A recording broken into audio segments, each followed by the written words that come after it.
Chapter 1. This memorial edition of the writings of Henry George is limited to 1,000 numbered copies, of which this is Number 4. Memorial edition of the writings of Henry George. Volume 1. Make for thyself a definition or description of the thing which is presented to thee, so as to see distinctly what kind of a thing it is, in its substance, in its nudity, in its complete entirety, and tell thyself its proper name, and the names of the things of which it has been compounded, and into which it will be resolved. For nothing is so productive of elevation of mind as to be able to examine methodically, and truly every object which is presented to thee in life, and always to look at things so as to see at the same time what kind of universe this is, and what kind of use everything performs in it, and what value everything has with reference to the whole, and what with reference to man, who is a citizen of the highest city, of which all other cities are like families, what each thing is, and of what it is composed, and how long it is the nature of this thing to endure. Marcus Aurelius Antoninus. The writings of Henry George. Progress and poverty. An inquiry into the cause of industrial depressions and of increase of want with increase of wealth. The remedy. I. New York, Doubleday and MacLeod Company. Preface to 4th edition. The views herein set forth were in the main briefly stated in a pamphlet entitled Our Land and Land Policy, published in San Francisco in 1871. I then intended, as soon as I could, to present them more fully, but the opportunity did not for a long time occur. In the meanwhile I became even more firmly convinced of their truth, and saw more completely and clearly their relations, and I also saw how many false ideas and erroneous habits of thought stood in the way of their recognition, and how necessary it was to go over the whole ground. This I have here tried to do, as thoroughly as space would permit. It has been necessary for me to clear away before I could build up, and to write at once for those who have made no previous study of such subjects, and for those who are familiar with economic reasonings, and, so great is the scope of the argument that it has been impossible to treat with the fullness they deserve many of the questions raised. What I have most endeavored to do is to establish general principles, trusting to my readers to carry further their applications where this is needed. In certain respects this book will be best appreciated by those who have some knowledge of economic literature, but no previous reading is necessary to the understanding of the argument or the passing of judgment upon its conclusions. The facts upon which I have relied are not facts which can be verified only by a search through libraries. They are facts of common observation and common knowledge, which every reader can verify for himself, just as he can decide whether the reasoning from them is or is not valid.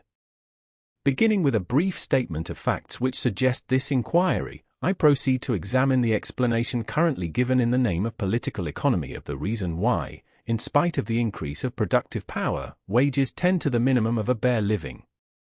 This examination shows that the current doctrine of wages is founded upon a misconception, that, in truth, wages are which they are paid, and should, other things being equal, increase with the number of laborers. Here the inquiry meets a doctrine which is the foundation and center of most important economic theories, and which has powerfully influenced thought in all directions, the Malthusian doctrine, that population tends to increase faster than subsistence. Examination, however, shows that this doctrine has no real support either in fact or in analogy, and that when brought to a decisive test it is utterly disproved. Thus far the results of the inquiry, though extremely important, are mainly negative.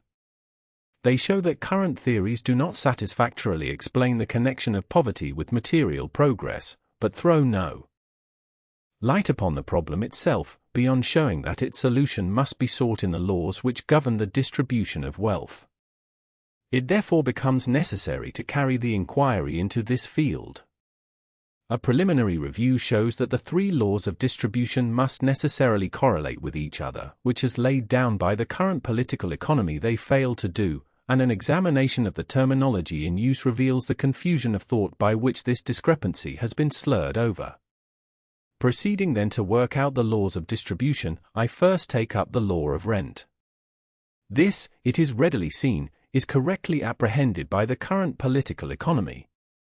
But it is also seen that the full scope of this law has not been appreciated, and that it involves as corollaries the laws of wages and interest, the cause which determines what part of the produce shall go to the landowner necessarily determining what part shall be left for labor and capital. Without resting here, I proceed to an independent deduction of the laws of interest and wages.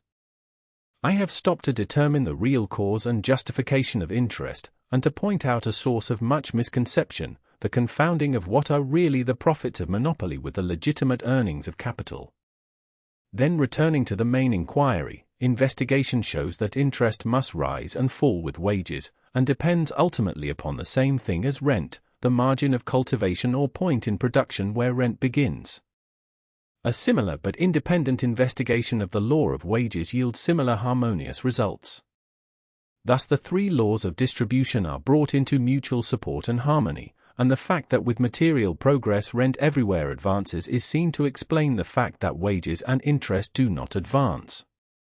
What causes this advance of rent is the next question that arises, and it necessitates an examination of the effect of material progress upon the distribution of wealth.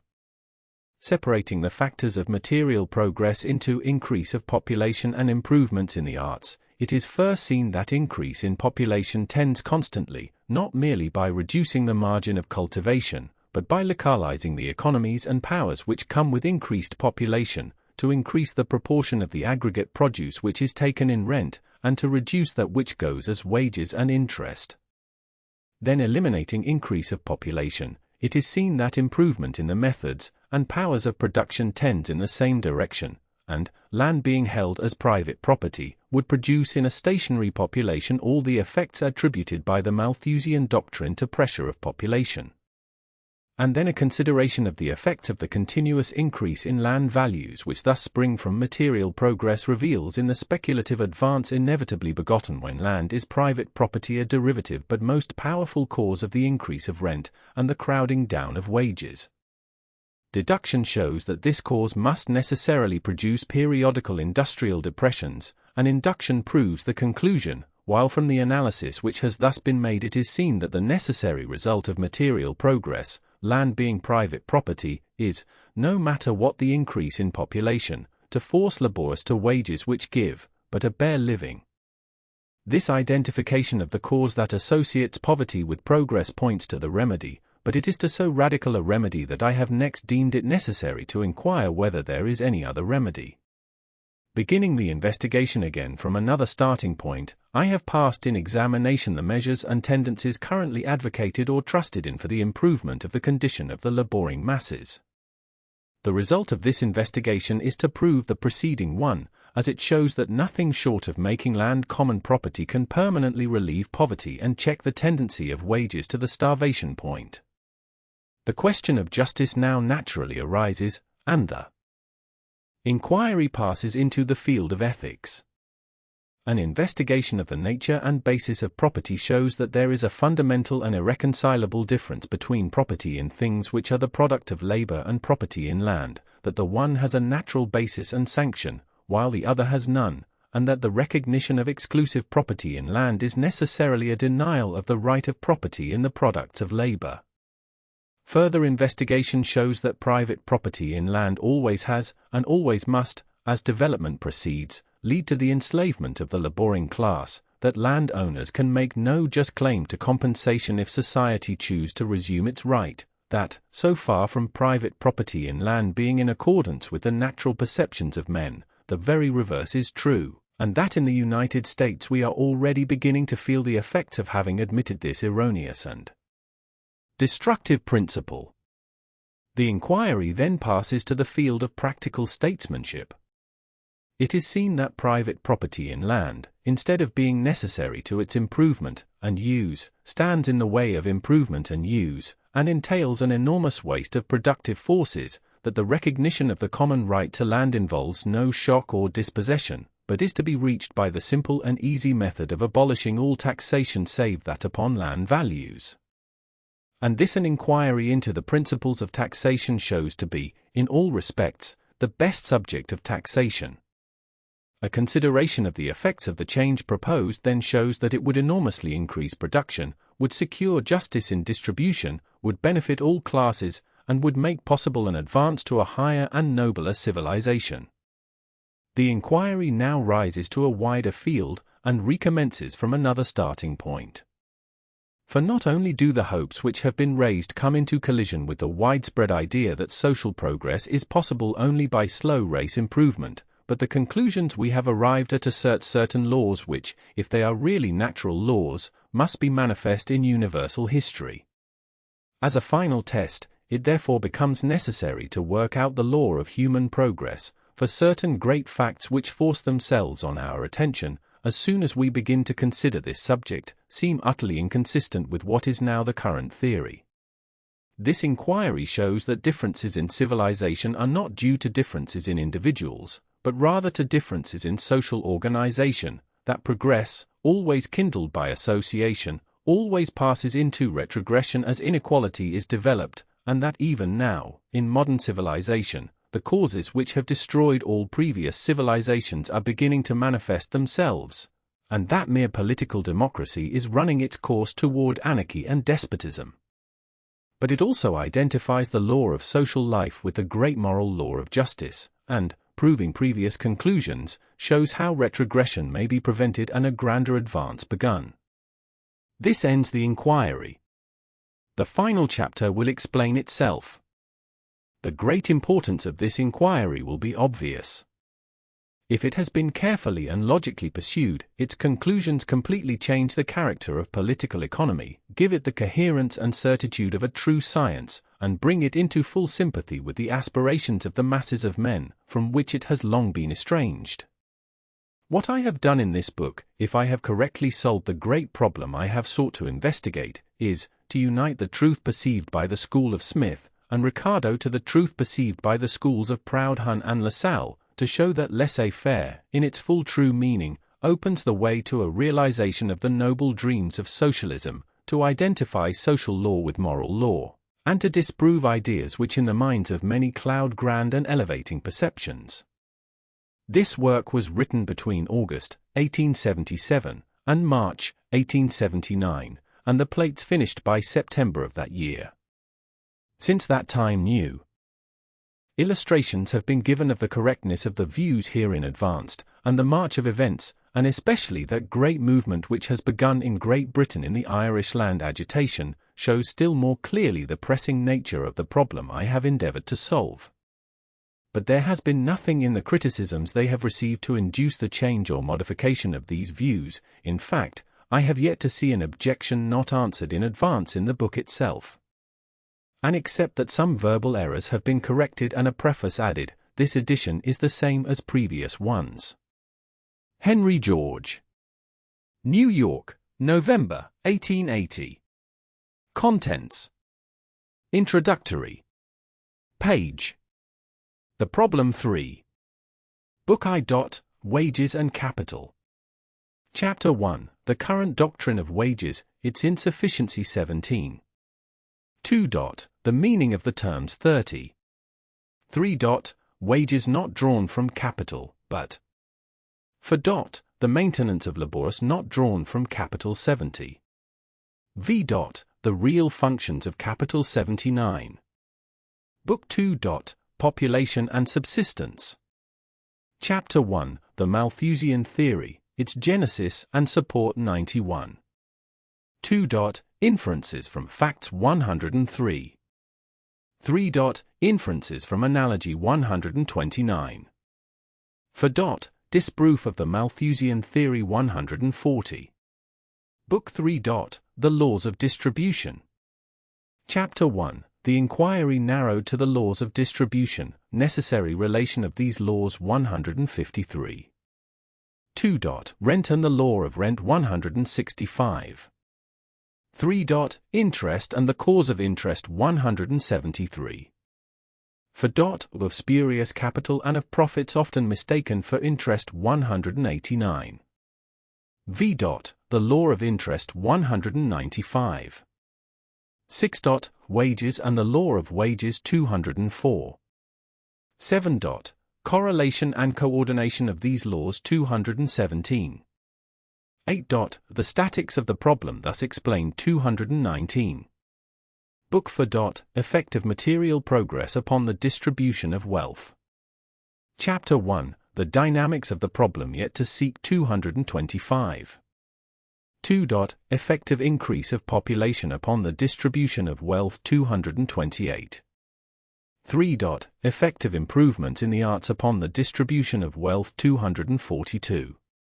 4. Effect of the expectation raised by material progress 253.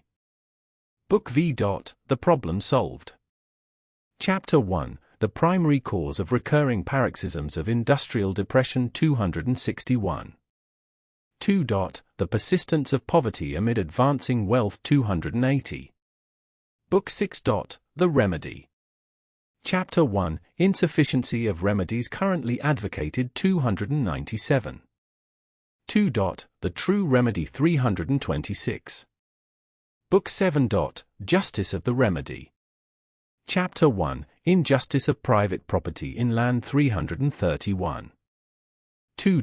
Enslavement of laborers, the ultimate result of private property in land 345. 3. Claim of land owners to compensation 356. 4. Property in land historically considered 366. V. Property in land in the United States 383. Book 8. Application of the remedy.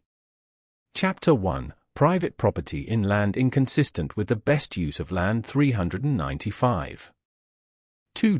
How equal rights to the land may be asserted and secured 401.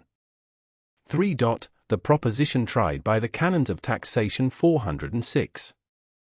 4. Endorsements and objections 420. Book 9. Effects of the remedy. Chapter 1. Of the effect upon the production of wealth 431. 2. Of the effect upon distribution and thence upon production 438. 3. Of the effect upon individuals and classes 445. 4. Of the changes that would be wrought in social organization and social life 452. Book X. The law of human progress. Chapter 1. The current theory of human progress, its insufficiency 473. 2. Differences in civilization, to what due 487. 3. The law of human progress 503. 4. How modern civilization may decline 524. V. The central truth 541. Conclusion. The problem of individual life 553. Introductory. The problem. Ye build. Ye build. But ye enter not in, like the tribes whom the desert devoured in their sin, from the land of promise ye fade and die, ere its verdure gleams forth on your wearied eye. Mrs. Sigourney. Introductory. The problem. The present century has been marked by a prodigious increase in wealth-producing power. The utilization of steam and electricity, the introduction of improved processes and labor-saving machinery, the greater subdivision and grander scale of production, the wonderful facilitation of exchanges, have multiplied enormously the effectiveness of labor. At the beginning of this marvelous era it was natural to expect, and it was expected, that labor-saving inventions would lighten the toil and improve the condition of the laborer, that the enormous increase in the power of producing wealth would make real poverty a thing of the past. Could a man of the last century, a Franklin or a Priestley, have seen, in a vision of the future, the steamship taking the place of the sailing vessel, the railroad train of the wagon, the reaping machine of the scythe, the threshing machine of the flail, could he have heard the throb of the engines that in obedience to human will, and for the satisfaction of human desire, exert a power greater than that of all the men and all the beasts of burden of the earth combined, could he have seen the forest tree transformed into finished lumber, into doors, sashes, blinds, boxes or barrels, with hardly the touch of a human hand, the great workshops where boots and shoes are turned out by the case with less labor than the old-fashioned cobbler could have put on a sole, the factories where, under the eye of a girl, cotton becomes cloth faster than hundreds of stalwart weavers could have turned it out with their hand looms, Could he have seen steam hammers shaping mammoth shafts and mighty anchors, and delicate machinery making tiny watches, the diamond drill cutting through the heart of the rocks, and coal oil sparing the whale? Could he have realized the enormous saving of labor resulting from improved facilities of exchange and communication, sheep killed in Australia eaten fresh in England, and the order given by the London banker in the afternoon executed in San Francisco in the morning of the same day? Could he have conceived of the 100,000 improvements which these only suggest? What would he have inferred as to the social condition of mankind? It would not have seemed like an inference. Further than the vision went, it would have seemed as though he saw, and his heart would have leaped and his nerves would have thrilled, as one who from a height beholds just ahead of the thirst-stricken caravan the living gleam of rustling woods and the glint of laughing waters.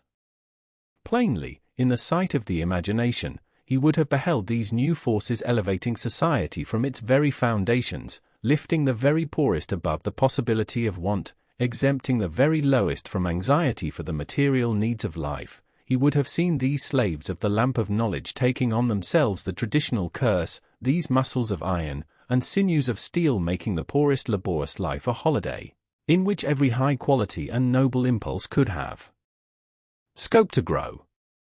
And out of these bounteous material conditions he would have seen arising, as necessary sequences, moral conditions realizing the golden age of which mankind have always dreamed. Youth no longer stunted and starved, age no longer harried by avarice, the child at play with the tiger, the man with the muckrake drinking in the glory of the stars. Foul things fled, fierce things tame, discord turned to harmony. For how could there be greed where all had enough?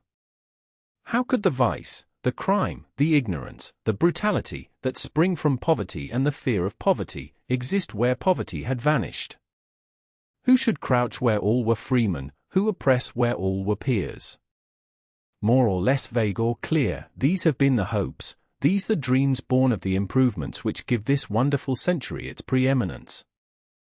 They have sunk so deeply into the popular mind as radically to change the currents of thought, to recast creeds and displace the most fundamental conceptions.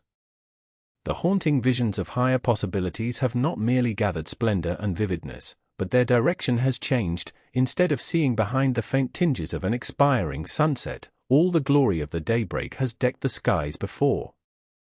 It is true that disappointment has followed disappointment, and that discovery upon discovery, and invention after invention, have neither lessened the toil of those who most need respite, nor brought plenty to the poor. But there have been so many things to which it seemed this failure could be laid, that up to our time the new faith has hardly weakened. We have better appreciated the difficulties to be overcome, but not the less trusted that the tendency of the times was to overcome them. Now, however, we are coming into collision with facts which there can be no mistaking. From all parts of the civilized world come complaints of industrial depression, of labor condemned to involuntary idleness, of capital massed and wasting, of pecuniary distress among businessmen, of wanton suffering and anxiety among the working classes. All the dull, deadening pain, all the keen, maddening anguish, that a great masses of men are involved in the words hard times, afflict the world today. This state of things, common to communities differing so widely in situation, in political institutions, in fiscal and financial systems, in density of population and in social organization, can hardly be accounted for by local causes. There is distress where large standing armies are maintained, but there is also distress where the standing armies are nominal. There is distress where protective tariffs stupidly and wastefully hamper trade, but there is also distress where trade is nearly free. There is distress where autocratic government yet prevails, but there is also distress where political power is wholly in the hands of the people, in countries where paper is money, and in countries where gold and silver are the only currency. Evidently, beneath all such things as these, we must infer a common cause. That there is a common cause, and that it is either what we call material progress or something closely connected with material progress, becomes more than an inference when it is noted that the phenomena we class together and speak of as industrial depression are but intensifications of phenomena which always accompany material progress, and which show themselves more clearly and strongly as material progress goes on. where the conditions to which material progress everywhere tends are most fully realized, that is to say, where population is densest, wealth greatest, and the machinery of production and exchange most highly developed, we find the deepest poverty, the sharpest struggle for existence, and the most of enforced idleness.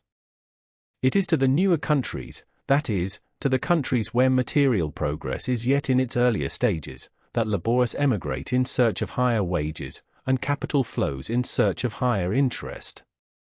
It is in the older countries, that is to say, the countries where material progress has reached later stages, that widespread destitution is found in the midst of the greatest abundance. Go into one of the new communities where Anglo-Saxon vigor is just beginning the race of progress, where the machinery of production and exchange is yet rude and inefficient, where the increment of wealth is not yet great enough to enable any class to live in ease and luxury, where the best house is but a cabin of logs or a cloth and paper shanty, and the richest man is forced to daily work. And though you will find an absence of wealth and all its concomitants, you will find no beggars. There is no luxury, but there is no destitution.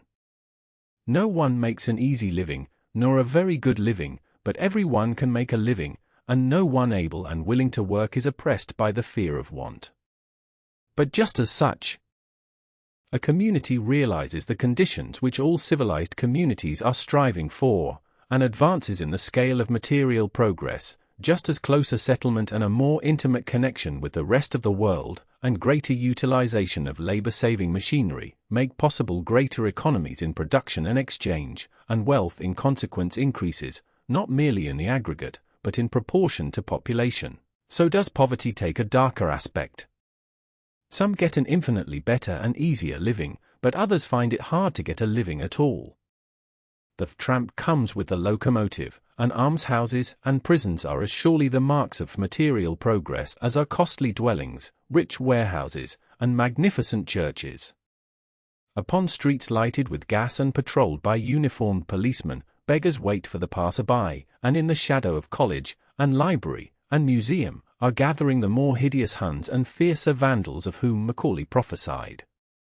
This fact, the great fact that poverty and all its concomitants show themselves in communities just as they develop into the conditions toward which material progress tends, proves that the social difficulties existing wherever a certain stage of progress has been reached, do not arise from local circumstances, but are, in some way or another, engendered by progress itself, \1, unpleasant as it may be to admit it. It is at last becoming evident that the enormous increase in productive power, which has marked the present century, and is still going on with accelerating ratio, has no tendency to extirpate poverty or to lighten the burdens of those compelled to toil. It simply widens the gulf between Dives and Lazarus, and makes the struggle for existence more intense. The march of invention has clothed mankind with powers of which a century ago the boldest imagination could not have dreamed. But in factories where labor-saving machinery has reached its most wonderful development, little children are at work. Wherever the new forces are anything like fully utilized, large classes are maintained by charity or live on the verge of recourse to it. Amid the greatest accumulations of wealth, men die of starvation, and puny infants suckle dry breasts, while everywhere the greed of gain, the worship of wealth, shows the force of the fear of want. The promised land flies before us like the mirage. The fruits of the tree of knowledge turn as we grasp them to apples of Sodom that crumble at the touch. It is true that wealth has been greatly increased, and that the average of comfort, leisure, and refinement has been raised, but these gains are not general. In them the lowest class do not share. I do not mean that the condition of the lowest class has nowhere nor in anything been improved, but that there is nowhere any improvement which can be credited to increased productive power. I mean that the tendency of what we call material progress is in no wise to improve the condition of the lowest class in the essentials of healthy, happy human life. Nay, more, that it is still further to depress the condition of the lowest class. The new forces, elevating in their nature though they be, do not act upon the social fabric from underneath, as was for a long time hoped and believed, but strike it at a point intermediate between top and bottom. It is as though an immense wedge were being forced, not underneath society, but through society. Those who are above the point of separation are elevated, but those who are below are crushed down. This depressing effect is not generally realized, for it is not apparent where there has long existed a class just able to live. Where the lowest class barely lives, as has been the case for a long time in many parts of Europe, it is impossible for it to get any lower, for the next lowest step is out of existence, and no tendency to further depression can readily show itself. But in the progress of new settlements to the conditions of older communities, it may clearly be seen that material progress does not merely fail to relieve poverty, it actually produces it. In the United States, it is clear that squalor and misery, and the vices and crimes that spring from them, everywhere increase, as the village grows to the city, and the march of development brings the advantages of the improved methods of production and exchange. It is in the older and richer sections of the Union that pauperism and distress among the working classes are becoming most painfully apparent. If there is less deep poverty in San Francisco than in New York, is it not because San Francisco is yet behind New York in all that both cities are striving for? When San Francisco reaches the point where New York now is, who can doubt that there will also be ragged and barefooted children on her streets? This association of poverty with progress is the great enigma of our times. It is the central fact from which spring industrial, social, and political difficulties that perplex the world, and with which statesmanship and philanthropy and education grapple in vain. From it come the clouds that overhang the future of the most progressive and self-reliant nations. It is the riddle which the Sphinx of Fate puts to our civilization, and which not to answer is to be destroyed.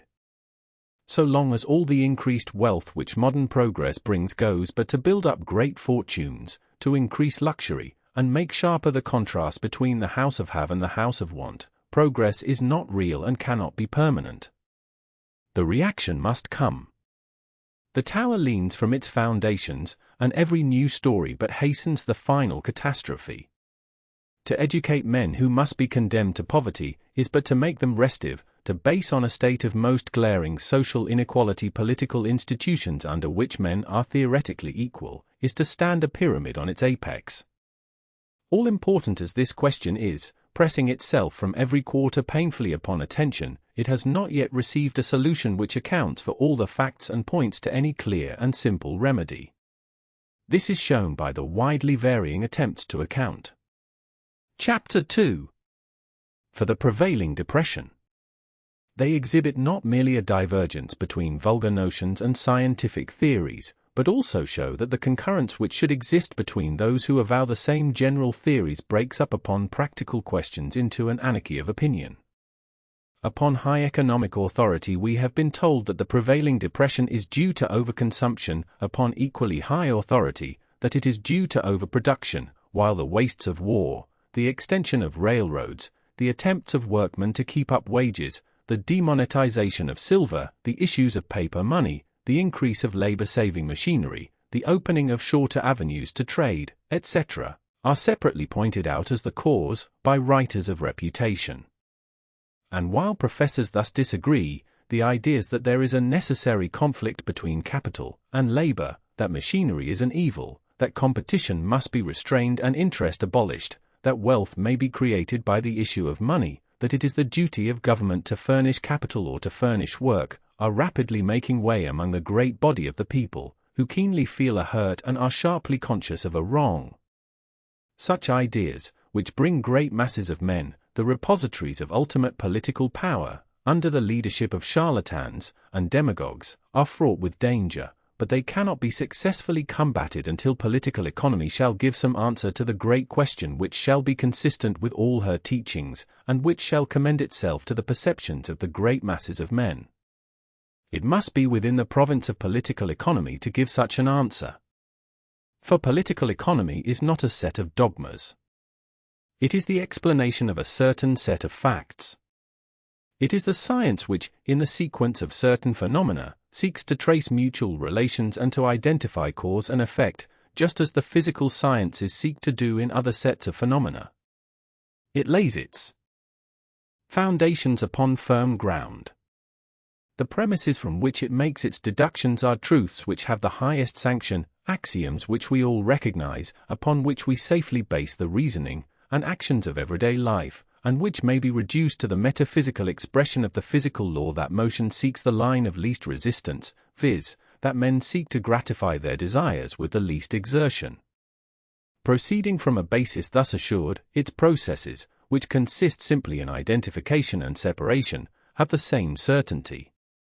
In this sense it is as exact a science as geometry, which, from similar truths relative to space, obtains its conclusions by similar means, and its conclusions when valid should be as self-apparent.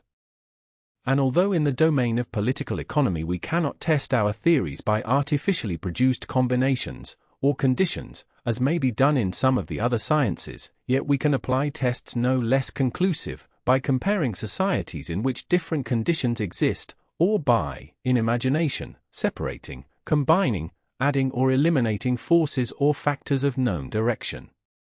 I propose in the following pages to attempt to solve by the methods of political economy the great problem I have outlined. I propose to seek the law which associates poverty with progress, and increases want with advancing wealth, and I believe that in the explanation of this paradox we shall find the explanation of those recurring seasons of industrial and commercial paralysis which, viewed independently of their relations to more general phenomena, seem so inexplicable. Properly commenced and carefully pursued, such an investigation must yield a conclusion that will stand every test, and as truth, will correlate with all other truth. For in the sequence of phenomena there is no accident. Every effect has a cause, and every fact implies a preceding fact. That political economy, as at present taught, does not explain the persistence of poverty amid advancing wealth in a manner which accords with the deep-seated perceptions of men, that the unquestionable truths which it does teach are unrelated and disjointed, that it has failed to make the progress in popular thought that truth, even when unpleasant, must make, that, on the contrary, after a century of cultivation, during which it has engrossed the attention of some of the most subtle and powerful intellects, it should be spurned by the statesman, scouted by the masses, and relegated in the opinion of many educated and thinking men to the rank of a pseudo-science in which nothing is fixed or can be fixed, must, it seems to me, be due not to any inability of the science when properly pursued, but to some false step in its premises, or overlooked factor in its estimates.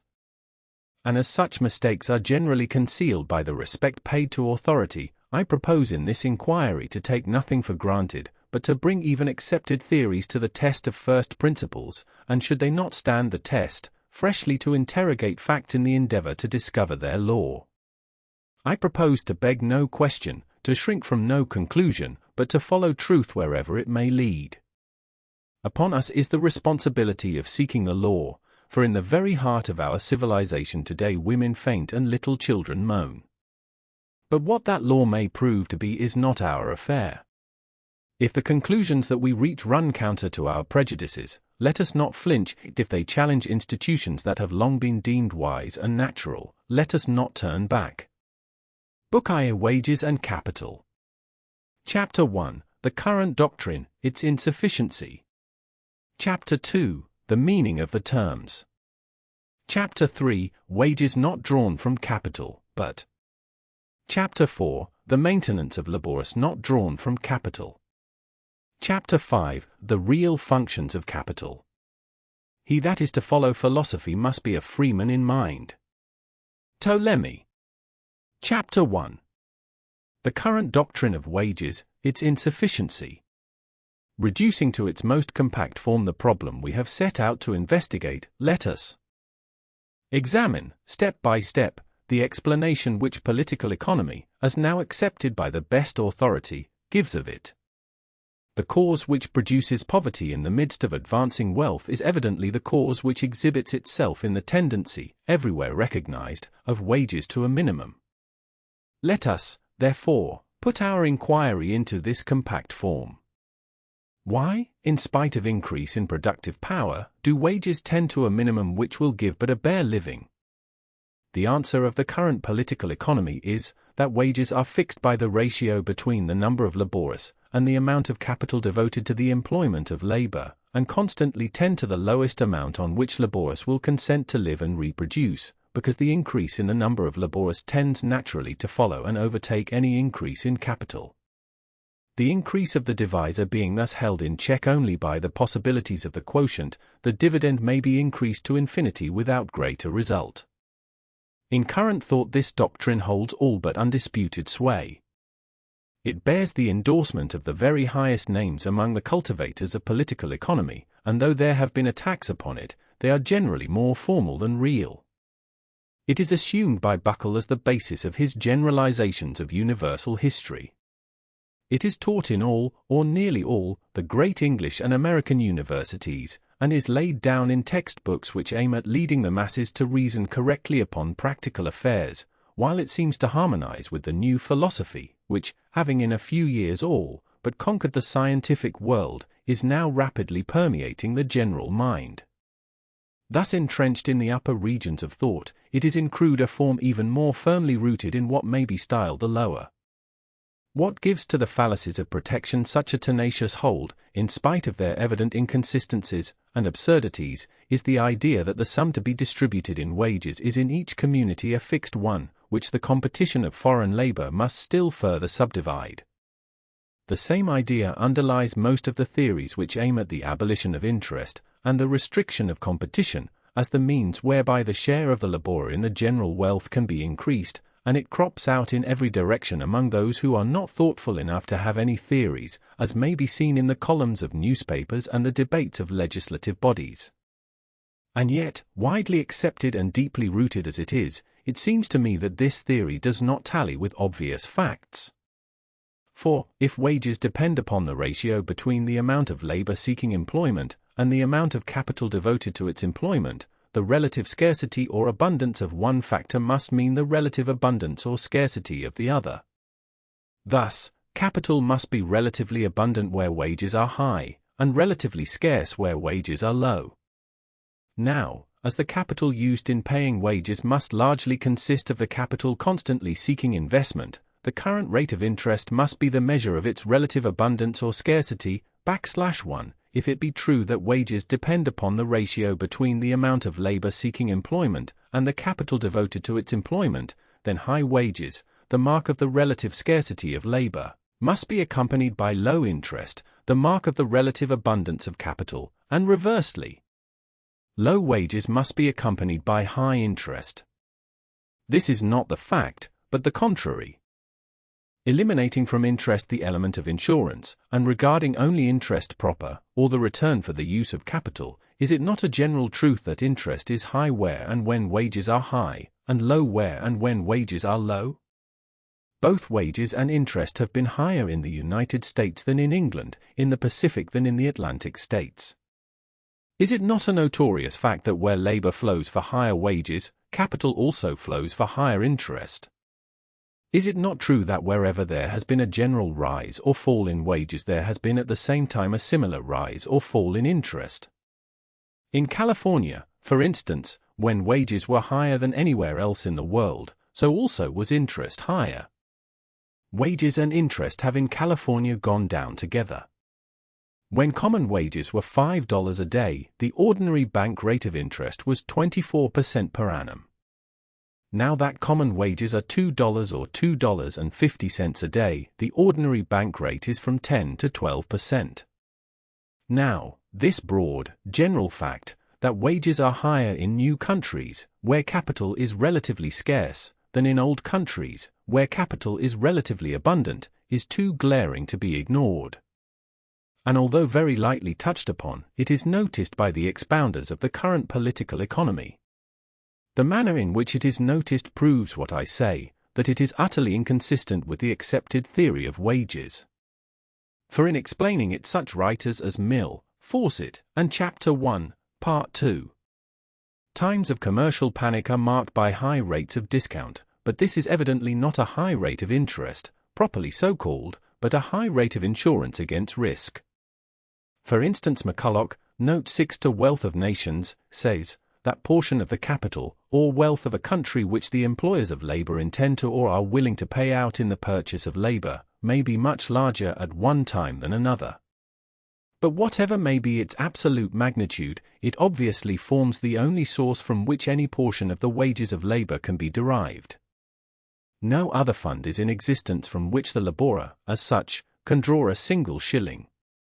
And hence it follows that the average rate of wages, or the share of the national capital appropriated to the employment of labor falling, at an average, to each laborer, must entirely depend on its amount, as compared with the number of those amongst whom it has to be divided.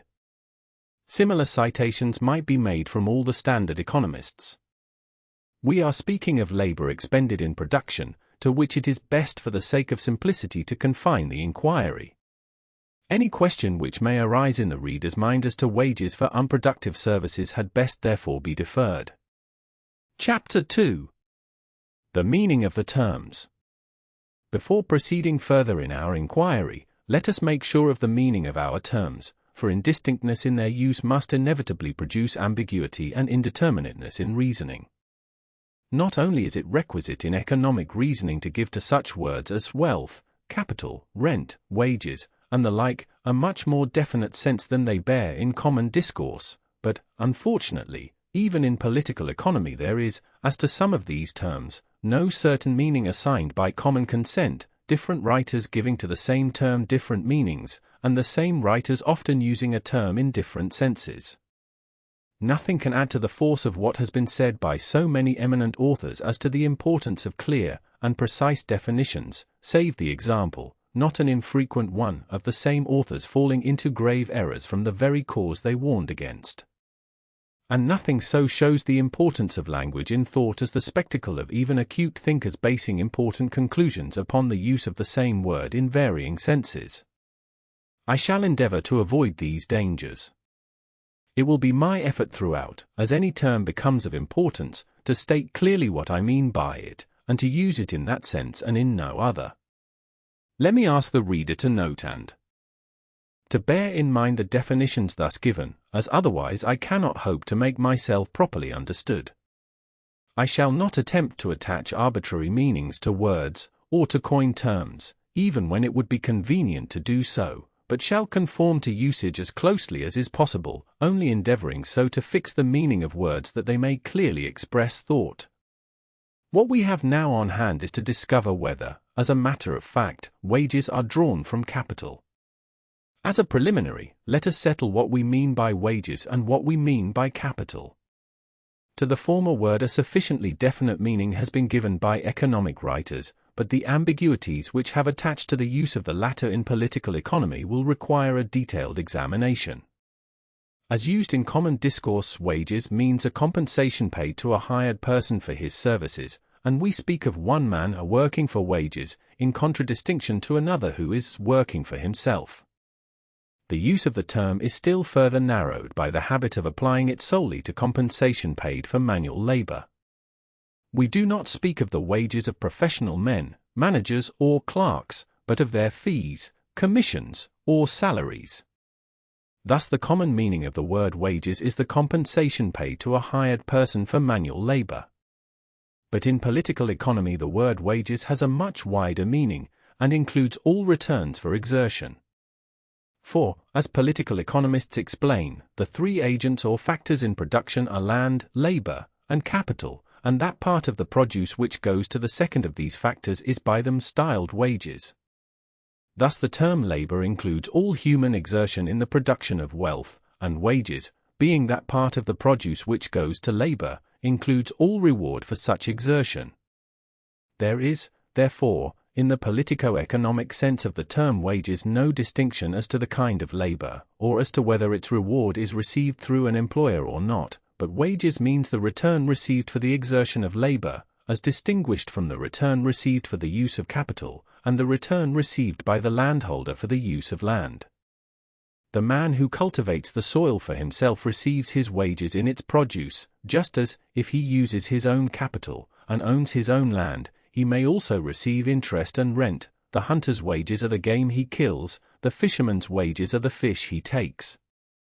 The gold washed out by the self-employing gold digger is as much his wages as the money paid to the hired coal miner by the purchaser of his labor, and, as Adam Smith shows, the high profits of retail storekeepers are in large part wages, being the recompense of their labor, and not of their capital. In short, whatever is received as the result or reward of exertion is wages. This is all it is now necessary to note as to wages, but it is important to keep this in mind. For in the standard economic works this sense of the term wages is recognized with greater or less clearness only to be subsequently ignored. But it is more difficult to clear away from the idea of capital the ambiguities that beset it, and to fix the scientific use of the term. In general discourse, all sorts of things that have a value or will yield a return are vaguely spoken of as capital, while economic writers vary so widely that the term can hardly be said to have a fixed meaning. Let us compare with each other the definitions of a few representative writers. That part of a man's stock, says Adam Smith, Book 2, Chap.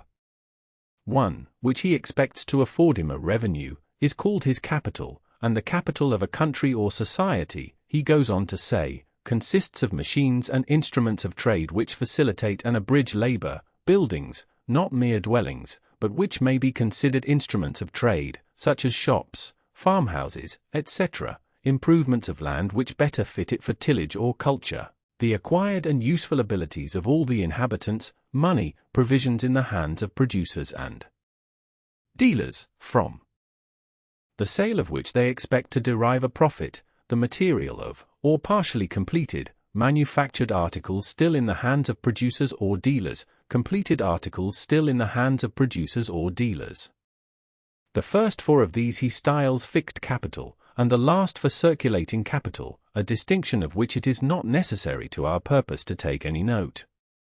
Ricardo's definition is: capital is that part of the wealth of a country which is employed in production, and consists of food, clothing, tools, raw materials, machinery, etc., necessary to give effect to labor. Principles of Political Economy, Chapter 5.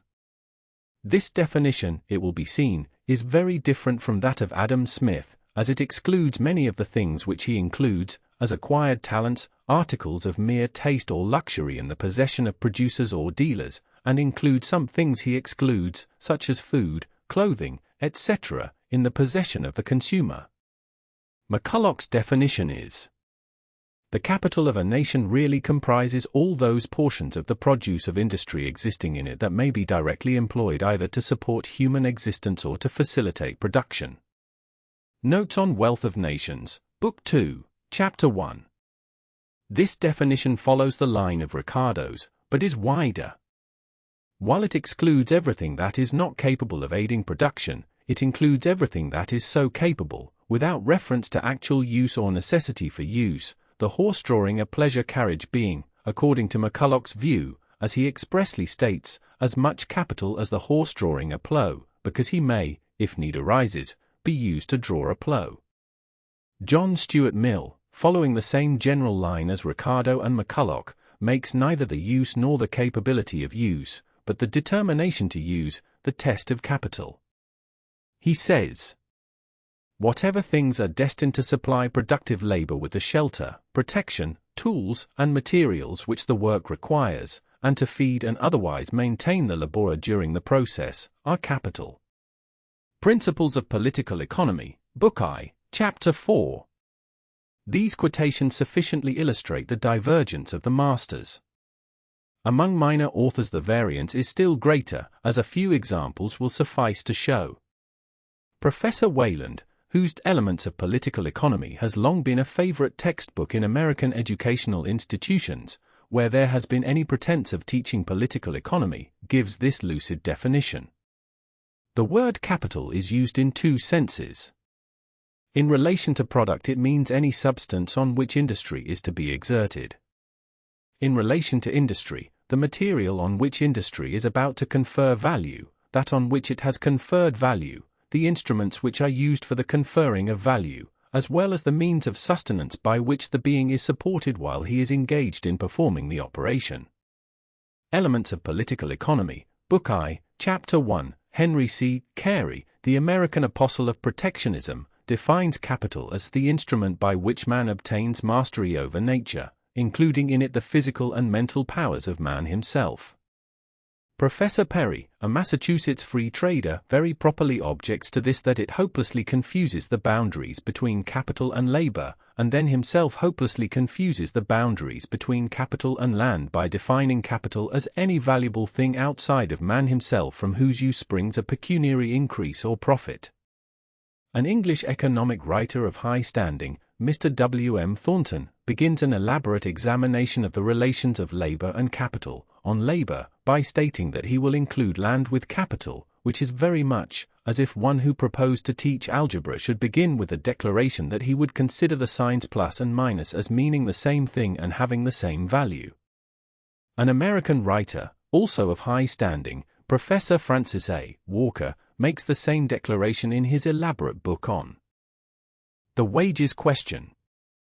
Another English writer, N. A. Nicholson, The Science of Exchanges, London, 1873, seems to cap the climax of absurdity by declaring in one paragraph, page 26, that capital must of course be accumulated by saving, and in the very next paragraph stating that the land which produces a crop, the plough which turns the soil, the labor which secures the produce, and the produce itself, if a material profit is to be derived from its employment, are all alike capital.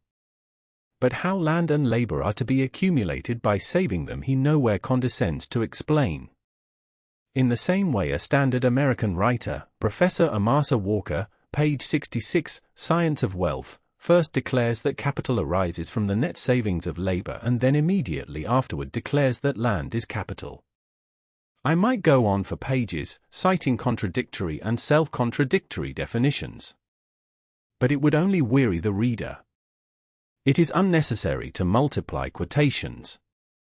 Those already given are sufficient to show how wide a difference exists as to the comprehension of the term capital. Anyone who wants further illustration of the confusion worse confounded which exists on this subject among the professors of political economy may find it in any library where the works of these professors are ranged side by side. Now, it makes little difference what name we give to things, if when we use the name we always keep in view the same things and no others. But the difficulty arising in economic reasoning from these vague and varying definitions of capital is that it is only in the premises of reasoning that the term is used in the peculiar sense assigned by the definition, while in the practical conclusions that are reached it is always used, or at least it is always understood, in one general and definite sense. When, for instance, it is said that wages are drawn from capital, the word capital is understood in the same sense as when we speak of the scarcity or abundance, the increase or decrease, the destruction or increment of capital, a commonly understood and definite sense which separates capital from the other factors of production, land and labor, and also separates it from like things used merely for gratification. In fact, most people understand well enough what capital is until they begin to define it, and I think their works will show that the economic writers who differ so widely in their definitions use the term in this commonly understood sense in all cases except in their definitions and the reasoning based on them. This common sense of the term is that of wealth devoted to procuring more wealth. Dr. Adam Smith correctly expresses this common idea when he says that part of a man's stock which he expects to afford him revenue is called his capital. And the capital of a community is evidently the sum of such individual stocks, or that part of the aggregate stock which is expected to procure more wealth. This also is the derivative sense of the term. The word capital, as philologists trace it, comes down to us from a time when wealth was estimated in cattle, and a man's income depended upon the number of head he could keep for their increase. The difficulties which beset the use of the word capital, as an exact term, and which are even more strikingly exemplified in current political and social discussions than in the definitions of economic writers, arise from two facts. First, that certain classes of things, the possession of which to the individual is precisely equivalent to the possession of capital, are not part of the capital of the community, and, second, that things of the same kind may or may not be capital, according to the purpose to which they are devoted. With a little care as to these points, there should be no difficulty in obtaining a sufficiently clear and fixed idea of what the term capital as generally used properly includes, such an idea as will enable us to say what things are capital and what are not, and to use the word without ambiguity or slip. land, labor, and capital are the three factors of production. If we remember that capital is thus a term used in contradistinction to land and labor, we at once see that nothing properly included under either one of these terms can be properly classed as capital. The term land necessarily includes not merely the surface of the earth as distinguished from the water and the air, but the whole material universe outside of man himself, for it is only by having access to land, from which his very body is drawn, that man can come in contact with or use nature. The term land embraces, in short, all natural materials, forces, and opportunities, and, therefore, nothing that is freely supplied by nature can be properly classed as capital. A fertile field, a rich vein of ore, a falling stream which supplies power, may give to the possessor advantages equivalent to the possession of capital, but to class such things as capital would be to put an end to the distinction between land and capital, and, so far as they relate to each other, to make the two terms meaningless. The term labor, in like manner, includes all human exertion, and hence human powers whether natural or acquired can never properly be classed as capital. In common parlance we often speak of a man's knowledge, skill, or industry as constituting his capital, but this is evidently a metaphorical use of language that must be eschewed in reasoning that aims at exactness. Superiority in such qualities may augment the income of an individual just as capital would, and an increase in the knowledge, skill, or industry of a community may have the same effect in increasing its production as would an increase of capital, but this effect is due to the increased power of labor and not to capital. Increased velocity may give to the impact of a cannonball the same effect as increased weight, yet, nevertheless, weight is one thing and velocity another. Thus we must exclude from the category of capital everything that may be included either as land or labor. Doing so, there remain only things which are neither land nor labor, but which have resulted from the union of these two original factors of production. Nothing can be properly capital that does not consist of these, that is to say, nothing can be capital that is not wealth. But it is from ambiguities in the use of this inclusive term wealth that many of the ambiguities which beset the term capital are derived. As commonly used, the word wealth is applied to anything having an exchange value. But when used as a term of political economy, it must be limited to a much more definite meaning, because many things are commonly spoken of as wealth which in taking account of collective or general wealth cannot be considered as wealth at all. Such things have an exchange value, and are commonly spoken of as wealth, insomuch as they represent as between individuals, or between sets of individuals, the power of obtaining wealth, but they are not truly wealth, inasmuch as their increase or decrease does not affect the sum of wealth. Such are bonds, mortgages, promissory notes, bank bills, or other stipulations for the transfer of wealth. Such are slaves, whose value represents merely the power of one class to appropriate the earnings of another class. Such are lands, or other natural opportunities, the value of which is but the result of the acknowledgement in favor of certain persons of an exclusive right to their use, and Chapter 3, which represents merely the power thus given to the owners to demand a share of the wealth. Bonds, mortgages, notes, or bank bills cannot increase the wealth of the community that includes as well those who promise to pay as those who are entitled to receive. The enslavement of a part of their number could not increase the wealth of a people, for what the enslavers gained the enslaved would lose. Increase in land values does not represent increase in the common wealth, for what landowners gain by hire. Chapter 1 have condensed. Now, if, after having thus separated the wealth that is capital from the wealth that is not capital, we look for the distinction between the two classes, we shall not find it to be as to the character, capabilities, or final destination of the things themselves, as has been vainly attempted to draw it, but it seems to me that we shall find it to be as to whether they are or are not in the possession of the consumer.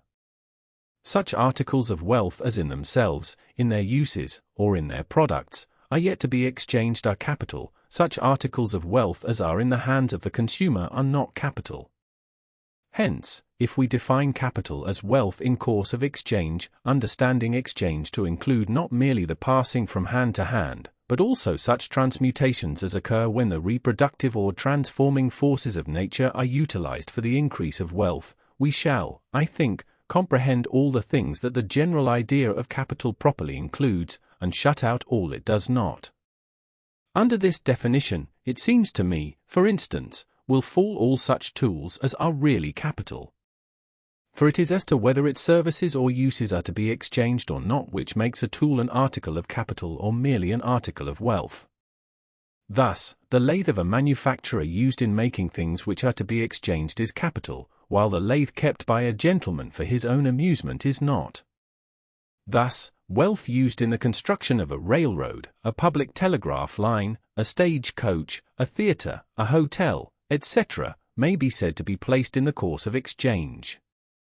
The exchange is not effected all at once, but little by little, with an indefinite number of people. Yet there is an exchange, and the consumers of the railroad, the telegraph line, the stage coach, theatre or hotel, are not the owners, but the persons who from time to time use them. Nor is this definition inconsistent with the idea that capital is that part of wealth devoted to production. It is too narrow an understanding of production which confines it merely to the making of things. Production includes not merely the making of things, but the bringing of them to the consumer. The merchant or storekeeper is thus as truly a producer as is the manufacturer or farmer, and his stock or capital is as much devoted to production as is theirs. But it is not worth while now to dwell upon the functions of capital, which we shall be better able to determine hereafter.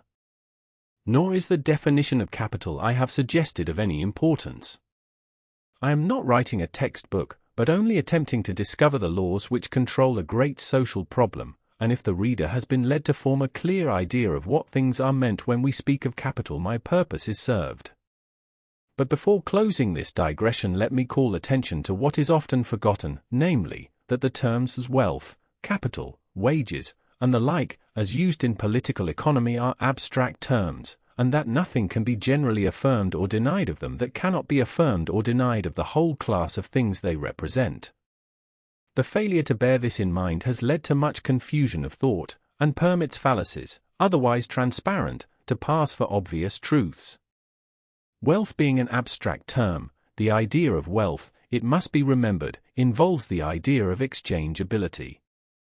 The possession of wealth to a certain amount is potentially the possession of any or all species of wealth to that equivalent in exchange, \1, consequently, so of capital.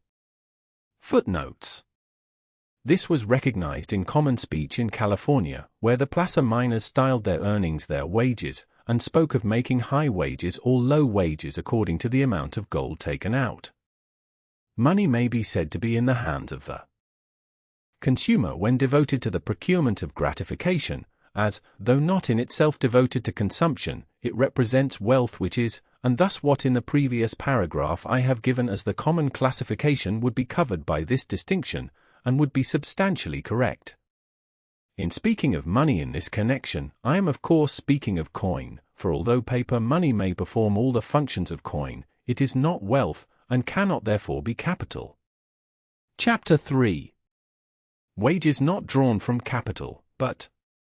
The importance of this digression will, I think, become more and more apparent as we proceed in our inquiry, but its pertinency to the branch we are now engaged in may at once be seen. It is at first glance evident that the economic meaning of the term wages is lost sight of, and attention is concentrated upon the common and narrow meaning of the word, when it is affirmed that wages are drawn from capital. For, in all those cases in which the laborer is his own employer, and takes directly the produce of his labor as its reward, it is plain enough that wages are not drawn from capital, but result directly as the product of the labor. If, for instance, I devote my labor to gathering birds' eggs or picking wild berries, the eggs or berries I thus get are my wages. Surely no one will contend that in such a case wages are drawn from capital. There is no capital in the case.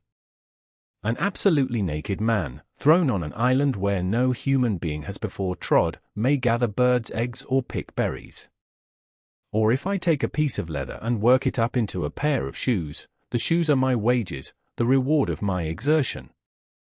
Surely they are not drawn from capital, either my capital or anyone else's capital, but are brought into existence by the labor of which they become the wages, and in obtaining this pair of shoes as the wages of my labor, capital is not even momentarily lessened one iota. For, if we call in the idea of capital, my capital at the beginning consists of the piece of leather, the thread, etc.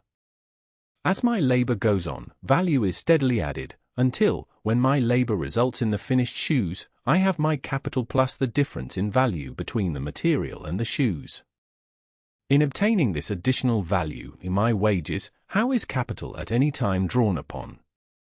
Adam Smith, who gave the direction to economic thought that has resulted in the current elaborate theories of the relation between wages and capital, recognized the fact that in such simple cases as I have instanced, wages are the produce of labor, and thus begins his chapter upon the wages of labor, chapter 8.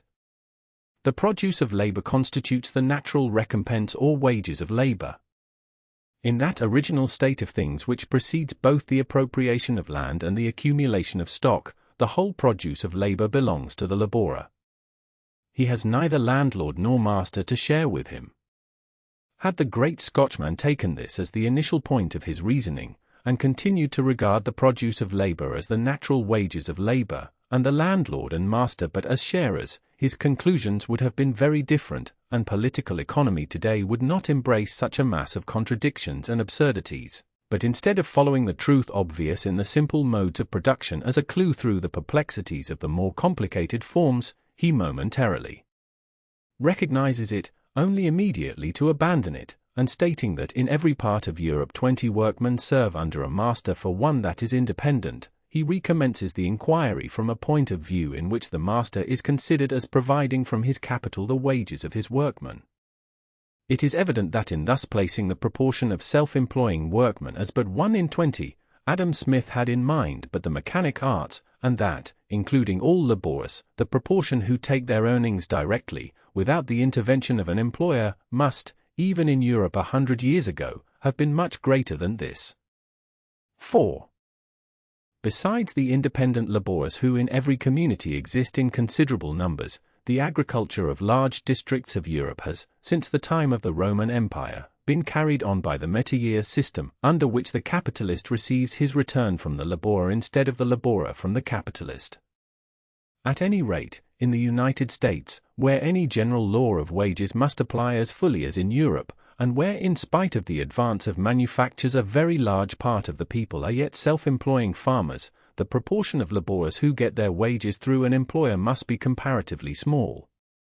But it is not necessary to discuss the ratio in which self-employing laborers anywhere stand to hired laborers, nor is it necessary to multiply illustrations of the truism that where the laborer takes directly his wages they are the product of his labor, for as soon as it is realized that the term wages includes all the earnings of labor, as well when taken directly by the laborer in the results of his labor as when received from an employer, it is evident that the assumption that wages are drawn from capital, on which as a universal truth such a vast superstructure is in standard politico-economic treatises so unhesitatingly built, is at least in large part untrue, and the utmost that can with any plausibility be affirmed, is that some wages, i.e. wages received by the laborer from an employer, are drawn from capital.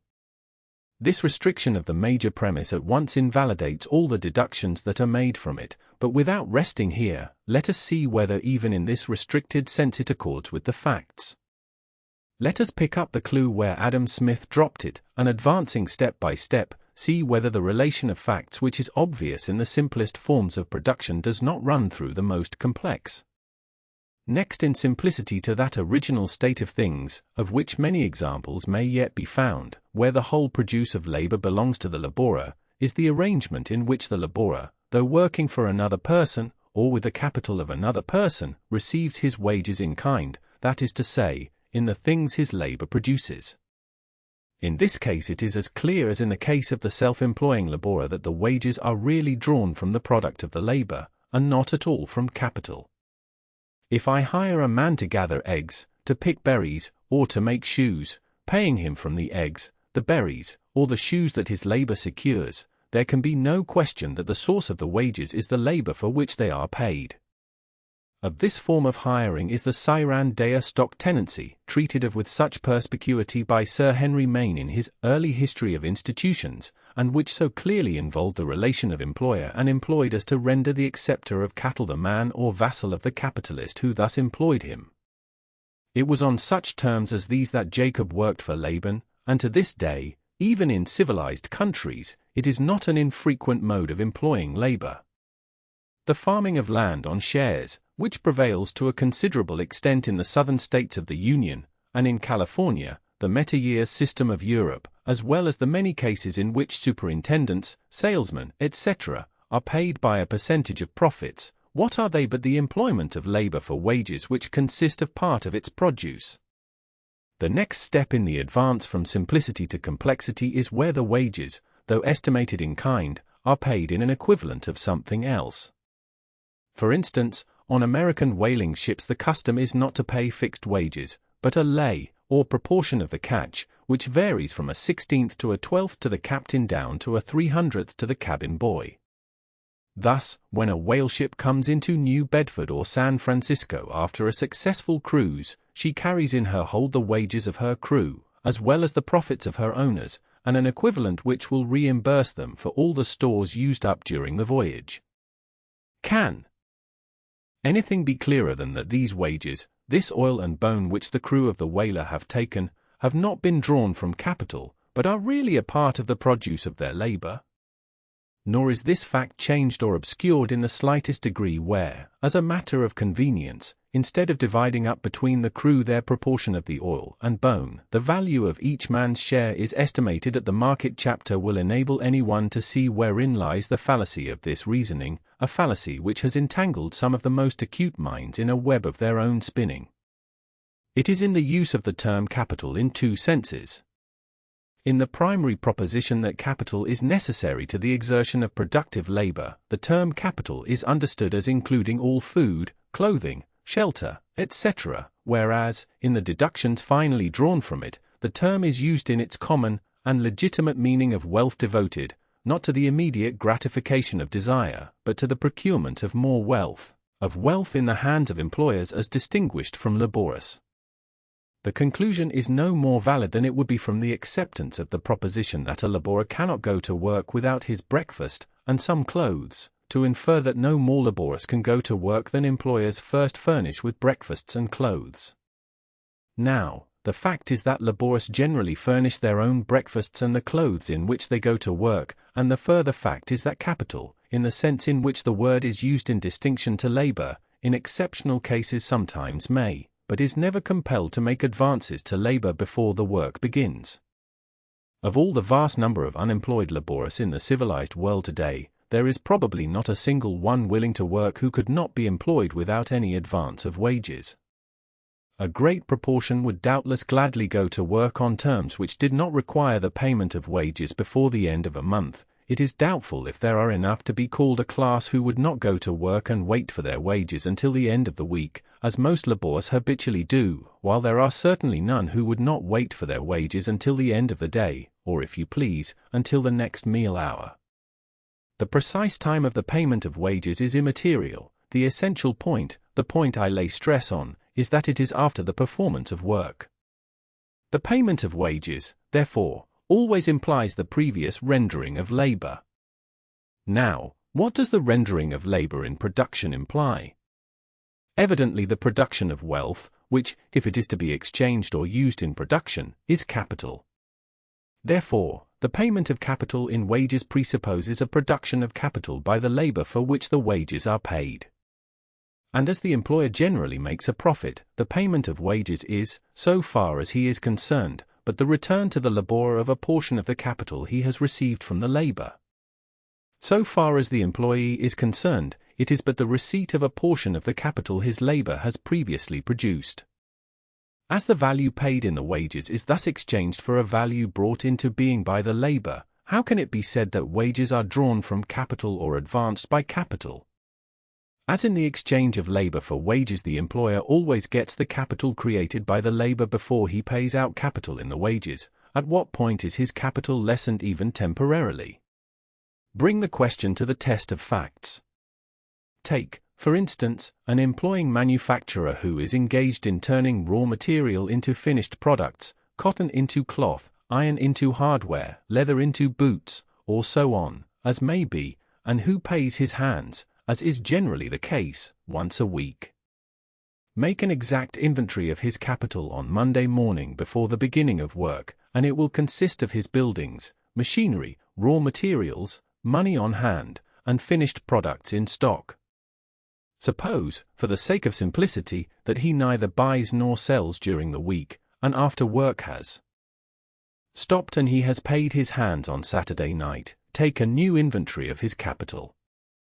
The item of money will be less, for it has been paid out in wages, there will be less raw material, less coal, etc., and a proper deduction must be made from the value of the buildings and machinery for the week's wear and tear. But if he is doing a remunerative business, which must on the average be the case, the item of finished products will be so much greater as to compensate for all these deficiencies, and show in the summing up an increase of capital. Manifestly, then, the value he paid his hands in wages was not drawn from his capital, or from anyone else's capital. It came, not from capital, but from the value created by the labor itself. There was no more advance of capital than if he had hired his hands to dig clams, and paid them with a part of the clams they dug. Their wages were as truly the produce of their labor as were the wages of the primitive man, when, long before the appropriation of land, and the accumulation of stock, he obtained an oyster by knocking it with a stone from the rocks. As the laborer who works for an employer does not get his wages until he has performed the work, his case is similar to that of the depositor in a bank who cannot draw money out until he has put money in. And as by drawing out what he has previously put in, the bank depositor does not lessen the capital of the bank, neither can laborers by receiving wages lessen even temporarily either the capital of the employer, or the aggregate capital of the community. Their wages no more come from capital than the checks of depositors are drawn against bank capital. It is true that laborers in receiving wages do not generally receive back wealth in the same form in which they have rendered it, any more than bank depositors receive back the identical coins or bank notes they have deposited, but they receive it in equivalent form, and as we are justified in saying that the depositor receives from the bank the money he paid in, so are we justified in saying that the laborer receives in wages the wealth he has rendered in labor. That this universal truth is so often obscured, is largely due to that fruitful source of economic obscurities, the confounding of wealth with money, and it is remarkable to see so many of those who, since Dr. Adam Smith made the egg stand on its head, have copiously demonstrated the fallacies of the mercantile system, fall into delusions of the very same kind in treating of the relations of capital and labor. Money being the general medium of exchanges, the common flux through which all transmutations of wealth from one form to another take place, whatever difficulties may exist to an exchange will generally show themselves on the side of reduction to money, and thus it is sometimes easier to exchange money for any other form of wealth than it is to exchange wealth in a particular form into money, for the reason that there are more holders of wealth who desire to make some exchange than there are who desire to make any particular exchange. And so a producing employer who has paid out his money in wages may sometimes find it difficult to turn quickly back into money the increased value for which his money has really been exchanged, and is spoken of as having exhausted or advanced his capital in the payment of wages, \1, unless the new value created by the labor is less than the wages paid, which can be only an exceptional case. The capital which he had before in money he now has in goods, it has been changed in form, but not lessened. There is one branch of production in regard to which the confusions of thought which arise from the habit of estimating capital in money are least likely to occur, inasmuch as its product is the general material and standard of money. And it so happens that this business furnishes us, almost side by side, with illustrations of production passing from the simplest to most complex forms. In the early days of California, as afterward in Australia, the placer miner, who found in river bed or surface deposit the glittering particles which the slow processes of nature had for ages been accumulating, picked up or washed out his wages, so, too, he called them, in actual money, for coin being scarce, gold dust passed as currency by weight, and at the end of the day had his wages in money in a buckskin bag in his pocket. There can be no dispute as to whether these wages came from capital or not. They were manifestly the produce of his labor. Nor could there be any dispute when the holder of a specially rich claim hired men to work for him and paid them off in the identical money which their labor had taken from gulch or bar. As coin became more abundant, its greater convenience in saving the trouble and loss of weighing assigned gold dust to the place of a commodity, and with coin obtained by the sale of the dust their labor had procured, the employing miner paid off his hands. Where he had coin enough to do so, instead of selling his gold dust at the nearest store, and paying a dealer's profit, he retained it until he got enough to take a trip, or send by express to San Francisco, where at the mint he could have it turned into coin without charge.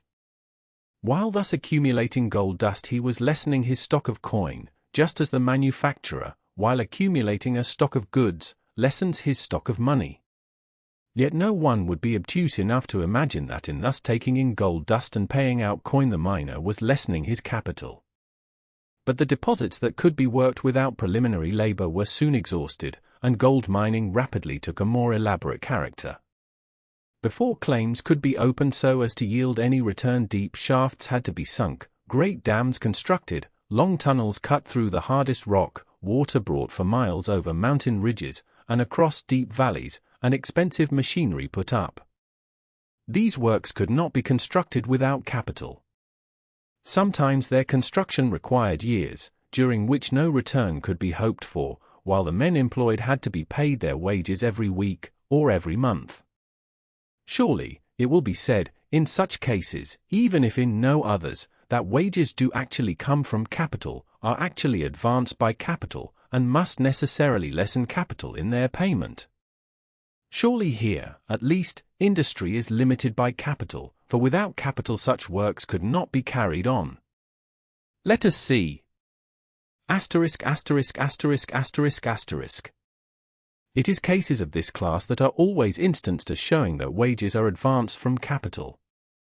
For where wages are paid before the object of the labor is obtained, or is finished, as in agriculture, where plowing and sowing must precede by several months the harvesting of the crop, as in the erection of buildings, the construction of ships, railroads, canals, etc., it is clear that the owners of the capital paid in wages cannot expect an immediate return, but, as the phrase is, must outlay it, or lie out of it for a time, which sometimes amounts to many years.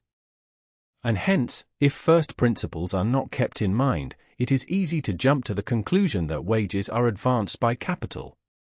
But such cases will not embarrass the reader to whom in what has preceded I have made myself clearly understood. An easy analysis will show that these instances where wages are paid before the product is finished, or even produced, do not afford any exception to the rule apparent where the product is finished before wages are paid. If I go to a broker to exchange silver for gold, I lay down my silver, which he counts and puts away, and then hands me the equivalent in gold, minus his commission. Does the broker advance me any capital? Manifestly not. What he had before in gold he now has in silver, plus his profit. And as he got the silver before he paid out the gold, there is on his part not even momentarily an advance of capital. Now, this operation of the broker is precisely analogous to what the capitalist does, when, in such cases as we are now considering, he pays out capital in wages. As the rendering of labor precedes the payment of wages, and as the rendering of labor in production implies the creation of value, the employer receives value before he pays out value, but exchanges capital of one form for capital of another form. For the creation of value does not depend upon the finishing of the product, it takes place at every stage of the process of production, as the immediate result of the application of labor, and hence, no matter how long the process in which it is engaged, labor always adds to capital by its exertion before it takes from capital in its wages. Here is a blacksmith at his forge making picks. Clearly he is making capital, adding picks to his employer's capital before he draws money from it in wages. Here is a machinist or boilermaker working on the keel plates of a Great Eastern. Is not he also just as clearly creating value and making capital? The giant steamship, as the pick, is an article of wealth, an instrument of production, and though the one may not be completed for years, while the other is completed in a few minutes, each day's work, in the one case as in the other, is as clearly a production of wealth, an addition to capital. In the case of the steamship, as in the case of the pick, it is not the last blow, any more than the first blow, that creates the value of the finished product. The creation of value is continuous, it immediately results from the exertion of labor. We see this very clearly wherever the division of labor has made it customary for different parts of the full process of production to be carried on by different sets of producers, that is to say, wherever we are in the habit of estimating the amount of value which the labor expended in any preparatory stage of production has created. And a moment's reflection will show that this is the case as to the vast majority of products.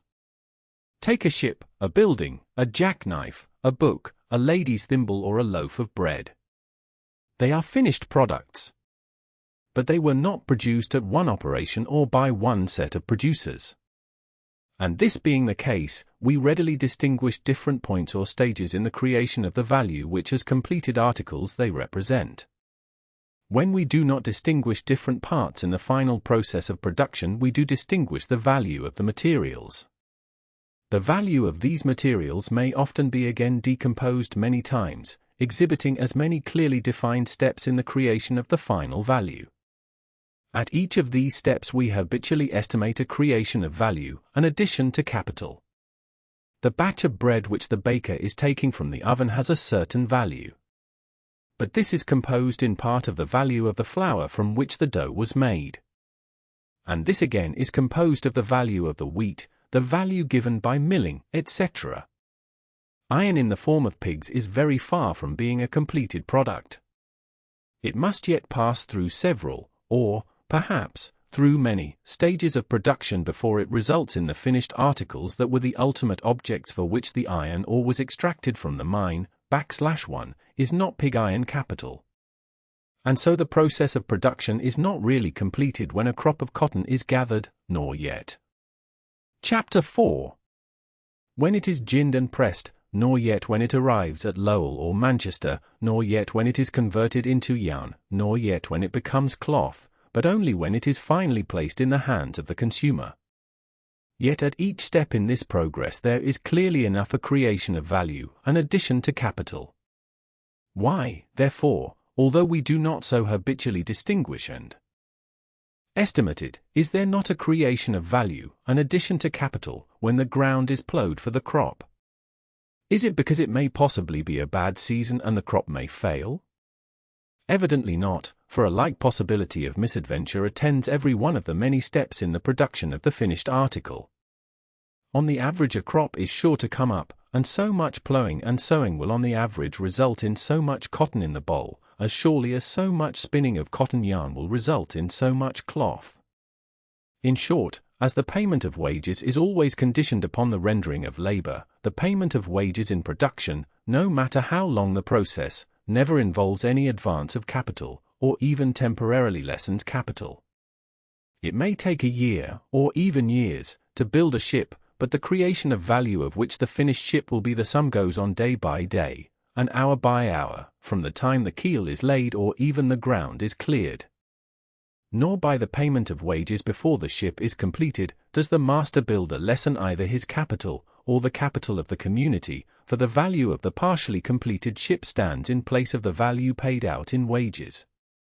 There is no advance of capital in this payment of wages, for the labor of the workman during the week or month creates, and renders to the builder more capital than is paid back to them at the end of the week or month, as is shown by the fact that if the builder were at any stage of the construction asked to sell a partially completed ship he would expect a profit. And so, when a Sutro or St. Gothard tunnel or a Suez Canal is cut, there is no advance of capital. The tunnel or canal, as it is cut, becomes capital as much as the money spent in cutting it, or, if you please, the powder, drills, etc., used in the work, and the food, clothes, etc., used by the workman, as is shown by the fact that the value of the capital stock of the company is not lessened as capital in these forms is gradually changed into capital in the form of tunnel or canal. On the contrary, it probably, and on the average, increases as the work progresses, just as the capital invested in a speedier mode of production would on the average increase. And this is obvious in agriculture also. That the creation of value does not take place all at once when the crop is gathered, but step by step during the whole process which the gathering of the crop concludes, and that no payment of wages in the interim lessens the farmer's capital, is tangible enough when land is sold or rented during the process of production, as a plowed field will bring more than an unplowed field, or a field that has been sown more than one merely plowed.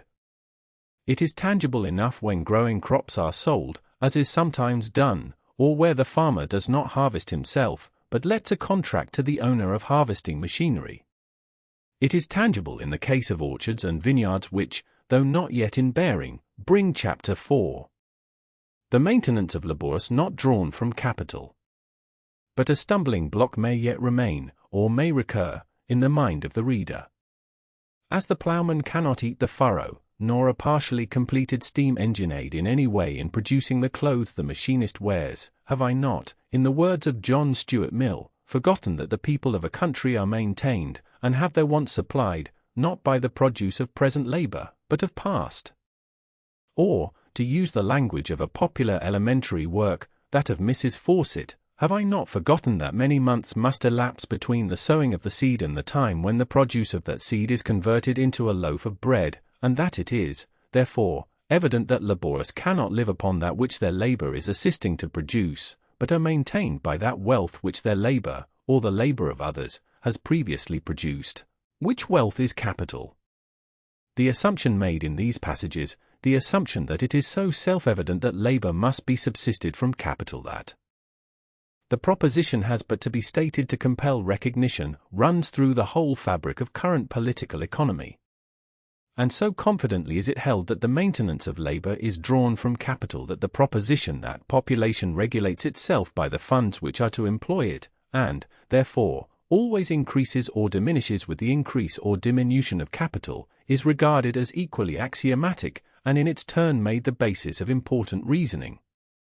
Yet being resolved, these propositions are seen to be, not self-evident, but absurd, for they involve the idea that labour cannot be exerted until the products of labour are saved, thus putting the product before the producer. And being examined, they will be seen to derive their apparent plausibility from a confusion of thought. I have already pointed out the fallacy, concealed by an erroneous definition, which underlies the proposition that because food, raiment and shelter are necessary to productive labour, therefore industry is limited by capital. To say that a man must have his breakfast before going to work is not to say that he cannot go to work unless a capitalist furnishes him with a breakfast, for his breakfast may, and in point of fact in any country where there is not actual famine will, come not from wealth set apart for the assistance of production, but from wealth set apart for subsistence, /1, as has been previously shown, food, clothing, etc., in short, all articles of wealth, are only capital so long as they remain in the possession of those who propose, not to consume, but to exchange them for other commodities or for productive services, and cease to be capital when they pass into the possession of those who will consume them, for in that transaction they pass from the stock of wealth held for the purpose of procuring other wealth, and pass into the stock of wealth held for purposes of gratification, irrespective of whether their consumption will aid in the production of wealth or not. Unless this distinction is preserved, it is impossible to draw the line between the wealth that is capital and the wealth that is not capital, even by remitting the distinction to the mind of the possessor, as does John Stuart Mill. For men do not eat or abstain, wear clothes or go naked, as they propose to engage in productive labour or not. They eat because they are hungry, and wear clothes because they would be uncomfortable without them. Take the food on the breakfast table of a labourer who will work or not that day as he gets the opportunity. If the distinction between capital and non-capital be the support of productive labour, is this food capital or not? It is as impossible for the labourer himself as for any philosopher of the Ricardo Mill school to tell. Nor yet can it be told when it gets into his stomach, nor, supposing that he does not get work at first, but continues the search, can it be told until it has passed into the blood and tissues. Yet the man will eat his breakfast all the same, /1, though it would be logically sufficient, it is hardly safe to rest here and leave the argument to turn on the distinction between wealth and capital. Nor is it necessary. It seems to me that the proposition that present labor must be maintained by the produce of past labor will upon analysis prove to be true only in the sense that the afternoon's labor must be performed by the aid of the noonday meal, or that before you eat the hare he must be caught and cooked. And this, manifestly, is not the sense in which the proposition is used to support the important reasoning that is made to hinge upon it. That sense is, that before a work which will not immediately result in wealth available for subsistence can be carried on, there must exist such a stock of subsistence as will support the laborers during the process. Let us see if this be true. The canoe which Robinson Crusoe made with such infinite toil and pains was a production in which his labor could not yield an immediate return. But was it necessary that, before he commenced, he should accumulate a stock of food sufficient to maintain him while he felled the tree, hewed out the canoe, and finally launched her into the sea? Not at all. It was necessary only that he should devote part of his time to the procurement of food while he was devoting part of his time to the building and launching of the canoe. Or supposing 100 men to be landed, without any stock of provisions, in a new country. Will it be necessary for them to accumulate a seasoned stock of provisions before they can begin to cultivate the soil? Not at all. It will be necessary only that fish, game, berries, etc., shall be so abundant that the labor of a part of the 100 may suffice to furnish daily enough of these for the maintenance of all, and that there shall be such a sense of mutual interest, or such a correlation of desires, as shall lead those who in the present get the food to divide, exchange, with those whose efforts are directed to future recompense. What is true in these cases is true in all cases. It is not necessary to the production of things that cannot be used as subsistence, or cannot be immediately utilized, that there should have been a previous production of the wealth required for the maintenance of the laborers while the production is going on. It is only necessary that there should be, somewhere within the circle of exchange, a contemporaneous production of sufficient subsistence for the laborers, and a willingness to exchange this subsistence for the thing on which the labor is being bestowed. And as a matter of fact, is it not true, in any normal condition of things, that consumption is supported by contemporaneous production? Here is a luxurious idler, who does no productive work either with head or hand, but lives, we say, upon wealth which his father left him securely invested in government bonds. Does his subsistence, as a matter of fact, come from wealth accumulated in the past or from the productive labor that is going on around him? On his table are new-laid eggs, butter churned but a few days before, milk which the cow gave this morning, fish which 24 hours ago were swimming in the sea, meat which the butcher boy has just brought in time to be cooked, vegetables fresh from the garden, and fruit from the orchard, in short, hardly anything that has not recently left the hand of the productive laborer, for in this category must be included transporters and distributors as well as those who are engaged in the first stages of production, and nothing that has been produced for any considerable length of time, unless it may be some bottles of old wine. What this man inherited from his father, and on which we say he lives, is not actually wealth at all, but only the power of commanding wealth as others produce it. And it is from this contemporaneous production that his subsistence is drawn. The 50 square miles of London undoubtedly contain more wealth than within the same space anywhere else exists. Yet were productive labor in London absolutely to cease, within a few hours people would begin to die like rotten sheep, and within a few weeks, or at most a few months, hardly one would be left alive. For an entire suspension of productive labor would be a disaster more dreadful than ever yet befell a beleaguered city. It would not be a mere external wall of circumvallation, such as Titus drew around Jerusalem, which would prevent the constant incoming of the supplies on which a great city lives, but it would be the drawing of a similar wall around each household. Imagine such a suspension of labor in any community, and you will see how true it is that mankind really live from hand to mouth, that it is the daily labor of the community that supplies the community with its daily bread.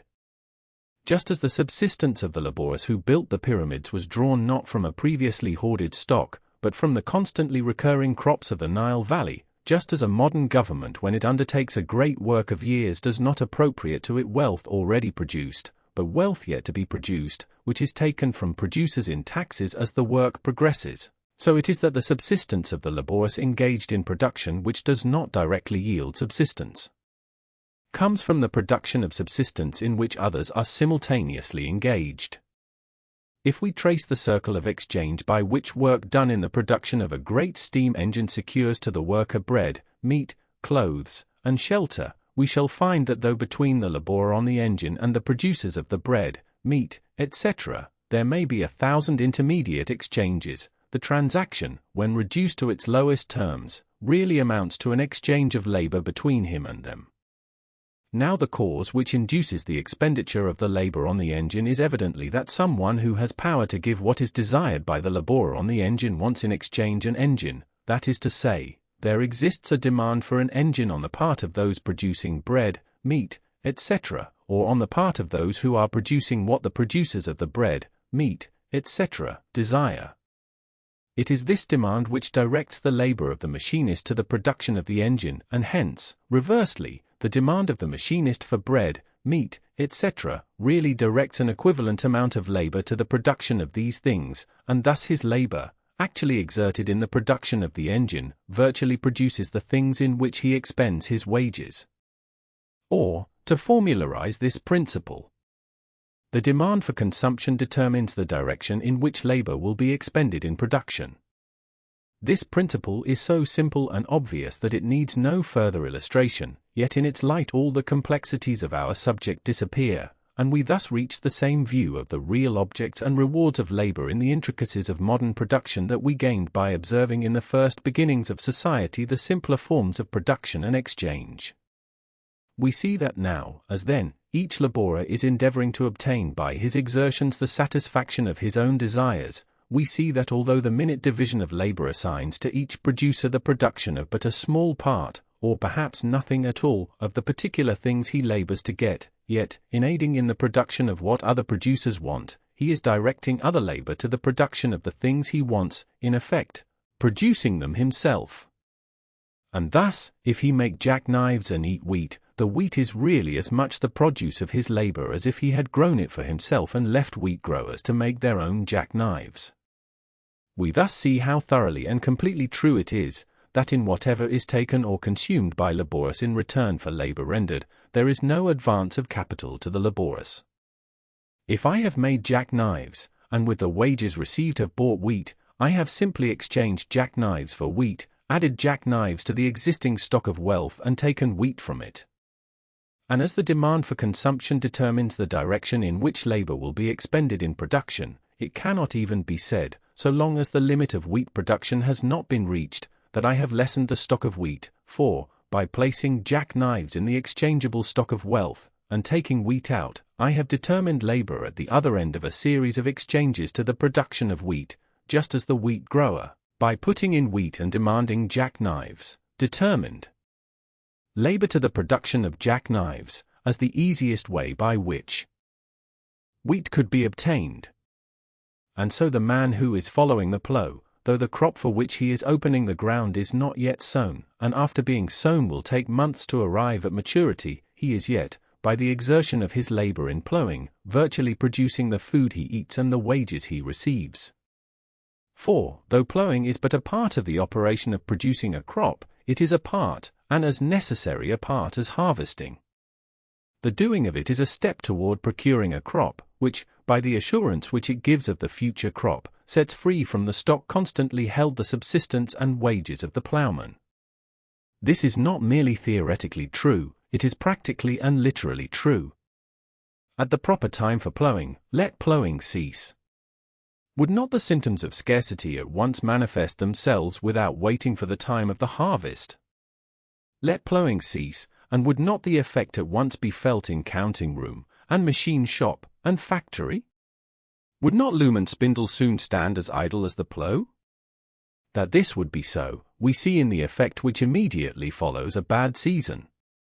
And if this would be so, is not the man who ploughs really producing his subsistence and wages as much as though during the day or week his labor actually resulted in the things for which his labor is exchanged?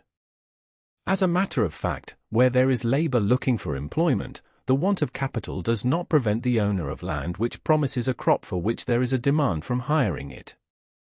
Either he makes an agreement to cultivate on shares, a common method in some parts of the United States, in which case the laborers, if they are without means of subsistence, will, on the strength of the work they are doing, obtain credit at the nearest store, or, if he prefers to pay wages, the farmer will himself obtain credit, and thus the work done in cultivation is immediately utilized or exchanged as it is done. If anything more will be used up than would be used up if the laborers were forced to beg instead of to work, for in any civilized country during a normal condition of things the laborers must be supported anyhow, it will be the reserve capital drawn out by the prospect of replacement, and which is in fact replaced by the work as it is done. For instance, in the purely agricultural districts of Southern California there was in 1877 a total failure of the crop, and of millions of sheep nothing remained but their bones. In the great San Joaquin Valley were many farmers without food enough to support their families until the next harvest time, let alone to support any laborers. But the rains came again in proper season, and these very farmers proceeded to hire hands to plow and to sow for every year, and there was a farmer who had been holding back part of his crop. As soon as the rains came he was anxious to sell before the next harvest brought lower Chapter 5. The real functions of capital. It may now be asked, if capital is not required for the payment of wages or the support of labor during production, what, then, are its functions? The previous examination has made the answer clear. Capital, as we have seen, consists of wealth used for the procurement of more wealth, as distinguished from wealth used for the direct satisfaction of desire, or, as I think it may be defined, of wealth in the course of exchange. Capital, therefore, increases the power of labor to produce wealth, by enabling labor to apply itself in more effective ways, as by digging up clams with a spade instead of the hand, or moving a vessel by shoveling coal into a furnace, instead of tugging at an oar. By enabling labor to avail itself of the reproductive forces of nature, as to obtain corn by sowing it, or animals by breeding them. By permitting the division of labor, and thus, on the one hand, increasing the efficiency of the human factor of wealth, by the utilization of special capabilities, the acquisition of skill, and the reduction of waste, and, on the other, calling in the powers of the natural factor at their highest, by taking advantage of the diversities of soil, climate, and situation, so as to obtain each particular species of wealth where nature is most favorable to its production. Capital does not supply the materials which labor works up into wealth, as is erroneously taught. The materials of wealth are supplied by nature. But such materials partially worked up and in the course of exchange are capital. Capital does not supply or advance wages, as is erroneously taught. Wages are that part of the produce of his labor obtained by the laborer. Capital does not maintain laborers during the progress of their work, as is erroneously taught. Laborers are maintained by their labor, the man who produces, in whole or in part, anything that will exchange for articles of maintenance, virtually producing that maintenance. Capital, therefore, does not limit industry, as is erroneously taught, the only limit to industry being the access to natural material. But capital may limit the form of industry and the productiveness of industry, by limiting the use of tools and the division of labor. That capital may limit the form of industry is clear. Without the factory, there could be no factory operatives, without the sewing machine, no machine sewing, without the plow, no plowman, and without a great capital engaged in exchange, industry could not take the many special forms which are concerned with exchanges. It is also as clear that the want of tools must greatly limit the productiveness of industry. If the farmer must use the spade because he has not capital enough for a plow, the sickle instead of the reaping machine, the flail instead of the thresher, if the machinist must rely upon the chisel for cutting iron, the weaver on the hand loom, and so on, the productiveness of industry cannot be a tithe of what it is when aided by capital in the shape of the best tools now in use. Nor could the division of labor go further than the very rudest and almost imperceptible beginnings, nor the exchanges which make it possible extend beyond the nearest neighbors, unless a portion of the things produced were constantly kept in stock, or in transit. Even the pursuits of hunting, fishing, gathering nuts, and making weapons could not be specialized, so that an individual could devote himself to any one, unless some part of what was procured by each was reserved from immediate consumption, so that he who devoted himself to the procurement of things of one kind could obtain the others as he wanted them, and could make the good luck of one day supply the shortcomings of the next. While to permit the minute subdivision of labor that is characteristic of, and necessary to, high civilization, a great amount of wealth of all descriptions must be constantly kept in stock or in transit. To enable the resident of a civilized community to exchange his labor at option with the labor of those around him, and with the labor of men in the most remote parts of the globe, there must be stocks of goods in warehouses, in stores, in the holds of ships, and in railway cars, just as to enable the denizen of a great city to draw at will a cupful of water. There must be thousands of millions of gallons stored in reservoirs and moving through miles of pipe. But to say that capital may limit the form of industry or the productiveness of industry is a very different thing from saying that capital limits industry. For the dictum of the current political economy that capital limits industry means not that capital limits the form of labor or the productiveness of labor, but that it limits the exertion of labor. This proposition derives its plausibility from the assumption that capital supplies labor with materials and maintenance, an assumption that we have seen to be unfounded, and which is indeed transparently preposterous the moment it is remembered that capital is there can be capital. Capital may limit the form of industry and the productiveness of industry, but this is not to say that there could be no industry without capital, any more than it is to say that without the power loom there could be no weaving, without the sewing machine no sewing, no cultivation without the plough, or that in a community of one, like that of Robinson Crusoe, there could be no labor because there could be no exchange. And to say that capital may limit the form and productiveness of industry is a different thing from saying that capital does.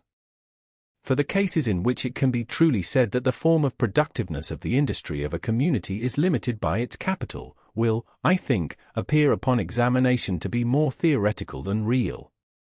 It is evident that in such a country as Mexico or Tunis the larger and more general use of capital would greatly change the forms of industry and enormously increase its productiveness, and it is often said of such countries that they need capital for the development of their resources. But is there not something back of this, a want which includes the want of capital? Is it not the rapacity and abuses of government, the insecurity of property, the ignorance and prejudice of the people, that prevent the accumulation and use of capital? Is not the real limitation in these things, and not in the want of capital, which would not be used even if placed there? We can, of course, imagine a community in which the want of capital would be the only obstacle to an increased productiveness of labor, but it is only by imagining a conjunction of conditions that seldom, if ever, occurs, except by accident or as a passing phase. A community in which capital has been swept away by war, conflagration, or convulsion of nature, and, possibly, a community composed of civilized people just settled in a new land, seem to me to furnish the only examples. Yet how quickly the capital habitually used is reproduced in a community that has been swept by war, has long been noticed, while the rapid production of the capital it can, or is disposed to use, is equally noticeable in the case of a new community. I am unable to think of any other than such rare and passing conditions in which the productiveness of labor is really limited by the want of capital. For, although there may be in a community individuals who from want of capital cannot apply their labor as efficiently as they would, yet so long as there is a sufficiency of capital in the community at large, the real limitation is not the want of capital, but the want of its proper distribution. If bad government rob the laborer of his capital, if unjust laws take from the producer the wealth with which he would assist production, and hand it over to those who are mere pensioners upon industry, the real limitation to the effectiveness of labor is in misgovernment, and not in want of capital. And so of ignorance, or custom, or other conditions which prevent the use of capital. It is they, not the want of capital, that really constitute the limitation. To give a circular saw to a Terra del Fugan, a locomotive to a Bedouin Arab, or a sewing machine to a flathead squaw, would not be to add to the efficiency of their labor. Neither does it seem possible by giving anything else to add to their capital, for any wealth beyond what they had been accustomed to use as capital would be consumed or suffered to waste. It is not the want of seeds and tools that keeps the Apache and the Sioux from cultivating the soil. If provided with seeds and tools, they would not use them productively unless at the same time restrained from wandering and taught to cultivate the soil. If all the capital of a London were given them in their present condition, it would simply cease to be capital, for they would only use productively such infinitesimal part as might assist in the chase, and would not even use that until all the edible part of the stock thus showered upon them. Chapter 5 had been consumed. Yet such capital as they do want they manage to acquire, and in some forms in spite of the greatest difficulties. These wild tribes hunt and fight with the best weapons that American and English factories produce, keeping up with the latest improvements. It is only as they became civilized that they would care for such other capital as the civilized state requires, or that it would be of any use to them. In the reign of George IV, some returning missionaries took with them to England a New Zealand chief called Honji.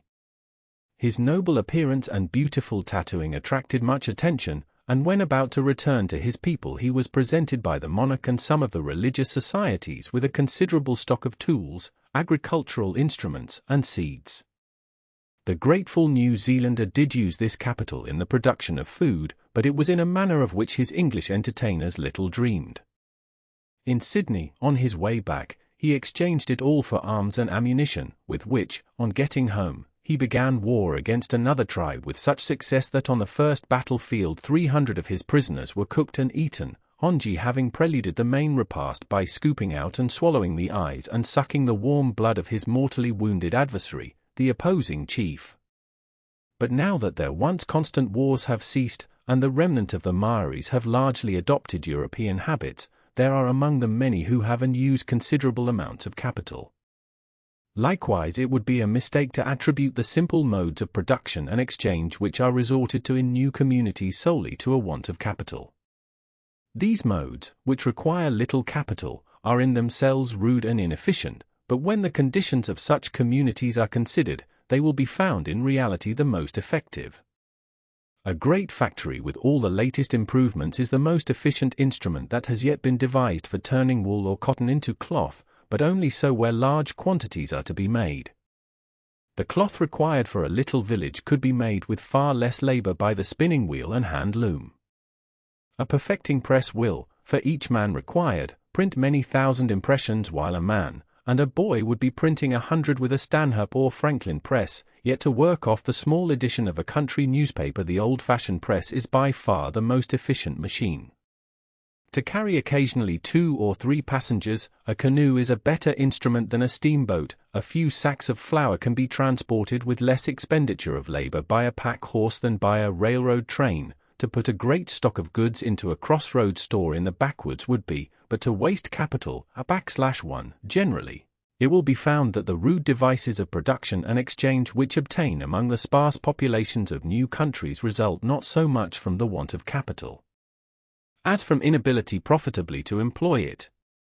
As, no matter how much water is poured in, there can never be in a bucket more than a bucketful, so no greater amount of wealth will be used as capital than is required by the machinery of production and exchange that under all the existing conditions, intelligence, habit, security, density of population, etc., best suit the people.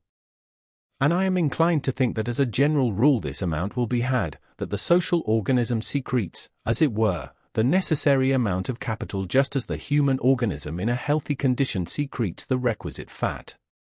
But whether the amount of capital ever does limit the productiveness of industry, and thus fix a maximum which wages cannot exceed, it is evident that it is not from any scarcity of capital that the poverty of the masses in civilized countries proceeds. For not only do wages nowhere reach the limit fixed by the productiveness of industry, but wages are relatively the lowest where capital is most abundant. The tools and machinery of production are in all the most progressive countries evidently in excess of the use made of them, and any prospect of remunerative employment brings out more than the capital needed. The bucket is not only full, it is overflowing. So evident is this, that not only among the ignorant, but by men of high economic reputation, is industrial depression attributed to the abundance of machinery, and the accumulation of capital, and war, which is the destruction of capital, is looked upon as the cause of brisk trade and high wages, an idea strangely enough, so great is the confusion of thought on such matters, countenanced by many who hold that capital employs labor and pays wages. Asterisk, asterisk, asterisk, asterisk, asterisk. Our purpose in this inquiry is to solve the problem to which so many self-contradictory answers are given. In ascertaining clearly what capital really is and what capital really does, we have made the first, and an all-important step. But it is only a first step. Let us recapitulate and proceed. We have seen that the current theory that wages depend upon the ratio between the number of laborers and the amount of capital devoted to the employment of labor is inconsistent with the general fact that wages and interest do not rise and fall inversely, but conjointly. This discrepancy having led us to an examination of the grounds of the theory, we have seen, further, that, contrary to the current idea, wages are not drawn from capital at all, but come directly from the produce of the labor for which they are paid. We have seen that capital does not advance wages or subsist laborers, but that its functions are to assist labor in production with tools, seed, etc., and with the wealth required to carry on exchanges. We are thus irresistibly led to practical conclusions so important as amply to justify the pains taken to make sure of them. For if wages are drawn, not from capital, but from the produce of labor, the current theories as to the relations of capital and labor are invalid, and all remedies, whether proposed by professors of political economy or working men, which look to the alleviation of poverty either by the increase of capital or the restriction of the number of laborers or the efficiency of their work, must be condemned. If each laborer in performing a labor really creates the fund from which his wages are drawn, then wages cannot be diminished by the increase of laborers, but, on the contrary, as the efficiency of labor manifestly increases with the number of laborers, the more laborers, other things being equal, the higher should wages be. But this necessary proviso, other things being equal, brings us to a question which must be considered and disposed of before we can further proceed. That question is, do the productive powers of nature tend to diminish with the increasing drafts made upon them by increasing population? Footnotes. New Zealand and its inhabitants. Reverend Richard Taylor. London. Book 2. Population and Subsistence. Chapter 1, The Malthusian Theory, Its Genesis and Support. Chapter 2, Inferences from Facts. Chapter 3, Inferences from Analogy. Chapter 4, Disproof of the Malthusian Theory. Are God and nature then at strife, that nature lends such evil dreams? So careful of the type she seems, so careless of the single life. Tennyson. Chapter 1. The Malthusian Theory, Its Genesis and Support. Behind the theory we have been considering lies a theory we have yet to consider. The current doctrine as to the derivation and law of wages finds its strongest support in a doctrine as generally accepted, the doctrine to which Malthus has given his name, that population naturally tends to increase faster than subsistence. These two doctrines, fitting in with each other, frame the answer which the current political economy gives to the great problem we are endeavoring to solve. In what has preceded, the current doctrine that wages are determined by the ratio between capital and laborers has, I think, been shown to be so utterly baseless as to excite surprise as to how it could so generally and so long obtain.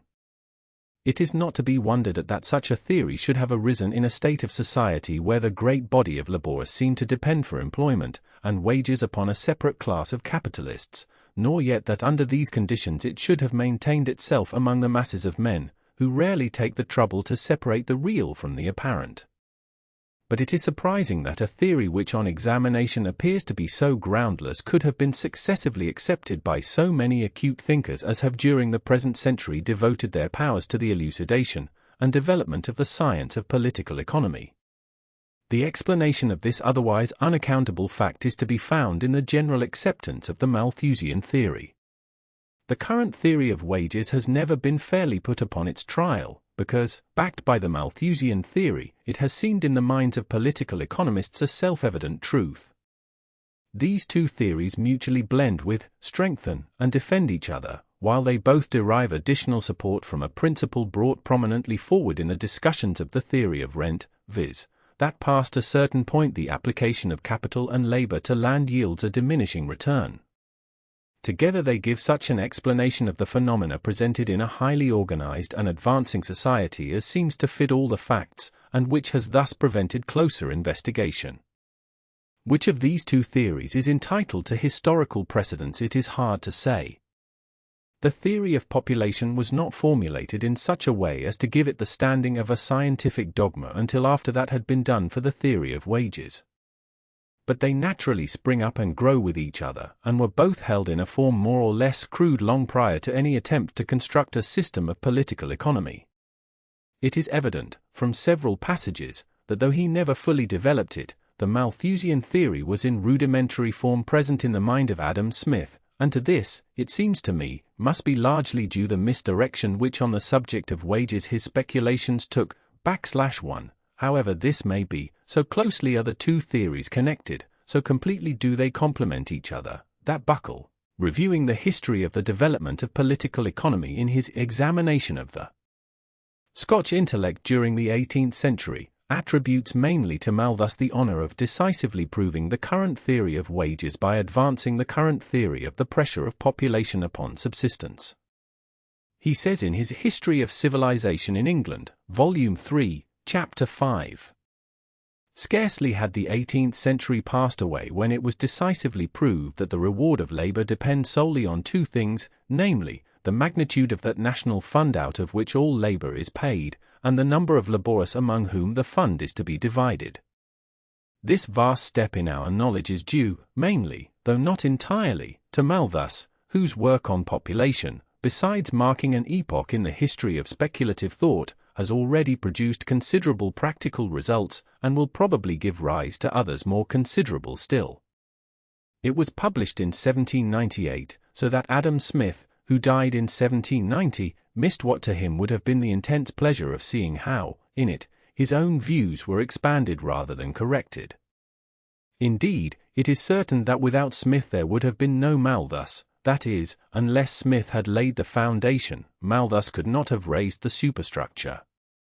The famous doctrine which ever since its enunciation has so powerfully influenced thought, not alone in the province of political economy, but in regions of even higher speculation, was formulated by Malthus in the proposition that, as shown by the growth of the North American colonies, the natural tendency of population is to double itself at least every 25 years, thus increasing in a geometrical ratio, while the subsistence that can be obtained from land under circumstances the most favorable to human industry could not possibly be made to increase faster than in an arithmetical ratio, or by an addition every 25 years of a quantity equal to what it at present produces. The necessary effects of these two different rates of increase, when brought together, Mr. Malthus naively goes on to say, will be very striking. And thus, chap. 1. He brings them together. Let us call the population of this island 11 millions, and suppose the present produce equal to the easy support of such a number. In the first 25 years the population would be 22 millions, and the food being also doubled, the means of subsistence would be equal to this increase. In the next 25 years the population would be 44 millions, and the means of subsistence only equal to the support of 33 millions. In the next period the population would be equal to 88 millions, and the means of subsistence just equal to the support of half that number. And at the conclusion of the first century, the population would be 176 millions, and the means of subsistence only equal to the support of 55 millions, leaving a population of 121 millions totally unprovided for. Taking the whole earth instead of this island, emigration would of course be excluded, and supposing the present population equal to 1,000 millions, the human species would increase as the numbers 1, 2, 4, 8, 16, 32, 64, 128, 256, and subsistence as 1, 2, 3, 4, 5, 6, 7, 8, 9. In 2 centuries the population would be to the means of subsistence as 256 to 9, in 3 centuries, 4096 to 13, and in 2000 years the difference would be almost incalculable. Such a result is of course prevented by the physical fact that no more people can exist than can find subsistence, and hence Malthus' conclusion is that this tendency of population to indefinite increase must be held back either by moral restraint upon the reproductive faculty, or by the various causes which increase mortality, which he resolves into vice and misery. Such causes as prevent propagation he styles the preventive check, such causes as increase mortality he styles the positive check. This is the famous Malthusian doctrine, as promulgated by Malthus himself in the Essay on Population. It is not worthwhile to dwell upon the fallacy involved in the assumption of geometrical and arithmetical rates of increase, a play upon proportions which hardly rises to the dignity of that in the familiar puzzle of the hare and the tortoise, in which the hare is made to chase the tortoise through all eternity without coming up with him. For this assumption is not necessary to the Malthusian doctrine, or at least is expressly repudiated by some of those who fully accept that doctrine, as, for instance, John Stuart Mill, who speaks of it as an unlucky attempt to give precision to things which do not admit of it, which every person capable of reasoning must see is wholly superfluous to the argument. The essence of the Malthusian doctrine is that population tends to increase faster than the power of providing food, and whether this difference be stated as a geometrical ratio for population and an arithmetical ratio for subsistence, as by Malthus, or as a constant ratio for population and a diminishing ratio for subsistence, as by Mill, is only a matter of statement. The vital point, on which both agree, is, to use the words of Malthus, that there is a natural tendency and constant effort in population to increase beyond the means of subsistence. The Malthusian doctrine, as at present held, may be thus stated in its strongest and least objectionable form. That population, constantly tending to increase, must, when unrestrained, ultimately press against the limits of subsistence, not as against a fixed, but as against an elastic barrier, which makes the procurement of subsistence progressively more and more difficult. And thus, wherever reproduction has had time to assert its power, and is unchecked by prudence, there must exist that degree of want which will keep population within the bounds of subsistence. Although in reality not more repugnant to the sense of harmonious adaptation by creative beneficence and wisdom than the complacent no theory which throws the responsibility for poverty and its concomitants upon the inscrutable decrees of Providence, without attempting to trace them, this theory, in avowedly making vice and suffering the necessary results of a natural instinct with which are linked the purest and sweetest affections, comes rudely in collision with ideas deeply rooted in the human mind, and it was, as soon as formally promulgated, fought with a bitterness in which zeal was often more manifest than logic. But it has triumphantly withstood the ordeal, and in spite of the refutations of the Godwins, the denunciations of the Cobbetts, and all the shafts that argument, sarcasm, ridicule, and sentiment could direct against it, today it stands in the world of thought, as an accepted truth, which compels the recognition even of those who would fain disbelieve it. The causes of its triumph, the sources of its strength, are not obscure.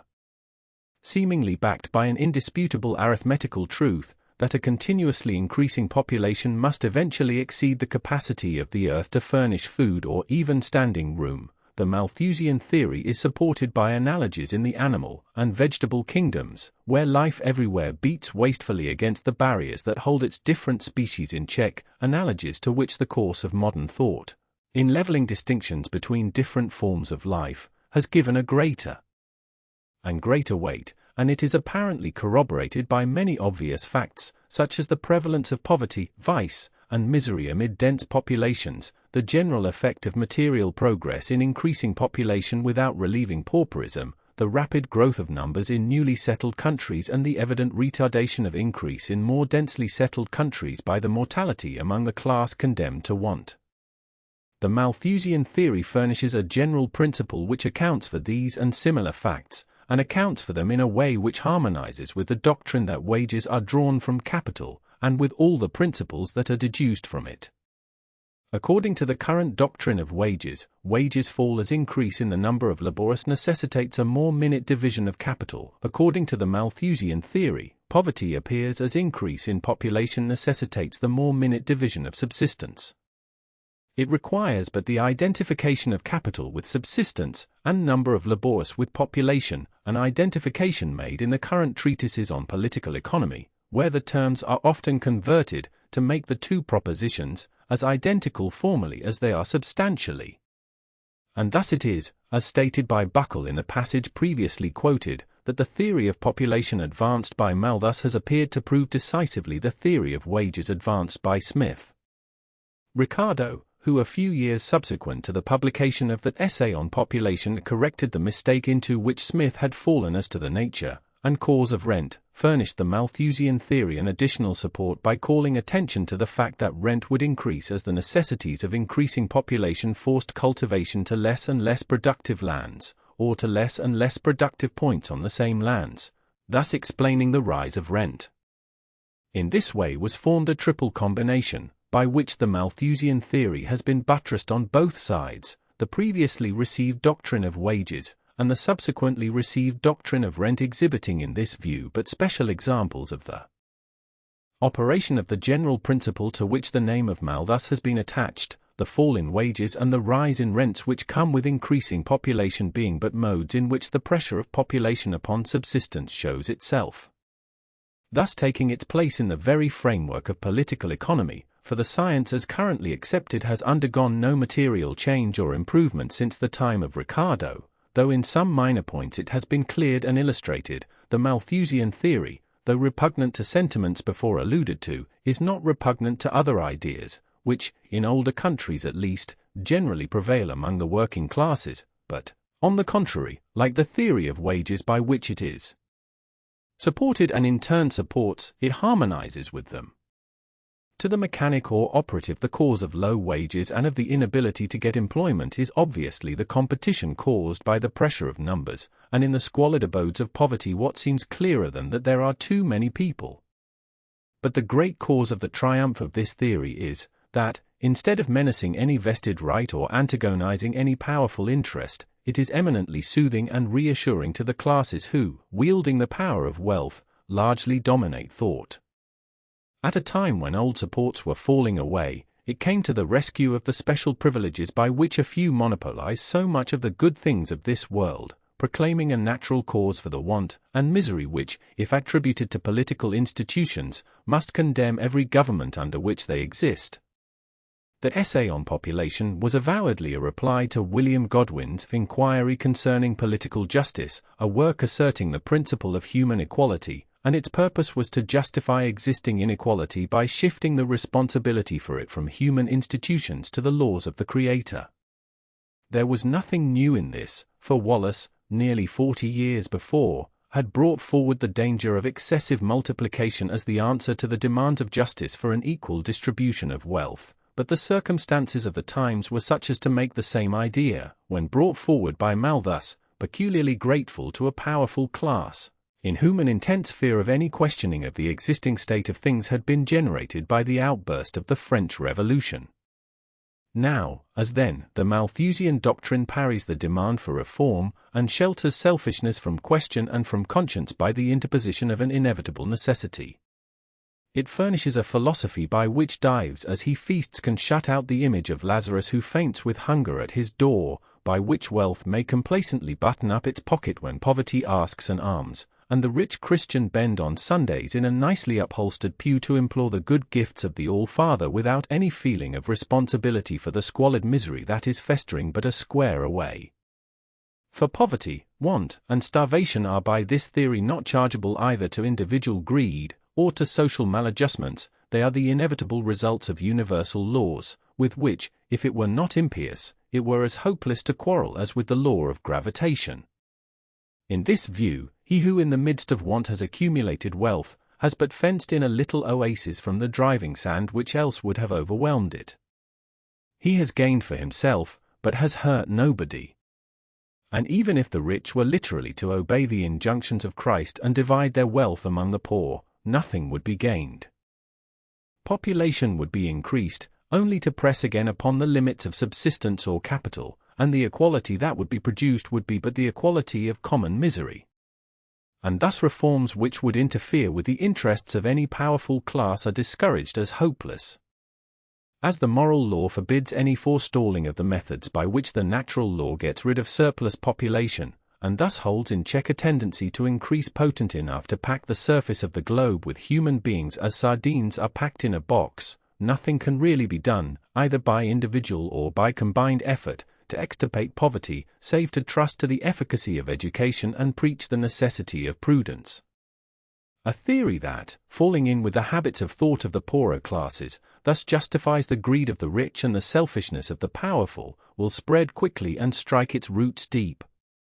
This has been the case with the theory advanced by Malthus.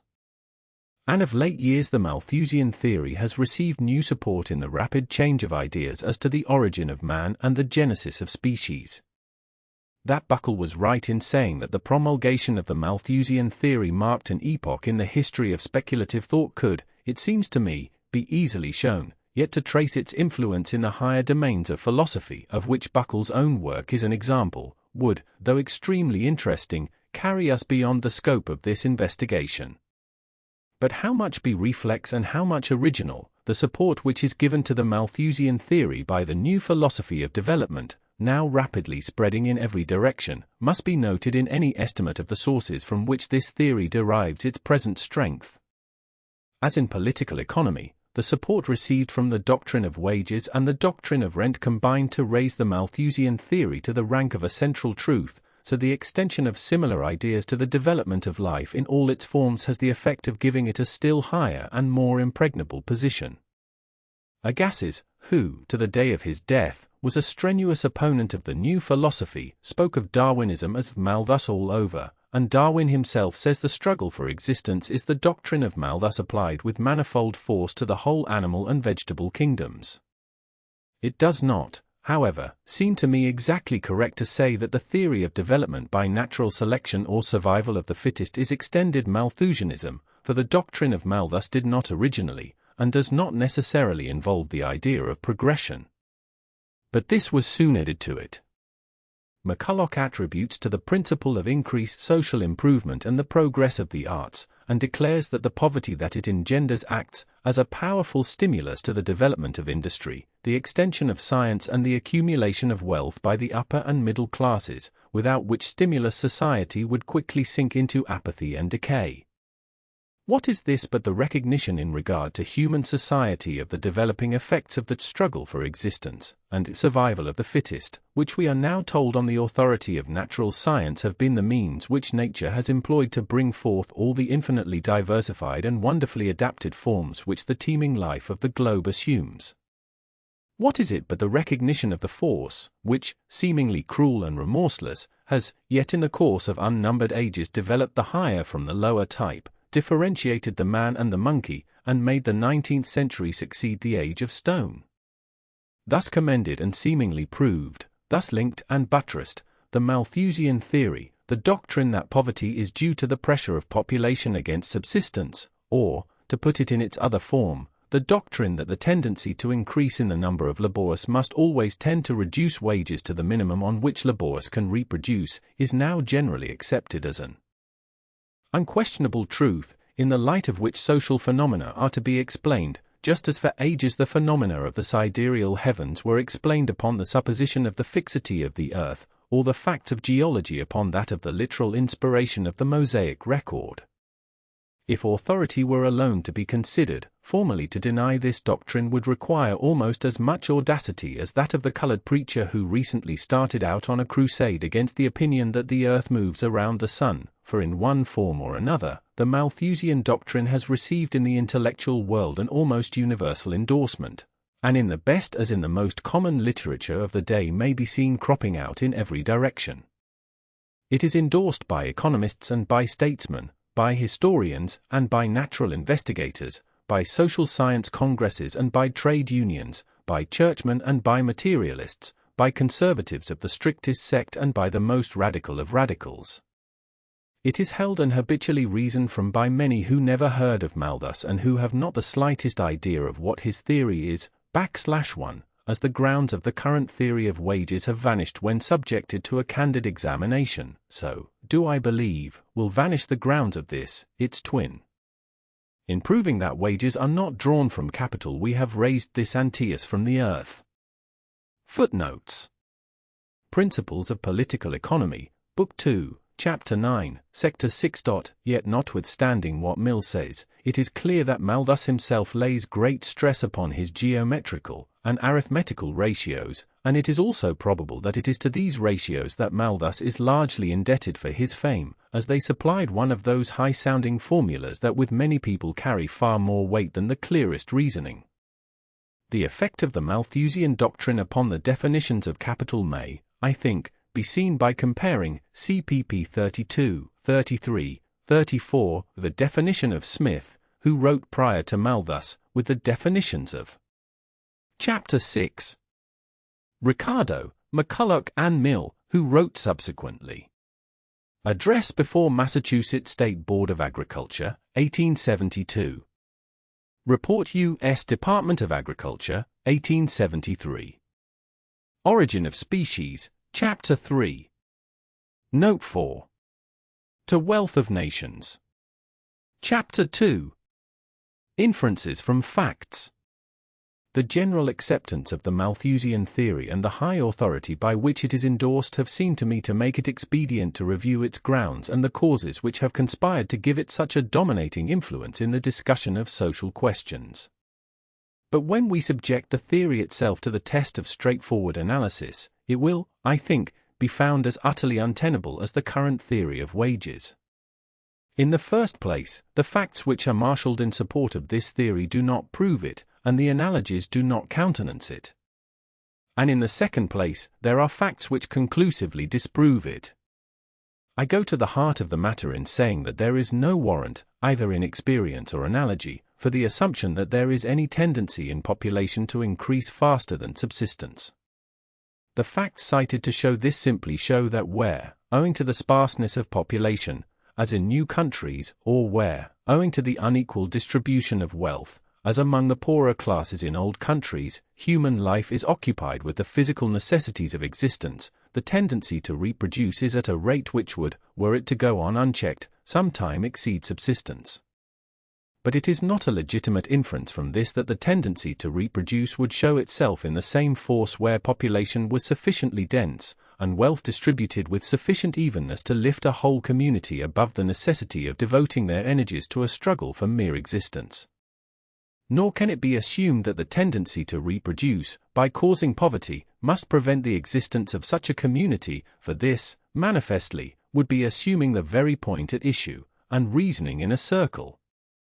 And even if it be admitted that the tendency to multiply must ultimately produce poverty, it cannot from this alone be predicated of existing poverty that it is due to this cause, until it be shown that there are no other causes which can account for it, a thing in the present state of government, laws, and customs, manifestly impossible. This is abundantly shown in the Essay on Population itself.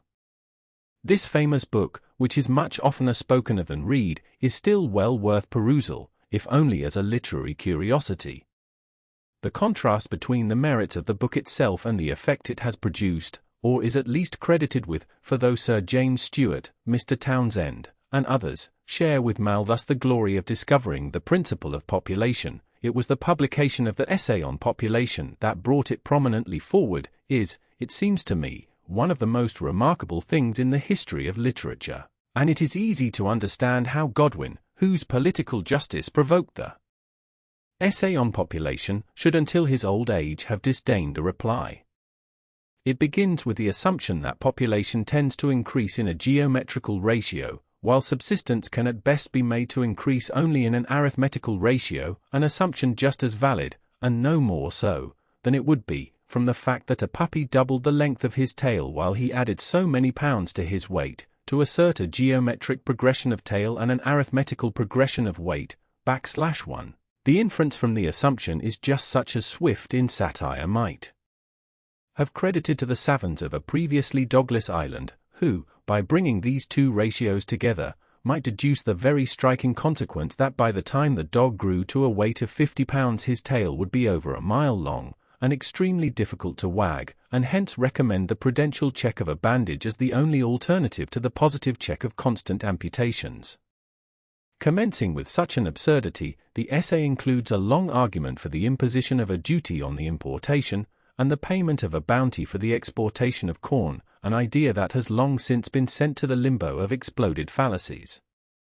And it is marked throughout the argumentative portions by passages which show on the part of the reverend gentleman the most ridiculous incapacity for logical thought, as, for instance, that if wages were to be increased from 18 pence or 2 shillings per day to 5 shillings, meat would necessarily increase in Chapter 1 have been doing, to speak in decorous terms of the complacent attribution of Irish want and suffering to overpopulation which are to be found even in the works of such high-minded men as Mill and Buckle. I know of nothing better calculated to make the blood boil than the cold accounts of the grasping, grinding tyranny to which the Irish people have been subjected, and to which, and not to any inability of the land to support its population, Irish pauperism and Irish famine are to be attributed, and were it not for the enervating effect which the history of the world proves to be everywhere the result of abject poverty, it would be difficult to resist something like a feeling of contempt for a race who, stung by such wrongs, have only occasionally murdered a landlord. Whether overpopulation ever did cause pauperism and starvation may be an open question, but the pauperism and starvation of Ireland can no more be attributed to this cause than can the slave trade be attributed to the overpopulation of Africa, or the destruction of Jerusalem to the inability of subsistence to keep pace with reproduction.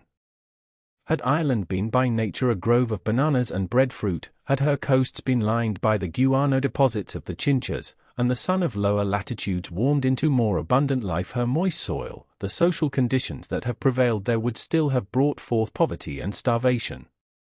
How could there fail to be pauperism and famine in a country where rack rents rested from the cultivator of the soil all the produce of his labor except just enough to maintain life in good seasons, where tenure at will forbade improvements and removed incentive to any, but the most wasteful and poverty-stricken culture, where the tenant dared not accumulate capital, even if he could get it, for fear the landlord would demand it in the rent, where in fact he was an abject slave, who, at the nod of a human being like himself, might at any time be driven from his miserable mud cabin, a houseless, homeless, starving wanderer, forbidden even to pluck the spontaneous fruits of the earth, or to trap a wild hare to satisfy his hunger.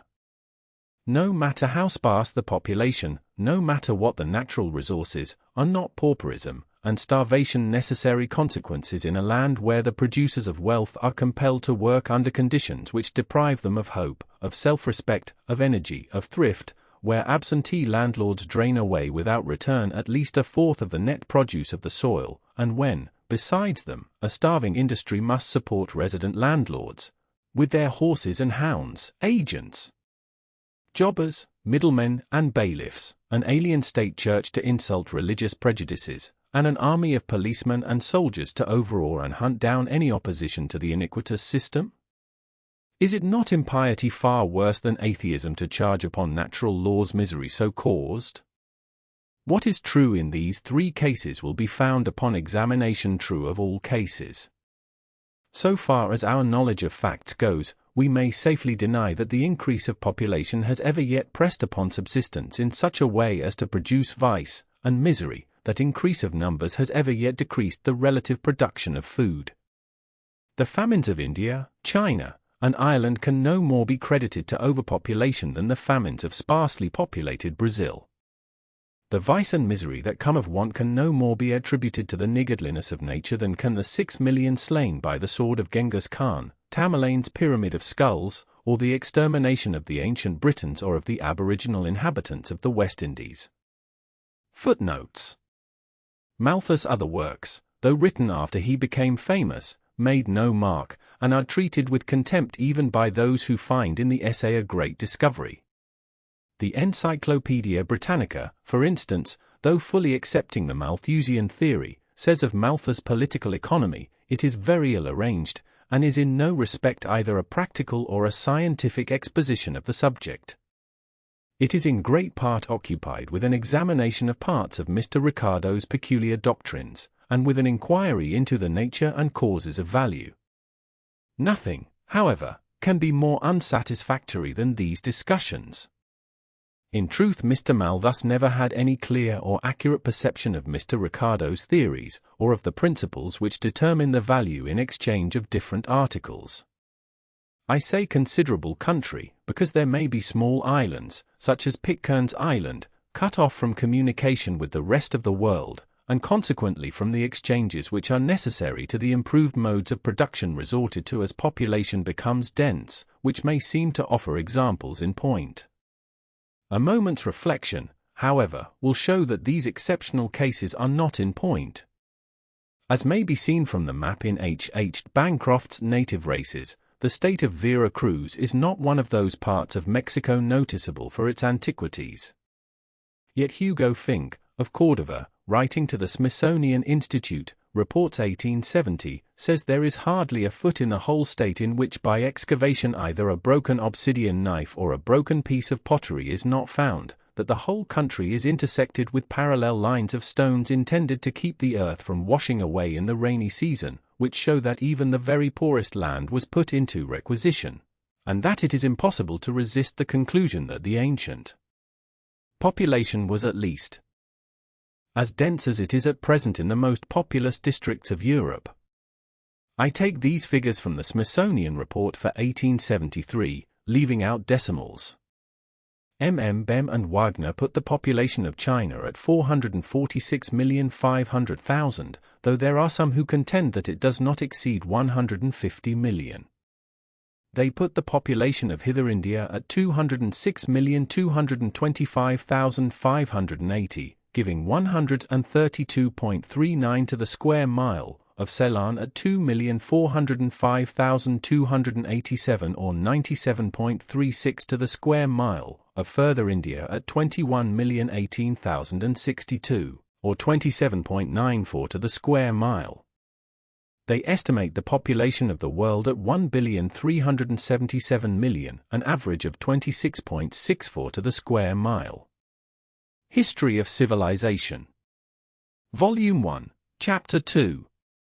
In this chapter Buckle has collected a great deal of evidence of the oppression and degradation of the people of India from the most remote times, a condition which, blinded by the Malthusian doctrine, he has accepted and made the cornerstone of his theory of the development of civilization. He attributes to the ease with which food can there be produced.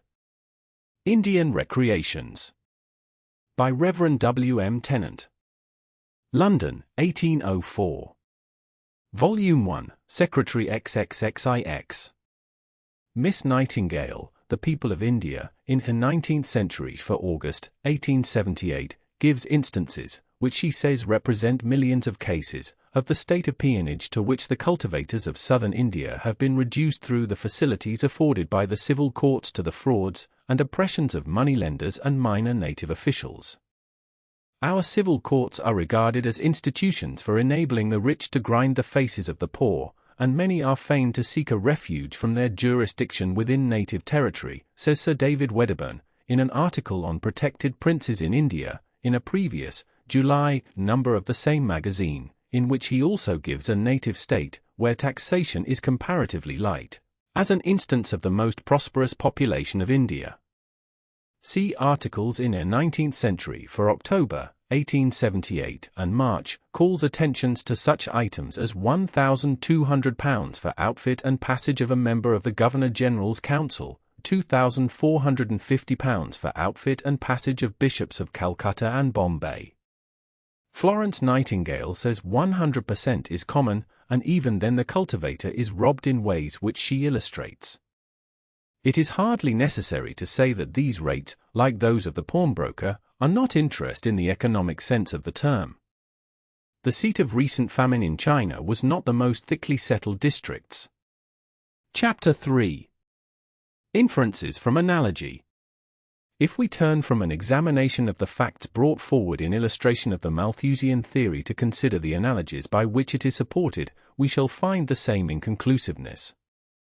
The strength of the reproductive force in the animal and vegetable kingdoms, such facts as that a single pair of salmon might, if preserved from their natural enemies for a few years, fill the ocean, that a pair of rabbits would, under the same circumstances, soon overrun a continent, that many plants scatter their seeds by the hundredfold, and some insects deposit thousands of eggs, and that everywhere through these kingdoms each species constantly tends to press, and when not limited by the number of its enemies, evidently does press, against the limits of subsistence, is constantly cited, from Malthus down to the textbooks of the present day, as showing that population likewise tends to press against subsistence, and, when unrestrained by other means, its natural increase must necessarily result in such low wages and want, or, if that will not suffice, and the increase still goes on, in such actual starvation, as will keep it within the limits of subsistence. But is this analogy valid? It is from the vegetable and animal kingdoms that man's food is drawn, and hence the greater strength of the reproductive force in the vegetable and animal kingdoms than in man simply proves the power of subsistence to increase faster than population. Does not the fact that all of the things which furnish man subsistence have the power to multiply many-fold, some of them many thousand-fold, and some of them many million or even billion-fold, while he is only doubling his numbers, show that, let human beings increase to the full extent of their reproductive power, the increase of population can never exceed subsistence. This is clear when it is remembered that though in the vegetable and animal kingdoms each species, by virtue of its reproductive power, naturally and necessarily presses against the conditions which limit its further increase, yet these conditions are nowhere fixed and final. No species reaches the ultimate limit of soil, water, air, and sunshine, but the actual limit of each is in the existence of other species, its rivals, its enemies, or its food. Thus the conditions which limit the existence of such of these species as afford him subsistence man can extend, in some cases his mere appearance will extend them, and thus the reproductive forces of the species which supply his wants, instead of wasting themselves against their former limit, start forward in his service at a pace which his powers of increase cannot rival. If he but shoot hawks, food birds will increase, if he but trap foxes the wild rabbits will multiply, the honey bee moves with the pioneer, and on the organic matter with which man's presence fills the rivers, fishes feed.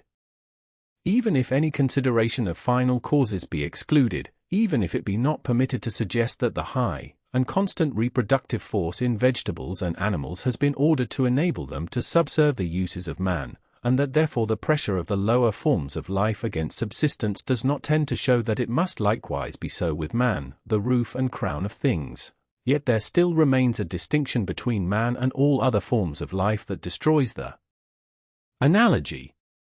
Of all living things, man is the only one who can give play to the reproductive forces, more powerful than his own, which supply him with food. Beast, insect, bird, and fish take only what they find. Their increase is at the expense of their food, and when they have reached the existing limits of food, their food must increase before they can increase. But unlike that of any other living thing, the increase of man involves the increase of his food. If bears instead of men had been shipped from Europe to the North American continent, there would now be no more bears than in the time of Columbus, and possibly fewer, for bear food would not have been increased nor the conditions of bear life extended, by the bear immigration, but probably the reverse.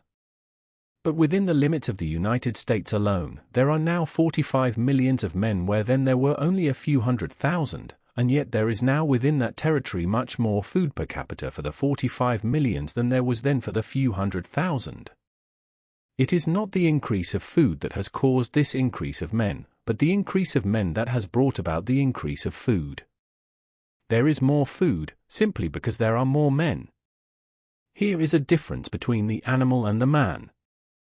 Both the jayhawk and the man eat chickens, but the more jayhawks the fewer chickens, while the more men the more chickens. Both the seal and the man eat salmon, but when a seal takes a salmon there is a salmon the less, and were seals to increase past a certain point salmon must diminish, while by placing the spawn of the salmon under favorable conditions man can so increase the number of salmon as more than to make up for all he may take, and thus, no matter how much men may increase, their increase need never outrun the supply of salmon. In short, while all through the vegetable and animal kingdoms the limit of subsistence is independent of the thing subsisted, with man the limit of subsistence is, within the final limits of earth, air, water, and sunshine, dependent upon man himself. And this being the case, the analogy which it is sought to draw between the lower forms of life and man manifestly fails. While vegetables and animals do press against the limits of subsistence, man cannot press against the limits of his subsistence until the limits of the globe are reached. Observe, this is not merely true of the whole, but of all the parts. As we cannot reduce the level of the smallest bay or harbor without reducing the level not merely of the ocean with which it communicates, but of all the seas and oceans of the world, so the limit of subsistence in any particular place is not the physical limit of that place, but the physical limit of the globe. 50 square miles of soil will in the present state of the productive arts yield subsistence for only some thousands of people, but on the 50 square miles which comprise the city of London some 3.5 millions of people are maintained, and subsistence increases as population increases. So far as the limit of subsistence is concerned, London may grow to a population of 100 millions, or 500 millions, or 1,000 millions, for she draws for subsistence upon the whole globe, and the limit which subsistence sets to her growth in population is the limit of the globe to furnish food for its inhabitants. But here will arise another idea from which the Malthusian theory derives great support, that of the diminishing productiveness of land. As conclusively proving the law of diminishing productiveness, it is said in the current treatises that were it not true that beyond a certain point land yields less, and less to additional applications of labor and capital, increasing population would not cause any extension of cultivation, but that all the increased supplies needed could and would be raised without taking into cultivation any fresh ground. Assent to this seems to involve assent to the doctrine that the difficulty of obtaining subsistence must increase with increasing population. But I think the necessity is only in seeming. If the proposition be analyzed, it will be seen to belong to a class that depend for validity upon an implied or suggested qualification, a truth relatively, which taken absolutely becomes a non-truth. For that man cannot exhaust or lessen the powers of nature follows from the indestructibility of matter and the persistence of force. Production and consumption are only relative terms. Speaking absolutely, man neither produces nor consumes. The whole human race, were they to labor to infinity, could not make this rolling sphere one atom heavier or one atom lighter, could not add to or diminish by one iota the sum of the forces whose everlasting circling produces all motion, and sustains all life. As the water that we take from the ocean must again return to the ocean, so the food we take from the reservoirs of nature is, from the moment we take it, on its way back to those reservoirs. What we draw from a limited extent of land may temporarily reduce the productiveness of that land, because the return may be to other land, or may be divided between that land and other land, or, perhaps, all land, but this possibility lessens with increasing area, and ceases when the whole globe is considered. That the earth could maintain 1,000 billions of people as easily as 1,000 millions is a necessary deduction from the manifest truths that, at least so far as our agency is concerned, matter is eternal, and force must forever continue to act. Life does not use up the forces that maintain life. We come into the material universe bringing nothing, we take nothing away when we depart. The human being, physically considered, is but a transient form of matter, a changing mode of motion. The matter remains and the force persists. Nothing is lessened, nothing is weakened. And from this it follows that the limit to the population of the globe can be only the limit of space. Now this limitation of space, this danger that the human race may increase beyond the possibility of finding elbow room, is so far off as to have for us no more practical interest than the recurrence of the glacial period, or the final extinguishment of the sun. Yet remote and shadowy as it is this possibility which gives to the Malthusian theory its apparently self-evident character. But if we follow it, even this shadow will disappear. It, also, springs from a false analogy. That vegetable and animal life tend to press against the limits of space does not prove the same tendency in human life. Granted that man is only a more highly developed animal, that the ring-tailed monkey is a distant relative who has gradually developed acrobatic tendencies, and the humpbacked whale a far-off connection who in early life took to the sea, granted that back of these he is kin to the vegetable, and is still subject to the same laws as plants, fishes, birds, and beasts. Yet there is still this difference between man and all other animals: he is the only animal whose desires increase as they are fed, the only animal that is never satisfied. The wants of every other living thing are uniform and fixed. The ox of today aspires to no more than did the ox when man first yoked him. The seagull of the English Channel, who poises himself above the swift steamer, wants no better food or lodging than the gulls who circled round as the keels of Caesar's galleys first grated on a British beach. Of all that nature offers them, be it ever so abundant, all living things save man can take, and care for, only enough to supply wants which are definite and fixed. The only use they can make of additional supplies or additional opportunities is to multiply. But not so with man.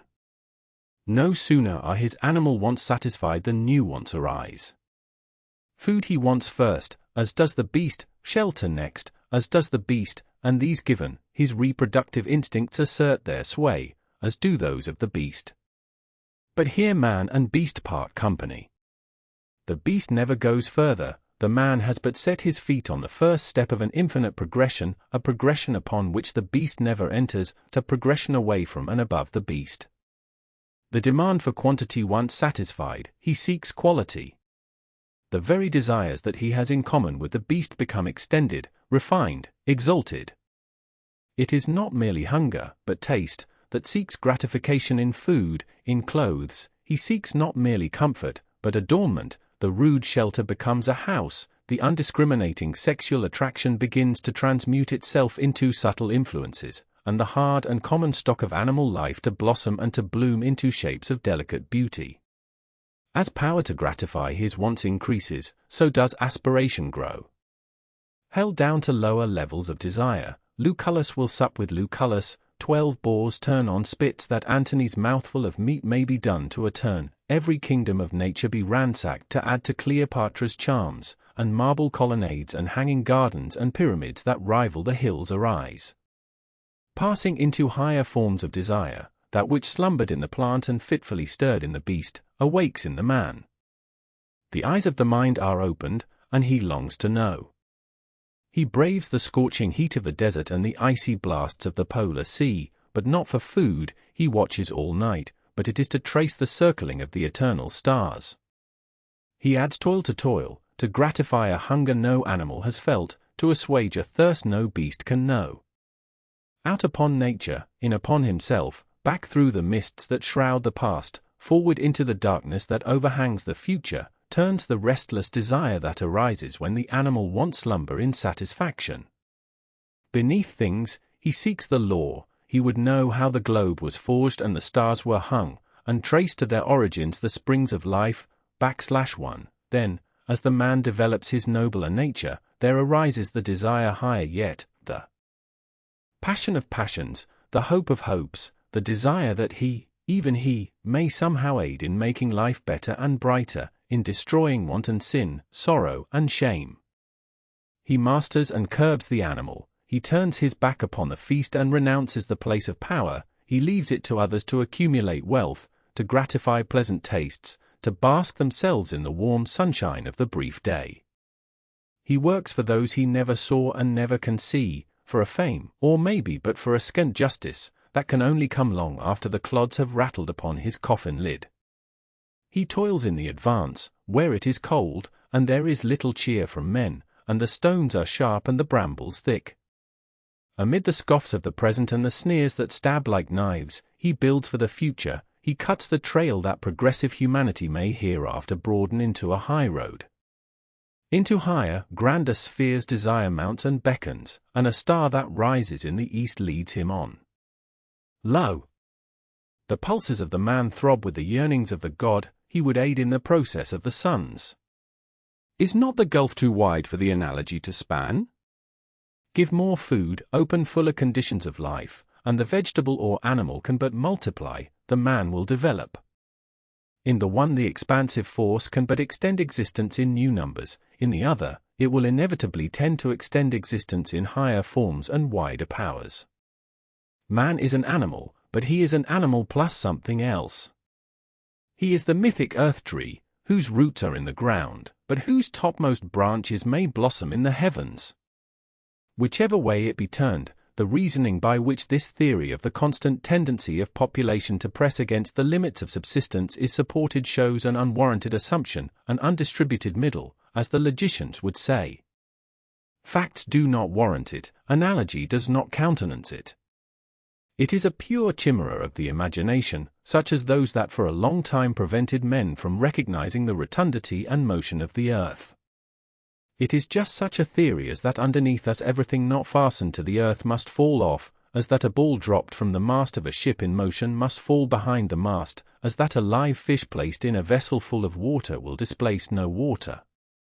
It is as unfounded, if not as grotesque, as an assumption we can imagine Adam might have made had he been of an arithmetical turn of mind, and figured on the growth of his first baby from the rate of its early months.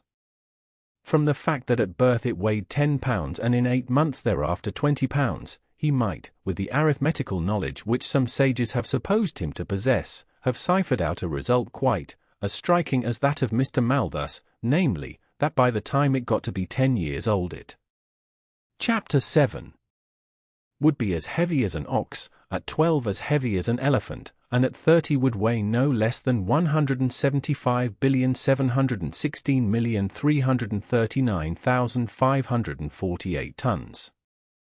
The fact is, there is no more reason for us to trouble ourselves about the pressure of population upon subsistence than there was for Adam to worry himself about the rapid growth of his baby. So far as an inference is really warranted by facts and suggested by analogy, it is that the law of population includes such beautiful adaptations as investigation has already shown in other natural laws, and that we are no more warranted in assuming that the instinct of reproduction, in the natural development of society, tends to produce misery and vice, than we should be in assuming that the force of gravitation must hurl the moon to the earth and the earth to the sun, or than in assuming, from the contraction of water with reductions of temperature down to 32 degrees that rivers and lakes must freeze to the bottom with every frost, and the temperate regions of earth be thus rendered uninhabitable by even moderate winters. That, besides the positive and prudential checks of Malthus, there is a third check which comes into play with the elevation of the standard of comfort and the development of the intellect, is pointed to by many well-known facts.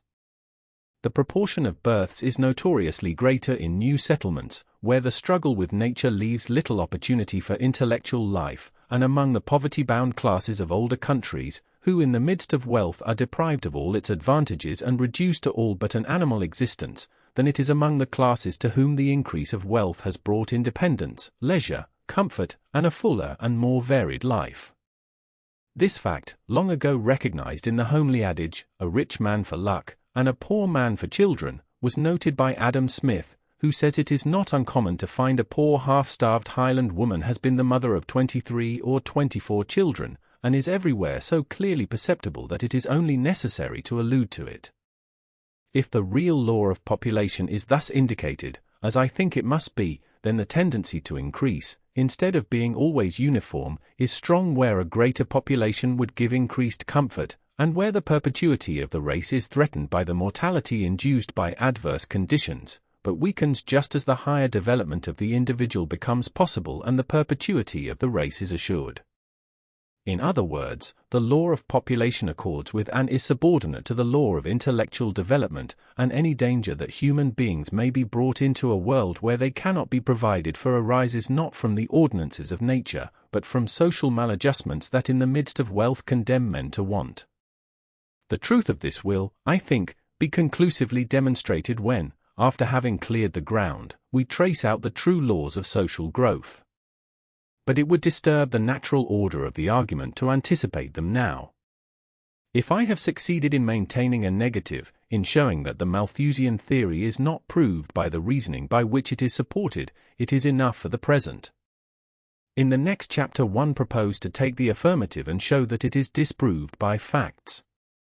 Chapter 4. Disproof of the Malthusian theory. So deeply rooted and thoroughly entwined with the reasonings of the current political economy is this doctrine that increase of population tends to reduce wages and produce poverty, so completely does it harmonize with many popular notions, and so liable is it to recur in different shapes, that I have thought it necessary to meet and show in some detail the insufficiency of the arguments by which it is supported, before bringing it to the test of facts, for the general acceptance of this theory adds a most striking instance to the many which the history of thought affords of how easily men ignore facts when blindfolded by a pre-accepted theory. To the supreme and final test of facts we can easily bring this theory. Manifestly the question whether increase of population necessarily tends to reduce wages and cause want is simply the question whether it tends to reduce the amount of wealth that can be amount of labor. This is what the current doctrine holds. The accepted theory is that the more that is required from nature the less generously does she respond, so that doubling the application of labor will not double the product, and hence, increase of population must tend to reduce wages and deepen poverty, or, in the phrase of Malthus, must result in vice and misery. To quote the language of John Stuart Mill, a greater number of people cannot, in any given state of civilization, be collectively so well provided for as a smaller. The niggardliness of nature, not the injustice of society, is the cause of the penalty attached to overpopulation. An unjust distribution of wealth does not aggravate the evil, but, at most, causes it be somewhat earlier felt. It is in vain to say that all mouths which the increase of mankind calls into existence bring with them hands. The new mouths require as much food as the old ones, and the hands do not produce as much. If all instruments of production were held in joint property by the whole people, and the produce divided with perfect equality among them, and if in a society thus constituted, industry were as energetic and the produce as ample as at the present time, there would be enough to make all the existing population extremely comfortable, but when that population had doubled itself, as, with existing habits of the people, under such an encouragement, it undoubtedly would in little more than 20 years, what would then be their condition? Unless the arts of production were in the same time improved in an almost unexampled degree, the inferior soils which must be resorted to, and the more laborious and scantily remunerative cultivation which must be employed on the superior soils, to procure food for so much larger a population, would, by an insuperable necessity, render every individual in the community poorer than before. If the population continued to increase at the same rate, a time would soon arrive when no one would have more than mere necessaries, and, soon after, a time when no one would have a sufficiency of those, and the further increase of population would be arrested by death. All this I deny. I assert that the very reverse of these propositions is true. I assert that in any given state of civilization a greater number of people can collectively be better provided for than a smaller. I assert that the injustice of society, not the niggardliness of nature, is the cause of the wanton misery which the current theory attributes to overpopulation. I assert that the new mouths which an increasing population calls into existence require no more food than the old ones, while the hands they bring with them can in the natural order of things produce more. I assert that, other things being equal, the greater the population, the greater the comfort which an equitable distribution of wealth would give to each individual. I assert that in a state of equality the natural increase of population would constantly tend to make every individual richer instead of poorer.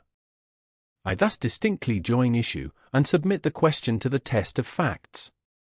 But observe, for even at the risk of repetition I wish to warn the reader against a confusion of thought that is observable even in writers of great reputation, that the question of fact into which this issue resolves itself is not in what stage of population is most subsistence produced, but in what stage of population is there exhibited the greatest power of producing wealth. For the power of producing wealth in any form is the power of producing subsistence, and the consumption of wealth in any form, or of wealth-producing power, is equivalent to the consumption of subsistence. I have, for instance, some money in my pocket. With it I may buy either food or cigars or jewelry or theatre tickets, and just as I expend my money do I determine labor to the production of food, of cigars, of jewelry, or of theatrical representations. A set of diamonds has a value equal to so many barrels of flour, that is to say, it takes on the average as much labor to produce the diamonds as it would to produce so much flour. If I load my wife with diamonds, it is as much an exertion of subsistence-producing power as though I had devoted so much food to purposes of ostentation. If I keep a footman, I take a possible ploughman from the plough. The breeding and maintenance of a racehorse require care and labor which would suffice for the breeding and maintenance of many workhorses. The destruction of wealth involved in a general illumination or the firing of a salute is equivalent to the burning up of so much food. The keeping of a regiment of soldiers, or of a warship, and her crew, is the diversion to unproductive uses of labor that could produce subsistence for many thousands of people. Thus the power of any population to produce the necessaries of life is not to be measured by the necessaries of life actually produced, but by the expenditure of power in all modes. There is no necessity for abstract reasoning. The question is one of simple fact. Does the relative power of producing wealth decrease with the increase of population? The facts are so patent that it is only necessary to call attention to them. We have, in modern times, seen many communities advance in population. Have they not at the same time advanced even more rapidly in wealth?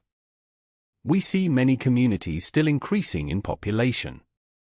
Are they not also increasing their wealth still faster? Is there any doubt that while England has been increasing her population at the rate of 2% per annum, her wealth has been growing in still greater proportion? Is it not true that while the population of the United States has been doubling every 29 years, her wealth has been doubling at much shorter intervals? Is it not true that under similar conditions, that is to say, among communities of similar people in a similar stage of civilization, the most densely populated community is also the richest? Are not the more densely populated eastern states richer in proportion to population than the more sparsely populated western or southern states? Is not England, where population is even denser than in the eastern states of the Union, also richer in proportion? Where will you find wealth devoted with the most lavishness to non-productive use, costly buildings, fine furniture, luxurious equipages, statues, pictures, pleasure gardens, and yachts? Is it not where population is densest rather than where it is sparsest? Where will you find in largest proportion those whom the general production suffices to keep without productive labor on their part, men of income and of elegant leisure, thieves, policemen, menial servants, lawyers, men of letters, and the like?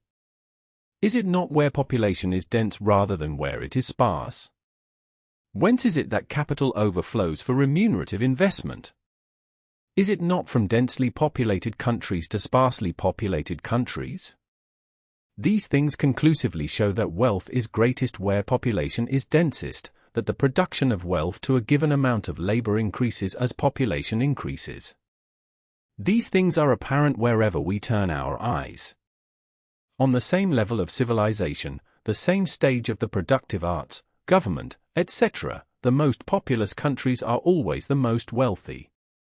Let us take a particular case, and that a case which of all that can be cited seems at first blush best to support the theory we are considering, the case of a community where, while population has largely increased, wages have greatly decreased, and it is not a matter of dubious inference, but of obvious fact that the generosity of nature has lessened.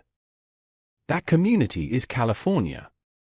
When upon the discovery of gold the first wave of immigration poured into California, it found a country in which nature was in the most generous mood. From the river banks and bars the glittering deposits of thousands of years could be taken by the most primitive appliances, in amounts which made an ounce, $16 per day, only ordinary wages. The plains, covered with nutritious grasses, were alive with countless herds of horses and cattle, so plenty that any traveler was at liberty to shift his saddle to a fresh steed, or to kill a bullock if he needed a steak, leaving the hide, its only valuable part, for the owner. From the rich soil which came first under cultivation, the mere plowing and sowing brought crops that in older countries, if procured at all, can only be procured by the most thorough manuring and cultivation. In early California, amid this profusion of nature, wages and interest were higher than anywhere else in the world. This virgin profusion of nature has been steadily giving way before the greater and greater demands which an increasing population has made upon it. poorer and poorer diggings have been worked, until now no diggings worth speaking of can be found, and gold mining requires much capital, large skill, and elaborate machinery, and involves great risks. Horses cost money, and cattle bred on the sagebrush plains of Nevada are brought by railroad across the mountains and killed in San Francisco shambles, while farmers are beginning to save their straw and look for manure, and land is in cultivation which will hardly yield a crop 3 years out of 4 without irrigation. At the same time, wages and interest have steadily gone down.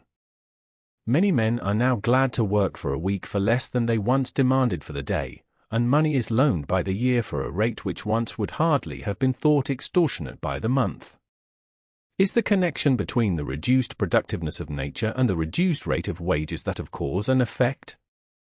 Is it true that wages are lower because labor yields less wealth? On the contrary. Instead of the wealth-producing power of labor being less in California in 1879 than in 1849, I am convinced that it is greater. /1. It seems to me that no one who considers how enormously during these years the efficiency of labor in California has been increased by roads, wharves, flumes, railroads, steamboats, telegraphs, and machinery of all kinds, by a closer connection with the rest of the world, and by the numberless economies resulting from a larger population, can doubt that the return which labor receives from nature in California is on the whole much greater now than it was in the days of unexhausted plazas and virgin soil, the increase in the power of the human factor having more than compensated for the decline in the power of the natural factor. That this conclusion is the correct one is proved by many facts which show that the consumption of wealth is now much greater, as compared with the number of laborers, than it was then. Instead of a population composed almost exclusively of men in the prime of life, a large proportion of women and children are now supported, and other non-producers have increased in much greater ratio than the population. Luxury has grown far more than wages have fallen. Where the best houses were cloth and paper shanties, are now mansions whose magnificence rivals European palaces. There are liveried carriages on the streets of San Francisco and pleasure yachts on her bay. The class who can live sumptuously on their incomes has steadily grown. There are rich men beside whom the richest of the earlier years would seem little better than paupers. In short, there are on every hand the most striking and conclusive evidences that the production and consumption of wealth have increased with even greater rapidity than the increase of population, and that if any class obtains less it is solely because of the greater inequality of distribution. What is obvious in this particular instance is obvious where the survey is extended. The richest countries are not those where nature is most prolific, but those where labor is most efficient, not Mexico, but Massachusetts, not Brazil, but England. The countries where population is densest and presses hardest upon the capabilities of nature are, other things being equal, the countries where the largest proportion of the produce can be devoted to luxury and the support of non-producers, the countries where capital overflows, the countries that upon exigency, such as war, can stand the greatest drain. That the production of wealth must, in proportion to the labor employed, be greater in a densely populated country like England than in new countries where wages and interest are higher, is evident from the fact that, though a much smaller proportion of the population is engaged in productive labor, a much larger surplus is available for other purposes than that of supplying physical needs. In a new country, the whole available force of the community is devoted to production. There is no well man who does not do productive work of some kind, no well woman exempt from household tasks. There are no paupers or beggars, no idle rich, no class whose labor is devoted to ministering to the convenience or ca. Chapter I, the inquiry narrowed to the laws of distribution, necessary relation of these laws. Chapter 2, Rent and the law of rent. Chapter 3, Interest and the cause of interest. Chapter 4, of spurious capital and of profits often mistaken for interest. Chapter 5, the law of interest. Chapter 6, wages and the law of wages. Chapter 7, correlation and coordination of these laws. Chapter 8, the statics of the problem thus explained.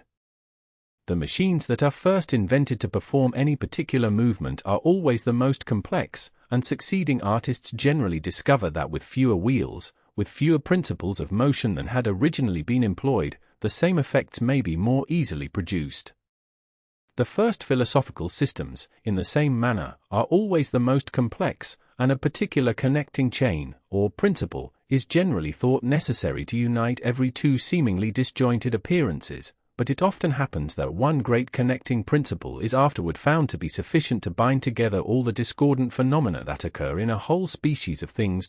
Adam Smith, Essay on the Principles which Lead and Direct Philosophical Inquiries, as illustrated by The History of Astronomy. Chapter 1. The inquiry narrowed to the laws of distribution, the necessary relation of these laws. The preceding examination has, I think, conclusively shown that the explanation currently given, in the name of political economy, of the problem we are attempting to solve, is no explanation at all. That with material progress wages fail to increase, but rather tend to decrease, cannot be explained by the theory that the increase of labours constantly tends to divide into smaller portions the capital sum from which wages are paid. For, as we have seen, wages do not come from capital, but are the direct produce of labour. Each productive labourer, as he works, creates his wages, and with every additional labour there is an addition to the true wages fund, an addition to the common stock of wealth, which, generally speaking, is considerably greater than the amount he draws in wages. Nor, yet, can it be explained by the theory that nature yields less to the increasing drafts which an increasing population make upon her, for the increased efficiency of labor makes the progressive state a state of continually increasing production per capita, and the countries of densest population, other things being equal, are always the countries of greatest wealth. So far, we have only increased the perplexities of the problem. We have overthrown a theory which did, in some sort of fashion, explain existing facts, but in doing so have only made existing facts seem more inexplicable. It is as though, while the Ptolemaic theory was yet in its strength, it had been proved simply that the sun and stars do not revolve about the earth. The phenomena of day and night, and of the apparent motion of the celestial bodies, would yet remain unexplained, inevitably to reinstate the old theory unless a better one took its place. Our reasoning has led us to the conclusion that each productive labourer produces his own wages, and that increase in the number of labourers should increase the wages of each, whereas, the apparent facts are that there are many labourers who cannot obtain remunerative employment, and that increase in the number of labourers brings diminution of wages. We have, in short, proved that wages ought to be highest where in reality they are lowest, \1. Even in doing this we have made some progress. Next to finding what we look for, is to discover where it is useless to look. We have at least narrowed the field of inquiry. For this, at least, is now clear, that the cause which, in spite of the enormous increase of productive power, confines the great body of producers to the least share of the product upon which they will consent to live, is not the limitation of capital, nor, yet the limitation of the powers of nature which respond to labor. As it is not, therefore, to be found in the laws which bound the production of wealth, it must be sought in the laws which govern distribution. To them let us turn. It will be necessary to review in its main branches the whole subject of the distribution of wealth. To discover the cause which, as population increases and the productive arts advance, deepens the poverty of the lowest class, we must find the law which determines what part of the produce is distributed to labor as wages. To find the law of wages, or at least to make sure when we have found it, we must also determine the laws which fix the part of the produce which goes to capital, and the part which goes to land owners, for as land, labor, and capital join in producing wealth, it is between these three that the produce must be divided.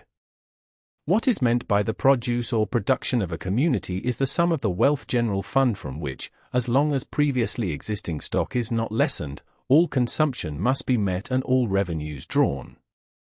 As I have already explained, production does not merely mean the making of things, but includes the increase of value gained by transporting or exchanging things.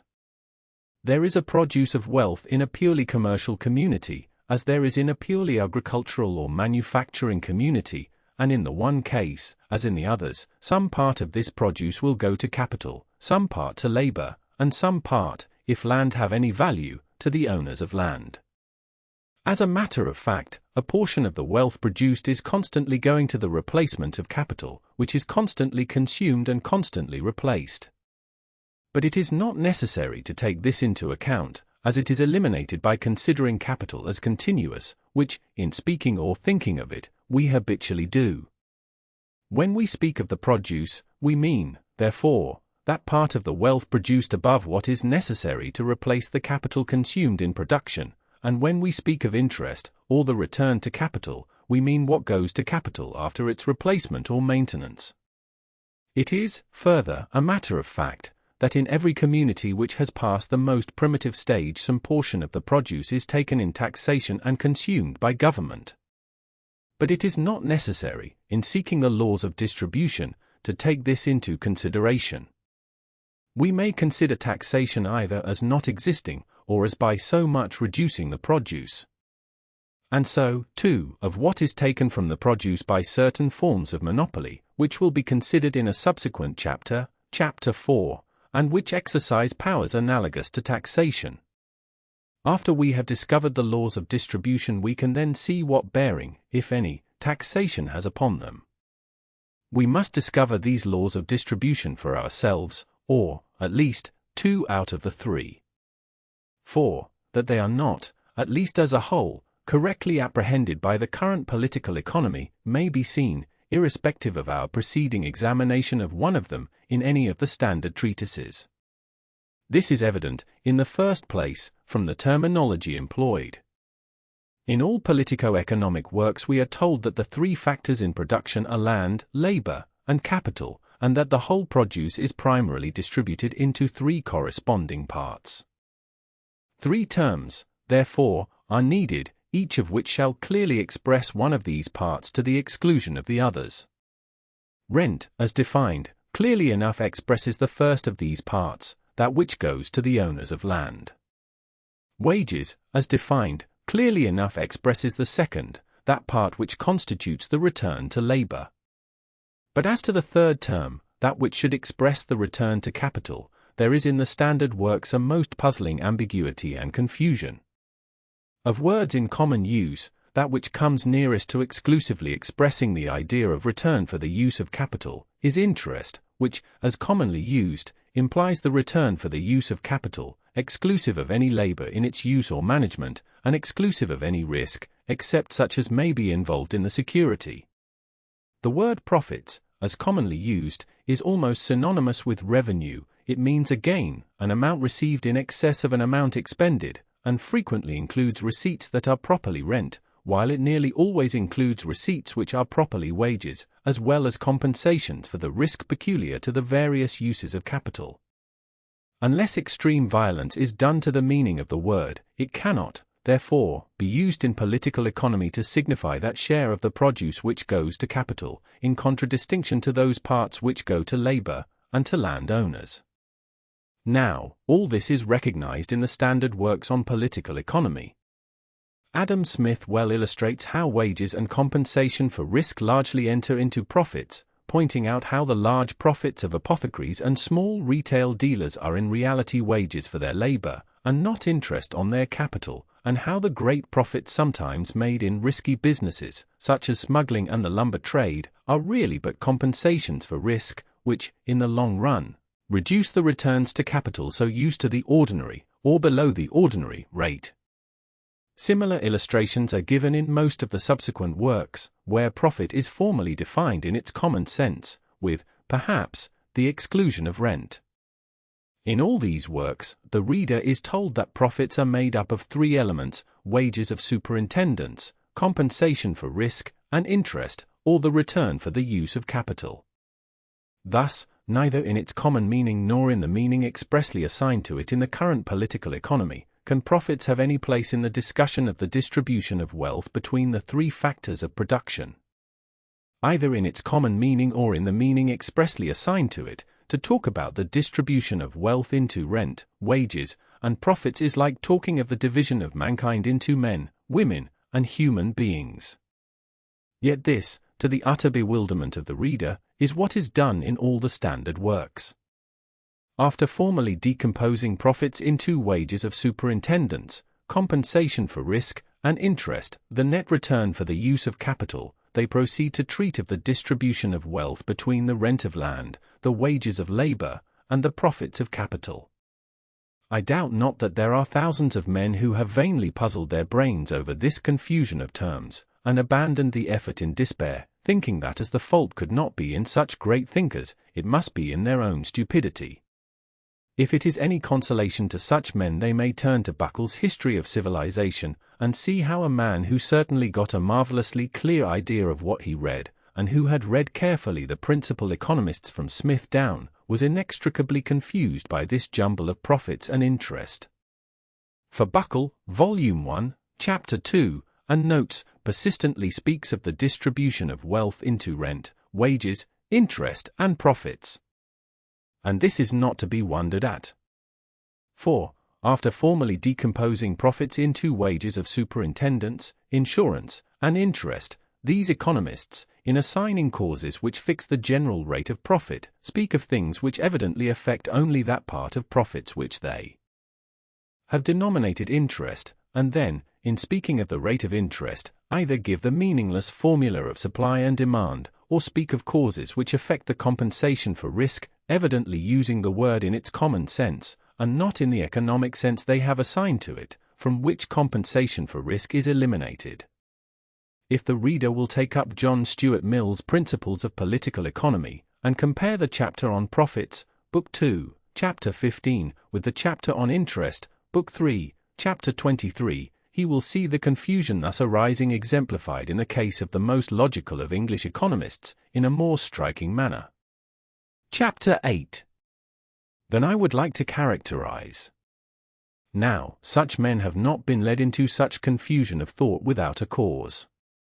If they, one after another, have followed Dr. Adam Smith, as boys play at Follow My Leader, jumping where he jumped, and falling where he fell, it has been that there was a fence where he jumped and a hole where he fell. The difficulty from which this confusion has sprung is in the pre-accepted theory of wages. For reasons which I have before assigned, it has seemed to them a self-evident truth that the wages of certain classes of laborious depended upon the ratio between capital and the number of laborious. But there are certain kinds of reward for exertion to which this theory evidently will not apply, so the term wages has in use been contracted to include only wages in the narrow common sense. This being the case, if the term interest were used, as consistently with their definitions it should have been used, to represent the third part of the division of the produce, all rewards of personal exertion, save those of what are commonly called wage workers, would clearly have been left out. But by treating the division of wealth as between rent, wages, and profits, instead of between rent, wages, and interest, this difficulty is glossed over, all wages which will not fall under the pre-accepted law of wages being vaguely grouped under profits, as wages of superintendents. To read carefully what economists say about the distribution of wealth is to see that, though they correctly define it, wages, as they use it in this connection, is what logicians would call an undistributed term. It does not mean all wages, but only some wages, viz., the wages of manual labor paid by an employer. So other wages are thrown over with the return to capital, and included under the term profits, and any clear distinction between the returns to capital and the returns to human exertion thus avoided. The fact is that the current political economy fails to give any clear and consistent account of the distribution of wealth. The law of rent is clearly stated, but it stands unrelated. The rest is a confused and incoherent jumble. The very arrangement of these works shows this confusion and inconclusiveness of thought. In no politico-economic treatise that I know of are these laws of distribution brought together so that the reader can take them in at a glance, and recognize their relation to each other, but what is said about each one is enveloped in a mass of political and moral reflections and dissertations. And the reason is not far to seek. To bring together the three laws of distribution as they are now taught, is to show at a glance that they lack necessary relation. The laws of the distribution of wealth are obviously laws of proportion, and must be so related to each other that any two being given the third may be inferred.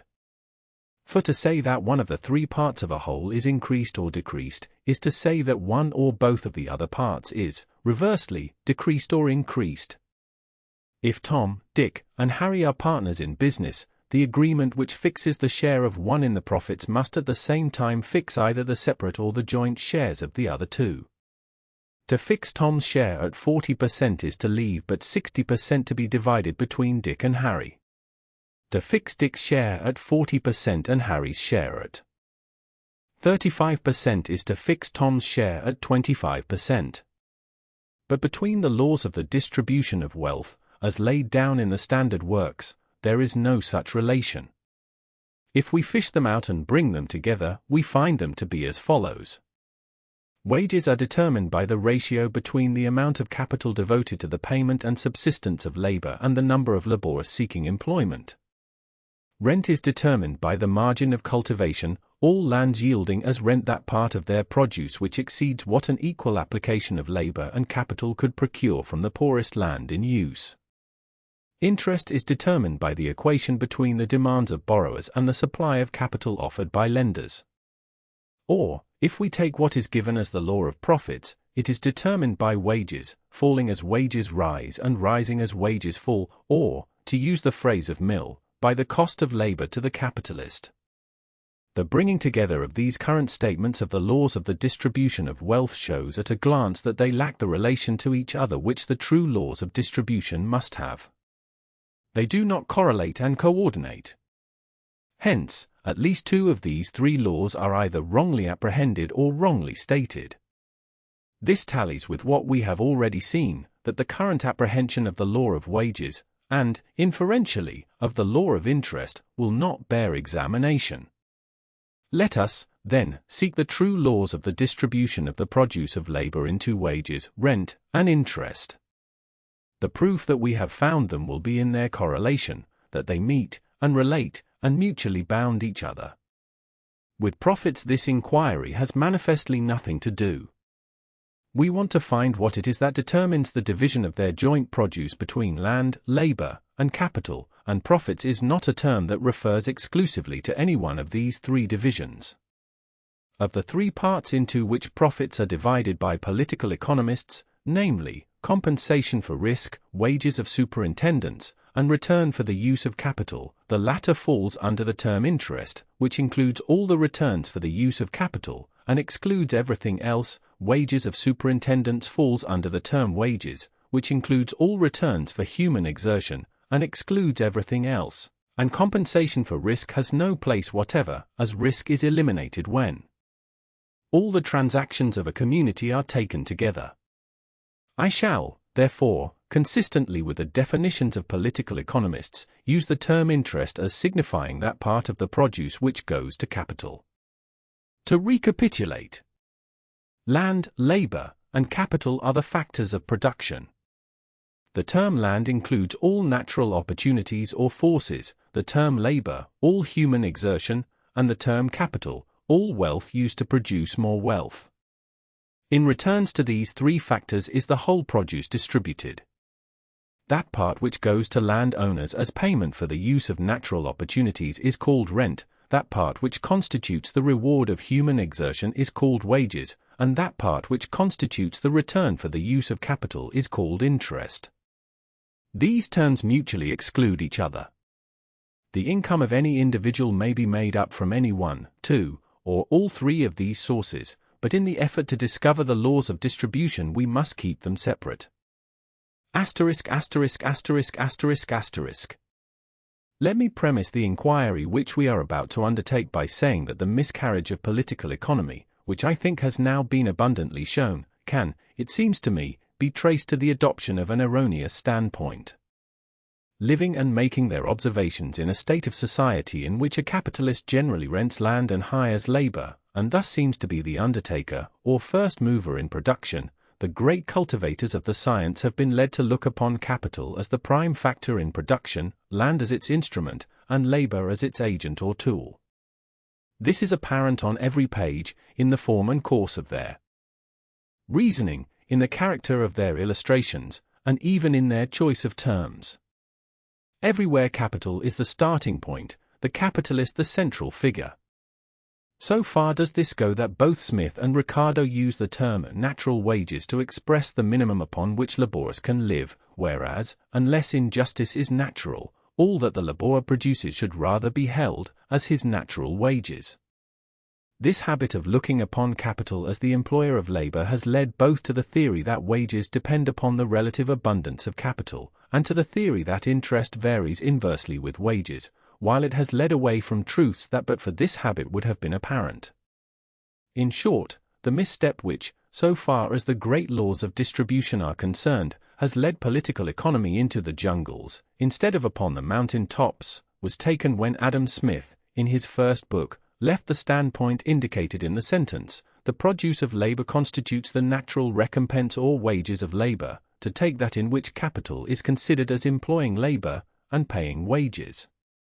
But when we consider the origin and natural sequence of things, this order is reversed, and capital instead of first is last. Instead of being the employer of labor, it is in reality employed by labor. There must be land before labor can be exerted, and labor must be exerted before capital can be produced. Capital is a result of labor, and is used by labor to assist it in further production. Labor is the active and initial force, and labor is therefore the employer of capital. Labor can be exerted only upon land, and it is from land that the matter which it transmutes into wealth must be drawn. Land therefore is the condition precedent, the field and material of labor. The natural order is land, labor, capital, and, instead of starting from capital as our initial point, we should start from land. There is another thing to be observed. Capital is not a necessary factor in production. Labor exerted upon land can produce wealth without the aid of capital, and in the necessary genesis of things must so produce wealth before capital can exist. Therefore the law of rent and the law of wages must correlate each other and form a perfect whole without reference to the law of capital, as otherwise these laws would not fit the cases which can readily be imagined, and which to some degree actually exist, in which capital takes no part in production.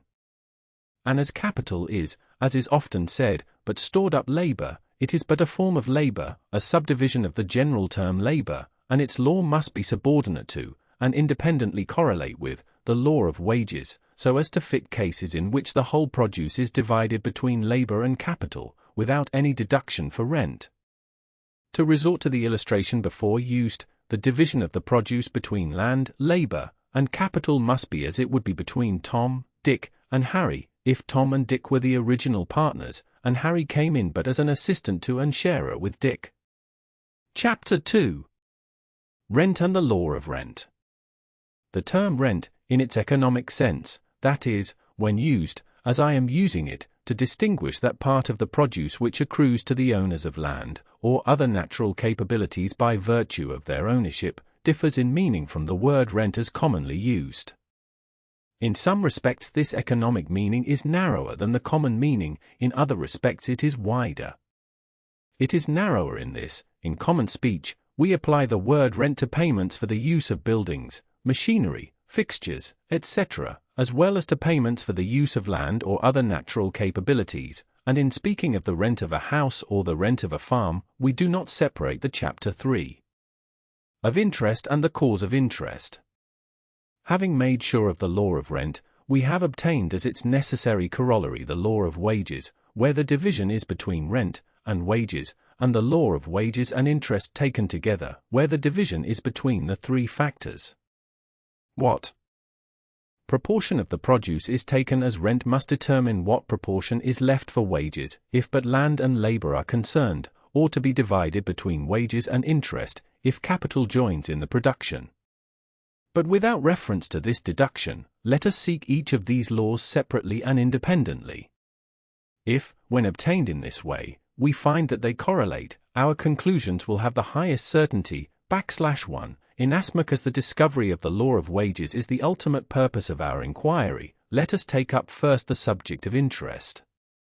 I have already referred to the difference in meaning between the terms profits and interest. It may be worthwhile, further, to say that interest, as an abstract term in the distribution of wealth, differs in meaning from the word as commonly used, in this, that it includes all returns for the use of capital, and not merely those that pass from borrower to lender, and that it excludes compensation for risk, which forms so great a part of what is commonly called interest. Compensation for risk is evidently only an equalization of return between different employments of capital. What we want to find is, what fixes the general rate of interest proper? The different rates of compensation for risk added to this will give the current rates of commercial interest. Now, it is evident that the greatest differences in what is ordinarily called interest are due to differences in risk, but it is also evident that between different countries and different times there are also considerable variations in the rate of interest proper. In California at one time 2% a month would not have been considered extravagant interest on security on which loans could now be effected at 7 or 8% per annum, and though some part of the difference may be due to an increased sense of general stability, the greater part is evidently due to some other general cause.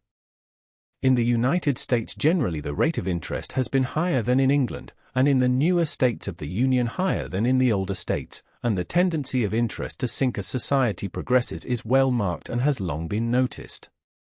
What is the law which will bind all these variations together and exhibit their cause? It is not worthwhile to dwell more than has hitherto incidentally been done upon the failure of the current political economy to determine the true law of interest. Its speculations upon this subject have not the definiteness and coherency which have enabled the accepted doctrine of wages to withstand the evidence of fact, and do not require the same elaborate review. That they run counter to the facts is evident. That interest does not depend on the productiveness of labor and capital is proved by the general fact that where labor and capital are most productive interest is lowest. That it does not depend reversely upon wages, or the cost of labor, lowering as wages rise, and increasing as wages fall, is proved by the general fact that interest is high when and where wages are high, and low when and where wages are low. Let us begin at the beginning. The nature and functions of capital have already been sufficiently shown, but even at the risk of something like a digression, let us endeavor to ascertain the cause of interest before considering its law. For in addition to aiding our inquiry by giving us a firmer and clearer grasp of the subject now in hand, it may lead to conclusions whose practical importance will be hereafter apparent. What is the reason and justification of interest?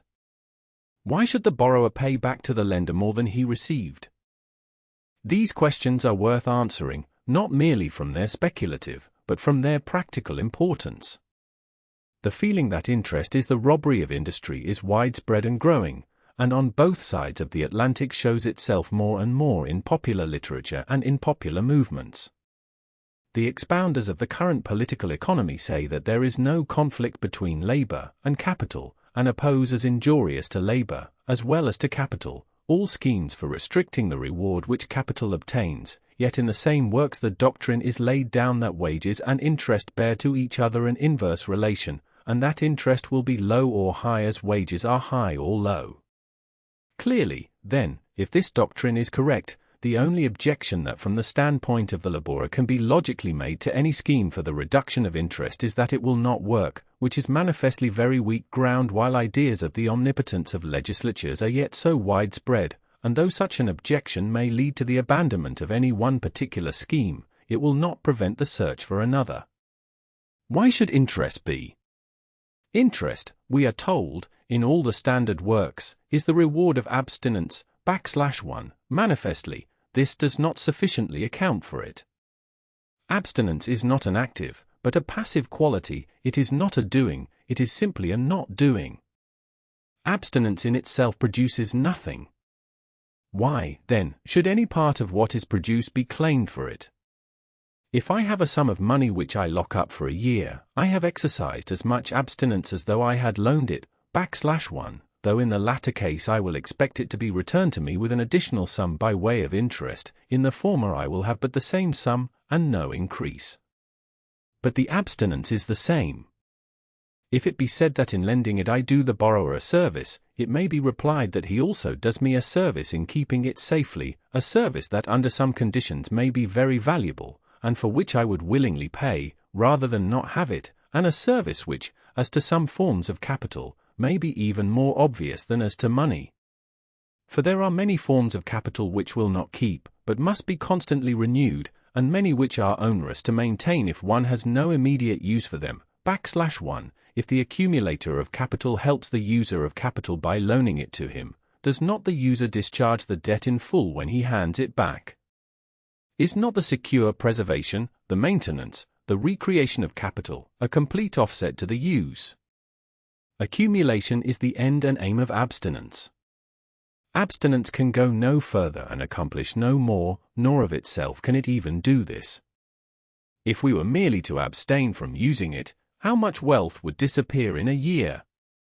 And how little would be left at the end of 2 years? Hence, if more is demanded for abstinence than the safe return of capital, is not labor wronged?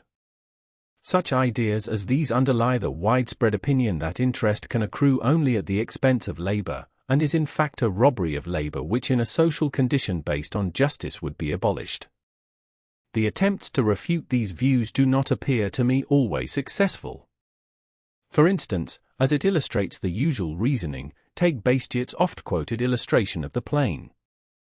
One carpenter, James, at the expense of 10 days' labor, makes himself a plane, which will last in use for 290 of the 300 working days of the year. William, another carpenter, proposes to borrow the plane for a year, offering to give back at the end of that time, when the plane will be worn out, a new plane equally as good. James objects to lending the plane on these terms, urging that if he merely gets back a plane he will have nothing to compensate him for the loss of the advantage which the use of the plane during the year would give him. William, admitting this, agrees not merely to return a plane, but, in addition, to give James a new plank. The agreement is carried out to mutual satisfaction. The plane is used up during the year, but at the end of the year James receives as good a one, and a plank in addition. He lends the new plane again and again, until finally it passes into the hands of his son, who still continues to lend it, receiving a plank each time. This plank, which represents interest, is said to be a natural and equitable remuneration, as by giving it in return for the use of the plane, William obtains the power which exists in the tool to increase the productiveness of labor, and is no worse off than he would have been had he not borrowed the plane, while James obtains no more than he would have had if he had retained and used the plane instead of lending it. Is this really so? It will be observed that it is not affirmed that James could make the plane and William could not, for that would be to make the plank the reward of superior skill. It is only that James had abstained from consuming the result of his labor until he had accumulated it in the form of a plane, which is the essential idea of capital. Now, if James had not lent the plane he could have used it for 290 days, when it would have been worn out, and he would have been obliged to take the remaining 10 days of the working year to make a new plane. If William had not borrowed the plane he would have taken 10 days to make himself a plane, which he could have used for the remaining 290 days. Thus, if we take a plank to represent the fruits of a day's labor with the aid of a plane, at the end of the year, had no borrowing taken place, each would have stood with reference to the plane as he commenced, James with a plane, and William with none, and each would have had as the result of the year's work 290 planks. If the condition of the borrowing had been what William first proposed, the return of a new plane, the same relative situation would have been secured. William would have worked for 290 days, and taken the last 10 days to make the new plane to return to James. James would have taken the first 10 days of the year to make another plane which would have lasted for 290 days, when he would have received a new plane from William. Thus, the simple return of the plane would have put each in the same position at the end of the year as if no borrowing had taken place. James would have lost nothing to the gain of William, and William would have gained nothing to the loss of James. Each would have had the return his labor would otherwise have yielded, viz., 290 planks, and James would have had the advantage with which he started, a new plane. But when, in addition to the return of a plane, a plank is given, James at the end of the year will be in a better position than if there had been no borrowing, and William in a worse. James will have 291 planks and a new plane, and William 289 planks and no plane. If William now borrows the plank as well as the plane on the same terms as before, he will at the end of the year have to return to James a plane, 2 planks, and a fraction of a plank, and if this difference be again borrowed, and so on, is it not evident that the income of the one will progressively decline, and that of the other will progressively increase, until at length, if the operation be continued, the time will come when, as the result of the original lending of a plane, James will obtain the whole result of William's labor, that is to say, William will become virtually his slave?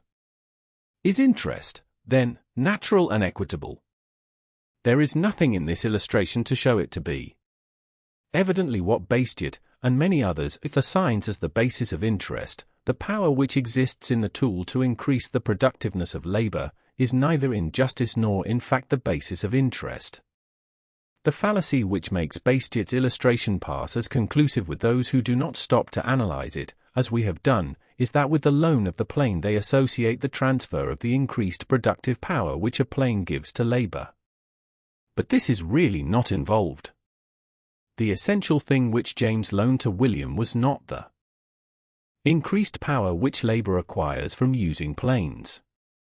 To suppose this, we should have to suppose that the making and using of planes was a trade secret or a patent right, when the illustration would become one of monopoly, not of capital.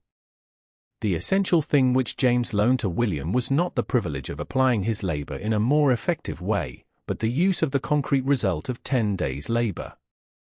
If the power which exists in tools to increase the productiveness of labor were the cause of interest, then the rate of interest would increase with the march of invention. This is not so. Nor yet will I be expected to pay more interest if I borrow a $50 sewing machine than if I borrow $50 worth of needles, if I borrow a steam engine than if I borrow a pile of bricks of equal value. Capital, like wealth, is interchangeable. It is not one thing, it is anything to that value within the circle of exchange. Nor yet does the improvement of tools add to the reproductive power of capital, it adds to the productive power of labor.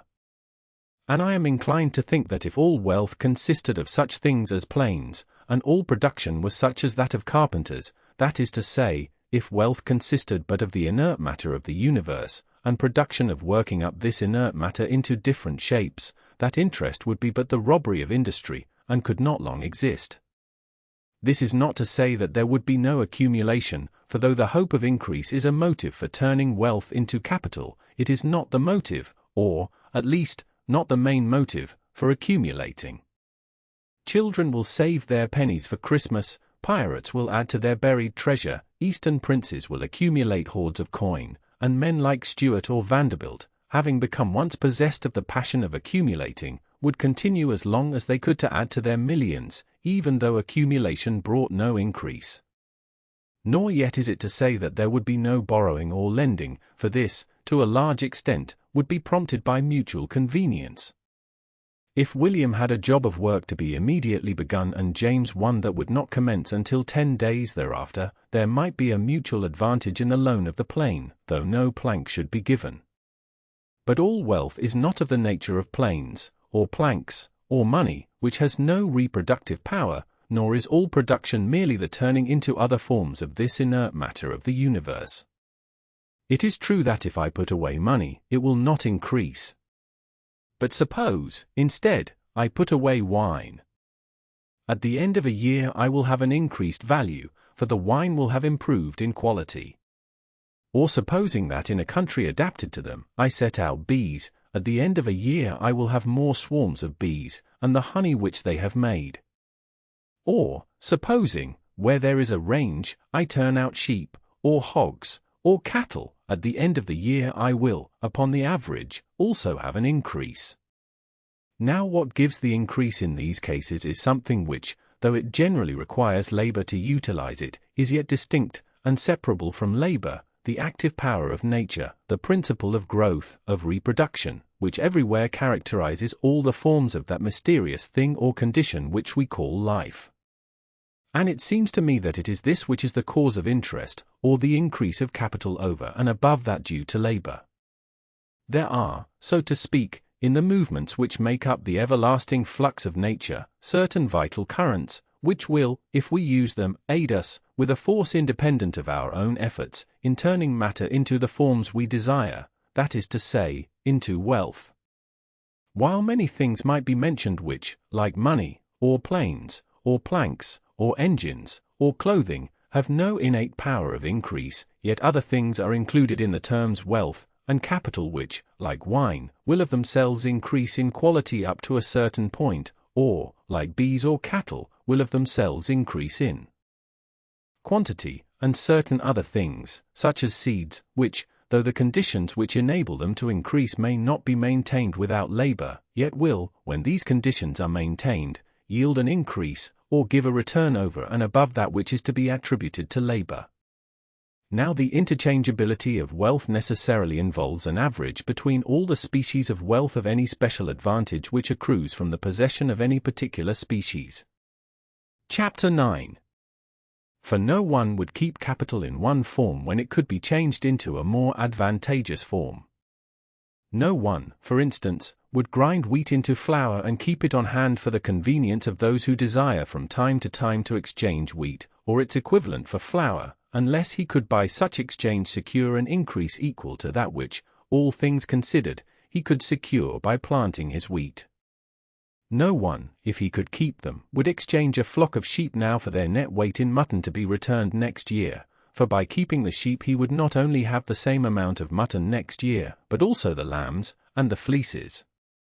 No one would dig an irrigating ditch, unless those who by its aid are enabled to utilize the reproductive forces of nature would give him such a portion of the increase they receive, as to make his capital yield him as much as theirs. And so, in any circle of exchange, the power of increase which the reproductive or vital force of nature gives to some species of capital must average with all, and he who lends, or uses in exchange, money, or planes, or bricks, or clothing, is not deprived of the power to obtain an increase, any more than if he had lent or put to a reproductive use so much capital in a form capable of increase. There is also in the utilization of the variations in the powers of nature, and of man which is effected by exchange, an increase which somewhat resembles that one place, for instance, a given amount of labor will secure 200 in vegetable food or 100 in animal food. In another place, these conditions are reversed, and the same amount of labor will produce 100 in vegetable food or 200 in animal. In the one place, the relative value of vegetable to animal food will be as 2 to 1, and in the other as 1 to 2, and, supposing equal amounts of each to be required, the same amount of labor will in either place secure 150 of both. But by devoting labor in the one place to the procurement of vegetable food, and in the other, to the procurement of animal food, and exchanging to the quantity required, the people of each place will be enabled by the given amount of labor to procure 200 of both, less the losses and expenses of exchange, so that in each place the produce which is taken from use and devoted to exchange brings back an increase. Thus Whittington's cat, sent to a far country where cats are scarce and rats are plenty, returns in bales of goods and bags of gold. Of course, labor is necessary to exchange, as it is to the utilization of the reproductive forces of nature, and the produce of exchange, as the produce of agriculture, is clearly the produce of labor, but yet, in the one case as in the other, there is a distinguishable force cooperating with that of labor, which makes it impossible to measure the result solely by the amount of labor expended, but renders the amount of capital and the time it is in use integral parts in the sum of forces. Capital aids labor in all of the different modes of production, but there is a distinction between the relations of the two in such modes of production as consist merely of changing the form or place of matter, as planing boards or mining coal, and such modes of production as avail themselves of the reproductive forces of nature, or of the power of increase arising from differences in the distribution of natural and human powers, such as the raising of grain or the exchange of ice for sugar. In production of the first kind, labor alone is the efficient cause. When labor stops, production stops. When the carpenter drops his plane as the sun sets, the increase of value, which he with his plane is producing, ceases until he begins his labor again the following morning. When the factory bell rings for closing, when the mine is shut down, production ends until work is resumed. The intervening time, so far as regards production, might as well be blotted out. The lapse of days, the change of seasons is no element in the production that depends solely upon the amount of labor expended. But in the other modes of production to which I have referred, and in which the part of labor may be likened to the operations of lumbermen who throw their logs into the stream, leaving it to the current to carry them to the boom of the sawmill many miles below, time is an element. The seed in the ground germinates and grows while the farmer sleeps or plows new fields, and the ever-flowing currents of air and ocean bear Whittington's cat toward the rat-tormented ruler in the regions of romance. To recur now to Bastiat's illustration. It is evident that if there is any reason why William at the end of the year should return to James more than an equally good plane, it does not spring, as Bastiat has it, from the increased power which the tool gives to labor, for that, as I have shown, is not an element, but it springs from the element of time, the difference of a year between the lending and return of the plane. Now, if the view is confined to the illustration, there is nothing to suggest how this element should operate, for a plane at the end of the year has no greater value than a plane at the beginning. But if we substitute for the plane a calf, it is clearly to be seen that to put James in as good a position as if he had not lent, William at the end of the year must return, not a calf, but a cow. Or, if we suppose that the 10 days' labor had been devoted to planting corn, it is evident that James would not have been fully recompensed if at the end of the year he had received simply so much planted corn, for during the year the planted corn would have germinated, and grown and multiplied, and so if the plane had been devoted to exchange, it might during the year have been turned over several times, each exchange yielding an increase to James.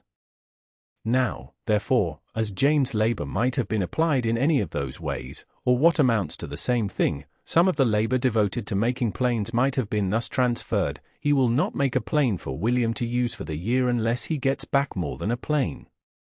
And William can afford to give back more than a plane, because the same general average of the advantages of labor applied in different modes will enable him to obtain from his labor an advantage from the element of time. It is this general averaging, or as we may say, pooling of advantages, which necessarily takes place where the exigencies of society require the simultaneous carrying on of the different modes of production, which gives to the possession of wealth incapable in itself of increase an advantage similar to that which attaches to wealth used in such a way as to gain from the element of time, \1, in the last analysis. The advantage which is given by the lapse of time springs from the generative force of nature and the varying powers of nature and of man. Were the quality and capacity of matter everywhere uniform, and all productive power in man, there would be no interest.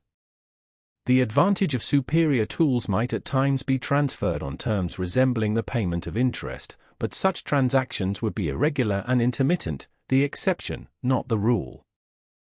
For the power of obtaining such returns would not, as now, inhere in the possession of capital, and the advantage of time would operate only in peculiar circumstances. That I, having $1,000, can certainly let it out at interest, does not arise from the fact that there are others, not having $1,000, who will gladly pay me for the use of it, if they can get it no other way, but from the fact that the capital which my $1,000 represents has the power of yielding an increase to whomsoever has it, even though he be a millionaire. For the Chapter 4. Of spurious capital and of profits often mistaken for interest. The belief that interest is the robbery of industry is, I am persuaded, in large part due to a failure to discriminate between what is really capital, and what is not, and between profits which are properly interest and profits which arise from other sources than the use of capital. In the speech and literature of the day every one is styled a capitalist who possesses what, independent of his labor, will yield him a return, while whatever is thus received is spoken of as the earnings, or takings of capital, and we everywhere hear of the conflict of labor and capital. Whether there is, in reality, any conflict between labor and capital, I do not yet ask the reader to make up his mind, but it will be well here to clear away some misapprehensions which confuse the judgment. Attention has already been called to the fact that land values, which constitute such an enormous part of what is commonly called capital, are not capital at all, and that rent, which is as commonly included in the receipts of capital, and which takes an ever-increasing portion of the produce of an advancing community, is not the earnings of capital, and must be carefully separated from interest. It is not necessary now to dwell further upon this point.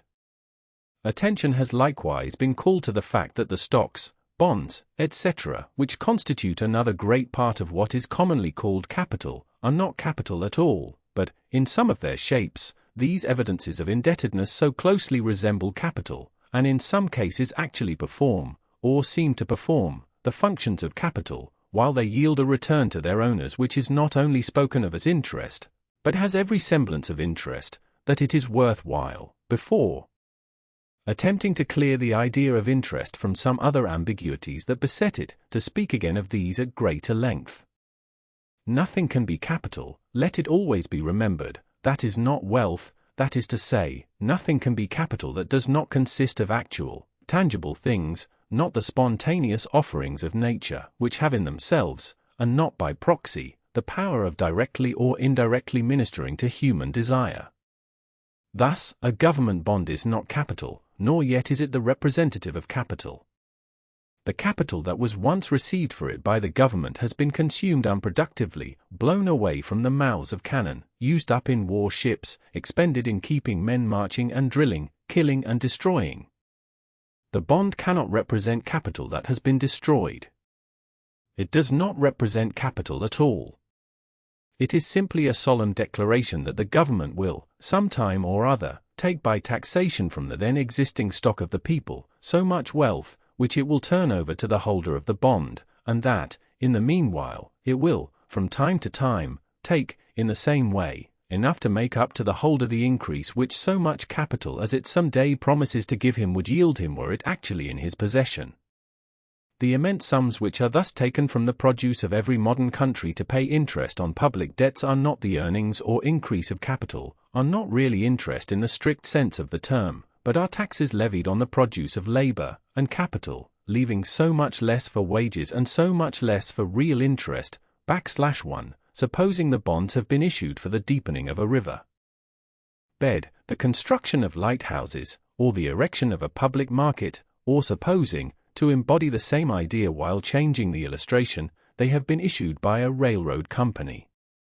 Here they do represent capital, existing and applied to productive uses, and like stock in a dividend-paying company may be considered as evidences of the ownership of capital. But they can be so considered only in so far as they actually represent capital, and not as they have been issued in excess of the capital used. Nearly all our railroad companies and other incorporations are loaded down in this way. Where $1 worth of capital has been really used, certificates for 2, 3, 4, 5, or even 10 have been issued, and upon this fictitious amount interest or dividends are paid with more or less regularity. Now, what, in excess of the amount due as interest to the real capital invested, is thus earned by these companies, and thus paid out, as well as the large sums absorbed by managing rings and never accounted for, is evidently not taken from the aggregate produce of the community on account of the services rendered by capital, it is not interest. If we are restricted to the terminology of economic writers who decompose profits into interest, insurance, and wages of superintendence, it must fall into the category of wages of superintendence.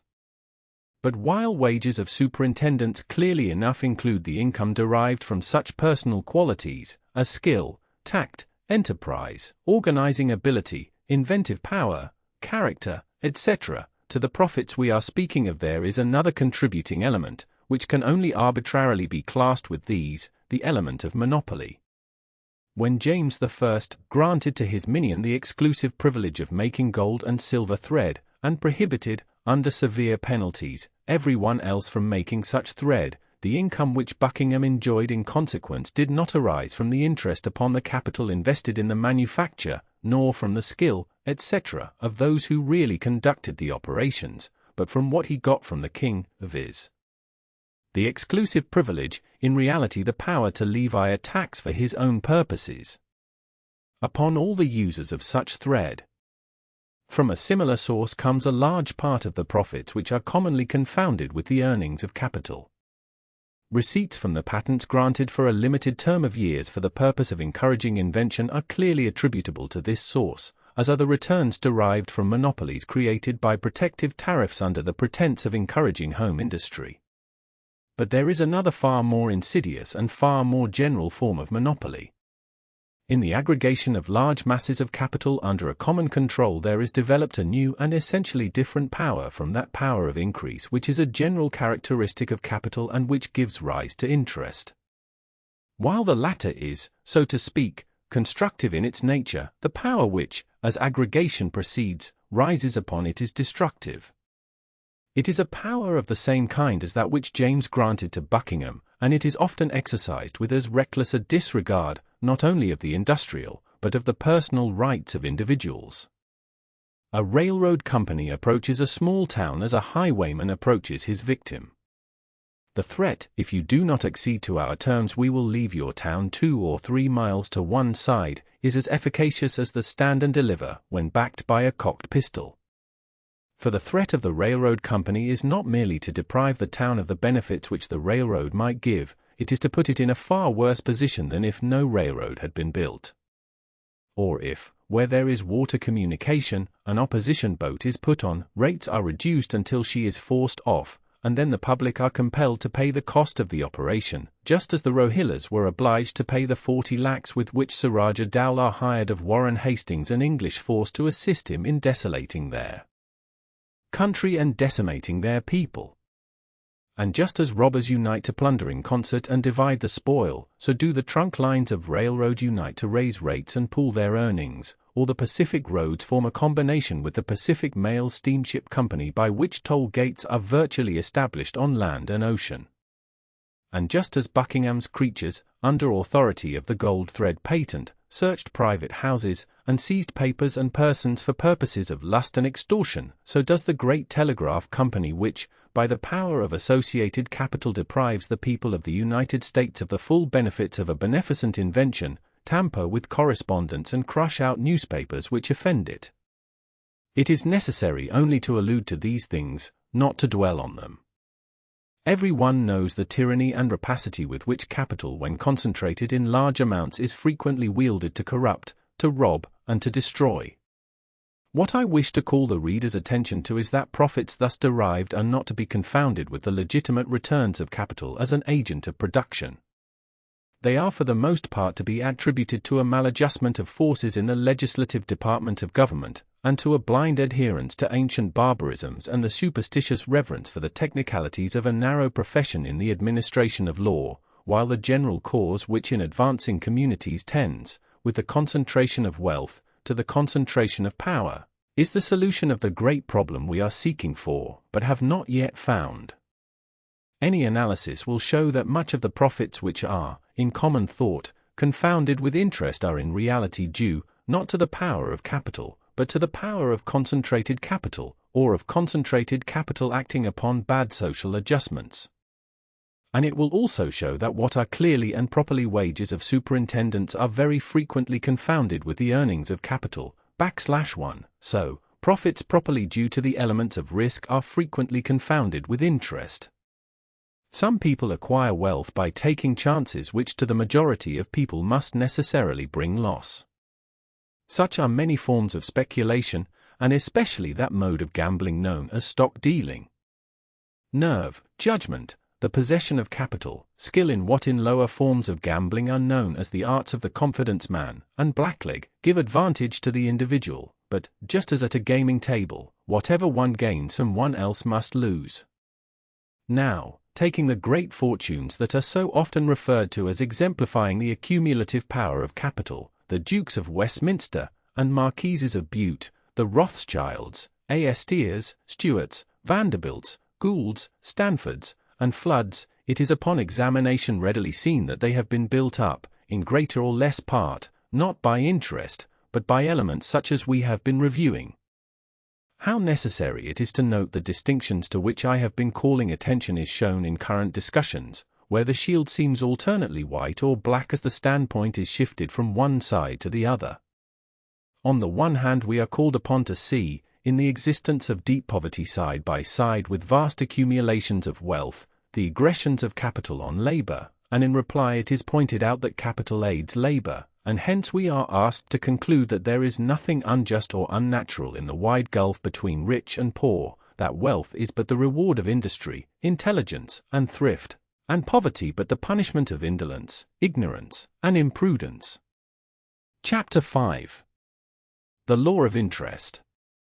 Let us turn now to the law of interest, keeping in mind two things to which attention has heretofore been called, viz. First, that it is not capital which employs labor, but labor which employs capital. Second, that capital is not a fixed quantity, but can always be increased or decreased, by the greater or less application of labor to the production of capital, and by the conversion of wealth into capital, or capital into wealth, for capital being but wealth applied in a certain way, wealth is the larger and inclusive term. It is manifest that under conditions of freedom the maximum that can be given for the use of capital will be the increase it will bring, and the minimum or zero will be the replacement of capital, for above the one point the borrowing of capital would involve a loss, and below the other, capital could not be maintained. Observe, again, it is not, as is carelessly stated by some writers, the increased efficiency given to labor by the adaptation of capital to any special form or use which fixes this maximum, but the average power of increase which belongs to capital generally. The power of applying itself in advantageous forms is a power of labor, which capital as capital cannot claim nor share. A bow and arrows will enable an Indian to kill, let us say, a buffalo every day, while with sticks and stones he could hardly kill one in a week, but the weapon maker of the tribe could not claim from the hunter 6 out of every 7 buffaloes killed as a return for the use of a bow and arrows. Nor will capital invested in a woolen factory yield to the capitalist the difference between the produce of the factory and what the same amount of labor could have obtained with the spinning wheel and hand loom. William, when he borrows a plane from James, does not in that obtain the advantage of the increased efficiency of labor when using a plane for the smoothing of boards over what it has when smoothing them with a shell or flint. The progress of knowledge has made the advantage involved in the use of planes a common property and power of labor. What he gets from James is merely such advantage as the element of a year's time will give to the possession of so much capital as is represented by the plane. Now, if the vital forces of nature which give an advantage to the element of time be the cause of interest, it would seem to follow that this maximum rate of interest would be determined by the strength of these forces, and the extent to which they are engaged in production. But while the reproductive force of nature seems to vary enormously, as, for instance, between the salmon, which spawns thousands of eggs, and the whale, which brings forth a single calf at intervals of years, between the rabbit and the elephant, the thistle and the gigantic redwood, it appears from the way the natural balance is maintained that there is an equation between the reproductive and destructive forces of nature, which in effect brings the principle of increase to a uniform point. This natural balance man has within narrow limits the power to disturb, and by the modification of natural conditions may avail himself at will of the varying strength of the reproductive force in nature. But when he does so, there arises from the wide scope of his desires another principle which brings about in the increase of wealth a similar equation and balance to that which is effected in nature between the different forms of life. This equation exhibits itself through values. If, in a country adapted to both, I go to raising rabbits and you to raising horses, my rabbits may, until the natural limit is reached, increase faster than your horses. But my capital will not increase faster, for the effect of the varying rates of increase will be to lower the value of rabbits as compared with horses, and to increase the value of horses as compared with rabbits. Though the varying strength of the vital forces of nature is thus brought to uniformity, there may be a difference in the different stages of social development, as to the proportionate extent to which, in the aggregate production of wealth, these vital forces are enlisted. But as to this, there are 2 remarks to be made. In the first place, although in such a country as England the part taken by manufactures in the aggregate wealth production has very much increased as compared with the part taken by agriculture, yet it is to be noticed that to a very great extent this is true only of the political or geographical division, and not of the industrial community. For industrial communities are not limited by political divisions, or bounded by seas or mountains. They are limited only by the scope of their exchanges, and the proportion which in the industrial economy of England agriculture and stock raising bear to manufactures is averaged with Iowa and Illinois, with Texas and California, with Canada and India, with Queensland and the Baltic, in short, with every country to which the worldwide exchanges of England extend.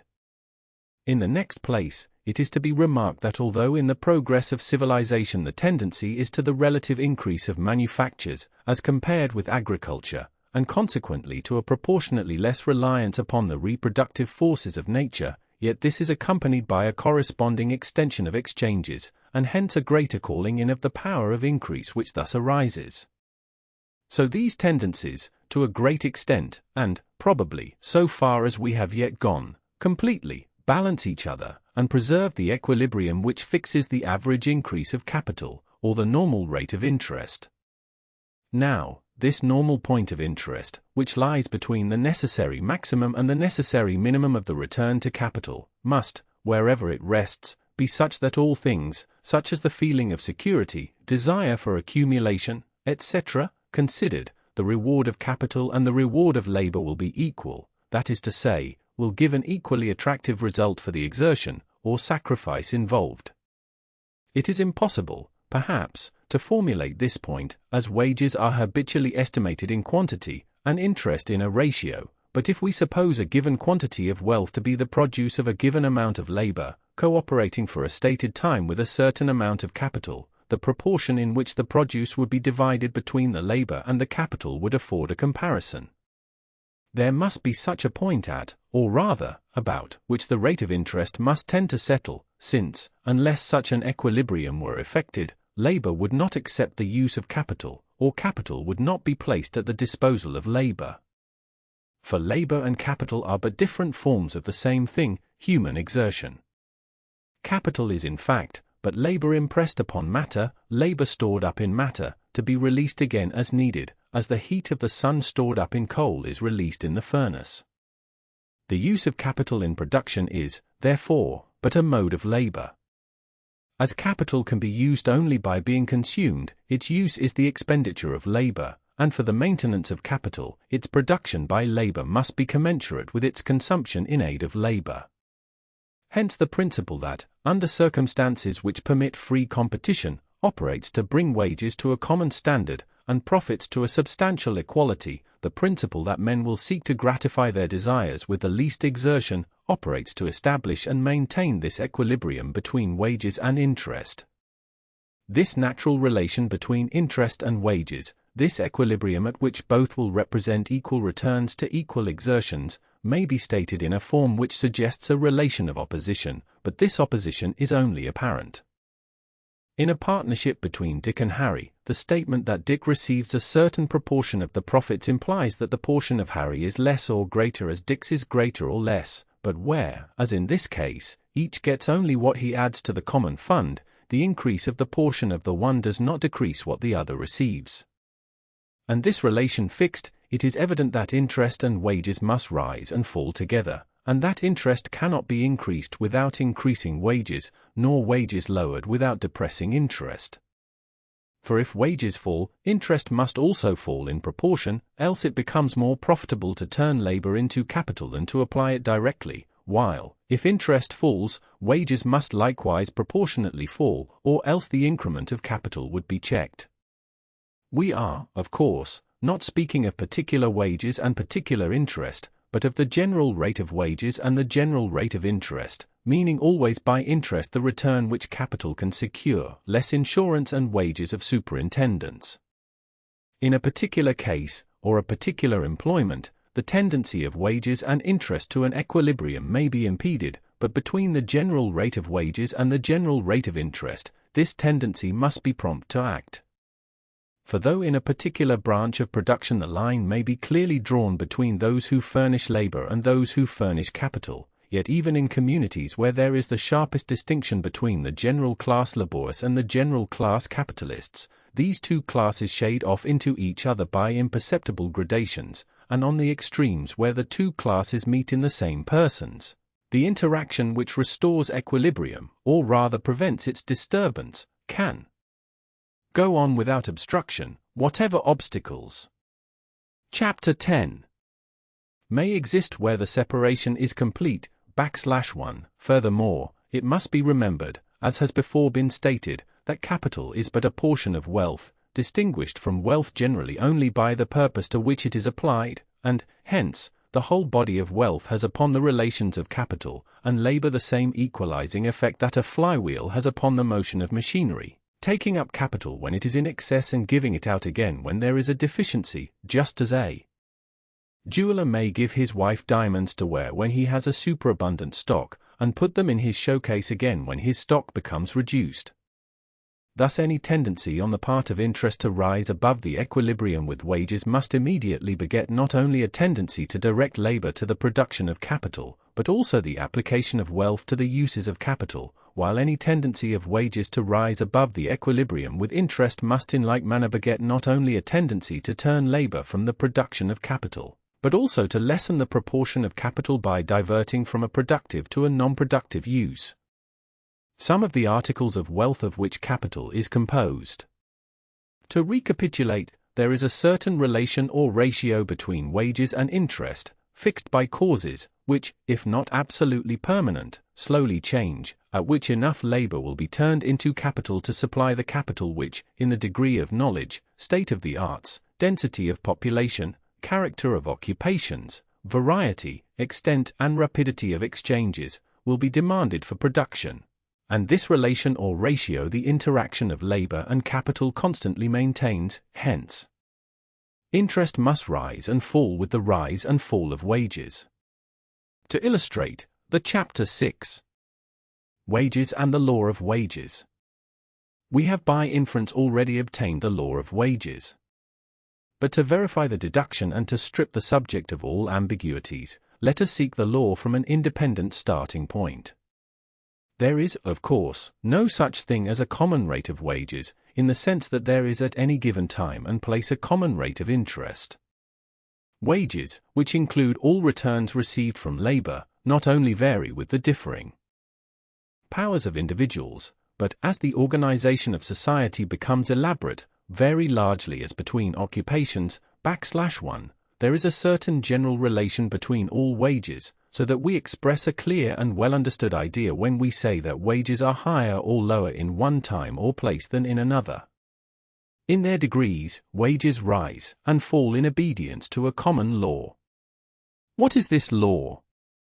The fundamental principle of human action, the law that is to political economy what the law of gravitation is to physics, is that men seek to gratify their desires with the least exertion.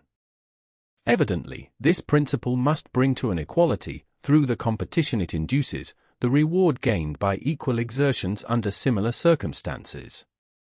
When men work for themselves, this equalization will be largely affected by the equation of chapters. Adam Smith thus enumerates the principal circumstances which make up for a small pecuniary gain in some employments, and counterbalance a great one in others. First, the agreeableness or disagreeableness of the employments themselves. Secondly, the easiness and cheapness, or the difficulty and expense of learning them. Thirdly, the constancy or inconstancy of employment in them. Fourthly, the small or great trust which must be reposed in them. Fifthly, the probability or improbability of success in them. It is not necessary to dwell in detail on these causes of variation in wages between different employments. They have been admirably explained and illustrated by Adam Smith and the economists who have followed him, who have well worked out the details, even if they have failed to apprehend the main law. The effect of all the circumstances which give rise to the differences between wages in different occupations may be included as supply and demand, and it is perfectly correct to say that the wages in different occupations will vary relatively according to differences in the supply and demand of labor, meaning by demand the call which the community as a whole makes for services of the particular kind, and by supply the relative amount of labor which, under the existing conditions, can be determined to the performance of those particular services. But though this is true as to the relative differences of wages, when it is said, as is commonly said, that the general rate of wages is determined by supply and demand, the words are meaningless. For supply and demand are but relative terms. The supply of labor can only mean labor offered in exchange for labor or the produce of labor, and the demand for labor can only mean labor or the produce of labor offered in exchange for labor. Supply is thus demand, and demand supply, and, in the whole community, one must be coextensive with the other. This is clearly apprehended by the current political economy in relation to sales, and the reasoning of Ricardo, Mill, and others, which proves that alterations in supply and demand cannot produce a general rise or fall of values, though they may cause a rise or fall in the value of a particular thing, is as applicable to labor. What conceals the absurdity of speaking generally of supply and demand in reference to labor is the habit of considering the demand for labor as springing from capital and as something distinct from labor, but the analysis to which this idea has been heretofore subjected has sufficiently shown its fallacy. It is indeed evident from the mere statement that wages can never permanently exceed the produce of labor, and hence that there is no fund from which wages can for any time be drawn, save that which labor constantly creates, \1, though all the circumstances which produce the differences in wages between occupations may be considered as operating through supply and demand, they, or rather, their effects, for sometimes the same cause operates in both ways, may be separated into two classes. According as they tend only to raise apparent wages or as they tend to raise real wages, that is, to increase the average reward for equal exertion. The high wages of some occupations much resemble what Adam Smith compares them to, the prizes of a lottery, in which the great gain of one is made up from the losses of many others. This is not only true of the professions by means of which Dr. Smith illustrates the principle, but is largely true of the wages of superintendents in mercantile pursuits, as shown by the fact that over 90% of the mercantile firms that commence business ultimately fail. The higher wages of those occupations which can be prosecuted only in certain states of the weather, or are otherwise intermittent and uncertain, are also of this class, while differences that arise from hardship, discredit, unhealthiness, etc., imply differences of sacrifice, the increased compensation for which only preserves the level of equal returns for equal exertions. All these differences are, in fact, equalizations, arising from circumstances which, to use the words of Adam Smith, make up for a small pecuniary gain in some employments, and counterbalance a great one in others.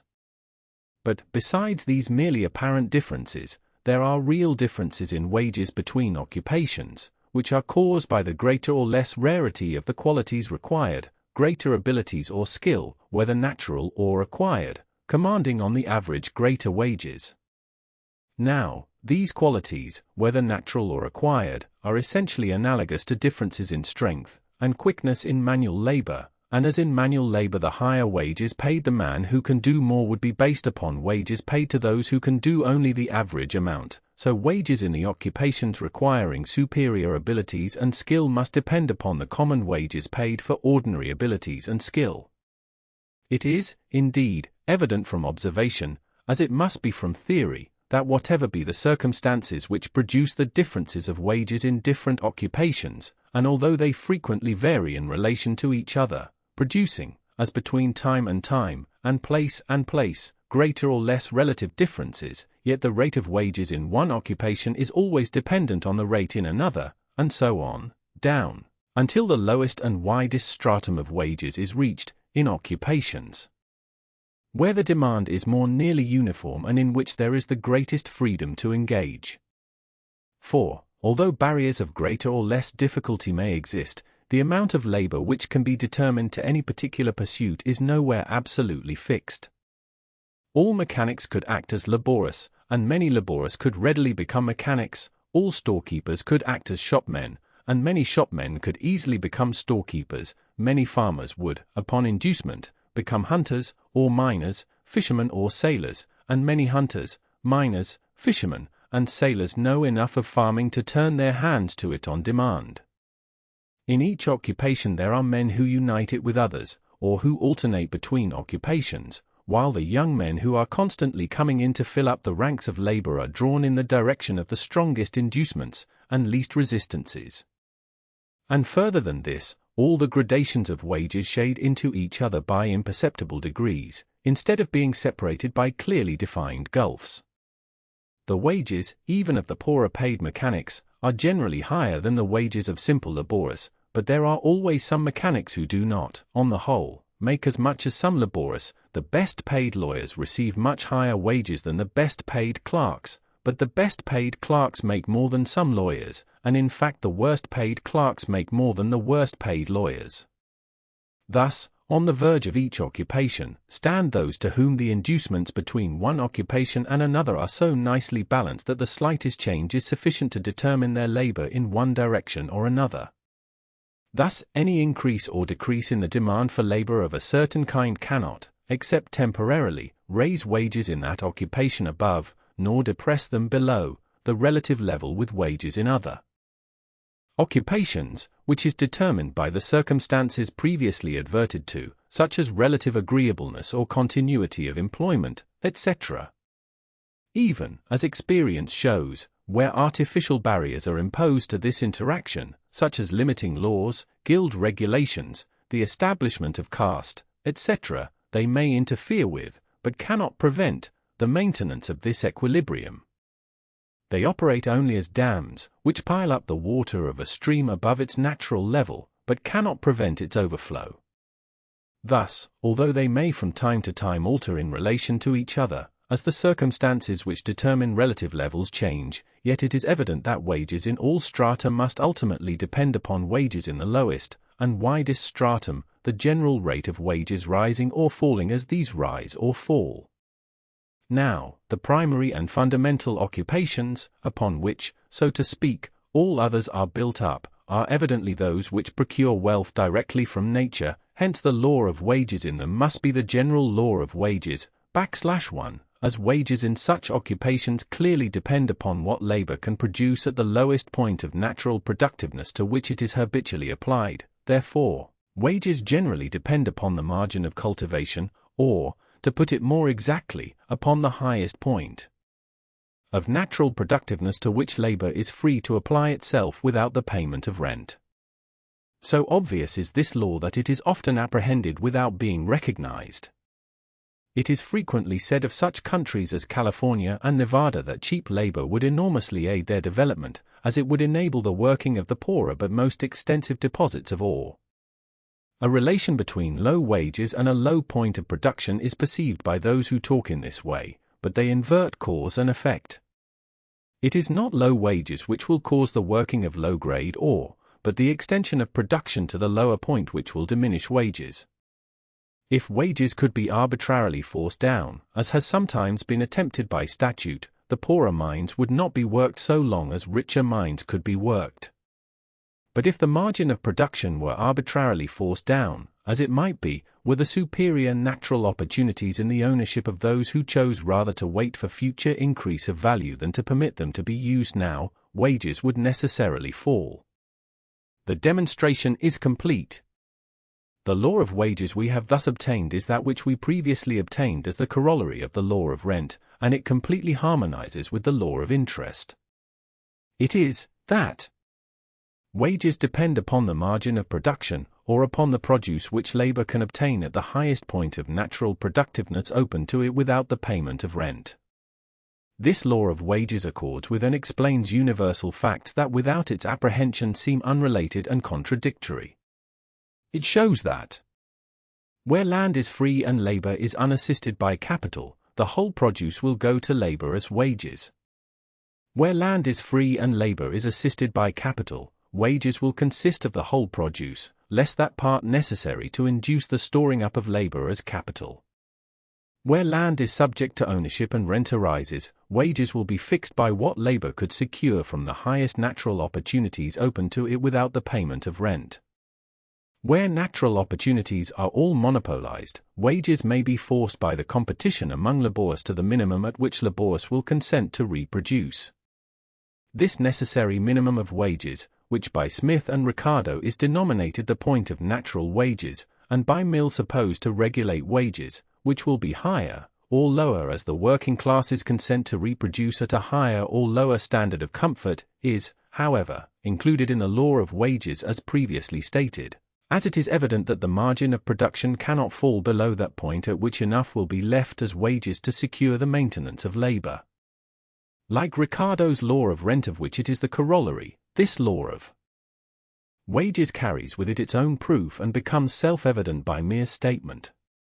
For it is but an application of the central truth that is the foundation of economic reasoning, that men will seek to satisfy their desires with the least exertion. The average man will not work for an employer for less, all things considered, than he can earn by working for himself, nor yet will he work for himself for less than he can earn by working for an employer, and hence the return which labor can secure from such natural opportunities as are free to it must fix the wages which labor everywhere gets. That is to say, the line of rent is the necessary measure of the line of wages. In fact, the accepted law of rent depends for its recognition upon a previous, though in many cases it seems to be an unconscious, acceptance of this law of wages. What makes it evident that land of a particular quality will yield as rent the surplus of its produce over that of the least productive land in use, is the apprehension of the fact that the owner of the higher quality of land can procure the labor to work his land by the payment of what that labor could produce if exerted upon land of the poorer quality. In its simpler manifestations, this law of wages is recognized by people who do not trouble themselves about political economy, just as the fact that a heavy body would fall to the earth was long recognized by those who never thought of the law of gravitation. It does not require a philosopher to see that if in any country natural opportunities were thrown open which would enable laborers to make for themselves wages higher than the lowest now paid, the general rate of wages would rise, while the most ignorant and stupid of the placer miners of early California knew that as the placers gave out or were monopolized, wages must fall. It requires no fine-spun theory to explain why wages are so high relatively to production in new countries where land is yet unmonopolized. The cause is on the surface. One man will not work for another for less than his labor will really yield, when he can go upon the next quarter section and take up a farm for himself. It is only as land becomes monopolized and these natural opportunities are shut off from labor, that laborers are obliged to compete with each other for employment, and it becomes possible for the farmer to hire hands to do his work, while he maintains himself on the difference between what their labor produces and what he pays them for it. Adam Smith himself saw the cause of high wages where land was yet open to settlement, though he failed to appreciate the importance and connection of the fact. In treating of the causes of the prosperity of new colonies, Chapter 7, Book 4, Wealth of Nations, he says, "Every colonist gets more land than he can possibly cultivate. He has no rent and scarce any taxes to pay. He is eager, therefore, to collect laborers from every quarter and to pay them the most liberal wages. But these liberal wages, joined to the plenty and cheapness of land, soon make these laborers leave him in order to become landlords themselves, and to reward with equal liberality other laborers who soon leave them for the same reason they left their first masters." This chapter contains numerous expressions which, like the opening sentence in the chapter on the wages of labor, show that Adam Smith failed to appreciate the true laws of the distribution of wealth only because he turned away from the more primitive forms of society to look for first principles amid complex social manifestations, where he was blinded by a pre-accepted theory of the functions of capital, and, as it seems to me, by a vague acceptance of the doctrine which, 2 years after his death, was formulated by Malthus.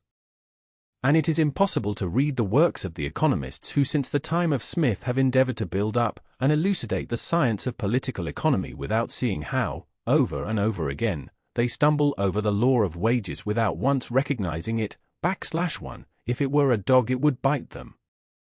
Indeed, it is difficult to resist the impression that some of them really saw this law of wages, but, fearful of the practical conclusions to which it would lead, preferred to ignore and cover it up, rather than use it as the key to problems which without it are so perplexing. A great truth to an age which has rejected and trampled on it is not a word of peace, but a sword. Perhaps it may be well to remind the reader, before closing this chapter, of what has been before stated, that I am using the word wages not in the sense of a quantity, but in the sense of a proportion. When I say that wages fall as rent rises, I do not mean that the quantity of wealth obtained by laborers as wages is necessarily less, but that the proportion which it bears to the whole produce is necessarily less. The proportion may diminish while the quantity remains the same or even increases. If the margin of cultivation descends from the productive point which we will call 25, to the productive point we will call 20, the rent of all lands that before paid rent will increase by this difference, and the proportion of the whole produce which goes to laborers as wages will to the same extent diminish. But if, in the meantime, the advance of the arts or the economies that become possible with greater population have so increased the productive power of labor that at 20 the same exertion will produce as much wealth as before at 25, laborers will get as wages as great a quantity as before, and the relative fall of wages will not be noticeable in any diminution of the necessaries or comforts of the laborer, but only in the increased value of land and the greater incomes and more lavish expenditure of the rent-receiving class. Footnotes. This equalization will be affected by the equation of Chapter 7. The correlation and coordination of these laws.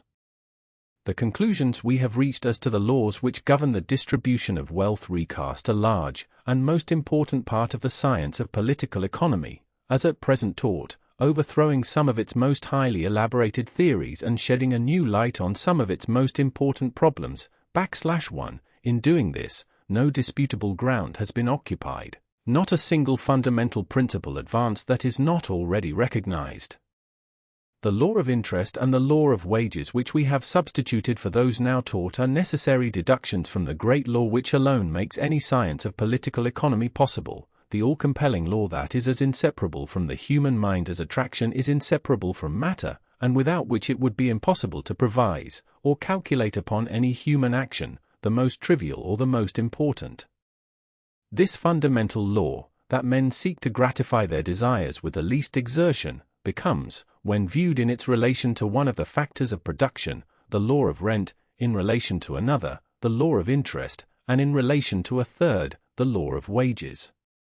And in accepting the law of rent, which, since the time of Ricardo, has been accepted by every economist of standing, and which, like a geometrical axiom, has but to be understood to compel assent, the law of interest and law of wages, as I have stated them, are inferentially accepted as its necessary sequences. In fact, it is only relatively that they can be called sequences, as in the recognition of the law of rent they too must be recognized. For on what depends the recognition of the law of rent? Evidently upon the recognition of the fact that the effect of competition is to prevent the return to labor and capital being anywhere greater than upon the poorest land in use. It is in seeing this that we see that the owner of land will be able to claim as rent all of its produce which exceeds what would be yielded to an equal application of labor and capital on the poorest land in use. The harmony and correlation of the laws of distribution as we have now apprehended them are in striking contrast with the want of harmony which characterizes these laws as presented by the current political economy. Let us state them side by side. The current statement. The true statement. Rent depends on the margin. Rent depends on the margin of cultivation, rising as it of cultivation, rising as it falls and falling as it rises. Falls and falling as it rises. Wages depend upon the wages depend on the margin ratio between the number of cultivation, falling of laborers and the amount as it falls and rising as it of capital devoted to their rises. Employment.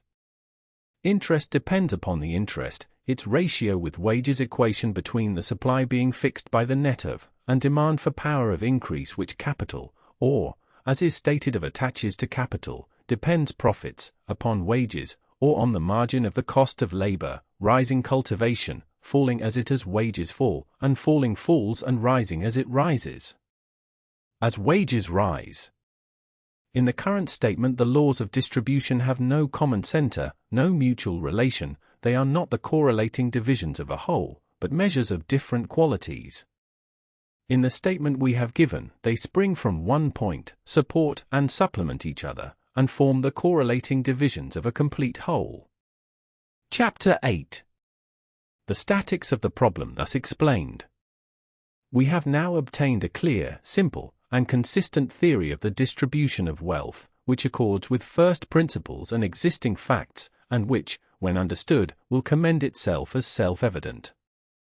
Before working out this theory, I have deemed it necessary to show conclusively the insufficiency of current theories, for, in thought, as in action, the majority of men do but follow their leaders, and a theory of wages which has not merely the support of the highest names, but is firmly rooted in common opinions and prejudices, will, until it has been proved untenable, prevent any other theory from being even considered, just as the theory that the earth was the center of the universe prevented any consideration of the theory that it revolves on its own axis and circles round the sun, until it was clearly shown that the apparent movement of the heavenly bodies could not be explained in accordance with the theory of the fixity of the earth. There is in truth a marked resemblance between the science of political economy, as at present taught, and the science of astronomy, as taught previous to the recognition of the Copernican theory.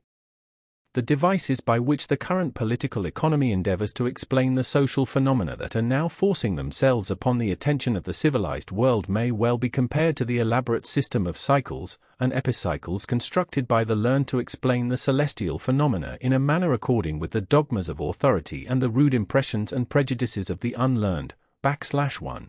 Just as the observations which showed that this theory of cycles and epicycles could not explain all the phenomena of the heavens cleared the way for the consideration of the simpler theory that supplanted it, so will a recognition of the inadequacy of the current theories to account for social phenomena clear the way for the consideration of a theory that will give to political economy all the simplicity and harmony which the Copernican theory gave to the science of astronomy. But at this point the parallel ceases.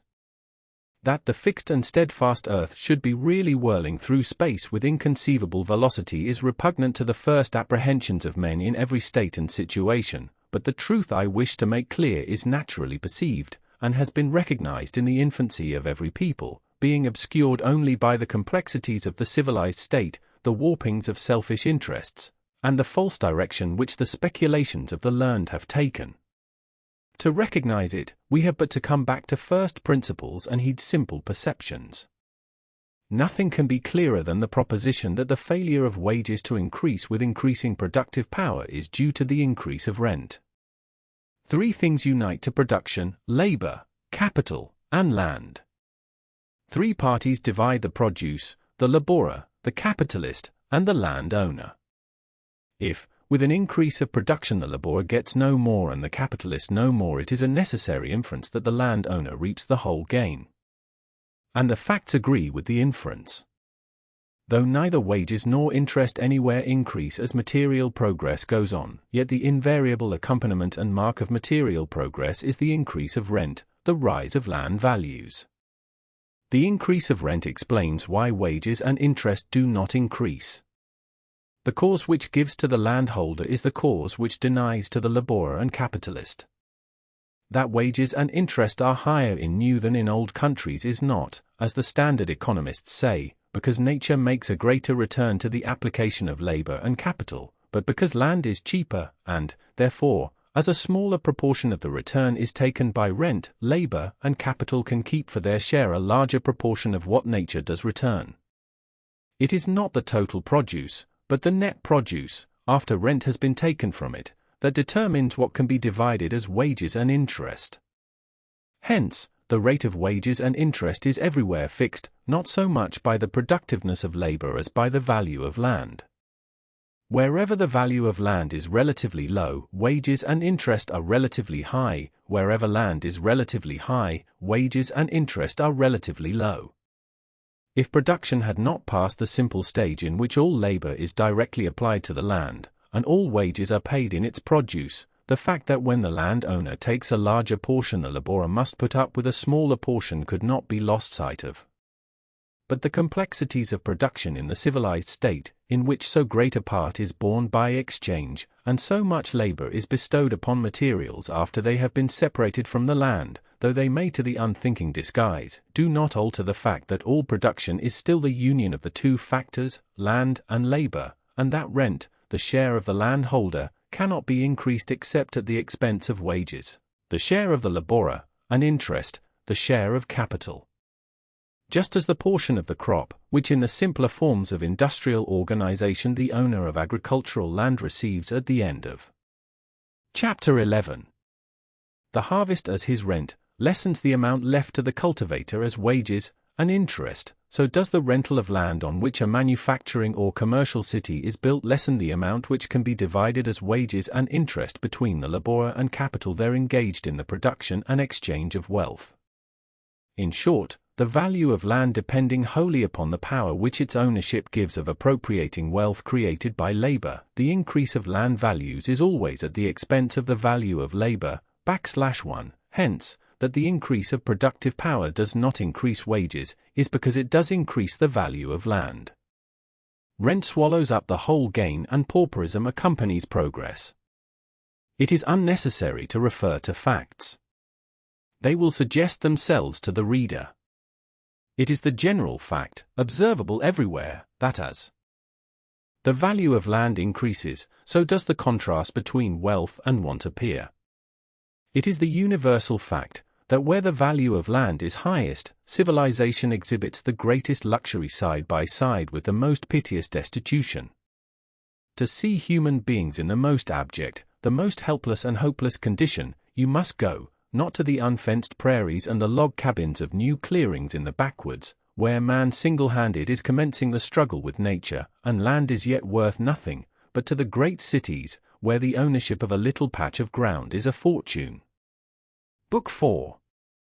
Effect of Material Progress upon the Distribution of Wealth. Chapter 1. The Dynamics of the Problem Yet to Seek. Chapter 2. Effective increase of population upon the distribution of wealth. Chapter 3. Effective improvements in the arts upon the distribution of wealth. Chapter 4. Effect of the expectation raised by material progress. Hitherto, it is questionable if all the mechanical inventions yet made have lightened the day's toil of any human being. John Stuart Mill. Do ye hear the children weeping, O my brothers, ere the sorrow comes with years? They are leaning their young heads against their mothers, and that cannot stop their tears. The young lambs are bleating in the meadows, the young birds are chirping in the nest, the young fawns are playing with the shadows, the young flowers are blowing toward the west, but the young children, oh, my brothers, they are weeping bitterly. They are weeping in the playtime of the others, in the country of the free. Mrs. Browning. Chapter 1. The Dynamics of the Problem Yet to Seek. In identifying rent as the receiver of the increased production which material progress gives, but which labor fails to obtain, in seeing that the antagonism of interests is not between labor and capital, as is popularly believed, but is in reality between labor and capital on the one side and land ownership on the other, we have reached a conclusion that has most important practical bearings. But it is not worthwhile to dwell on them now, for we have not yet fully solved the problem which was at the outset proposed. To say that wages remain low because rent advances is like saying that a steamboat moves because its wheels turn around. The further question is, what causes rent to advance? What is the force or necessity that, as productive power increases, distributes a greater and greater proportion of the produce as rent? The only cause pointed out by Ricardo as advancing rent is the increase of population, which by requiring larger supplies of food necessitates the extension of cultivation to inferior lands, or to points of inferior production on the same lands. And in current works of other authors' attention is so exclusively directed to the extension of production from superior to inferior lands as the cause of advancing rents that Mr. Carey, followed by Professor Perry and others, has imagined that he has overthrown the Ricardian theory of rent by denying that the progress of agriculture is from better to worse lands. Now, while it is unquestionably true that the increasing pressure of population which compels a resort to inferior points of production will raise rents, and does raise rents, I do not think that all the deductions commonly made from this principle are valid, nor yet that it fully accounts for the increase of rent as material progress goes on. There are evidently other causes which conspire to raise rent, but which seem to have been wholly or partially hidden by the erroneous views as to the functions of capital and genesis of wages which have been current. To see what these are, and how they operate, let us trace the effect of material progress upon the distribution of wealth. The changes which constitute or contribute to material progress are three: increase in population, improvements in the arts of production and exchange, and improvements in knowledge, education, government, police, manners, and morals, so far as they increase. The power of producing wealth. Material progress, as commonly understood, consists of these three elements or directions of progression, in all of which the progressive nations have for some time past been advancing, though in different degrees. As, considered in the light of material forces or economies, the increase of knowledge, the betterment of government, etc., have the same effect as improvements in the arts, it will not be necessary in this view to consider them separately. What bearing intellectual or moral progress, merely as such, has upon our problem we may hereafter consider. We are at present dealing with material progress, to which these things contribute only as they increase wealth-producing power, and shall see their effects when we see the effect of improvements in the arts. To ascertain the effects of material progress upon the distribution of wealth, let us, therefore, consider the effects of increase of population apart from improvement in the arts, and then the effect of improvement in the arts apart from increase of population. Footnotes. As to this, it may be worthwhile to say that the general fact, as shown by the progress of agriculture in the newer states of the Union, and by the character of the land left out of cultivation in the older, is that the course of cultivation is from the better to the worse qualities of land. That, whether the course of production be from the absolutely better to the absolutely worse lands or the reverse, and there is much to indicate that better or worse in this connection merely relates to our knowledge, and that future advances may discover compensating qualities in portions of the earth now esteemed most sterile, it is always, and from the nature of the human mind, must always tend to be, from land under existing conditions deemed better, to land under existing conditions deemed worse. That Ricardo's law of rent does not depend upon the direction of the extension of cultivation, but upon the proposition that if land of a certain quality will yield something, land of a better quality will yield more. Chapter 2. The effective increase of population upon the distribution of wealth. The manner in which increasing population advances rent, as explained and illustrated in current treatises, is that the increased demand for subsistence forces production to inferior soil or to inferior productive points. Thus, if, with a given population, the margin of cultivation is at 30, all lands of productive power over 30 will pay rent. If the population be doubled, an additional supply is required, which cannot be obtained without an extension of cultivation that will cause lands to yield rent that before yielded none. If the extension be to 20, then all the land between 20 and 30 will yield rent and have a value, and all land over 30 will yield increased rent and have increased value. It is here that the Malthusian doctrine receives from the current elucidations of the theory of rent the support of which I spoke when enumerating the causes that have combined to give that doctrine an almost undisputed sway in current thought. According to the Malthusian theory, the pressure of population against subsistence becomes progressively harder as population increases, and although two hands come into the world with every new mouth, it becomes, to use the language of John Stuart Mill, harder and harder for the new hands to supply the new mouths. According to Ricardo's theory of rent, rent arises from the difference in productiveness of the lands in use, and as explained by Ricardo and the economists who have followed him, the advance in rents which, experience shows, accompanies increasing population, is caused by the inability of procuring more food except at a greater cost, which thus forces the margin of population to lower and lower points of production, commensurately increasing rent. Thus the two theories, as I have before explained, are made to harmonize and blend, the law of rent becoming but a special application of the more general law propounded by Malthus, and the advance of rents with increasing population a demonstration of its resistless operation. I refer to this incidentally, because it now lies in our way to see the misapprehension which has enlisted the doctrine of rent in the support of a theory to which it in reality gives no countenance. The Malthusian theory has been already disposed of, and the cumulative disproof which will prevent the recurrence of a lingering doubt will be given when it is shown, further on, that the phenomena attributed to the pressure of population against subsistence would, under existing conditions, manifest themselves were population to remain stationary. The misapprehension to which I now refer, and which, to a proper understanding of the effect of increase of population upon the distribution of wealth, it is necessary to clear up, is the presumption, expressed, or implied in all the current reasoning upon the subject of rent in connection with population, that the recourse to lower points of production involves a smaller aggregate produce in proportion to the labor expended, though that this is not always the case is clearly recognized in connection with agricultural improvements, which, to use the words of Mill, are considered as a partial relaxation of the bonds which confine the increase of population. But it is not involved even where there is no advance in the arts, and the recourse to lower points of production is clearly the result of the increased demand of an increased population. For increased population, of itself, and without any advance in the arts, implies an increase in the productive power of labor.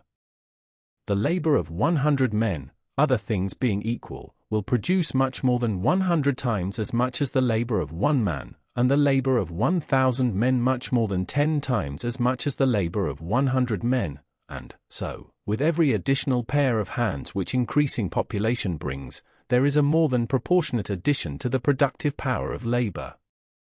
Thus, with an increasing population, there may be a recourse to lower natural powers of production, not only without any diminution in the average production of wealth as compared to labor, but without any diminution at the lowest point. If population be doubled, land of but 20 productiveness may yield to the same amount of labor as much as land of 30 productiveness could before yield. For it must not be forgotten, what often is forgotten, that the productiveness either of land or labor is not to be measured in any one thing, but in all desired things. A settler and his family may raise as much corn on land 100 miles away from the nearest habitation as they could raise were their land in the center of a populous district. But in the populous district they could obtain with the same labor as good a living from much poorer land, or from land of equal quality could make as good a living after paying a high rent, because in the midst of a large population their labor would have become more effective, not, perhaps, in the production of corn, but in the production of wealth generally, or the obtaining of all the commodities and services which are the real object of their labor.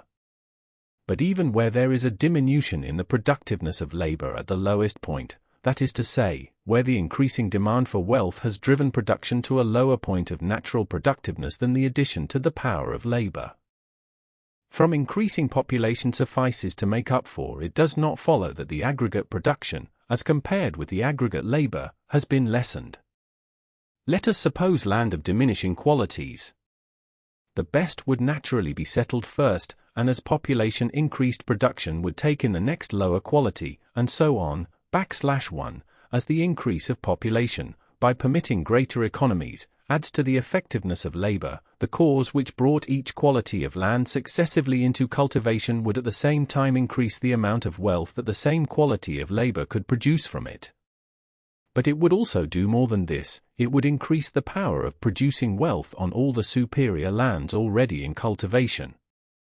If the relations of quantity and quality were such that increasing population added to the effectiveness of labor faster than it compelled a resort to less productive qualities of land, though the margin of cultivation would fall and rent would rise, the minimum return to labor would increase. That is to say, though wages as a proportion would fall, wages as a quantity would rise. The average production of wealth would increase. If the relations were such that the increasing effectiveness of labor just compensated for the diminishing productiveness of the land as it was called into use, the effect of increasing population would be to increase rent by lowering the margin of cultivation without reducing wages as a quantity, and to increase the average production. If we now suppose population still increasing, but, between the poorest quality of land in use and the next lower quality, to be a difference so great that the increased power of labor which comes with the increased population that brings it into cultivation cannot compensate for it, the minimum return to labor will be reduced, and with the rise of rents, wages will fall, not only as a proportion, but as a quantity. But unless the descent in the quality of land is far more precipitous than we can well imagine, or than, I think, ever exists, the average production will still be increased, for the increased effectiveness which comes by reason of the increased population that compels resort to the inferior quality of land attaches to all labor, and the gain on the superior qualities of land will more than compensate for the diminished production on the quality last brought in. The aggregate wealth production, as compared with the aggregate expenditure of labor, will be greater, though its distribution will be more unequal. Thus, increase of population, as it operates to extend production to lower natural levels, operates to increase rent and reduce wages as a proportion, and may or may not reduce wages as a quantity, while it seldom can, and probably never does, reduce the aggregate production of wealth as compared with the aggregate expenditure of labor, but on the contrary increases, and frequently largely increases it. But while the increase of population thus increases rent by lowering the margin of cultivation, it is a mistake to look upon this as the only mode by which rent advances as population grows. Increasing population increases rent without reducing the margin of cultivation, and notwithstanding the dicta of such writers as McCulloch, who assert that rent would not arise were there an unbounded extent of equally good land, increases it without reference to the natural qualities of land, for the increased powers of cooperation and exchange which come with increased population are equivalent to I think we can say without metaphor, that they give an increased capacity to land. I do not mean to say merely that, like an improvement in the methods or tools of production, the increased power which comes with increased population gives to the same labor an increased result, which is equivalent to an increase in the natural powers of land, but that it brings out a superior power in labor, which is localized on land, which attaches not to labor generally, but only to labor exerted on particular land, and which thus in the land as much as any qualities of soil, climate, mineral deposit, or natural situation, and passes, as they do, with the possession of the land. An improvement in the method of cultivation which, with the same outlay, will give 2 crops a year in place of 1, or an improvement in tools and machinery which will double the result of labor, will manifestly, on a particular piece of ground, have the same effect on the produce as a doubling of the fertility of the land.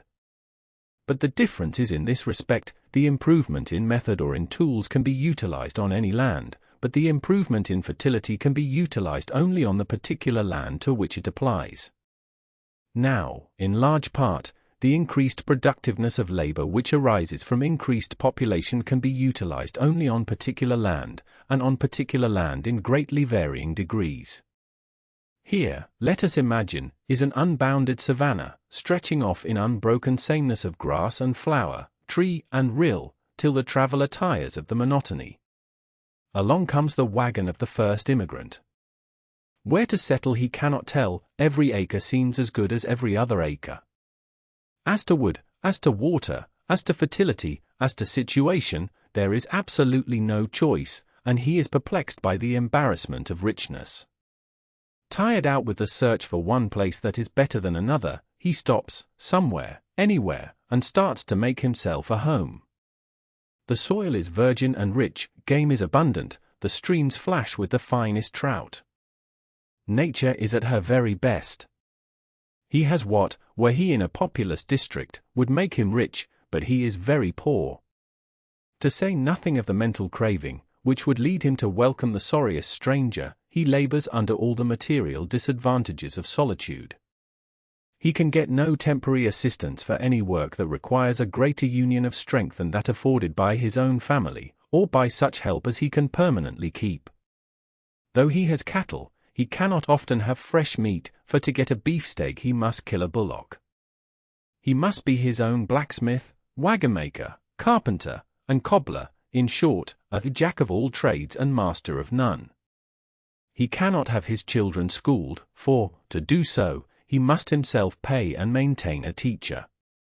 Such things as he cannot produce himself, he must buy in quantities and keep on hand, or else go without, for he cannot be constantly leaving his work and making a long journey to the verge of civilization, and when forced to do so, the getting of a vial of medicine or the replacement of a broken auger may cost him the labor of himself and horses for days.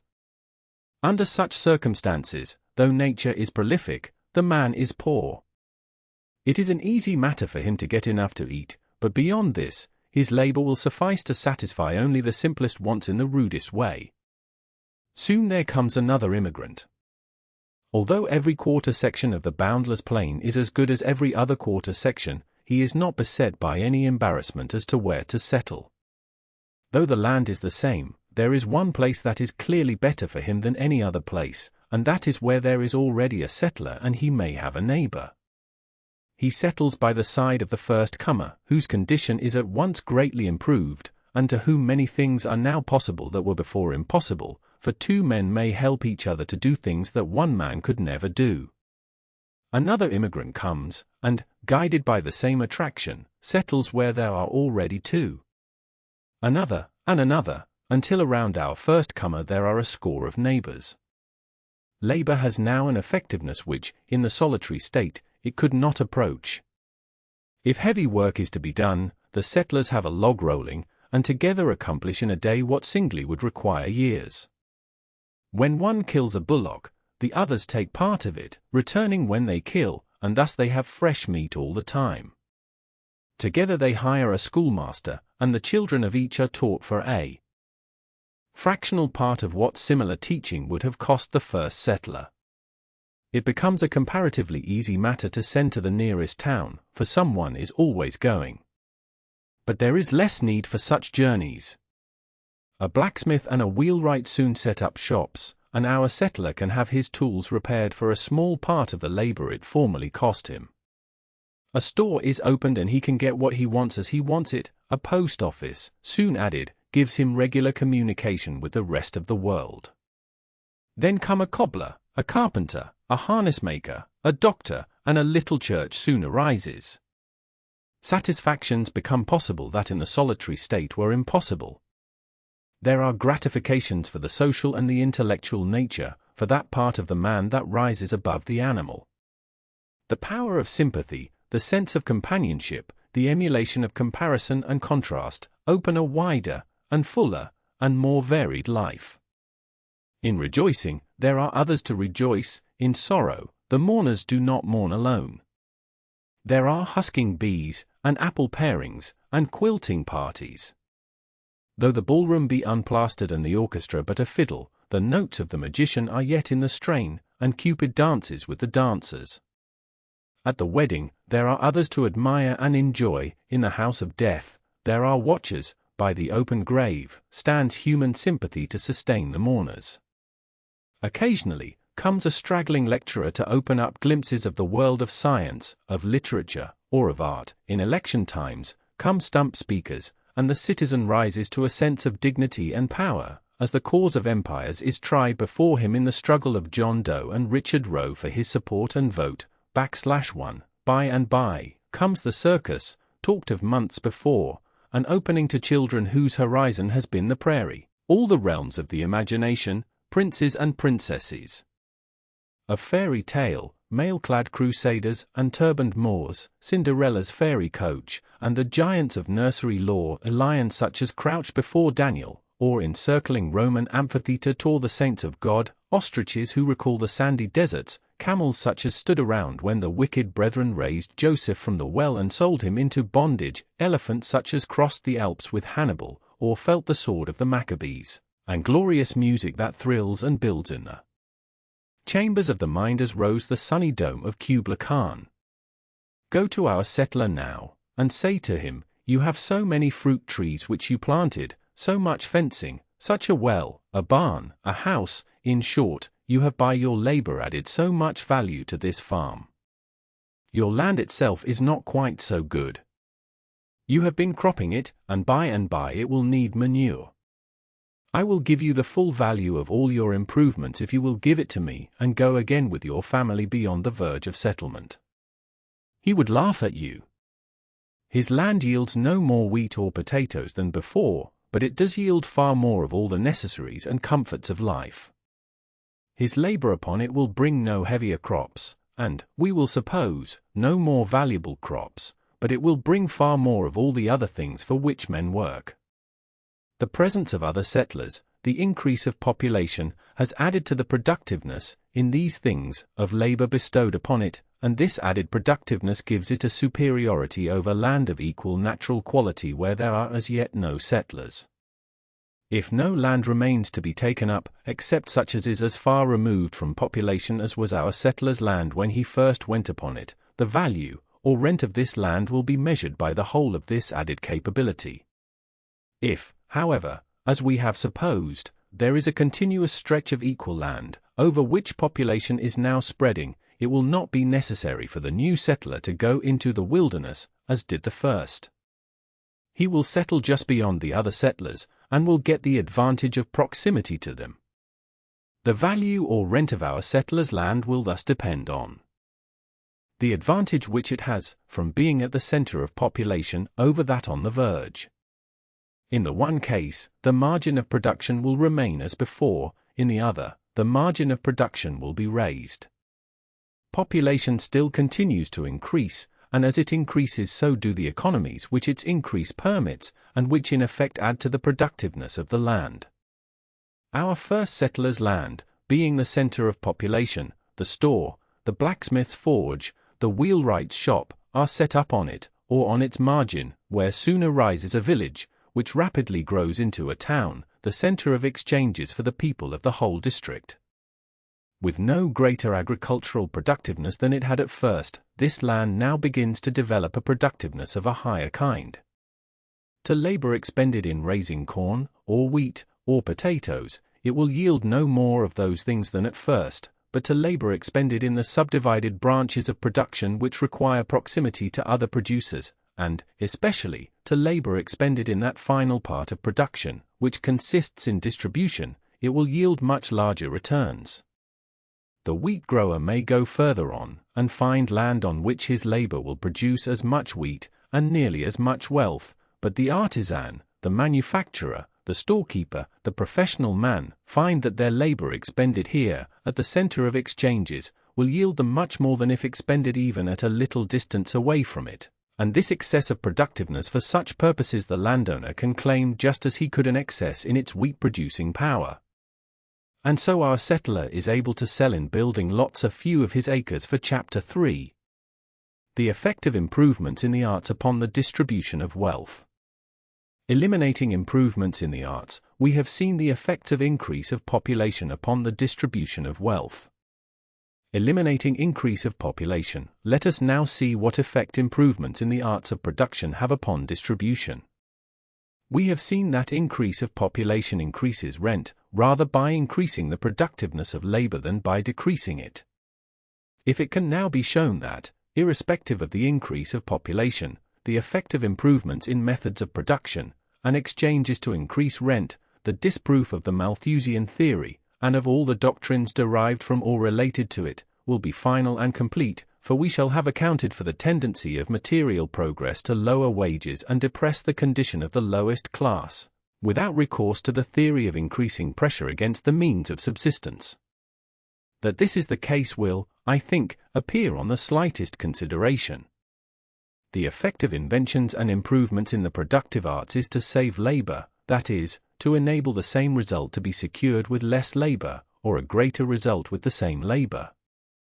Now, in a state of society in which the existing power of labor served to satisfy all material desires, and there was no possibility of new desires being called forth by the opportunity of gratifying them, the effect of labor-saving improvements would be simply to reduce the amount of labor expended. But such a state of society, if it can anywhere be found, which I do not believe, exists only where the human most nearly approaches the animal. In the state of society called civilized, and which in this inquiry we are concerned with, the very reverse is the case. Demand is not a fixed quantity, that increases only as population increases. In each individual it rises with his power of getting the things demanded. Man is not an ox, who, when he has eaten his fill, lies down to chew the cud. He is the daughter of the horse leech, who constantly asks for more. When I get some money, said Erasmus, I will buy me some Greek books and afterward some clothes. The amount of wealth produced is nowhere commensurate with the desire for wealth, and desire mounts with every additional opportunity for gratification. This being the case, the effect of labor-saving improvements will be to increase the production of wealth. Now, for the production of wealth, two things are required, labor and land. Therefore, the effect of labor-saving improvements will be to extend the demand for land, and wherever the limit of the quality of land in use is reached, to bring into cultivation lands of less natural productiveness, or to extend cultivation on the same lands to a point. Chapter 12.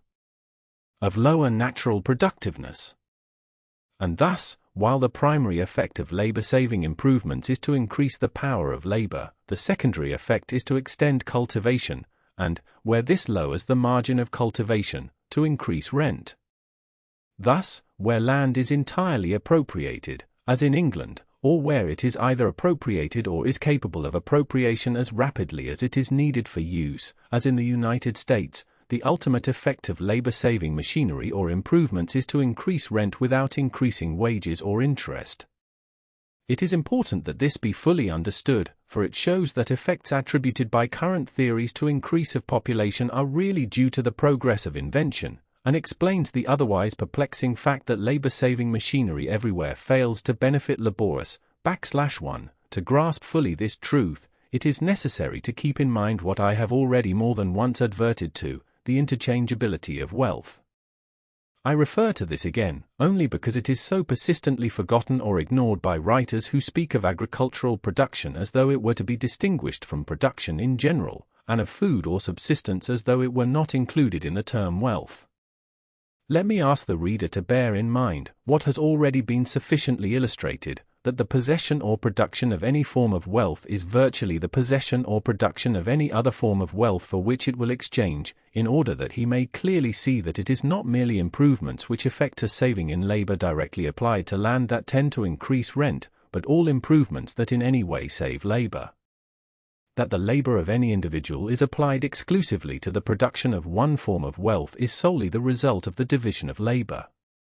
The object of labor on the part of any individual is not the obtainment of wealth in one particular form, but the obtainment of wealth in all the forms that consort with his desires, /1. Hence, an improvement which effects a saving in the labor required to produce one of the things desired, is, in effect, an increase in the power of producing all the other things.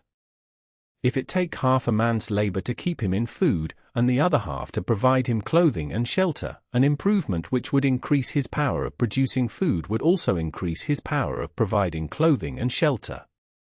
If his desires for more or better food, and for more or better clothing and shelter, were equal, an improvement in one department of labor would be precisely equivalent to a like improvement in the other. If the improvement consisted in a doubling of the power of his labor in producing food, he would give 1/3 less labor to the production of food, and 1/3 more to the providing of clothing and shelter. If the improvement doubled his power to provide clothing and shelter, he would give 1/3 less labor to the production of these things, and 1/3 more to the production of food. In either case, the result would be the same. He would be enabled with the same labor to get 1/3 more in quantity or quality of all the things he desired, /1. So, where production is carried on by the division of labor between individuals, an increase in the power of producing one of the things sought by production in the aggregate adds to the power of obtaining others, and will increase the production of the others, to an extent determined by the proportion which the saving of labor bears to the total amount of labor expended, and by the relative strength of desires. I am unable to think of any form of wealth, the demand for which would not be increased by a saving in the labor required to produce the others. Hearses and coffins have been selected as examples of things for which the demand is little likely to increase, but this is true only as to quantity. That increased power of supply would lead to a demand for more expensive hearses and coffins. No one can doubt who has noticed how strong is the desire to show regard for the dead by costly funerals. Nor is the demand for food limited, as in economic reasoning is frequently, but erroneously, assumed. Subsistence is often spoken of as though it were a fixed quantity, but it is fixed only as having a definite minimum. Less than a certain amount will not keep a human being alive, and less than a somewhat larger amount will not keep a human being in good health, /1. Above this minimum, the subsistence which a human being can use may be increased almost indefinitely. Adam Smith says, and Ricardo endorses the statement, that the desire for food is limited in every man by the narrow capacity of the human stomach, but this, manifestly, is true only in the sense that when a man's belly is filled, hunger is satisfied. His demands for food have no such limit. The stomach of a Louis XIV, a Louis XV, or a Louis XVI could not hold or digest more than the stomach of a French peasant of equal stature, yet, while a few rods of ground would supply the black bread and herbs which constituted the subsistence of the peasant, it took hundreds of thousands of acres to supply the demands of the king, who, besides his own wasteful use of the finest qualities of food, required immense supplies for his servants, horses, and dogs. And in the common facts of daily life, in the unsatisfied, though perhaps latent, desires which each one has, we may see how every increase in the power of producing any form of wealth must result in an increased demand for land, and the direct products of land. The man who now uses coarse food, and lives in a small house, will, as a rule, if his income be increased, use more costly food, and move to a larger house.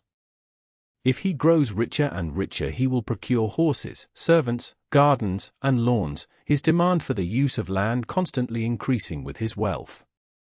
In the city where I write, is a man, but the type of men everywhere to be found, who used to boil his own beans and fry his own bacon, but who, now that he has got rich, maintains a town house that takes up a whole block and would answer for a first-class hotel, 2 or 3 country houses with extensive grounds, a large stud of racers, a breeding farm, private track, etc. It certainly takes at least 1,000 times, it may be several thousand times, as much land to supply the demands of this man now as it did when he was poor, /1. So, every improvement or invention, no matter what it be, which gives to labor the power of producing more wealth, causes an increased demand for land, and its direct products, and thus tends to force down the margin of cultivation, just as would the demand caused by an increased population.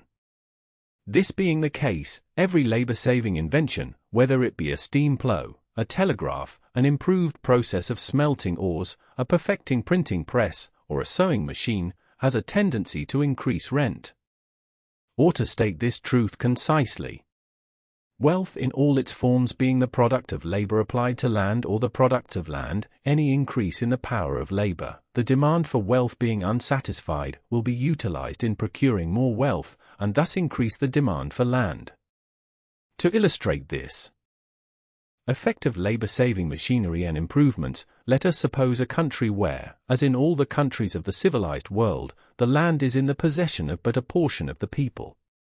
Let us suppose a permanent barrier fixed to further increase of population, either by the enactment and strict enforcement of an Herdian law, or from such a change in manners and morals as might result from an extensive circulation of Annie Besant's pamphlets. Let the margin of cultivation, or production, be represented by 20. Thus land or other natural opportunities which, from the application of labor and capital, will yield a return of 20, will just give the ordinary rate of wages and interest, without yielding any rent, while all lands yielding to equal applications of labor and capital more than 20 will yield the excess as rent. Population remaining fixed, let there be made inventions and improvements which will reduce by 1/10 the expenditure of labor and capital necessary to produce the same amount of wealth. Now, either 1/10 of the labor and capital may be freed, and production remain the same as before, or the same amount of labor and capital may be employed, and production be correspondingly increased.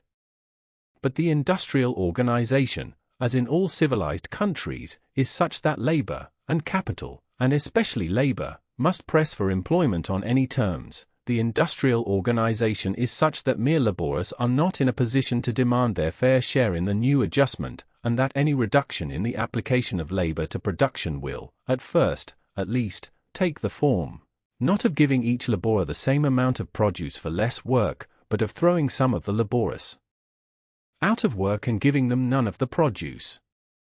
Now, owing to the increased efficiency of labor secured by the new improvements, as great a return can be secured at the point of natural productiveness represented by 18, as before at 20. Thus, the unsatisfied desire for wealth, the competition of labor and capital for employment, would ensure the extension of the margin of production, we will say to 18, and thus rent would be increased by the difference between 18 and 20, while wages and interest, in quantity, would be no more than before, and, in proportion to the whole produce, would be less. There would be a greater production of wealth, but landowners would get the whole benefit, subject to temporary deductions, which will be hereafter stated. If invention and improvement still go on, the efficiency of labor will be still further increased, and the amount of labor and capital necessary to produce a given result further diminished. The same causes will lead to the utilization of this new gain in productive power for the production of more wealth. The margin of cultivation will be again extended, and rent will increase, both in proportion and amount, without any increase in wages and interest, \1. So, as invention and improvement go on, constantly adding to the efficiency of labor, the margin of production will be pushed lower and lower, and rent constantly increased, though population should remain stationary. I do not mean to say that the lowering of the margin of production would always exactly correspond with the increase in productive power, any more than I mean to say that the process would be one of clearly defined steps. Whether, in any particular case, the lowering of the margin of production lags behind or exceeds the increase in productive power, will depend, I conceive, upon what may be called the area of productiveness that can be utilized before cultivation is forced to the next lowest point. For instance, if the margin of cultivation be at 20, improvements which enable the same produce to be obtained with 1/10 less capital and labor will not carry the margin to 18, if the area having a productiveness of 19 is sufficient to employ all the labor and capital displaced from the cultivation of the superior lands.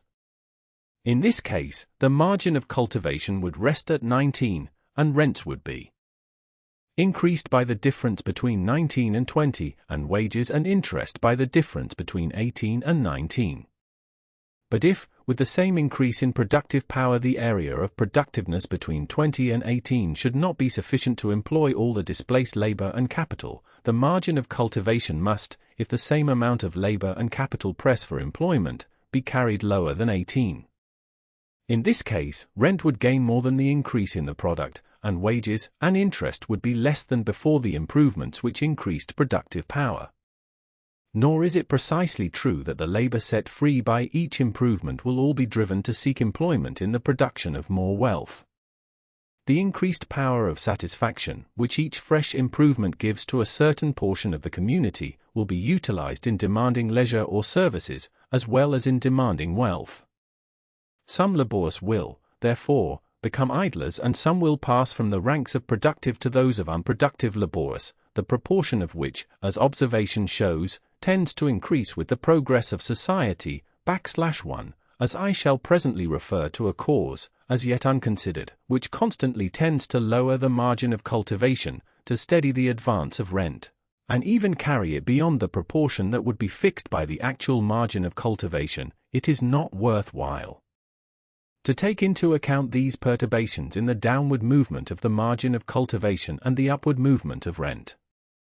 All I wish to make clear is that, without any increase in population, the progress of invention constantly tends to give a larger proportion of the produce to the owners of land, and a smaller and smaller proportion to labor and capital, \1, as we can assign no limits to the progress of invention, neither can we assign any limits to the increase of rent, short of the whole produce.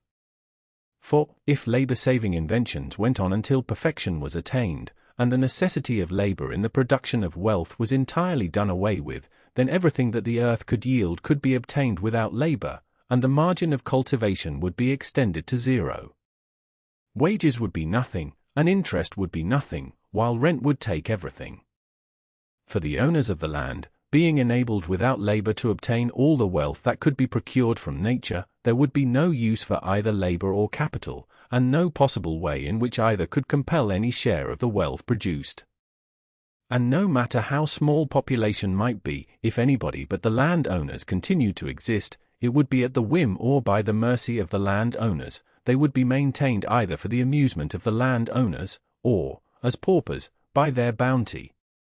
This point, of the absolute perfection of labor-saving inventions, may seem very remote, if not impossible of attainment, but it is a point toward which the march of invention is every day more strongly tending. And in the thinning out of population in the agricultural districts of Great Britain, where small farms are being converted into larger ones, and in the great machine-worked wheat fields of California and Dakota, where one may ride for miles and miles through waving grain without seeing a human habitation, there are already suggestions of the final goal toward which the whole civilized world is hastening.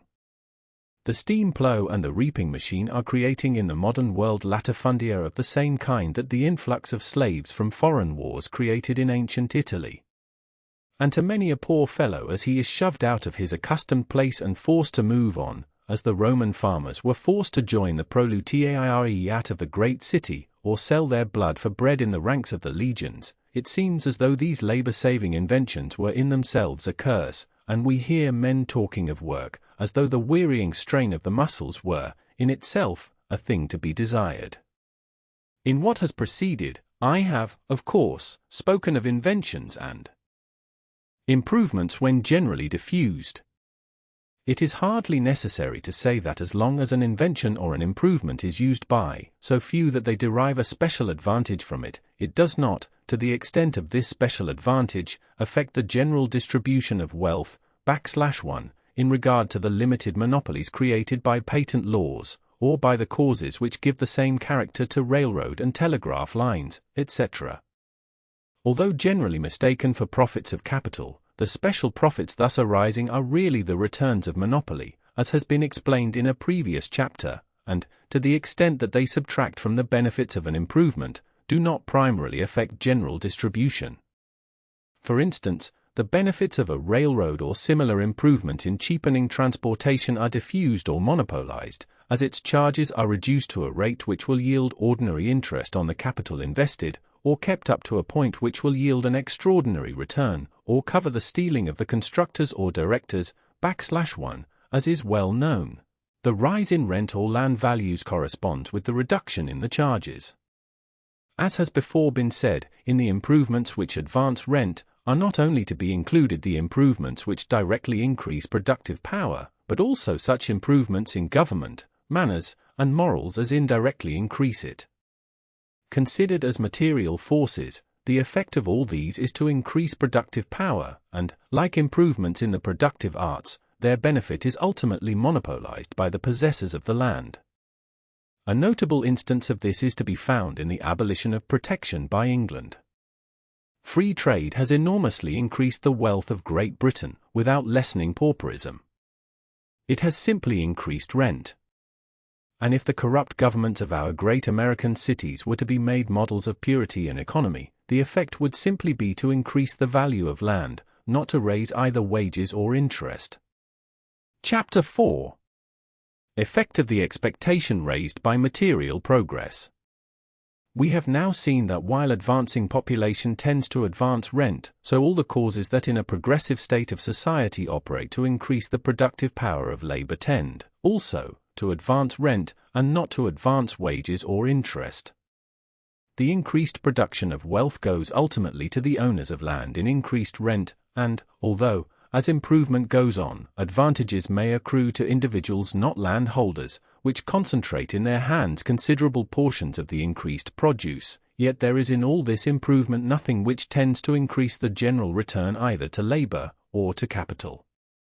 But there is a cause, not yet adverted to, which must be taken into consideration fully to explain the influence of material progress upon the distribution of wealth. That cause is the confident expectation of the future enhancement of land values, which arises in all progressive countries from the steady increase of rent, and which leads to speculation, or the holding of land for a higher chapter, with the margin of cultivation standing at 20, an increase in the power of production takes place, which renders the same result obtainable with 1/10 less labor. For reasons before stated, the margin of production must now be forced down, and if it rests at 18, the return to labor and capital will be the same as before, when the margin stood at 20. Whether it will be forced to 18 or be forced lower depends upon what I have called the area of productiveness which intervenes between 20 and 18.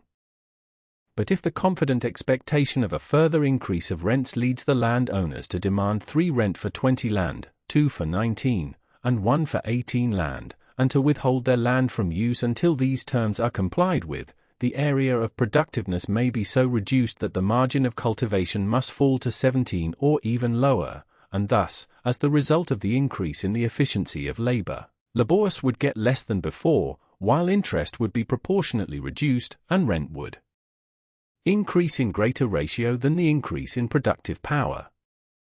Whether we formulate it as an extension of the margin of production, or as a carrying of the rent line beyond the margin of production, the influence of speculation in land in increasing rent is a great fact which cannot be ignored in any complete theory of the distribution of wealth in progressive countries. It is the force, evolved by material progress, which tends constantly to increase rent in a greater ratio than progress increases production, and thus constantly tends, as material progress goes on and productive power increases, to reduce wages, not merely relatively, but absolutely. It is this expansive force which, operating with great power in new countries, brings to them, seemingly long before their time, the social diseases of older countries, produces tramps on virgin acres, and breeds paupers on half-tilled soil.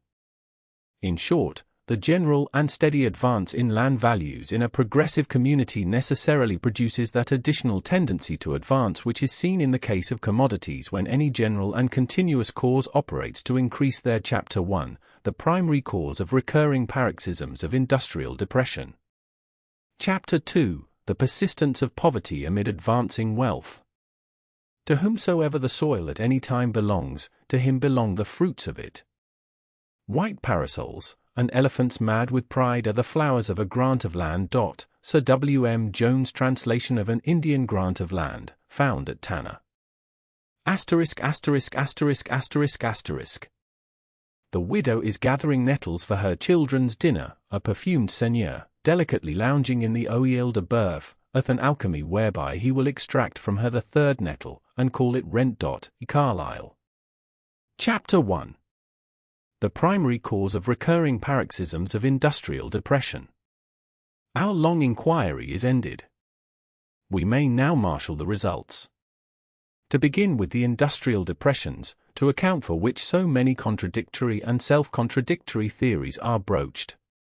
A consideration of the manner in which the speculative advance in land values cuts down the earnings of labor and capital and checks production leads, I think, irresistibly to the conclusion that this is the main cause of those periodical industrial depressions to which every civilized country, and all civilized countries together, seem increasingly liable. I do not mean to say that there are not other proximate causes.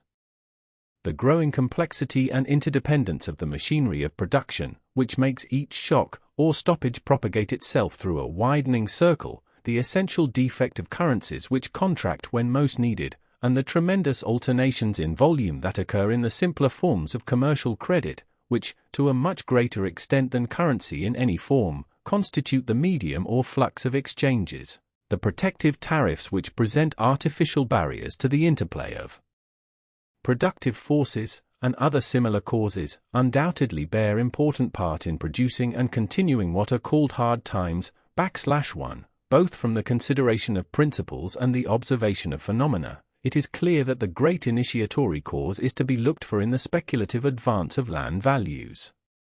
In the preceding Chapter 1 have shown that the speculative advance in land values tends to press the margin of cultivation, or production, beyond its normal limit, thus compelling labor and capital to accept of a smaller return, or, and this is the only way they can resist the tendency, to cease production.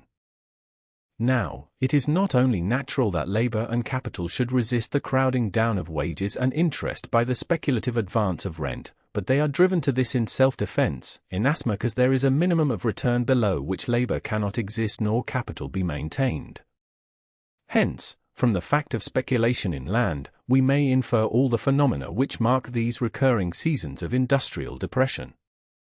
Given a progressive community, in which population is increasing and one improvement succeeds another, and land must constantly increase in value. This steady increase naturally leads to speculation in which future increase is anticipated, and land values are carried beyond the point at which, under the existing conditions of production, their accustomed returns would be left to labor and capital. Production, therefore, begins to stop. Not that there is necessarily, or even probably, an absolute diminution in production, but that there is what in a progressive community would be equivalent to an absolute diminution of production in a stationary community, a failure in production to increase proportionately, owing to the failure of new increments of labor and capital to find employment at the accustomed rates.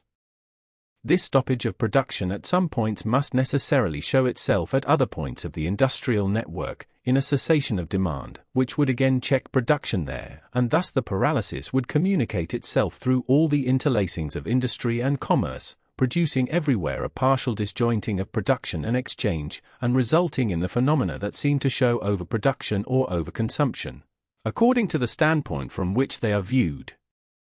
The period of depression thus ensuing would continue until the speculative advance in rents had been lost, or the increase in the efficiency of labor, owing to the growth of population, and the progress of improvement, had enabled the normal rent line to overtake the speculative rent line, or labor and capital had become reconciled to engaging in production for smaller returns. Or, most probably, all three of these causes would cooperate to produce a new equilibrium, at which all the forces of production would again engage, and a season of activity ensue, whereupon rent would begin to advance again, a speculative advance again take place, production again be checked, and the same round be gone over. In the elaborate and complicated system of production which is characteristic of modern civilization, where, moreover, there is no such thing as a distinct and independent industrial community, but geographically or politically separated communities blend and interlace their industrial organizations in different modes and varying measures, it is not to be expected that effect should be seen to follow cause as clearly and definitely as would be the case in a simpler development of industry, and in a community forming a complete and distinct industrial whole. But, nevertheless, the phenomena actually presented by these alternate seasons of activity and depression clearly correspond with those we have inferred from the speculative advance of rent. Deduction thus shows the actual phenomena as resulting from the principle. If we reverse the process, it is as easy by induction to reach the principle by tracing up the phenomena.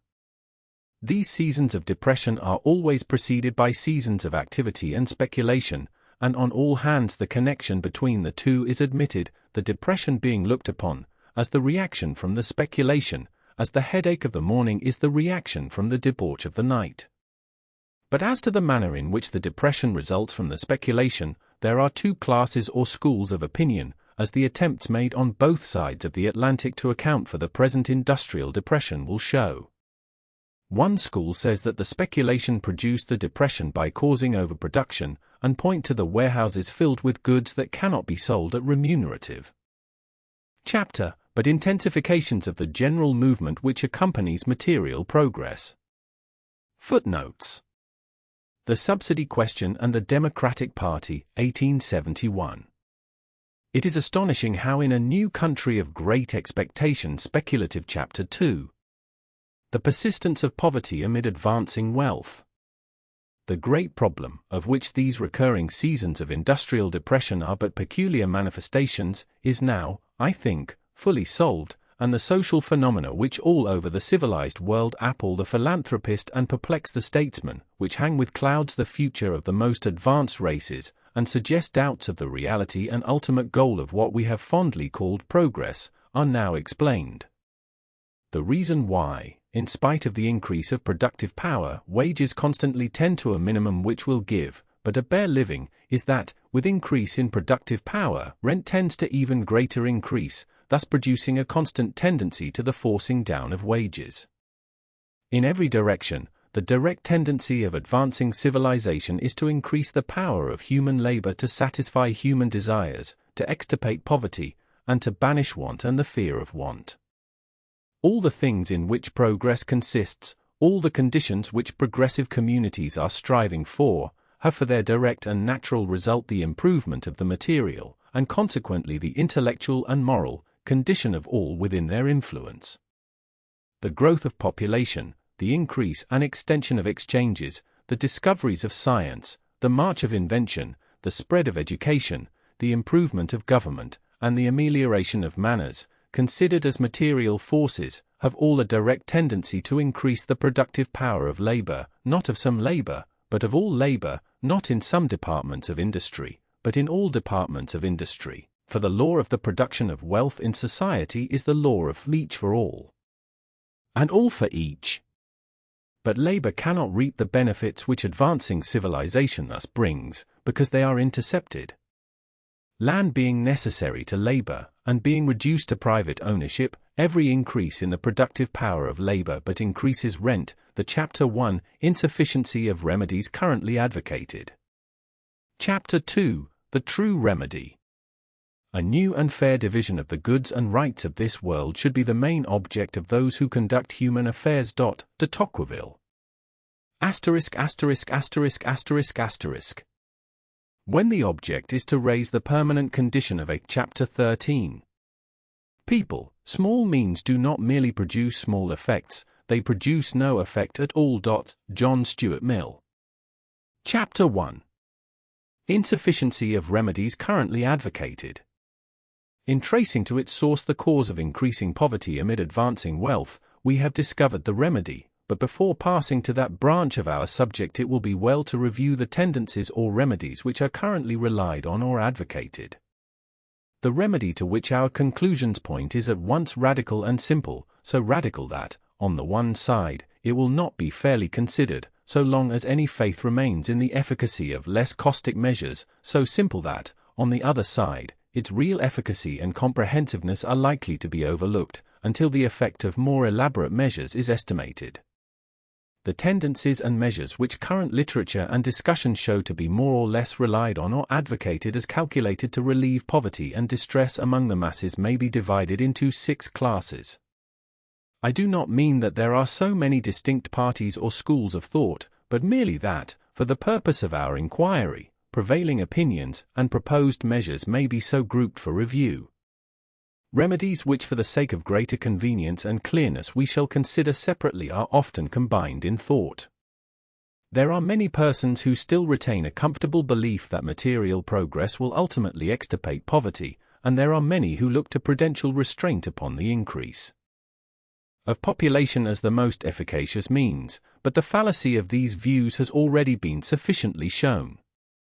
Let us now consider what may be hoped for. 1. From greater economy in government. 2. From the better education of the working classes and improved habits of industry and thrift.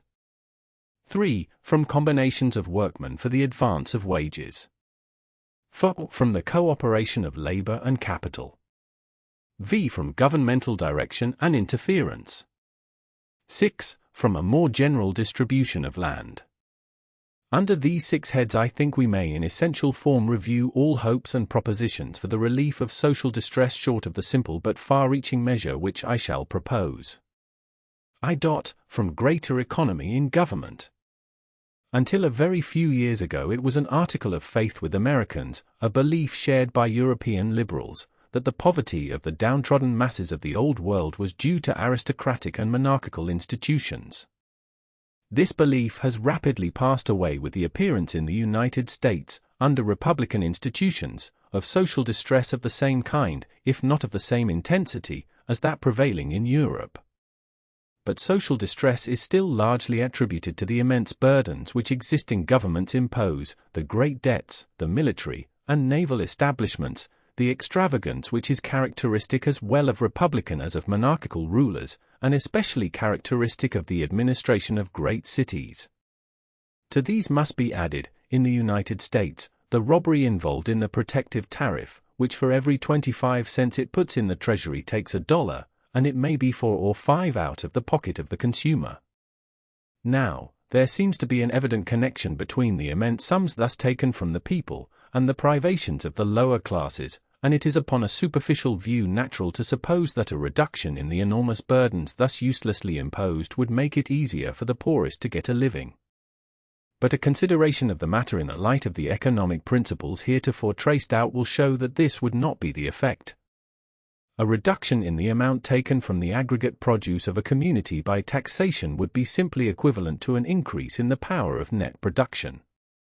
It would in effect add to the productive power of labor just as do the increasing density of population and improvement in the arts.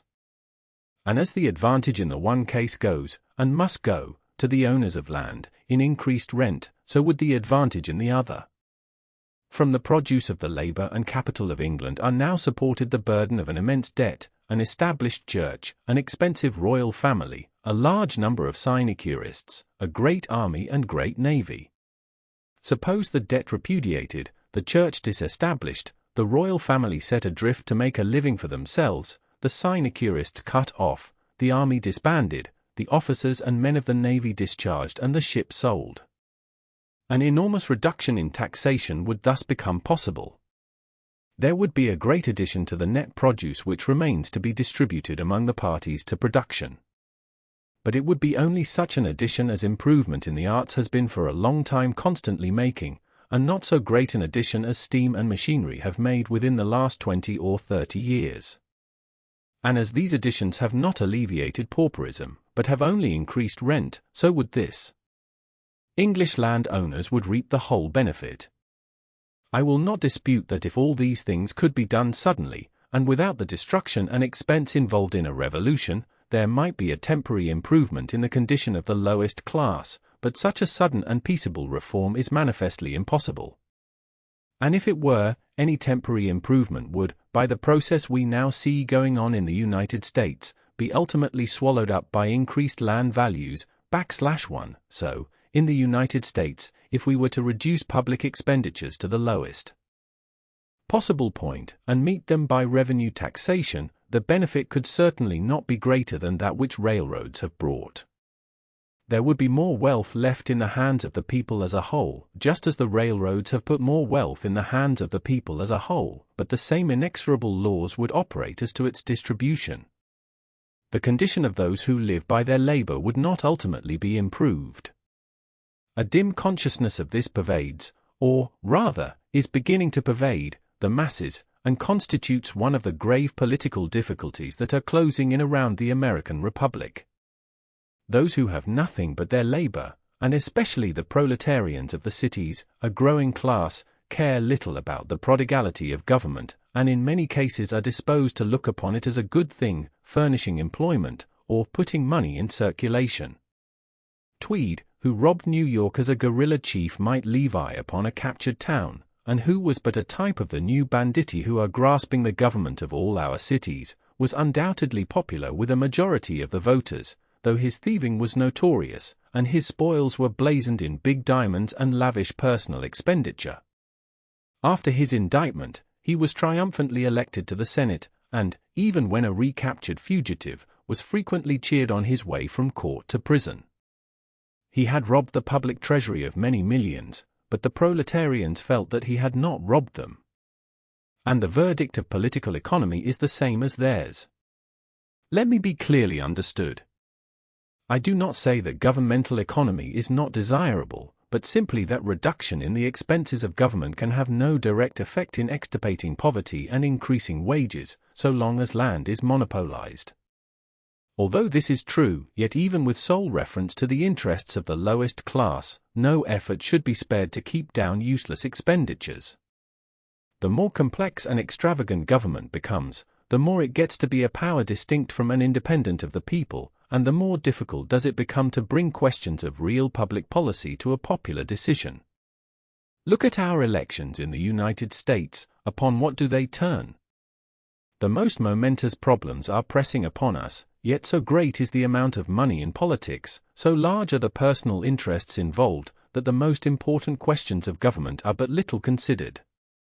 The average American voter has prejudices, party feelings, general notions of a certain kind, but he gives to the fundamental questions of government not much more thought than a streetcar horse does to the profits of the line. Were this not the case, so many hoary abuses could not have survived and so many new ones been added. Anything that tends to make government simple and inexpensive tends to put it under control of the people and to bring questions of real importance to the front. But no reduction in the expenses of government can of itself cure or mitigate the evils that arise from a constant tendency to the unequal distribution of wealth. 2. From the diffusion of education and improved habits of industry and thrift. There is, and always has been, a widespread belief among the more comfortable classes that the poverty and suffering of the masses are due to their lack of industry, frugality, and intelligence. This belief, which at once soothes the sense of responsibility and flatters by its suggestion of superiority, is probably even more prevalent in countries like the United States, where all men are politically equal, and where, owing to the newness of society, the differentiation into classes has been of individuals rather than of families, than it is in older countries, where the lines of separation have been longer and are more sharply drawn.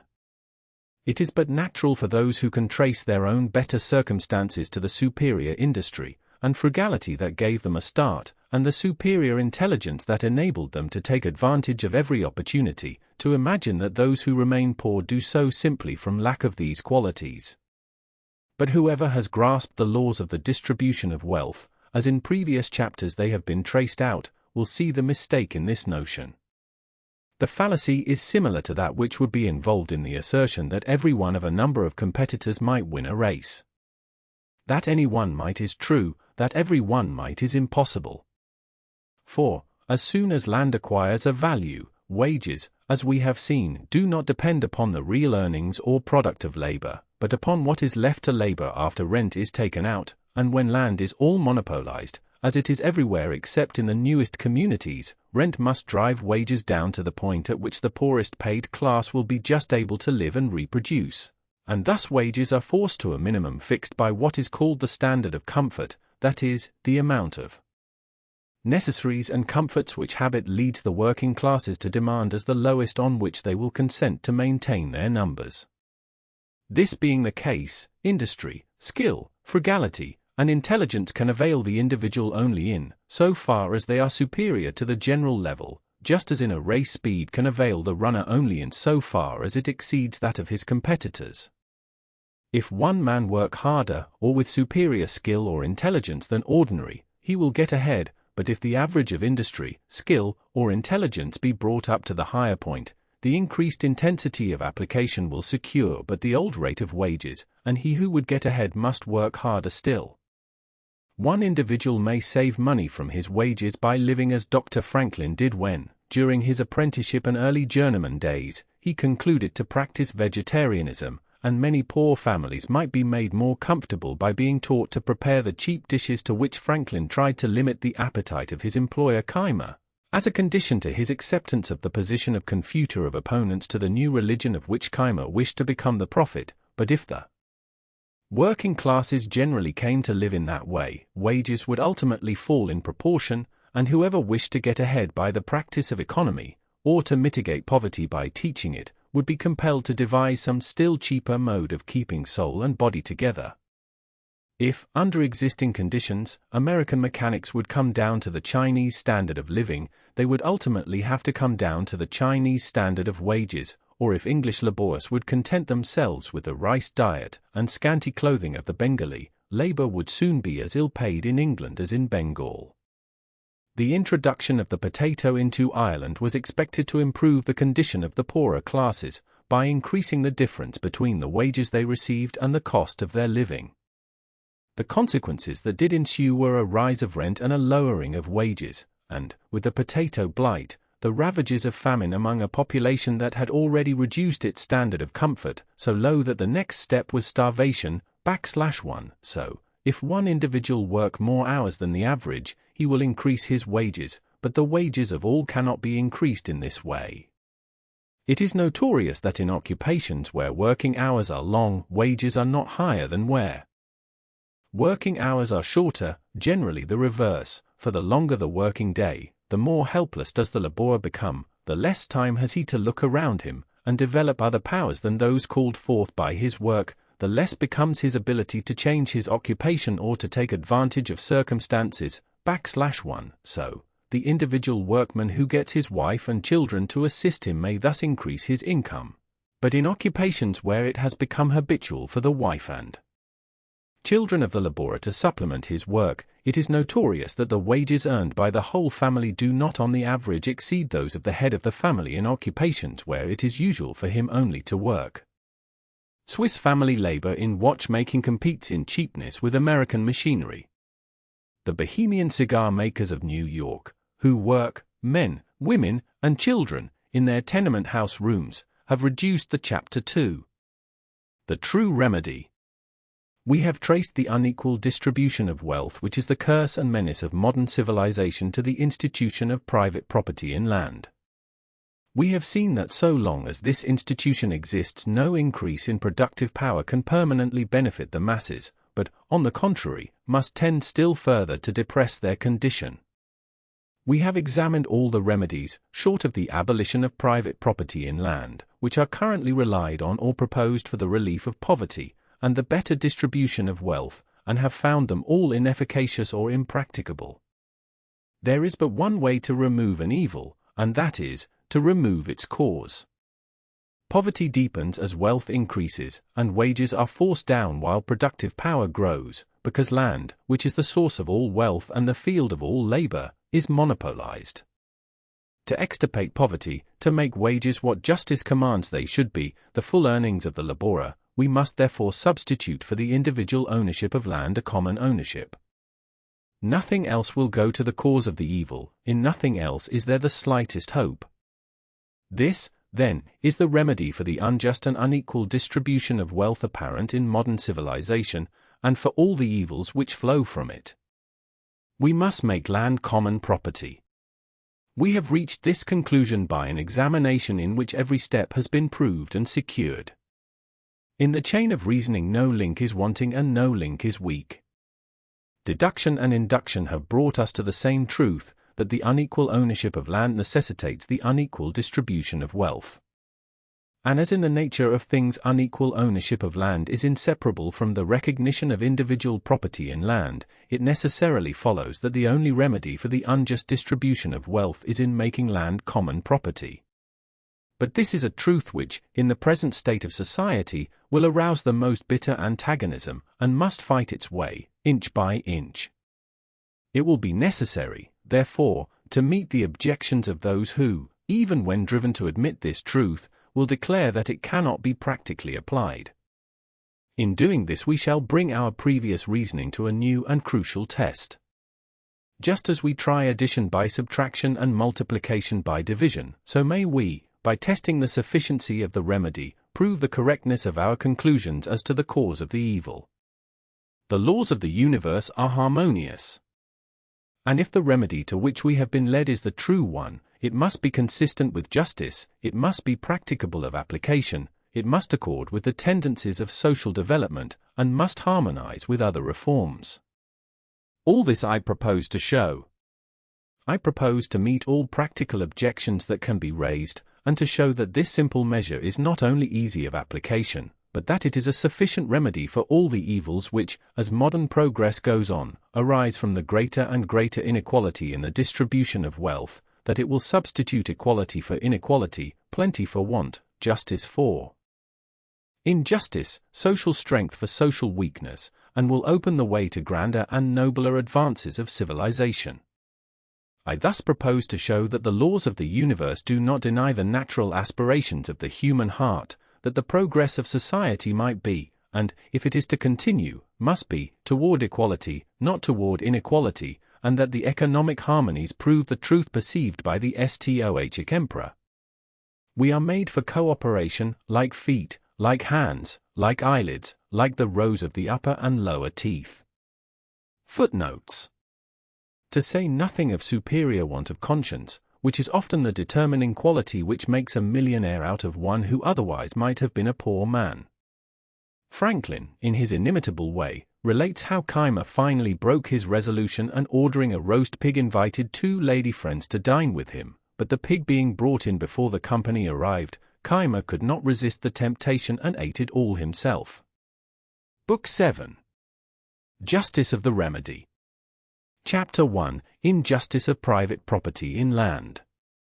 Chapter 2, Enslavement of Laborers, the ultimate result of private property in land. Chapter 3, Claim of land owners to compensation. Chapter 4, Property in land historically considered. Chapter 5, Property in land in the United States. Justice is a relation of congruity which really subsists between 2 things. This relation is always the same, whatever being considers it, whether it be God, or an angel, or lastly a man. Montesquieu. Chapter 1. The Injustice of Private Property in Land. When it is proposed to abolish private property in land, the first question that will arise is that of justice. Though often warped by habit, superstition, and selfishness into the most distorted forms, the sentiment of justice is, yet fundamental to the human mind, and whatever dispute arouses the passions of men, the conflict is sure to rage, not so much as to the question is it wise, as to the question is it right. This tendency of popular discussions to take an ethical form has a cause. It springs from a law of the human mind. It rests upon a vague and instinctive recognition of what is probably the deepest truth we can grasp. That alone is wise which is just, that alone is enduring which is right. In the narrow scale of individual actions and individual life this truth may be often obscured, but in the wider field of national life it everywhere stands out. I bow to this arbitrament, and accept this test. If our inquiry into the cause which makes low wages and pauperism the accompaniments of material progress has led us to a correct conclusion, it will bear translation from terms of political economy into terms of ethics, and, as the source of social evil, show a wrong. If it will not do this, it is disproved. If it will do this, it is proved by the final decision. If private property in land be just, then is the remedy I propose a false one. If, on the contrary, private property in land be unjust, then is this remedy the true one. What constitutes the rightful basis of property? What is it that enables a man justly to say of a thing, "It is mine"? From what springs the sentiment which acknowledges his exclusive right as against all the world? Is it not, primarily, the right of a man to himself to the use of his own powers, to the enjoyment of the fruits of his own exertions?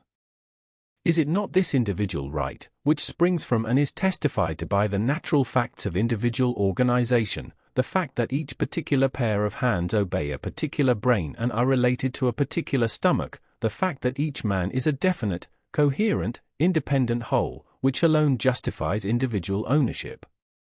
As a man belongs to himself, so his labor when put in concrete form belongs to him. And for this reason, that which a man makes or produces is his own, as against all the world, to enjoy or to destroy, to use, to exchange, or to give. No one else can rightfully claim it, and his exclusive right to it involves no wrong to anyone else.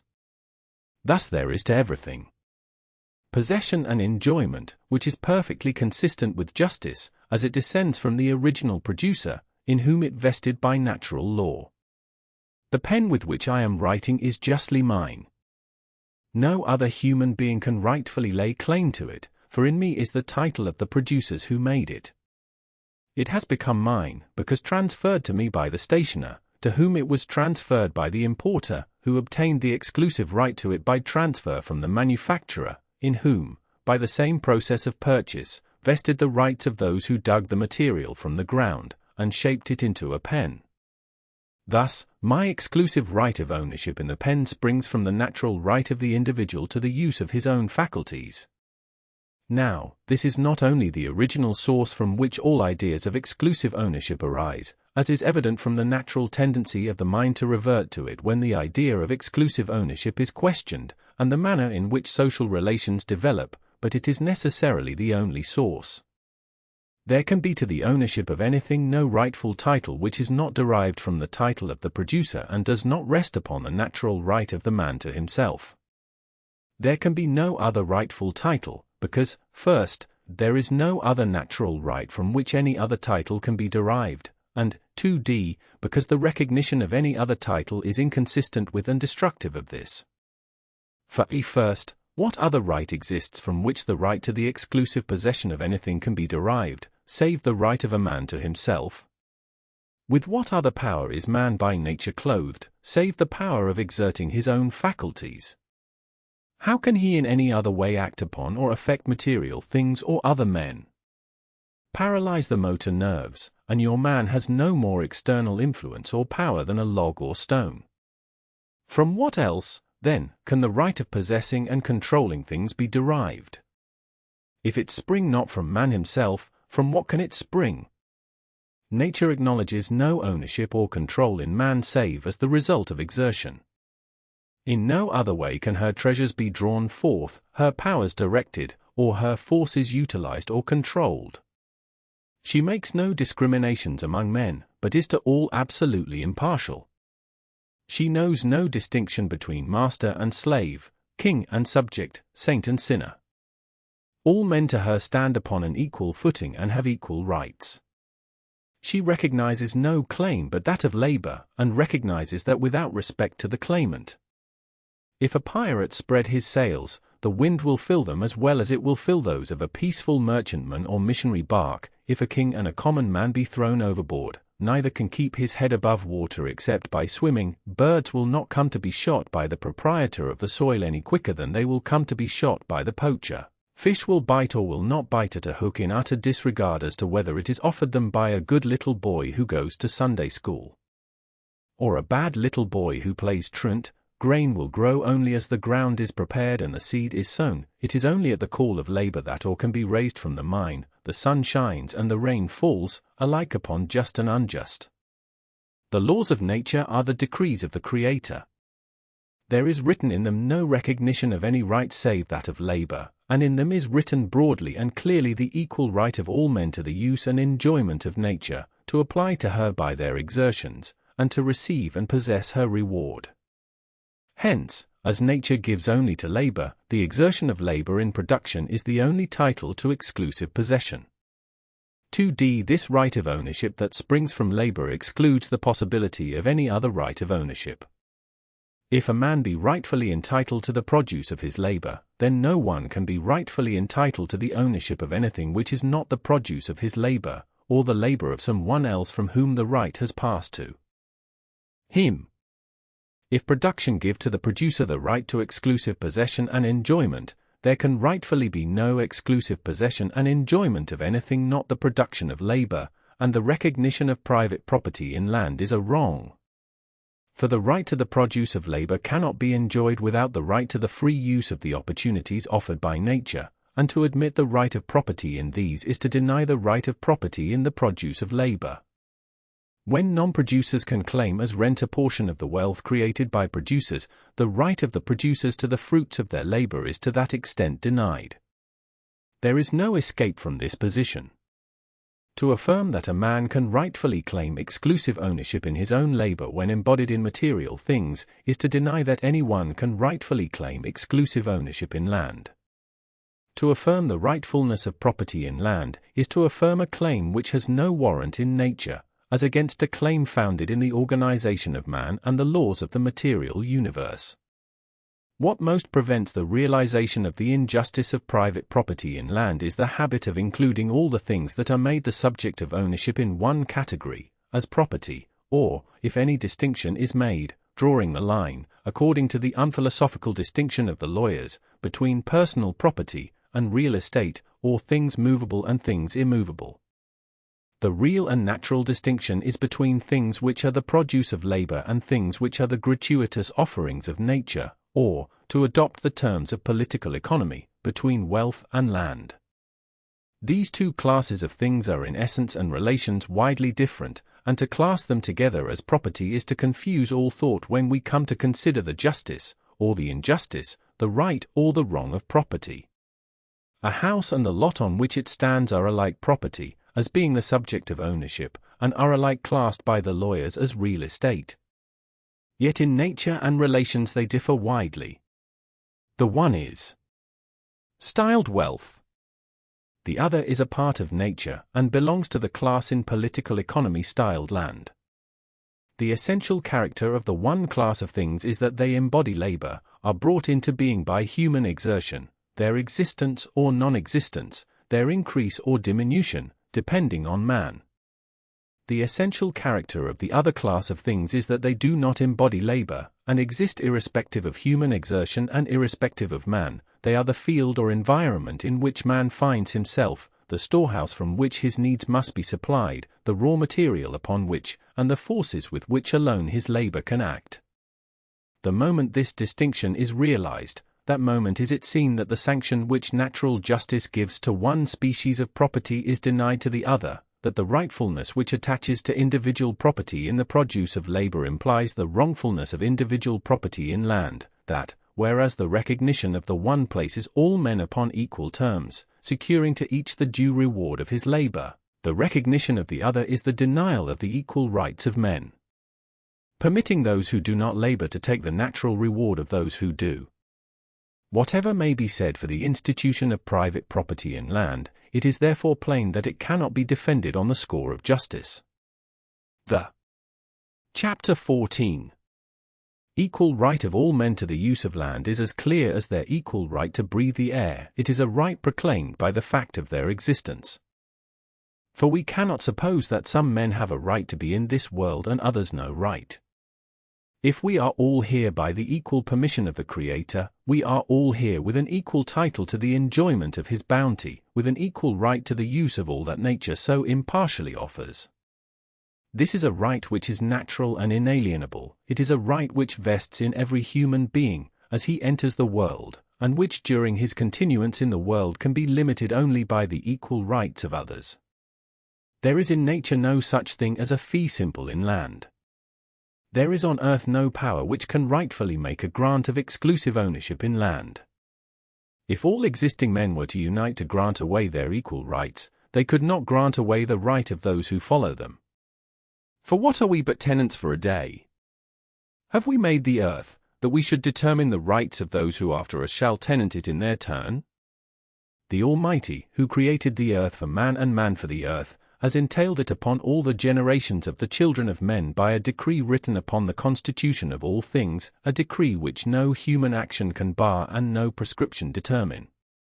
Let the parchments be ever so many, or possession ever so long, natural justice can recognize no right in one man to the possession and enjoyment of land that is not equally the right of all his fellows. Though his titles have been acquiesced in by generation after generation, to the landed estates of the Duke of Westminster the poorest child that is born in London today has as much right as has his eldest son.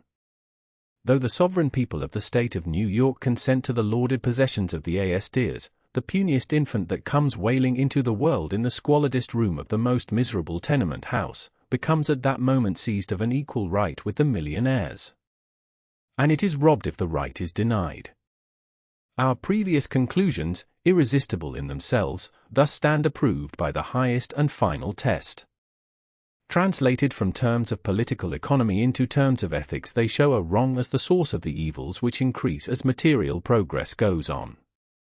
The masses of men, who in the midst of abundance suffer want, who, clothed with political freedom, are condemned to the wages of slavery, to whose toil labor-saving inventions bring no relief, but rather seem to rob them of a privilege, instinctively feel that there is something wrong. And they are right. The wide-spreading social evils which everywhere oppress men amid an advancing civilization spring from a great primary wrong, the appropriation, as the exclusive property of some men, of the land on which and from which all must live.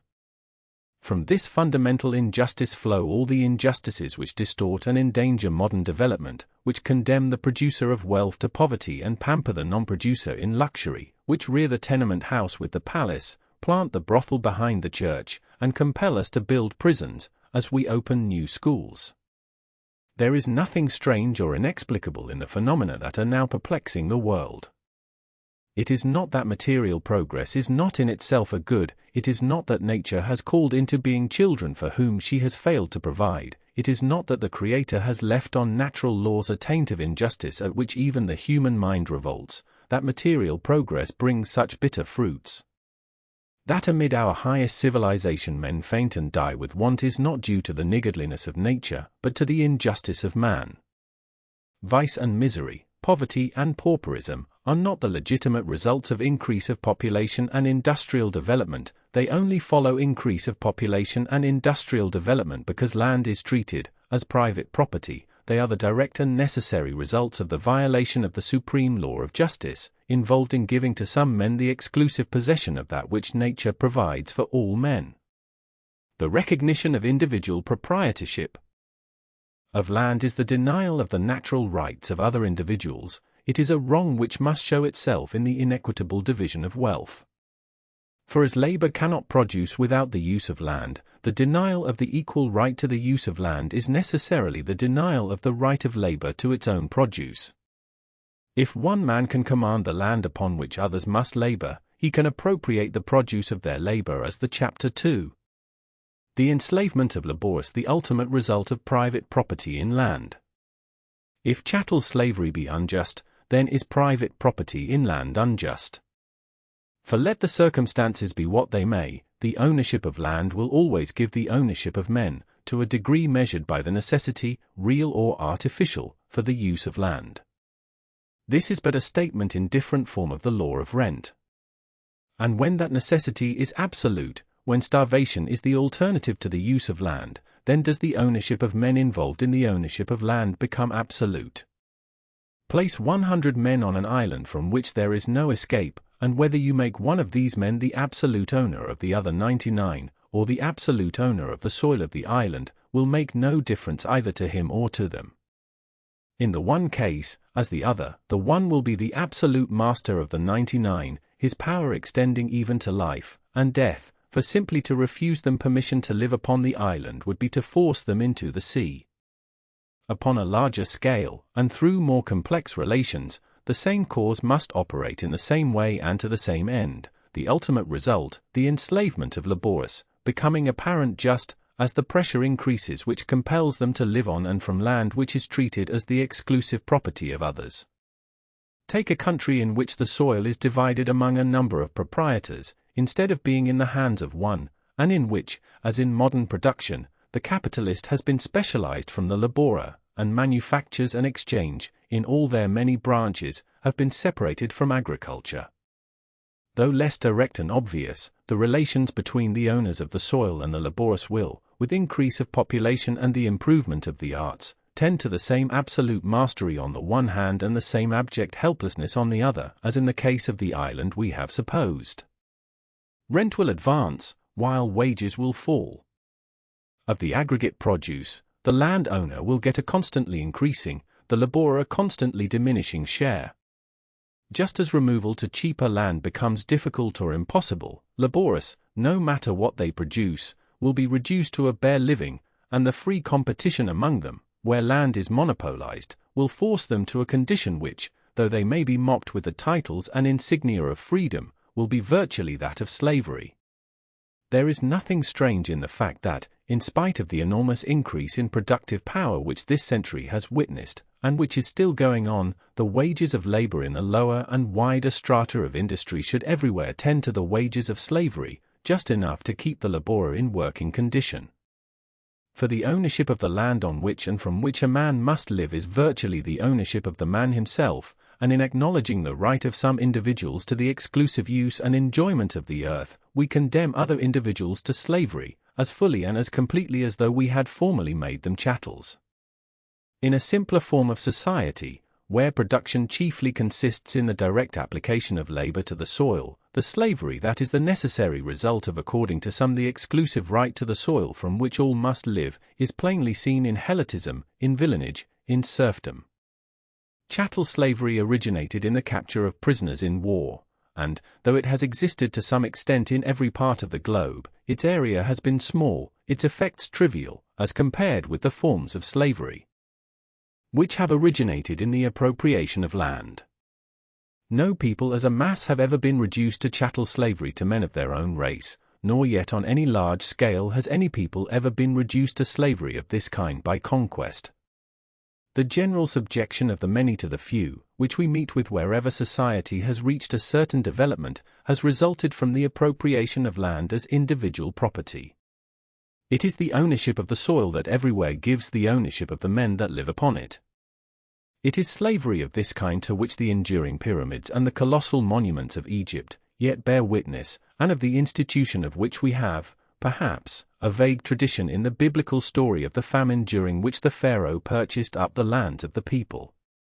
It was slavery of this kind to which, in the twilight of history, the conquerors of Greece reduced the original inhabitants of that peninsula, transforming them into helots by making them pay rent for their lands. It was the growth of the latifundia, or great landed estates, which transmuted the population of ancient Italy, from a race of hardy husbandmen, whose robust virtues conquered the world, into a race of cringing bondsmen. It was the appropriation of the land as the absolute property of their chieftains which gradually turned the descendants of free, and equal Gallic, Teutonic and Hunnish warriors into colonii and villains, and which changed the independent burghers of Sclavonic village. communities into the boors of Russia and the serfs of Poland, which instituted the feudalism of China and Japan, as well as that of Europe, and which made the high chiefs of Polynesia the all but absolute masters of their fellows. How it came to pass that the Aryan shepherds and warriors who, as comparative philology tells us, descended from the common birthplace of the Indo-Germanic race into the lowlands of India, were turned into the suppliant and cringing Hindu, the Sanskrit verse which I have before quoted gives us a hint. The white parasols and the elephants mad with pride of the Indian Raja are the flowers of grants of land. And could we find the key to the records of the long-buried civilizations that lie entombed in the gigantic ruins of Yucatan and Guatemala, telling at once of the pride of a ruling class and the unrequited toil to which the masses were condemned, we should read, in all human probability, of a slavery imposed upon the great body of the people through the appropriation of the land as the property of a few, of another illustration of the universal truth that they who possess the land are masters of the men who dwell upon it. The necessary relation between labor and land, the absolute power which the ownership of land gives over men who cannot live, but by using it, explains what is otherwise inexplicable, the growth and persistence of institutions, manners, and ideas so utterly repugnant to the natural sense of liberty and equality. When the idea of individual ownership, which so justly and naturally attaches to things of human production, is extended to land, all the rest is a mere matter of development. The strongest and most cunning easily acquire a superior share in this species of property, which is to be had, not by production, but by appropriation, and in becoming lords of the land they become necessarily lords of their fellow men. The ownership of land is the basis of aristocracy. It was not nobility that gave land, but the possession of land that gave nobility. All the enormous privileges of the nobility of medieval Europe flowed from their position as the owners of the soil. The simple principle of the ownership of the soil produced, on the one side, the lord, on the other, the vassal, the one having all rights, the other none. The right of the lord to the soil acknowledged and maintained, those who lived upon it could do so only upon his terms. The manners and conditions of the times made those terms include services and servitudes, as well as rents in produce or money, but the essential thing that compelled them was the ownership of land. This power exists wherever the ownership of land exists, and can be brought out wherever the competition for the use of land is great enough to enable the landlord to make his own terms. The English landowner of today has, in the law which recognizes his exclusive right to the land, essentially all the power which his predecessor the feudal baron had. He might command rent in services or servitudes. He might compel his tenants to dress themselves in a particular way, to profess a particular religion, to send their children to a particular school, to submit their differences to his decision, to fall upon their knees when he spoke to them, to follow him around dressed in his livery, or to sacrifice to him female honor, if they would prefer these things to being driven off his land. He could demand, in short, any terms on which men would still consent to live on his land, and the law could not prevent him so long as it did not qualify his ownership, for compliance with them would assume the form of a free contract or voluntary act. And English landlords do exercise such of these powers as in the manners of the times they care to. Having shaken off the obligation of providing for the defense of the country, they no longer need the military service of their tenants, and the possession of wealth and power being now shown in other ways than by long trains of attendants, they no longer care for personal service. But they habitually control the votes of their tenants, and dictate to them in many little ways.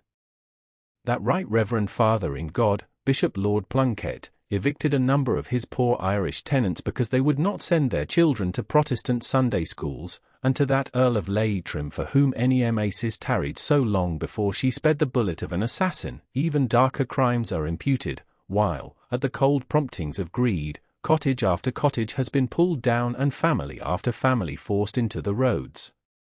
The principle that permits this is the same principle that in ruder times and a simpler social state enthralled the great masses of the common people and placed such a wide gulf between noble and peasant.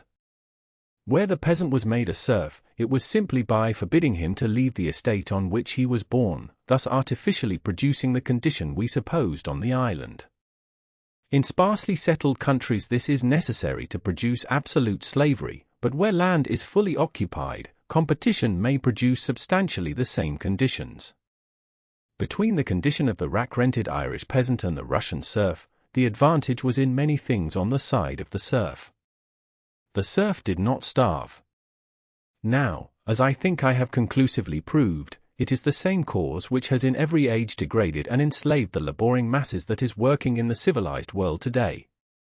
Personal liberty, that is to say, the liberty to move about, is everywhere conceded, while of political and legal inequality there are in the United States no vestiges, and in the most backward civilized countries but few. But the great cause of inequality remains, and is manifesting itself in the unequal distribution of wealth. The essence of slavery is that it takes from the laborer all he produces save enough to support an animal existence, and to this minimum the wages of free labor, under existing conditions, unmistakably tend. Whatever be the increase of productive power, rent steadily tends to swallow up the gain, and more than the gain.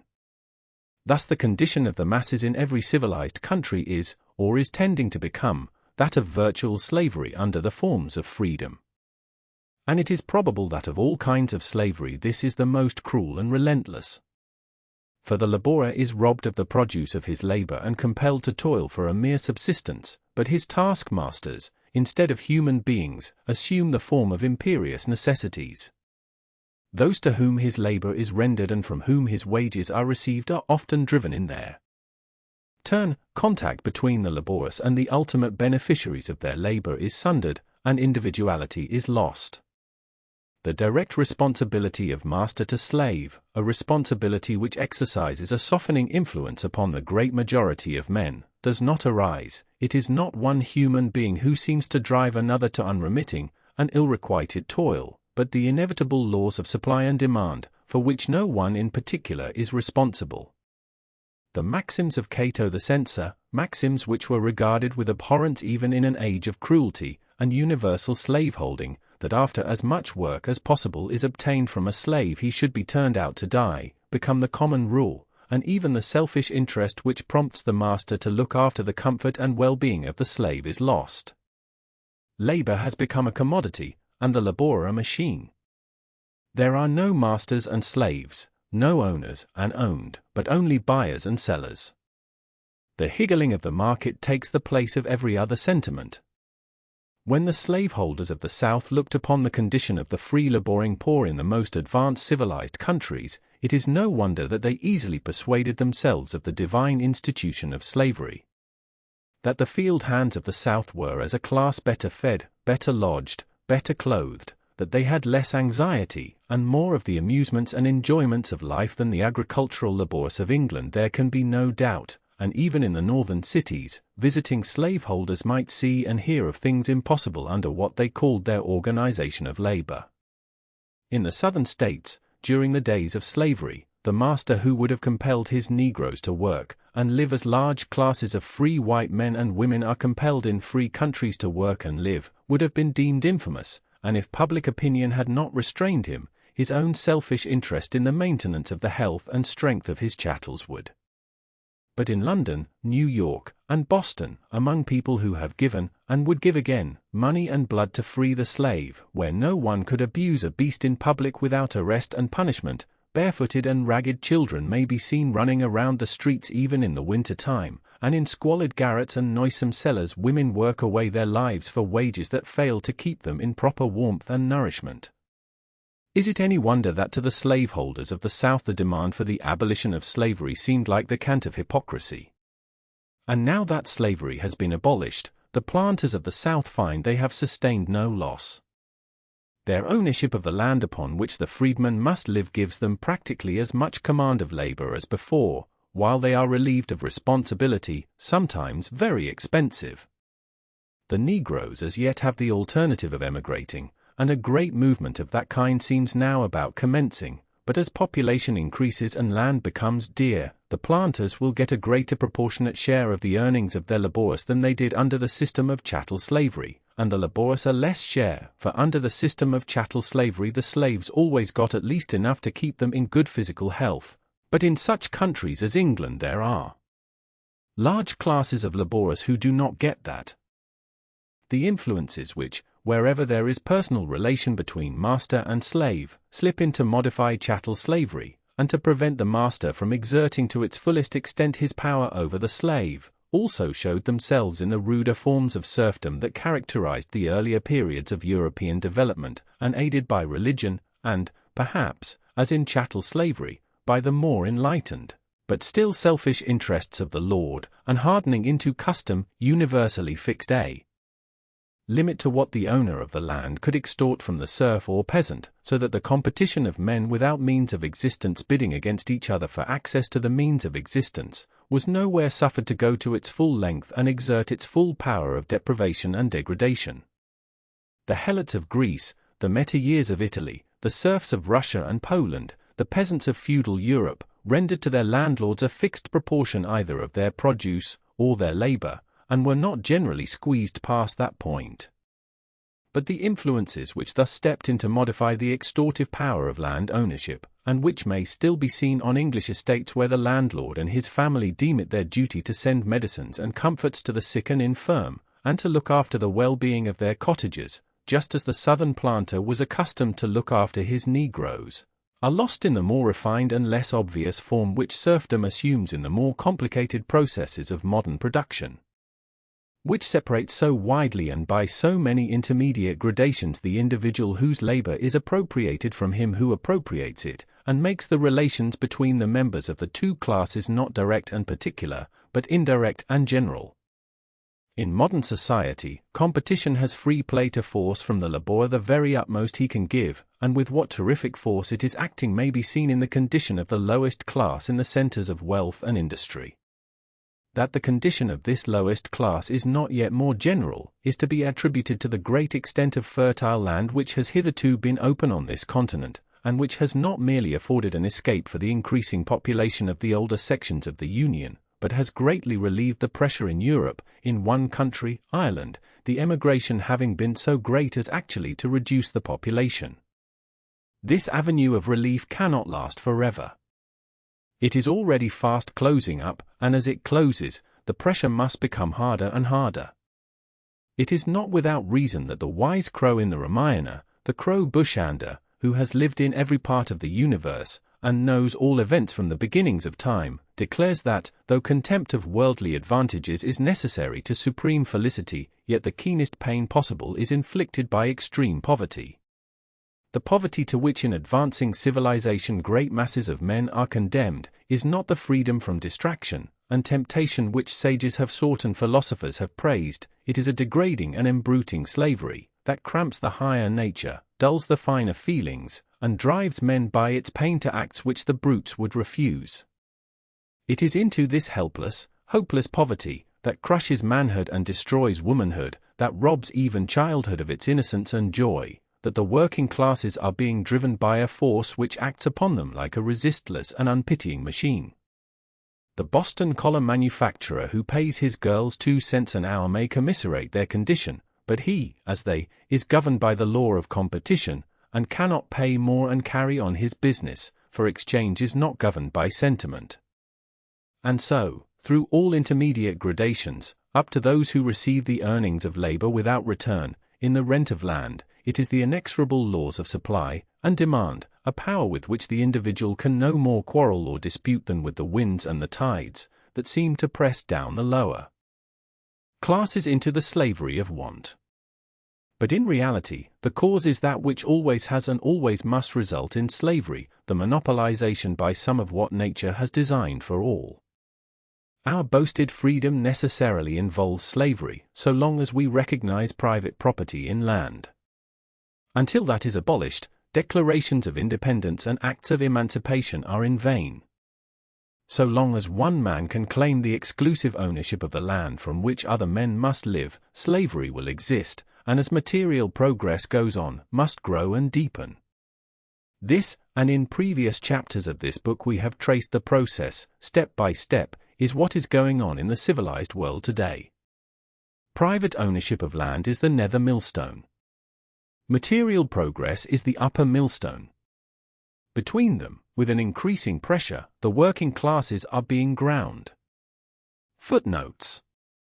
One of the anti-slavery agitators, Colonel J. A. Collins, on a visit to England, addressed a large audience in a Scotch manufacturing town, and wound up as he had been used to in the United States, by giving the ration which in the slave codes of some of the states fixed the minimum of maintenance for a slave. He quickly discovered that to many of his hearers it was an anticlimax. Chapter 3. Claim of land owners to compensation.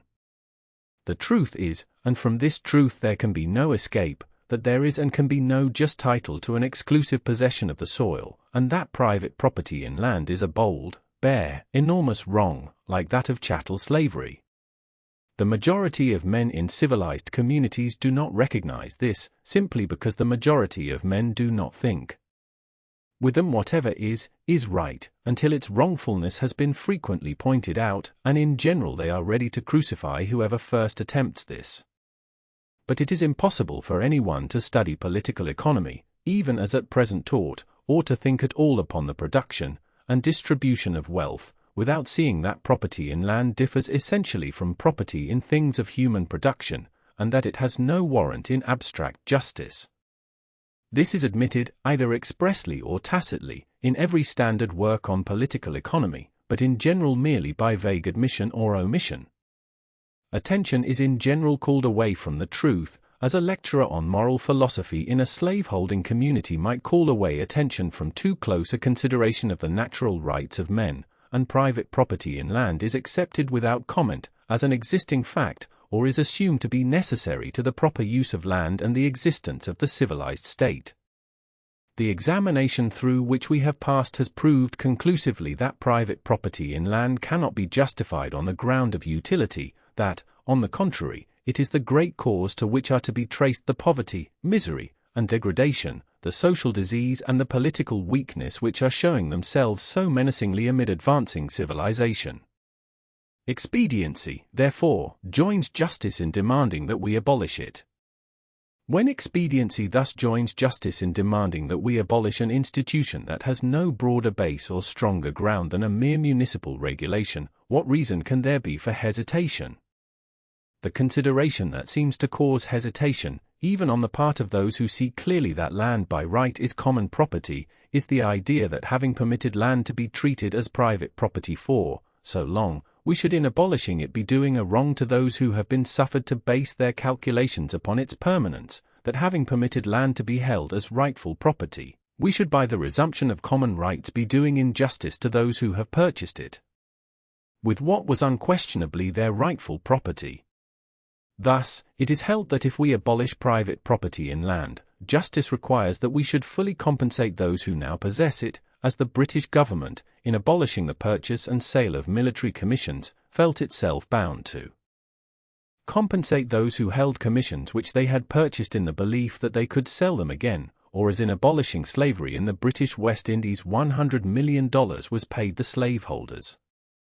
Even Herbert Spencer, who in his Social Statics has so clearly demonstrated the invalidity of every title by which the exclusive possession of land is claimed, gives countenance to this idea, though it seems to me inconsistently, by declaring that justly to estimate and liquidate the claims of the present landholders, who have either by their own acts or by the acts of their ancestors given for their estates equivalents of honestly earned wealth, to be one of the most intricate problems society will one day have to solve. It is this idea that suggests the proposition, which finds advocates in Great Britain, that the government shall purchase at its market. Chapter 1 have spoken of. Chapter 15.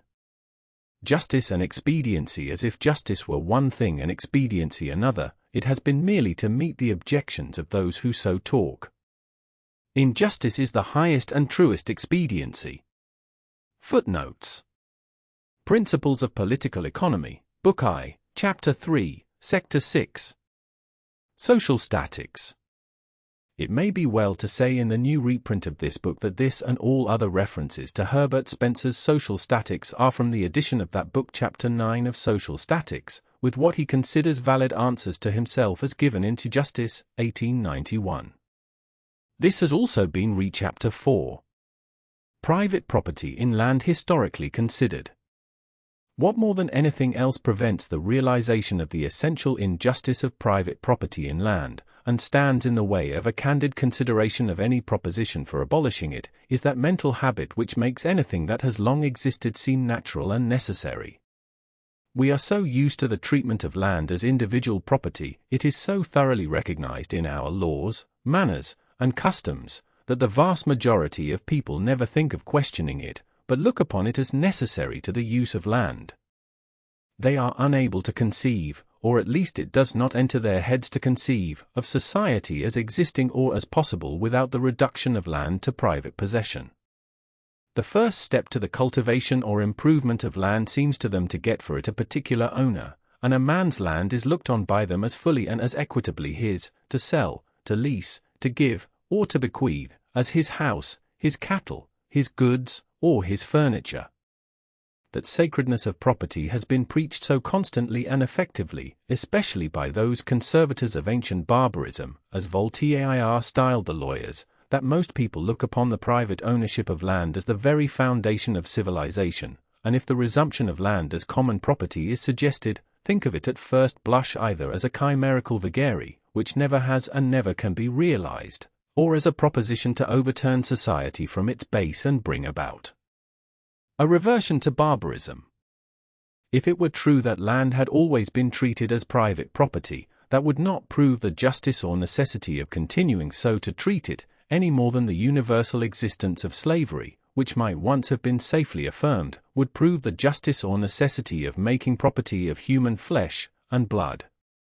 Not long ago monarchy seemed all but universal, and not only the kings but the majority of their subjects really believed that no country could get along without a king, /1, to say nothing of America. France now gets along without a king, the Queen of England, an Empress of India has about as much to do with governing her realms as the wooden figurehead of a ship has in determining its course, and the other crowned heads of Europe sit, metaphorically speaking, upon barrels of nitroglycerine. Something over 100 years ago, Bishop Butler, author of the famous Analogy, declared that a constitution of civil government without any religious establishment is a chimerical project of which there is no example. As for there being no example, he was right. No government at that time existed, nor would it have been easy to name one that ever had existed, without some sort of an established religion, yet in the United States we have since proved by the practice of a century that it is possible for a civil government to exist without a state church. But while, were it true, that land had always and everywhere been treated as private property would not prove that it should always be so treated, this is not true. On the contrary, the common right to land has everywhere been primarily recognized, and private ownership has nowhere grown up save as the result of usurpation. The primary and persistent perceptions of mankind are that all have an equal right to land, and the opinion that private property in land is necessary to society is but an offspring of ignorance that cannot look beyond its immediate surroundings, an idea of comparatively modern growth, as artificial and as baseless as that of the right divine of kings. The observations of travelers, the researches of the critical historians who within a recent period have done so much to reconstruct the forgotten records of the people, the investigations of such men as Sir Henry Maine, Emile de Lavelie, Professor Nass of Bonn, and others, into the growth of institutions, prove that wherever human society has formed, the common right of men to the use of the earth has been recognized, and that nowhere has unrestricted individual ownership been freely adopted. Historically, as ethically, private property in land is robbery. It nowhere springs from contract, it can nowhere be traced to perceptions of justice or expediency, it has everywhere had its birth in war and conquest, and in the selfish use which the cunning have made of superstition and law. Wherever we can trace the early history of society, whether in Asia, in Europe, in Africa, in America, or in Polynesia, land has been considered, as the necessary relations which human life has to it would lead to its consideration, as common property, in which the rights of all who had admitted rights were equal. That is to say, that all members of the community, all citizens, as we should say, had equal rights to the use and enjoyment of the land of the community. This recognition of the common right to land did not prevent the full recognition of the particular, an exclusive right in things which are the result of labor, nor was it abandoned when the development of agriculture had imposed the necessity of recognizing exclusive possession of land in order to secure the exclusive enjoyment of the results of the labor expended in cultivating it. The division of land between the industrial units, whether families, joint families, or individuals, went only as far as was necessary for that purpose, pasture and forest lands being retained as common, and equality as to agricultural land being secured either by a periodical redivision, as among the Teutonic races, or by the prohibition of alienation, as in the law of Moses. This primary adjustment still exists, in more or less intact form, in the village communities of India, Russia, and the Slavonic countries yet, or until recently, subjected to Turkish rule, in the mountain cantons of Switzerland, among the Kabyles in the north of Africa, and the Kaffirs in the south, among the native population of Java, and the Aborigines of New Zealand, that is to say, wherever extraneous influences have left intact the form of primitive social organization. That it everywhere existed has been within late years abundantly proved by the researches of many independent students and observers, and which are, to my knowledge, best summarized in the Systems of Land Tenures in Various Countries, published under authority of the Cobden Club, and in M. the Emile de Laveley's Primitive Property, to which I would refer the reader who desires to see this truth displayed in detail. In all primitive societies, says M. de Laveley, as the result of an investigation which leaves no part of the world unexplored, in all primitive societies, the soil was the joint property of the tribes, and was subject to periodical distribution among all the families, so that all might live by their labor as nature has ordained. The comfort of each was thus proportioned to his energy and intelligence. No one, at any rate, was destitute of the means of subsistence, and inequality increasing from generation to generation was provided against. If M. de Laveley be right in this conclusion, and that he is right there can be no doubt, how, it will be asked, has the reduction of land to private ownership become so general? The causes which have operated to supplant this original idea of the equal right to the use of land by the idea of exclusive and unequal rights may, I think, be everywhere vaguely but certainly traced. They are everywhere the same which have led to the denial of equal personal rights and to the establishment of privileged classes. These causes may be summarized as the concentration of power in the hands of chieftains and the military class, consequent on a state of warfare, which enabled them to monopolize common lands, the effect of conquest, in reducing the conquered to a state of predial slavery, and dividing their lands among the conquerors, and in disproportionate share to the chiefs, the differentiation and influence of a sacerdotal class, and the differentiation and influence of a class of professional lawyers, whose interests were served by the substitution of exclusive, in place of common, property in land, inequality once produced always tending to greater inequality, by the law of attraction. It was the struggle between this idea of equal rights to the soil, and the tendency to monopolize it in individual possession, that caused the internal conflicts of Greece and Rome. It was the check given to this tendency, in Greece by such institutions as those of Lycurgus and Solon, and in Rome by the Licinian law and subsequent divisions of land, that gave to each their days of strength and glory, and it was the final triumph of this tendency that destroyed both. Great estates ruined Greece, as afterward great estates ruined Italy, and as the soil, in spite of the warnings of great legislators and statesmen, passed finally into the possession of a few, population declined, art sank, the intellect became emasculate, and the race in which humanity had attained its most splendid development became a byword and reproach among men. The idea of absolute individual property in land, which modern civilization derived from Rome, reached its full development there in historic times. When the future mistress of the world first looms up, each citizen had his little homestead plot, which was inalienable, and the general domain, the cornland which was of public right, was subject to common use, doubtless under regulations or customs which secured equality, as in the Teutonic Mark and Swiss Allmend. It was from this public domain constantly extended by conquest, that the patrician families succeeded in carving their great estates. These great estates, by the power with which the great attracts the less, in spite of temporary checks by legal limitation, and recurring divisions, finally crushed out all the small proprietors, adding their little patrimonies to the latifundia of the enormously rich, while they themselves were forced into the slave gangs, became rent-paying colonii, or else were driven into the freshly conquered foreign provinces, where land was given to the veterans of the legions, or to the metropolis, to swell the ranks of the proletariat who had nothing to sell but their votes. Caesarism, soon passing into an unbridled despotism of the Eastern type, was the inevitable political result, and the empire, even while it embraced the world, became in reality a shell, kept from collapse only by the healthier life of the frontiers, where the land had been divided among military settlers or the primitive usages longer survived. But the latifundia, which had devoured the strength of Italy, crept steadily outward, carving the surface of Sicily, Africa, Spain, and Gaul into great estates cultivated by slaves or tenants. The hardy virtues born of personal independence died out, and exhaustive agriculture impoverished the soil, and wild beasts supplanted men, until at length, with a strength nurtured in equality, the barbarians broke through, Rome perished, and of a civilization once so proud nothing was left but ruins. Thus came to pass that marvelous thing, which at the time of Rome's grandeur would have seemed as impossible as it seems now to us, that the Comanches, or Flatheads should conquer the United States, or the Laplanders should desolate Europe. The fundamental cause is to be sought in the tenure of land. On the one hand, the denial of the common right to land had resulted in decay, on the other, equality gave strength.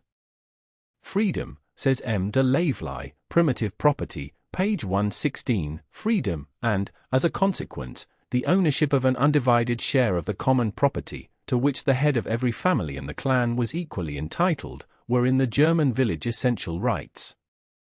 This system of absolute equality impressed a remarkable character on the individual, which explains how small bands of barbarians made themselves masters of the Roman Empire, in spite of its skillful administration, its perfect centralization, and its civil law, which has preserved the name of written reason.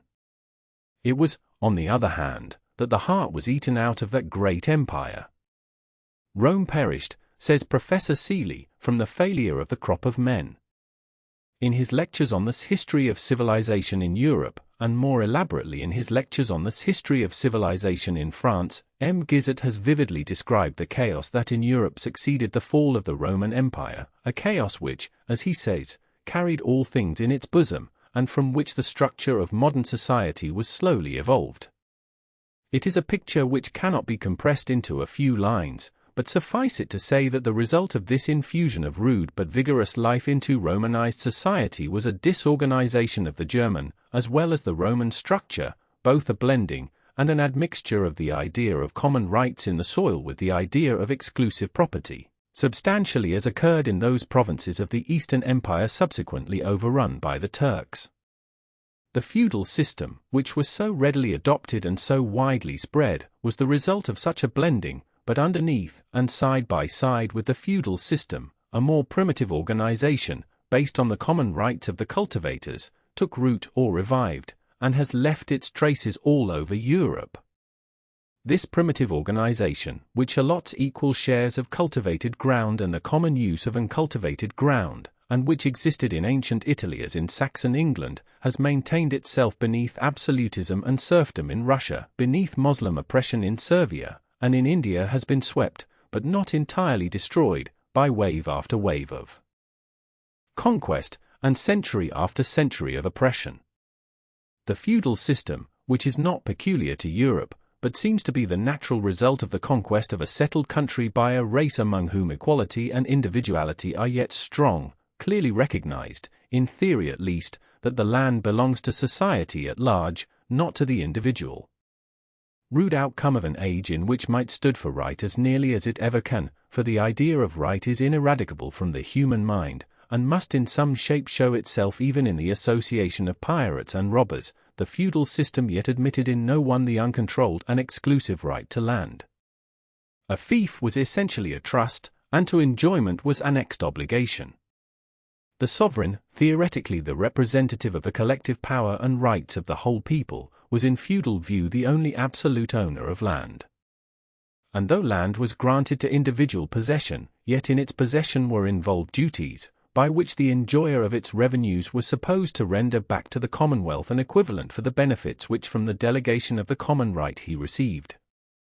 In the feudal scheme, the crown land supported public expenditures which are now included in the civil list. The church lands defrayed the cost of public worship and instruction, of the care of the sick and of the destitute, and maintained a class of men who were supposed to be, and no doubt to a great extent were, devoting their lives to purposes of public good, while the military tenures provided for the public defense. In the obligation under which the military tenant lay to bring into the field such and such a force when need should be, as well as in the aid he had to give when the sovereign's eldest son was knighted, his daughter married, or the sovereign himself made prisoner of war, was a rude and inefficient recognition, but still unquestionably a recognition, of the fact, obvious to the natural perceptions of all men, that land is not individual but common property. Nor yet was the control of the possessor of land allowed to extend beyond his own life. Although the principle of inheritance soon displaced the principle of selection, as where power is concentrated it always must, yet feudal law required that there should always be some representative of a fief, capable of discharging the duties as well as of receiving the benefits which were annexed to a landed estate, and who this should be was not left to individual kashapta of his ancient regime. The work of the feudal system was to bind together these units into nations, and to subordinate the powers and rights of the individual lords of land to the powers and rights of collective society, as represented by the suzerain or king. Thus the feudal system, in its rise and development, was a triumph of the idea of the common right to land, changing an absolute tenure into a conditional tenure, and imposing peculiar obligations in return for the privilege of receiving rent. And during the same time, the power of land ownership was trenched, as it were, from below, the tenancy at will of the cultivators of the soil very generally hardening into tenancy by custom, and the rent which the lord could exact from the peasant becoming fixed and certain. And amid the feudal system there remained, or there grew up, communities of cultivators, more or less subject to feudal dues, who tilled the soil as common property, and although the lords, where and when they had the power, claimed pretty much all they thought worth claiming, yet the idea of common right was strong enough to attach itself by custom to a considerable part of the land. The commons, in feudal ages, must have embraced a very large proportion of the area of most European countries. For in France, although the appropriations of these lands by the aristocracy, occasionally checked and rescinded by royal edict, had gone on for some centuries prior to the Revolution, and during the Revolution and First Empire large distributions and sales were made, the common or communal land still amount, according to M. de Laveley, to 4 million hectares, or 9,884,400 acres. The extent of the common land of England during the feudal ages may be inferred from the fact that though enclosures by the landed aristocracy began during the reign of Henry VII, it is stated that no less than 7,660,413 acres of common lands were enclosed under Acts passed between 1710 and 1843, of which 600,000 acres have been enclosed since 1845, and it is estimated that there still remain 2 million acres of common in England, though of course the most worthless parts of the soil. In addition to these common lands, there existed in France, until the Revolution, and in parts of Spain, until our own day, a custom having all the force of law, by which cultivated lands, after the harvest had been gathered, became common for purposes of pasturage or travel, until the time had come to use the ground again, and in some places a custom by which any one had the right to go upon ground which its owner neglected to cultivate, and there to sow and reap a crop in security. And if he chose to use manure for the first crop, he acquired the right to sow and gather a second crop without let or hindrance from the owner.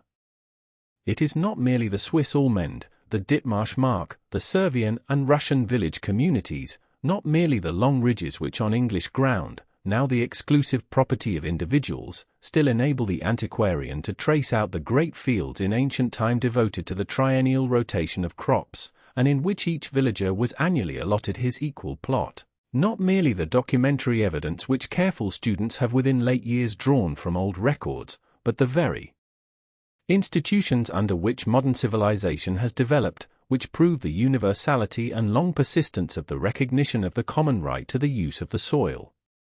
there still remain in our legal system survivals that have lost their meaning, that, like the still existing remains of the ancient commons of England, point to this. The doctrine of eminent domain, existing as well in Mohammedan law, which makes the sovereign theoretically the only absolute owner of land, springs from nothing but the recognition of the sovereign as the representative of the collective rights of the people, primogeniture, and entail, which still exist in England, and which existed in some of the American states 100 years ago, are but distorted forms of what was once an outgrowth of the apprehension of land as common property. The very distinction made in legal terminology between real and personal property is but the survival of a primitive distinction between what was originally looked upon as common property and what from its nature was always considered the peculiar property of the individual. And the greater care and ceremony which are yet required for the transfer of land is but a survival, now meaningless and useless, of the more general and ceremonious consent once required for the transfer of rights which were looked upon, not as belonging to any one member, but to every member of a family or tribe.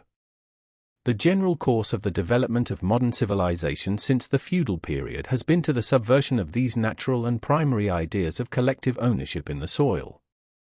Paradoxical as it may appear, the emergence of liberty from feudal bonds has been accompanied by a tendency in the treatment of land to the form of ownership which involves the enslavement of the working classes, and which is now beginning to be strongly felt all over the civilized world, in the pressure of an iron yoke, which cannot be relieved by any extension of mere political power or personal liberty, and which political economists mistake for the pressure of natural laws, and workmen for the oppressions of capital.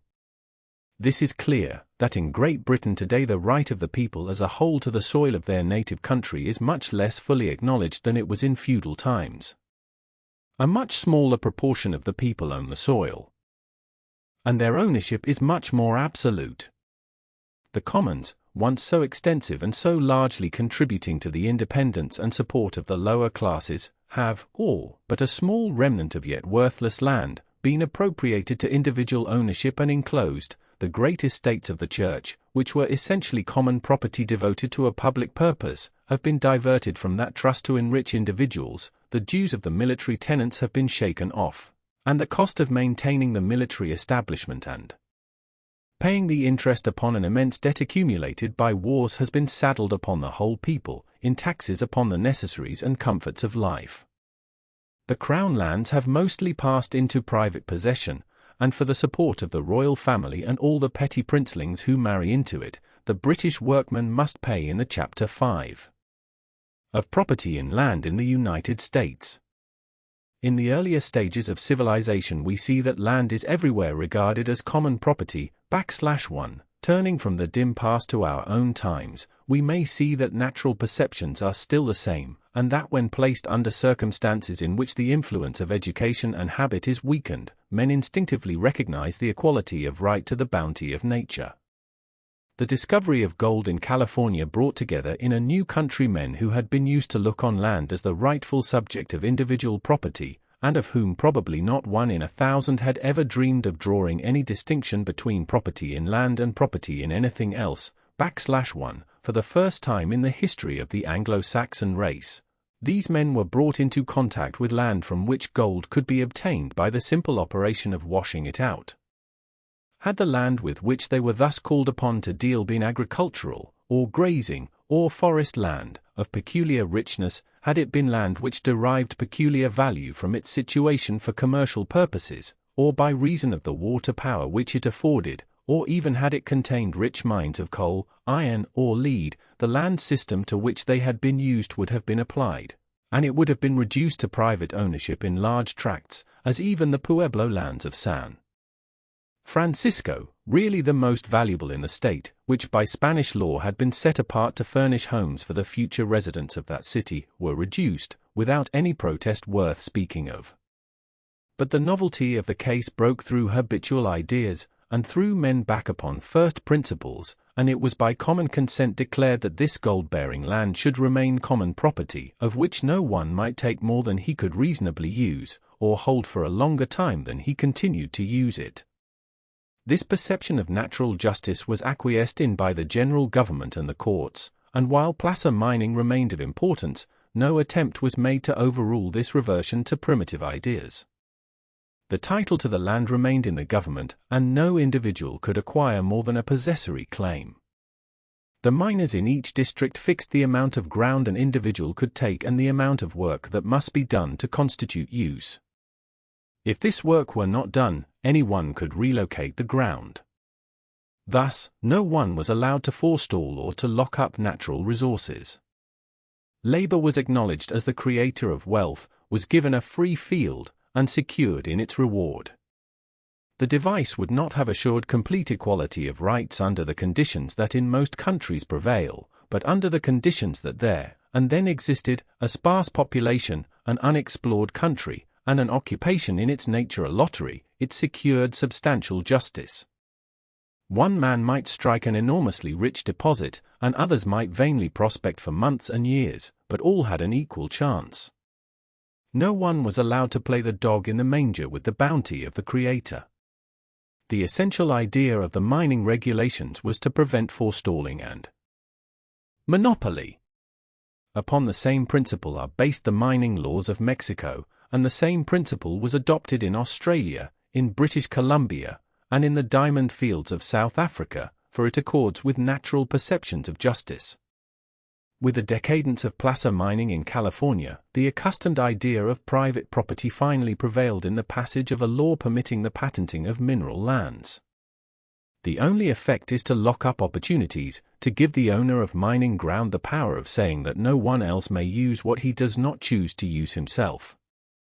And there are many cases in which mining ground is thus withheld from use for speculative purposes, just as valuable building lots and agricultural land are withheld from use. But while thus preventing use, the extension to mineral land of the same principle of private ownership which marks the tenure of other lands has done nothing for the security of improvements. The greatest expenditures of capital in opening and developing mines, expenditures that in some cases amounted to millions of dollars, were made upon possessory titles. Had the circumstances which beset the first English settlers in North America been such as to call their attention de novo to the question of land ownership, there can be no doubt that they would have reverted to first principles, just as they reverted to first principles in matters of government, and individual land ownership would have been rejected, just as aristocracy and monarchy were rejected. But while in the country from which they came this system had not yet fully developed itself, nor its effects been fully felt, the fact that in the new country an immense continent invited settlement prevented any question of the justice and policy of private property in land from arising. For in a new country, equality seems sufficiently assured if no one is permitted to take land to the exclusion of the rest. At first no harm seems to be done by treating this land as absolute property.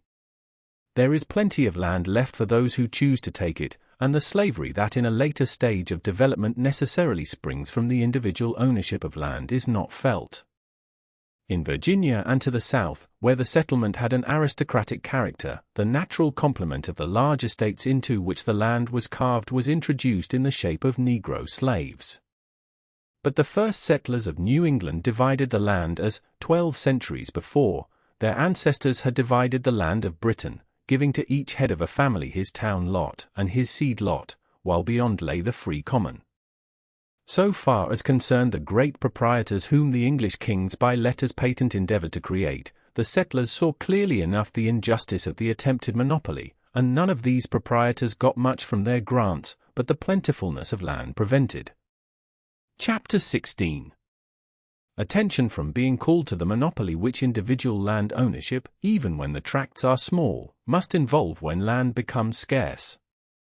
And so it has come to pass that the great republic of the modern world has adopted at the beginning of its career an institution that ruined the republics of antiquity, that a people who proclaim the inalienable rights of all men to life, liberty, and the pursuit of happiness have accepted without question a principle which, in denying the equal and inalienable right to the soil, finally denies the equal right to life and liberty, that a people who at the cost of a bloody war have abolished chattel slavery, yet permits slavery in a more widespread and dangerous form to take root. The continent has seemed so wide, the area over which population might yet pour so vast, that familiarized by habit with the idea of private property in land, we have not realized its essential injustice. For not merely has this background of unsettled land prevented the full effect of private appropriation from being felt, even in the older sections, but to permit a man to take more land than he could use, that he might compel those who afterwards needed it to pay him for the privilege of using it, has not seemed so unjust when others in their turn might do the same thing by going further on. And more than this, the very fortunes that have resulted from the appropriation of land, and that have thus really been drawn from taxes levied upon the wages of labor, have seemed, and have been heralded, as prizes held out to the laborer. In all the newer states, and even to a considerable extent in the older ones, our landed aristocracy is yet in its first generation. Those who have profited by the increase in the value of land have been largely men who began life without a cent. Their great fortunes, many of them running up high into the millions, seem to them, and to many others, as the best proofs of the justice of existing social conditions in rewarding prudence, foresight, industry, and thrift, whereas, the truth is that these fortunes are but the gains of monopoly, and are necessarily made at the expense of labor. But the fact that those thus enriched started as laborers hides this, and the same feeling which leads every ticket holder in a lottery to delight in imagination in the magnitude of the prizes has prevented even the poor from quarreling with a system which thus made many poor men rich. In short, the American people have failed to see the essential injustice of private property in land, because as yet they have not felt its full effects.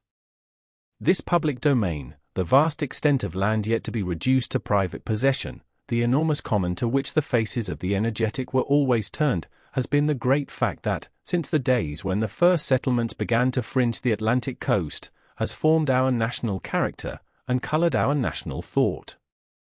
It is not that we have eschewed a titled aristocracy and abolished primogeniture, that we elect all our officers from school director up to president, that our laws run in the name of the people, instead of in the name of a prince, that the state knows no religion, and our judges wear no wigs, that we have been exempted from the ills that 4th of July orators used to point to, as characteristic of the effete despotisms of the old world. The general intelligence, the general comfort, the active invention, the power of adaptation and assimilation, the free, independent spirit, the energy and hopefulness that have marked our people, are not causes, but results. They have sprung from unfenced land. This public domain has been the transmuting force which has turned the thriftless, unambitious European peasant into the self-reliant Western farmer. It has given a consciousness of freedom even to the dweller in crowded cities, and has been a wellspring of hope even to those who have never thought of taking refuge upon it. The child of the people, as he grows to manhood in Europe, finds all the best seats at the banquet of life marked taken, and must struggle with his fellows for the crumbs that fall, without one chance in 1,000 of forcing or sneaking his way to a seat. In America, whatever his condition, there has always been the consciousness that the public domain lay behind him, and the knowledge of this fact, acting and reacting, has penetrated our whole national life, giving to it generosity and independence, elasticity and ambition. All that we are proud of in the American character, all that makes our conditions and institutions better than those of older countries, we may trace to the fact that land has been cheap in the United States, because new soil has been open to the emigrant. But our advance has reached the Pacific. Further west we cannot go, and increasing population can but expand north and south and fill up what has been passed over. North, it is already filling up the valley of the Red River, pressing into that of the Saskatchewan and preempting Washington Territory. South, it is covering western Texas and taking up the arable valleys of New Mexico and Arizona. The Republic has entered upon a new era, an era in which the monopoly of the land will tell with accelerating effect. The great fact which has been so potent is ceasing to be. The public domain is almost gone, a very few years will end its influence, already rapidly failing. I do not mean to say that there will be no public domain. For a long time to come there will be millions of acres of public lands carried on the books of the Land Department. But it must be remembered that the best part of the continent for agricultural purposes is already overrun, and that it is the poorest land that is left. It must be remembered that what remains comprises the great mountain ranges, the sterile deserts, the high plains fit only for grazing.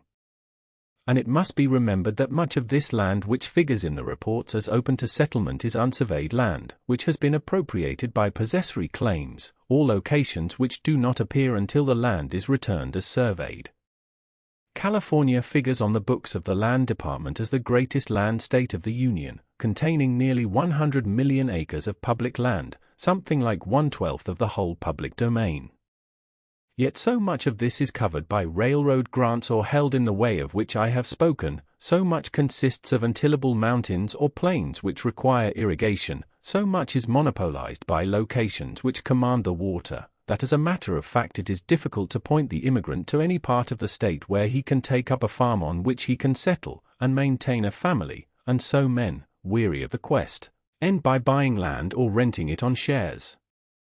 It is not that there is any real scarcity of land in California, for, an empire in herself, California will someday maintain a population as large as that of France, but appropriation has got ahead of the settler, and manages to keep just ahead of him. Some 12 or 15 years ago the late Ben Wade of Ohio said, in a speech in the United States Senate, that by the close of this century every acre of ordinary agricultural land in the United States would be worth $50 in gold. It is already clear that if he erred at all, it was in overstating the time. In the 21 years that remain of the present century, if our population keep on increasing at the rate which it has maintained since the institution of the government, with the exception of the decade which included the Civil War, there will be an addition to our present population of something like 45 millions, an addition of some 7 millions more than the total population of the United States as shown by the census of 1870, and nearly half as much again as the present population of Great Britain. There is no question about the ability of the United States to support such a population, and many hundreds of millions more, and, under proper social adjustments, to support them in increased comfort, but in view of such an increase of population, what becomes of the unappropriated public domain? Practically there will soon cease to be any. It will be a very long time before it is all in use, but it will be a very short time, as we are going, before all that men can turn to use will have an owner. But the evil effects of making the land of a whole people the exclusive property of some do not wait for the final appropriation of the public domain to show themselves. It is not necessary to contemplate them in the future, we may see them in the present. They have grown with our growth, and are still increasing. We plough new fields, we open new mines, we found new cities, we drive back the Indian, and exterminate the buffalo, we girdle the land with iron roads and lace the air with telegraph wires, we add knowledge to knowledge, and utilize invention after invention, we build schools and endow colleges, yet it becomes no easier for the masses of our people to make a living. On the contrary, it is becoming harder. The wealthy class is becoming more wealthy, but the poorer class is becoming more dependent. The gulf between the employed and the employer is growing wider, social contrasts are becoming sharper, as liveried carriages appear, so do barefooted children. We are becoming used to talk of the working classes and the propertied classes, beggars are becoming so common that where it was once thought a crime little short of highway robbery to refuse food to one who asked for it, the gate is now barred and the bulldog loosed, while laws are passed against vagrants which suggest those of Henry VIII. We call ourselves the most progressive people on earth. But what is the goal of our progress, if these are its wayside fruits?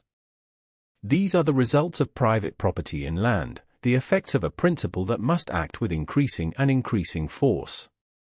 It is not that labours have increased faster than capital, it is not that population is pressing against subsistence, it is not that machinery has made work scarce, it is not that there is any real antagonism between labour and capital, it is simply that land is becoming more valuable, that the terms on which labour can obtain access to the natural opportunities which alone enable it to produce are becoming harder and harder. The public domain is receding and narrowing. Property in land is concentrating. The proportion of our people who have no legal right to the land on which they live is becoming steadily larger.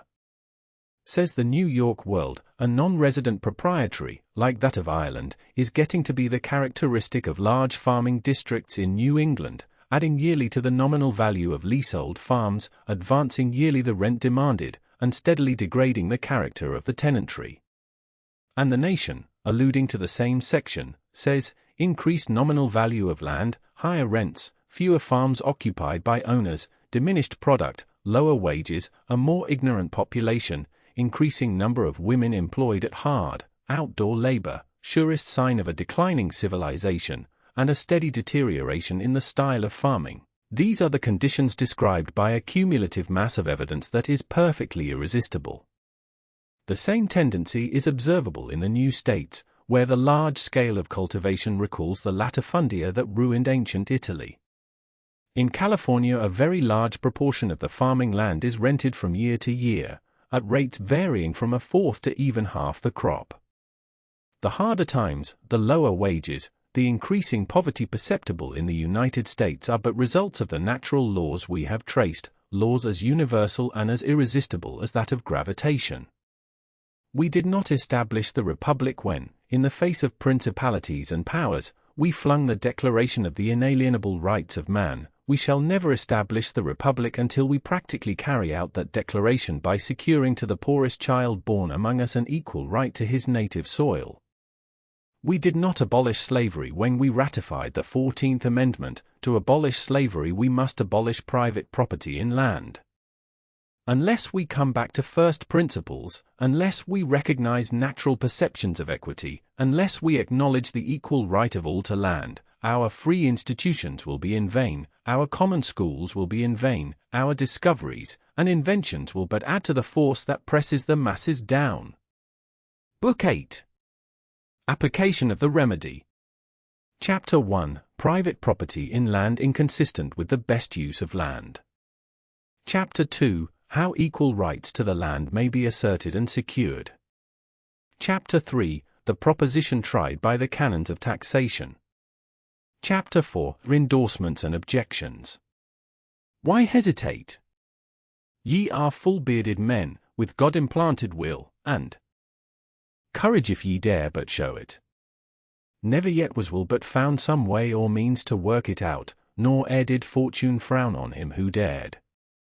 Shall we in presence of this grievous wrong, in this supremest moment of all time, stand trembling, cowering, when with one bold stroke these groaning millions might be ever free, and that one stroke, so just, so greatly good, so level with the happiness of man, that all the angels will applaud the deed? E. or Art Taylor. Chapter 1. Private property in land inconsistent with the best use of land. There is a delusion resulting from the tendency to confound the accidental with the essential, a delusion which the law writers have done their best to extend, and political economists generally have acquiesced in, rather than endeavored to expose, that private property in land is necessary to the proper use of land, and that again to make land common property would be to destroy civilization and revert to barbarism.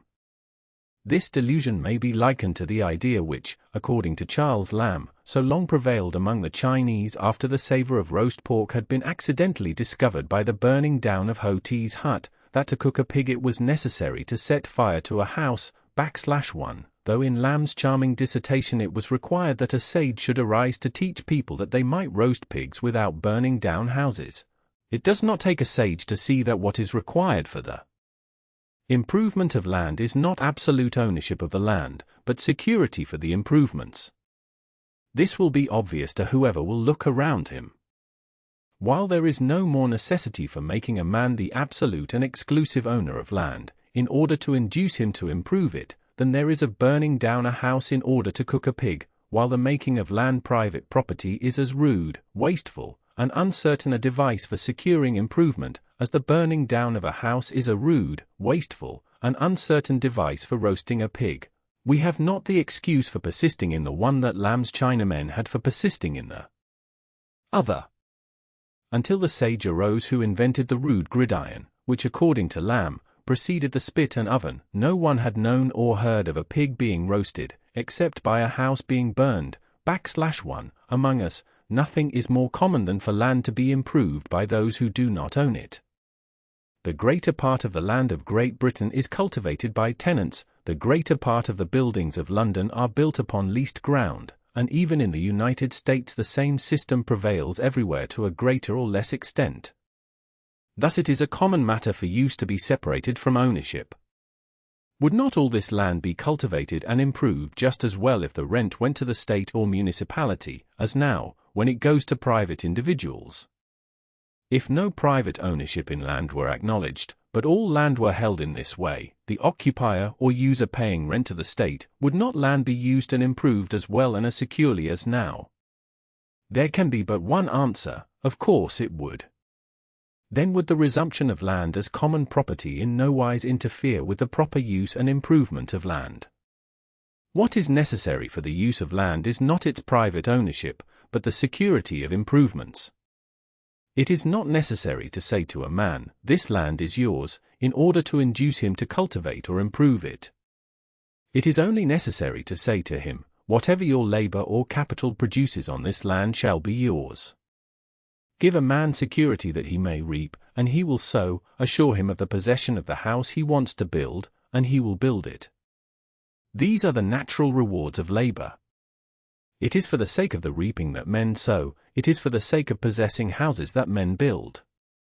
The ownership of land has nothing to do with it. It was for the sake of obtaining this security that in the beginning of the feudal period so many of the smaller landholders surrendered the ownership of their lands to a military chieftain. Receiving back the use of them in fee for trust, and kneeling bareheaded before the Lord, with their hands between his hands, swore to serve him with life, and limb, and worldly honor. Similar instances of the giving up of ownership in land for the sake of security in its enjoyment are to be seen in Turkey, where a peculiar exemption from taxation and extortion attaches to vakuf, or church lands, and where it is a common thing for a land owner to sell his land to a mosque for a nominal chapter 2. How equal rights to the land may be asserted and secured.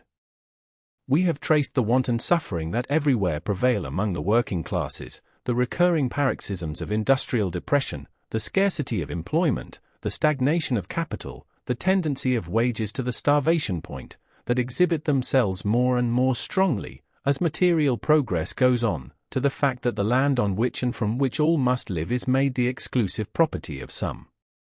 We have seen that there is no possible remedy for these evils but the abolition of their cause. We have seen that private property in land has no warrant in justice, but stands condemned as the denial of natural right, a subversion of the law of nature that as social development goes on must condemn the masses of men to a slavery the hardest and most degrading.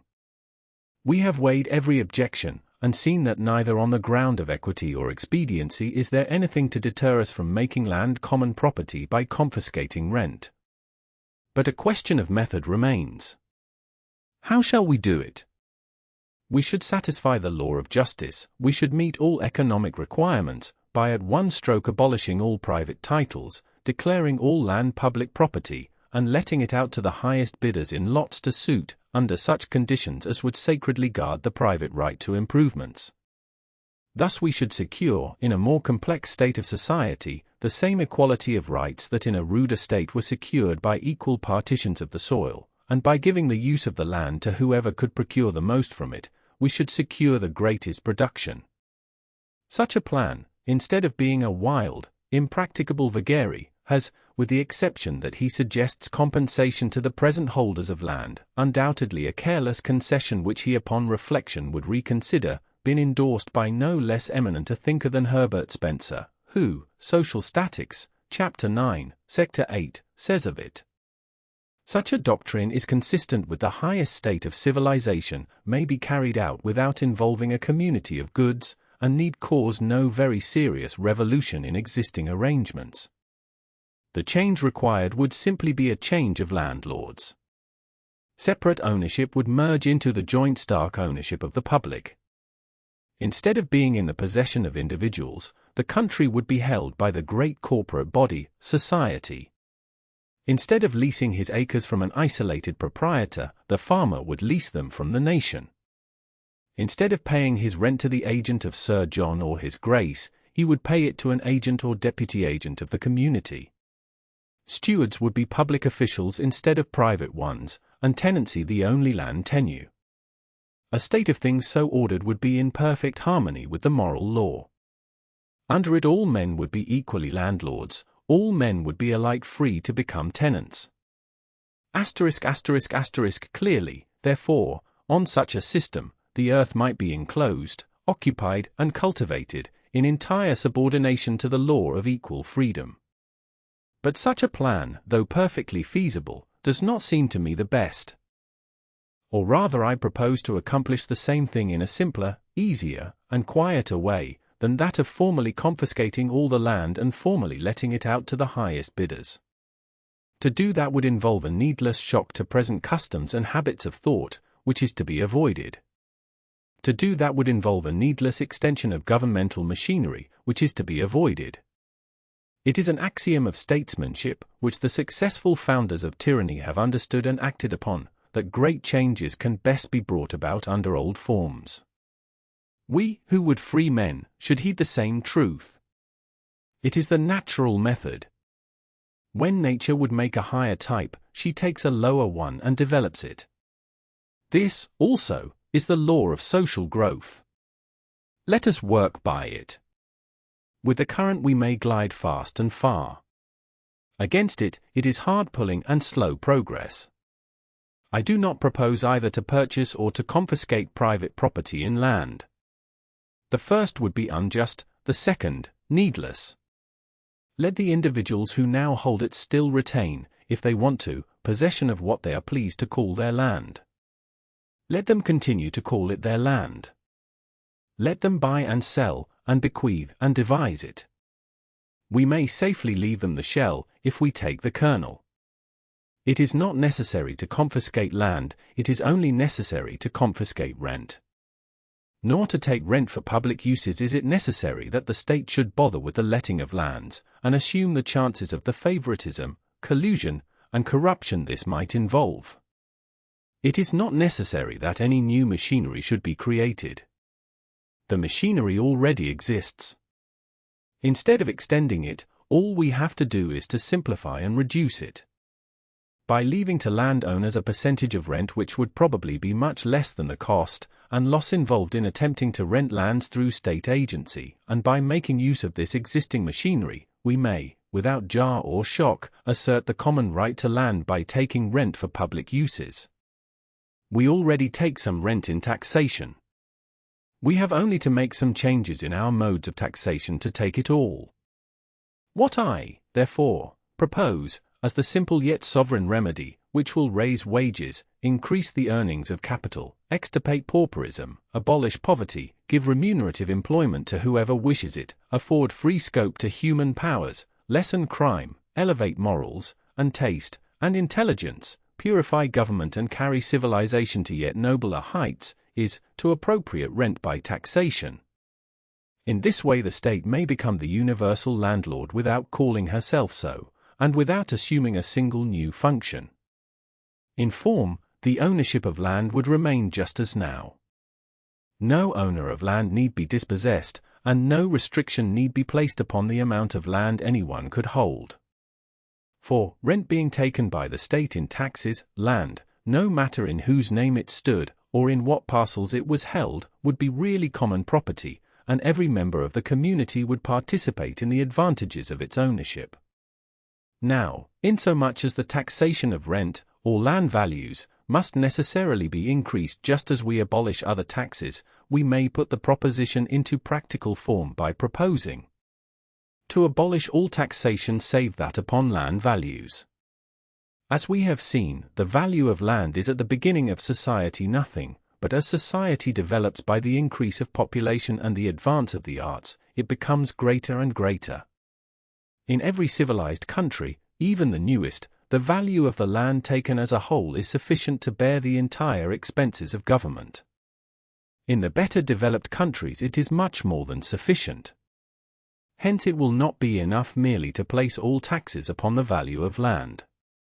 It will be necessary, where rent exceeds the present governmental revenues, commensurately to increase the amount demanded in taxation, and to continue this increase as society progresses and rent advances. But this is so natural and easy a matter that it may be considered as involved, or at least understood, in the proposition to put all taxes on the value of land. That is the first step upon which the practical struggle must be made. When the hare is once caught and killed, cooking him will follow as a matter of course. When the common right to land is so far appreciated that all taxes are abolished save those which fall upon rent, there is no danger of much more than is necessary to induce them to collect the public revenues being left to individual landholders. Experience has taught me, for I have been for some years endeavoring to popularize this proposition, that wherever the idea of concentrating all taxation upon land values finds lodgment sufficient to induce consideration, it invariably makes way, but that there are few of the classes most to be benefited by it, who at first, or even for a long time afterward, see its full significance and power. It is difficult for working men to get over the idea that there is a real antagonism between capital and labor. It is difficult for small farmers and homestead owners to get over the idea that to put all taxes on the value of land would be unduly to tax them. It is difficult for both classes to get over the idea that to exempt capital from taxation would be to make the rich richer and the poor poorer. These ideas spring from confused thought. But behind ignorance and prejudice there is a powerful interest, which has hitherto dominated literature, education, and opinion. A great wrong always dies hard, and the great wrong which in every civilized country condemns the masses of men to poverty and want, will not die without a bitter struggle. I do not think the ideas of which I speak can be entertained by the reader who has followed me thus far, but inasmuch as any popular discussion must deal with the concrete, rather than with the abstract, let me ask him to follow me somewhat further, that we may try the remedy I have proposed by the accepted canons of taxation. In doing so, many incidental bearings may be seen that otherwise might escape notice. Chapter 3. The proposition tried by the canons of taxation. The best tax by which public revenues can be raised is evidently that which will closest conform to the following conditions: check the increase of the general fund from which taxes must be paid and the community maintained. Be upon the ultimate pairs, so as to take from the people as little as possible in addition to what it yields the government. Or corruption on the part of officials, and the least temptation to law-breaking and evasion on the part of the taxpayers. Any at a disadvantage, as compared with others. Let us consider what form of taxation best accords with these conditions. Whatever it be, that evidently will be the best mode in which the public revenues can be raised. The effect of taxes upon production. All taxes must evidently come from the produce of land and labor, since there is no other source of wealth than the union of human exertion with the material and forces of nature. But the manner in which equal amounts of taxation may be imposed may very differently affect the production of wealth. Taxation which lessens the reward of the producer necessarily lessens the incentive to production. Taxation which is conditioned upon the act of production, or the use of any of the three factors of production, necessarily discourages production. Thus taxation which diminishes the earnings of the laborer or the returns of the capitalist tends to render the one less industrious and intelligent, the other less disposed to save and invest. Taxation which falls upon the processes of production interposes an artificial obstacle to the creation of wealth. Taxation which falls upon labor as it is exerted, wealth as it is used as capital, and Chapter 17. As it is cultivated, will manifestly tend to discourage production much more powerfully than taxation to the same amount levied upon laborers, whether they work or play, upon wealth whether used productively or unproductively, or upon land whether cultivated or left waste. The mode of taxation is, in fact, quite as important as the amount. As a small burden badly placed may distress a horse that could carry with ease a much larger one properly adjusted, so a people may be impoverished and their power of producing wealth destroyed by taxation, which, if levied in another way, could be borne with ease. A tax on date trees, imposed by Muhammad Ali, caused the Egyptian fellers to cut down their trees, but a tax of twice the amount imposed on the land produced no such result. The tax of 10% on all sales, imposed by the Duke of Alva in the Netherlands, would, had it been maintained, have all but stopped exchange while yielding but little revenue. But we need not go abroad for illustrations. The production of wealth in the United States is largely lessened by taxation which bears upon its processes. Shipbuilding, in which we excelled, has been all but destroyed, so far as the foreign trade is concerned, and many branches of production and exchange seriously crippled by taxes which divert industry from more to less productive forms. This checking of production is in greater or less degree characteristic of most of the taxes by which the revenues of modern governments are raised. All taxes upon manufactures, all taxes upon commerce, all taxes upon capital, all taxes upon improvements, are of this kind. Their tendency is the same as that of Muhammad Ali's tax on date trees, though their effect may not be so clearly seen. All such taxes have a tendency to reduce the production of wealth, and should, therefore, never be resorted to when it is possible to raise money by taxes which do not check production. This becomes possible as society develops and wealth accumulates. Taxes which fall upon ostentation would simply turn into the public treasury what otherwise would be wasted in vain show for the sake of show, and taxes upon wills and devises of the rich would probably have little effect in checking the desire for accumulation, which, after it has fairly got hold of a man, becomes a blind passion.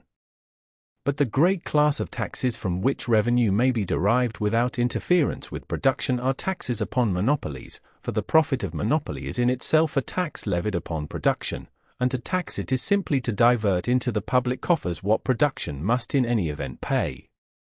There are among us various sorts of monopolies. For instance, there are the temporary monopolies created by the Patent and Chapter 4 of Book 3, which result from the aggregation of capital in businesses which are of the nature of monopolies. But while it would be extremely difficult, if not altogether impossible, to levy taxes by general law so that they would fall exclusively on the returns of such monopoly, and not become taxes on production or exchange, it is much better that these monopolies should be abolished. In large part they spring from legislative commission or omission, as, for instance, the ultimate reason that San Francisco merchants are compelled to pay more for goods sent direct from New York to San Francisco by the Isthmus route than it costs to ship them from New York to Liverpool or Southampton, and thence to San Francisco, is to be found in the protective laws which make it so costly to build American steamers and which forbid foreign steamers to carry goods between American ports. The reason that residents of Nevada are compelled to pay as much freight from the east as though their goods were carried to San Francisco, and back again, is that the authority which prevents extortion on the part of a hack driver is not exercised in respect to a railroad company.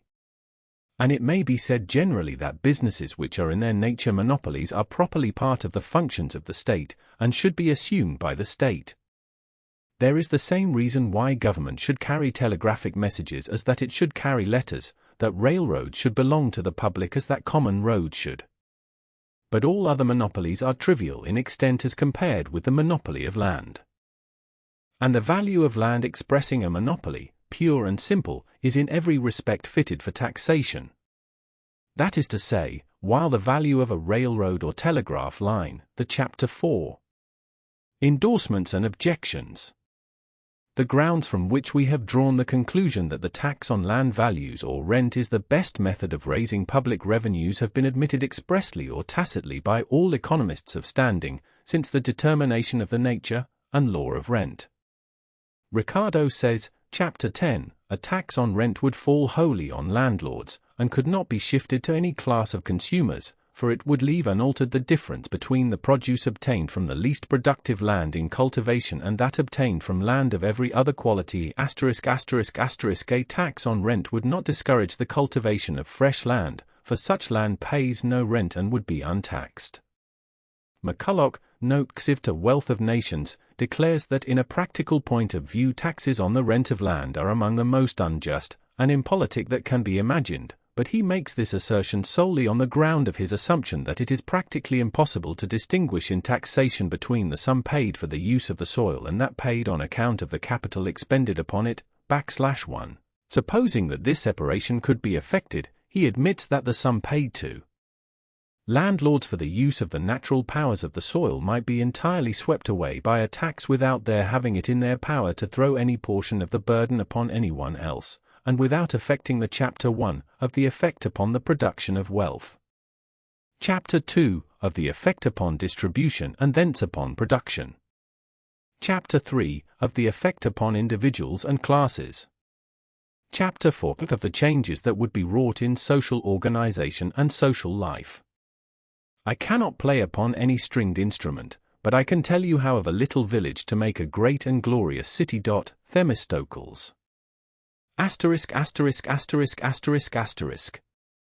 Instead of the thorn shall come up the fir tree, and instead of the briar shall come up the myrtle tree. And they shall build houses and inhabit them, and they shall plant vineyards and eat the fruit of them. They shall not build and another inhabit, they shall not plant and another eat. Isaiah. Chapter 1. Of the effect upon the production of wealth. The elder Mirabeau, we are told, ranked the proposition of Quesnay, to substitute one single tax on rent, the impôt unique, for all other taxes, as a discovery equal in utility to the invention of writing, or the substitution of the use of money for barter. To whomsoever will think over the matter, this saying will appear an evidence of penetration rather than of extravagance. The advantages which would be gained by substituting for the numerous taxes by which the public revenues are now raised, a single tax levied upon the value of land, will appear more and more important the more they are considered. This is the secret which would transform the little village into the great city. With all the burdens removed which now oppress industry and hamper exchange, the production of wealth would go on with a rapidity now undreamed of. This, in its turn, would lead to an increase in the value of land, a new surplus which society might take for general purposes. And released from the difficulties which attend the collection of revenue in a way that begets corruption, and renders legislation the tool of special interests, society could assume functions which the increasing complexity of life makes it desirable to assume, but which the prospect of political demoralization under the present system now leads thoughtful men to shrink from. Consider the effect upon the production of wealth. To abolish the taxation which, acting and reacting, now hampers every wheel of exchange and presses upon every form of industry, would be like removing an immense weight from a powerful spring. Imbued with fresh energy, production would start into new life, and trade would receive a stimulus which would be felt to the remotest arteries. The present method of taxation operates upon exchange like artificial deserts and mountains. It costs more to get goods through a custom house than it does to carry them around the world. It operates upon energy, and industry, and skill, and thrift, like a fine upon those qualities. If I have worked harder and built myself a good house while you have been contented to live in a hovel, the tax gatherer now comes annually to make me pay a penalty for my energy and industry, by taxing me more than you. If I have saved while you wasted, I am mulcted, while you are exempt. If a man build a ship, we make him pay for his temerity, as though he had done an injury to the state. If a railroad be opened, down comes the tax collector upon it, as though it were a public nuisance. If a manufactory be erected, we levy upon it an annual sum which would go far toward making a handsome profit. We say we want capital, but if any one accumulate it, or bring it among us, we charge him for it as though we were giving him a privilege.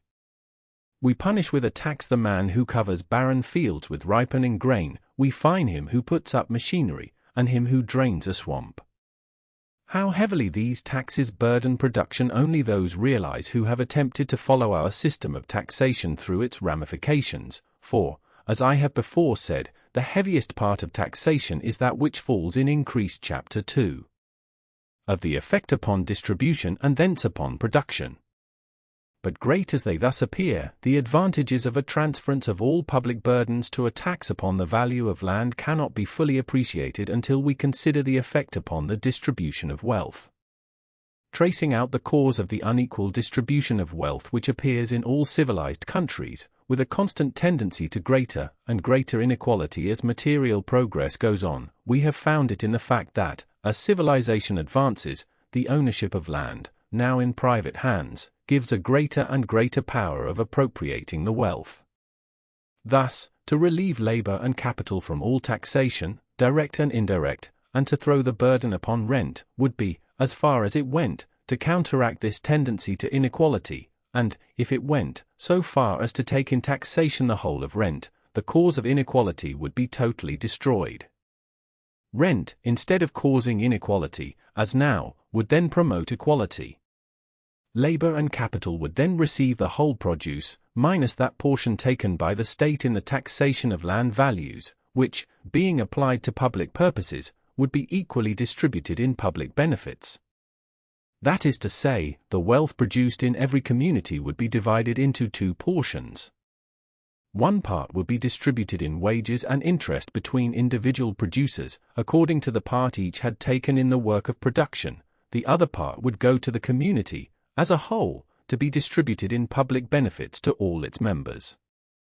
In this all would share equally, the weak with the strong, young children and decrepit old men, the maimed, the halt, and the blind, as well as the vigorous. And justly so, for while one part represents the result of individual effort in production, the other represents the increased power with which the community as a whole aids the individual. Thus, as material progress tends to increase rent, were rent taken by the community for common purposes the very cause which now tends to produce inequality as material progress goes on would then tend to produce greater and greater equality. Fully to understand this effect, let us revert to principles previously worked out. We have seen that wages and interest must everywhere be fixed by the rent line or margin of cultivation, that is to say, by the reward which labor and capital can secure on land for which no rent is paid, that the aggregate amount of wealth, which the aggregate of labor and capital employed in production will receive, will be the amount of wealth produced, or rather, when we consider taxes, the net amount, minus what is taken as rent.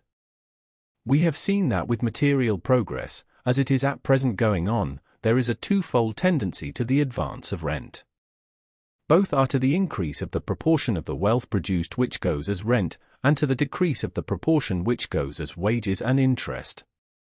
But the first, or natural tendency, which results from the laws of social development, is to the increase of rent as a quantity, without the reduction of wages and interest as quantities, or even with their quantitative increase. The other tendency, which results from the unnatural appropriation of land to private ownership, is to the increase of rent as a quantity by the reduction of wages and interest as quantities. Now, it is evident that to take rent in taxation for public purposes, which virtually abolishes private ownership in land, would be to destroy the tendency to an absolute decrease in wages and interest, by destroying the speculative monopolization of land and the speculative increase in rent. It would be very largely to increase wages and interest, by throwing open natural opportunities now monopolized and reducing the Chapter 3 of the effect upon individuals and classes. When it is first proposed to put all taxes upon the value of land, and thus confiscate rent, all landholders are likely to take the alarm, and there will not be wanting appeals to the fears of small farm and homestead owners, who will be told that this is a proposition to rob them of their hard-earned property. But a moment's reflection will show that this proposition should commend itself to all whose interests as landholders do not largely exceed their interests as laborious or capitalists, or both. And further consideration will show that though the large landholders may lose relatively, yet even in their case there will be an absolute gain. For, the increase in production will be so great that labor and capital will gain very much more than will be lost to private land ownership, while in these gains, and in the greater ones involved in a more healthy social condition, the whole community, including the land owners themselves, will share. In a preceding chapter 1 have gone over the question of what is due to the present landholders, and have shown that they have no claim to compensation. But there is still another ground on which we may dismiss all idea of compensation. They will not really be injured.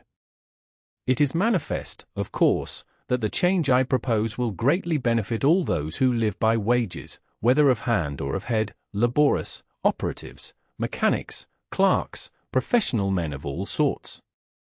It is manifest, also, that it will benefit all those who live partly by wages, and partly by the earnings of their capital, storekeepers, merchants, manufacturers, employing or undertaking producers and exchangers of all sorts, from the peddler or drayman to the railroad or steamship owner, and it is likewise manifest that it will increase the incomes of those whose incomes are drawn from the earnings of capital, or from investments other than in lands, save perhaps the holders of government bonds.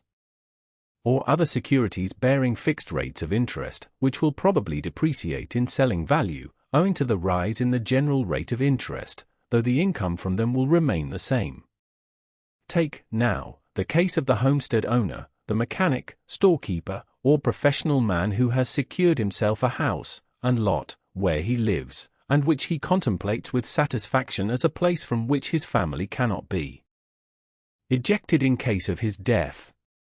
He will not be injured, on the contrary, he will be the gainer. The selling value of his lot will diminish, theoretically it will entirely disappear. But its usefulness to him will not disappear. It will serve his purpose as well as ever. While, as the value of all other lots will diminish or disappear in the same ratio, he retains the same security of always having a lot that he had before.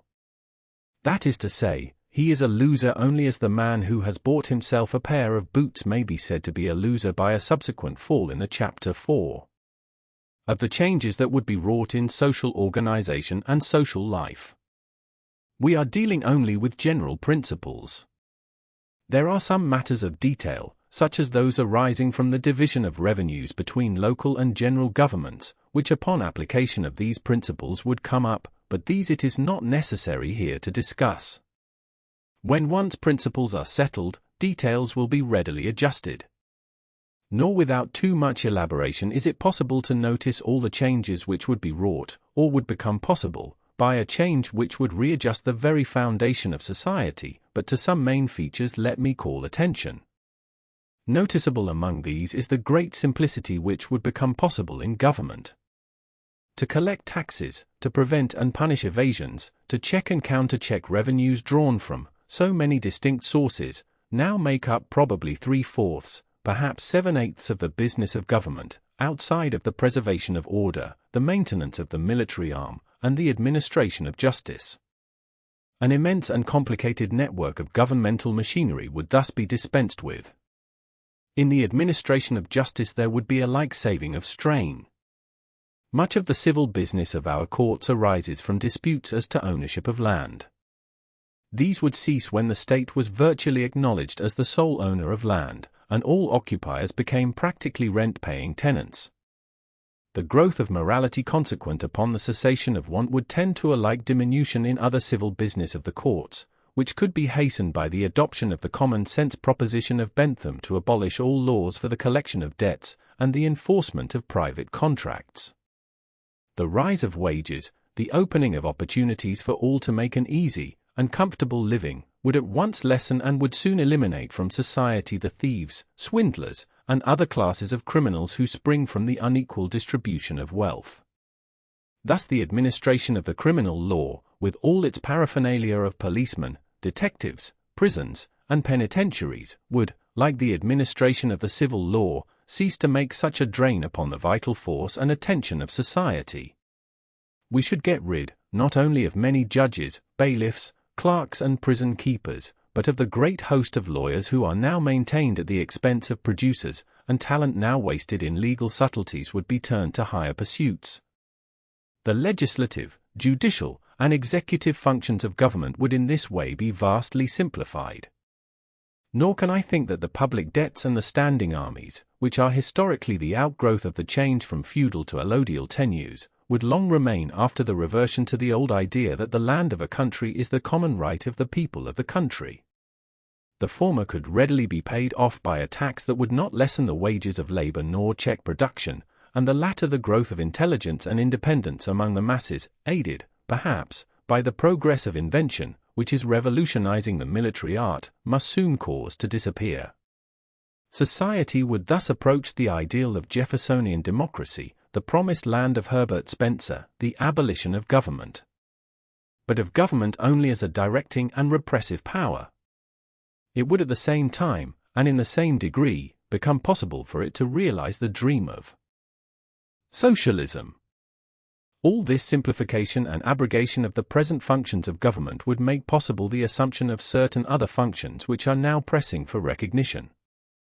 Government could take upon itself the transmission of messages by telegraph, as well as by mail, of building and operating railroads, as well as of opening and maintaining common roads.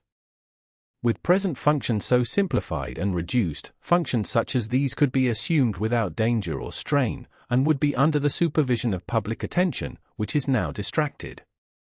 There would be a great and increasing surplus revenue from the taxation of land values, for material progress, which would go on with greatly accelerated rapidity, would tend constantly to increase rent.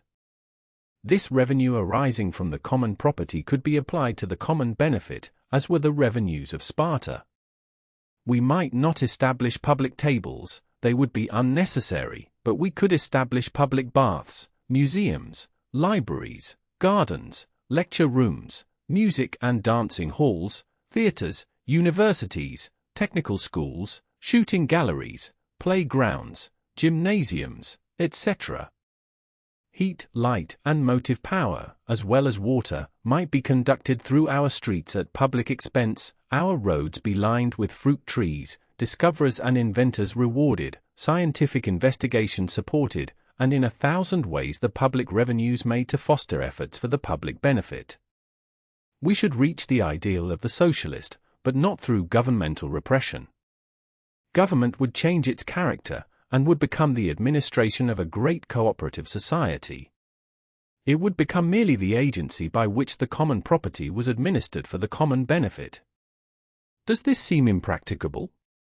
Consider for a moment the vast changes that would be wrought in social life by a change which would assure to labor its full reward, which would banish want, and the fear of want, and give to the humblest freedom to develop in natural symmetry. In thinking of the possibilities of social organization, we are apt to assume that greed is the strongest of human motives, and that systems of administration can be safely based only upon the idea that the fear of punishment is necessary to keep men honest, that selfish interests are always stronger than general interests. Nothing could be further from the truth. From whence springs this lust for gain, to gratify which men tread everything pure and noble under their feet, to which they sacrifice all the higher possibilities of life, which converts civility into a hollow pretense, patriotism into a sham, and religion into hypocrisy, which makes so much of civilized existence an Ishmaelitish warfare of which the weapons are cunning and fraud? Does it not spring from the existence of want? Carlyle somewhere says that poverty is the hell of which the modern Englishman is most afraid. And he is right. Poverty is the open-mouthed, relentless hell which yawns beneath civilized society. And it is hell enough.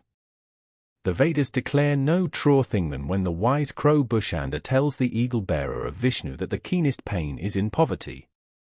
For poverty is not merely deprivation, it means shame, degradation, the searing of the most sensitive parts of our moral and mental nature as with hot irons, the denial of the strongest impulses and the sweetest affections, the wrenching of the most vital nerves. You love your wife, you love your children, but would it not be easier to see them die than to see them reduced to the pinch of want in which large classes in every highly civilized community live?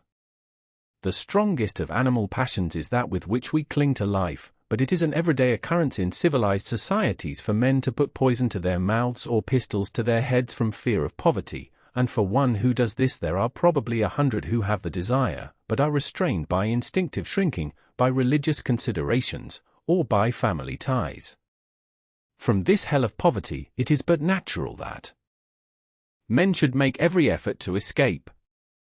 With the impulse to self-preservation and self-gratification combine nobler feelings, and love as well as fear urges in the struggle. Many a man does a mean thing, a dishonest thing, a greedy and grasping and unjust thing, in the effort to place above want, or the fear of want, mother or wife or children. And out of this condition of things arises a public opinion which enlists, as an impelling power in the struggle to grasp and to keep, one of the strongest, perhaps with many men the very strongest, springs of human action.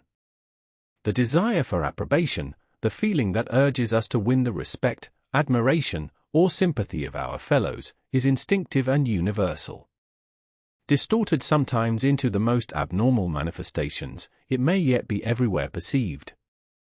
It is potent with the veriest savage, as with the most highly cultivated member of the most polished society, it shows itself with the first gleam of intelligence, and persists to the last breath. It triumphs over the love of ease, over the sense of pain, over the dread of death. It dictates the most trivial and the most important actions.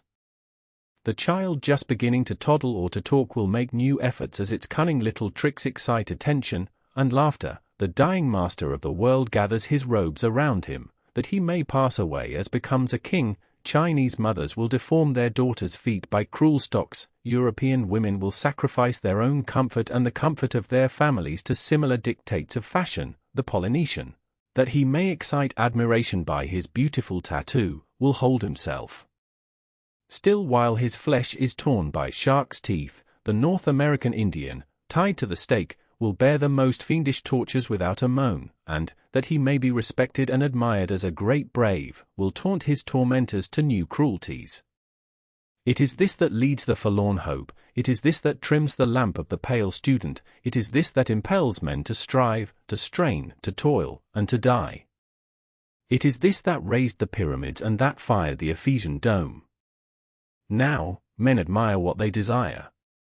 How sweet to the storm-stricken seems the safe harbor, food to the hungry, drink to the thirsty, warmth to the shivering, rest to the weary, power to the weak, knowledge to him in whom the intellectual yearnings of the soul have been aroused. And thus the sting of want and the fear of want make men admire above all things the possession of riches, and to become wealthy is to become respected, and admired, and influential. Get money, honestly, if you can, but at any rate get money. This is the lesson that society is daily and hourly dinning in the ears of its members. Men instinctively admire virtue and truth, but the sting of want and the fear of want make them even more strongly admire the rich and sympathize with the fortunate. It is well to be honest and just, and men will commend it, but he who by fraud and injustice gets him $1 million will have more respect and admiration and influence, more eye service and lip service, if not heart service, than he who refuses it. The one may have his reward in the future, he may know that his name is writ in the book of life, and that for him is the white robe and the palm branch of the victor against temptation, but the other has his reward in the present. His name is writ in the list of our substantial citizens, he has the courtship of men, and the flattery of women, the best pew in the church and the personal regard of the eloquent clergyman who in the name of Christ preaches the gospel of dives, and tones down into a meaningless flower of Eastern speech the stern metaphor of the camel and the needle's eye. He may be a patron of arts, a Maecenas to men of letters, may profit by the converse of the intelligent, and be polished by the attrition of the refined. His arms may feed the poor, and help the struggling, and bring sunshine into desolate places, and noble public institutions commemorate, after he is gone, his name and his fame.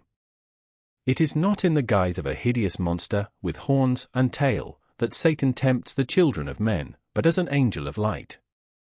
His promises are not alone of the kingdoms of the world, but of mental and moral principalities and powers. He appeals not only to the animal appetites, but to the cravings that stir in man because he is more than an animal. Take the case of those miserable men with muckrakes, who are to be seen in every community, as plainly as Bunyan saw their type in his vision, who, long after they have accumulated wealth enough to satisfy every desire, go on working, scheming, striving to add riches to riches. It was the desire to be something, nay, in many cases, the desire to do. Chapter 18.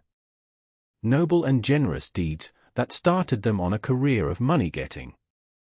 And what compels them to it long after every possible need is satisfied, what urges them still with unsatisfied and ravenous greed, is not merely the force of tyrannous habit, but the subtler gratifications which the possession of riches gives, the sense of power and influence, the sense of being looked up to and respected, the sense that their wealth not merely raises them above want, but makes them men of mark in the community in which they live.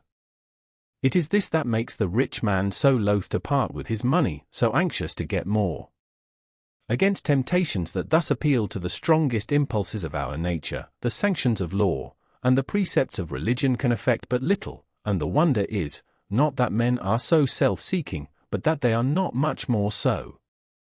That under present circumstances men are not more grasping, more unfaithful, more selfish than they are, proves the goodness and fruitfulness of human nature, the ceaseless flow of the perennial fountains from which its moral qualities are fed. All of us have mothers, most of us have children, and so faith, and purity, and unselfishness can never be utterly banished from the world, howsoever bad be social adjustments. But whatever is potent for evil may be made potent for good. The change I have proposed would destroy the conditions that distort impulses in themselves beneficent, and would transmute the forces which now tend to disintegrate society into forces which would tend to unite and purify it. Give labor a free field and its full earnings, take for the benefit of the whole community that fund which the growth of the community creates, and want and the fear of want would be gone. The springs of production would be set free, and the enormous increase of wealth would give the poorest ample comfort. Men would no more worry about finding employment than they worry about finding air to breathe, they need have no more care about physical necessities than do the lilies of the field. The progress of science, the march of invention, the diffusion of knowledge, would bring their benefits to all.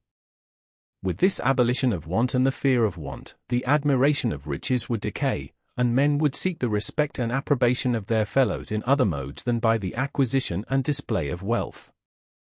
In this way there would be brought to the management of public affairs, and the administration of common funds, the skill, the attention, the fidelity, and integrity that can now be secured only for private interests, and a railroad or gas works might be operated on public account, not only more economically and efficiently than as at present, under joint stock management, but as economically and efficiently as would be possible under a single ownership. The prize of the Olympian Games, that called forth the most strenuous exertions of all Greece, was but a wreath of wild olive, for a bit of ribbon men have over, and over again performed services no money could have bought. Short-sighted is the philosophy which counts on selfishness as the master motive of human action. It is blind to facts of which the world is full. It sees not the present, and reads not the past aright. If you would move men to action, to what shall you appeal? Not to their pockets, but to their patriotism, not to selfishness, but to sympathy. Self-interest is, as it were, a mechanical force, potent, it is true, capable of large and wide results. But there is in human nature what may be likened to a chemical force, which melts and fuses and overwhelms, to which nothing seems impossible. All that a man hath will he give for his life, that is self-interest. But in loyalty to higher impulses men will give even life. It is not selfishness that enriches the annals of every people with heroes and saints. It is not selfishness that on every page of the world's history bursts out in sudden splendor of noble deeds or sheds the soft radiance of benignant lives. It was not selfishness that turned Gautama's back to his royal home or bade the Maid of Orleans lift the sword from the altar, that held the 300 in the pass of Thermopylae, or gathered into Winkelried's bosom the sheaf of spears, that chained Vincent de Paul to the bench of the galley, or brought little starving children, during the Indian famine, tottering to the relief stations with, yet weaker starvelings in their arms. Call it religion, patriotism, sympathy, the enthusiasm for humanity, or the love of God, give it what name you will, there is yet a force which overcomes, and drives out selfishness, a force which is the electricity of the moral universe, a force beside which all others are weak. Everywhere that men have lived it has shown its power, and today, as ever, the world is full of it. To be pitied is the man who has never seen and never felt it. Look around. Among common men and women, amid the care and the struggle of daily life, in the jar of the noisy street and amid the squalor where want hides, every here and there is the darkness lighted with the tremulous play of its lambent flames. He who has not seen it has walked with shut eyes. He who looks may see, as says Plutarch, that the soul has a principle of kindness in itself, and is born to love, as well as to perceive, think, or remember.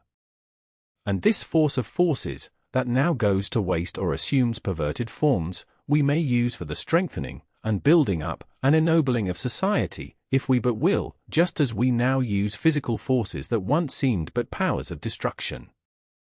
All we have to do is but to give it freedom and scope. the wrong that produces inequality, the wrong that in the midst of abundance tortures men with want or harries them with the fear of want, that stunts them physically, degrades them intellectually, and distorts them morally, is what alone prevents harmonious social development. For all that is from the gods is full of providence.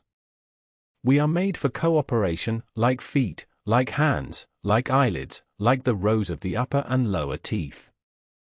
There are people into whose heads it never enters to conceive of any better state of society than that which now exists, who imagine that the idea that there could be a state of society in which greed would be banished, prisons stand empty, individual interests be subordinated to general interests, and no one seek to rob or to oppress his neighbor, is but the dream of impracticable dreamers, for whom these practical level-headed men, who pride themselves on recognizing facts as they are, have a hearty contempt. But such men, though some of them write books, and some of them occupy the chairs of universities, and some of them stand in pulpits, do not think. If they were accustomed to dine in such eating houses as are to be found in the lower quarters of London and Paris, where the knives and forks are chained to the table, they would deem it the natural, ineradicable disposition of man to carry off the knife and fork with which he has eaten. Take a company of well-bred men and women dining together. There is no struggling for food, no attempt on the part of any one to get more than his neighbor, no attempt to gorge or to carry off. On the contrary, each one is anxious to help his neighbor before he partakes himself, to offer to others the best rather than pick it out for himself, and should any one show the slightest disposition to prefer the gratification of his own appetite to that of the others, or in any way to act the pig or pilferer, the swift and heavy penalty of social contempt and ostracism would show how such conduct is reprobated by common opinion. All this is so common as to excite no remark, as to seem the natural state of things. Yet it is no more natural that men should not be greedy of food than that they should not be greedy of wealth. They are greedy of food when they are not assured that there will be a fair and equitable distribution which will give each enough. But when these conditions are assured, they cease to be greedy of food. And so in society, as at present constituted, men are greedy of wealth because the conditions of distribution are so unjust that instead of each being sure of enough, many are certain to be condemned to want. It is the devil catch the hindmost of present social adjustments that causes the race and scramble for wealth, in which all considerations of justice, mercy, religion, and sentiment are trampled underfoot, in which men forget their own souls, and struggle to the very verge of the grave for what they cannot take beyond. But an equitable distribution of wealth, that would exempt all from the fear of want, would destroy the greed of wealth, just as in polite society the greed of food has been destroyed. On the crowded steamers of the early California lines there was often a marked difference between the manners of the steerage and the cabin, which illustrates this principle of human nature.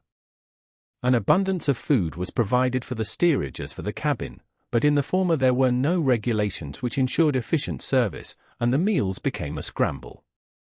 In the cabin, on the contrary, where each was allotted his place and there was no fear that every one would not get enough, there was no such scrambling and waste as were witnessed in the steerage.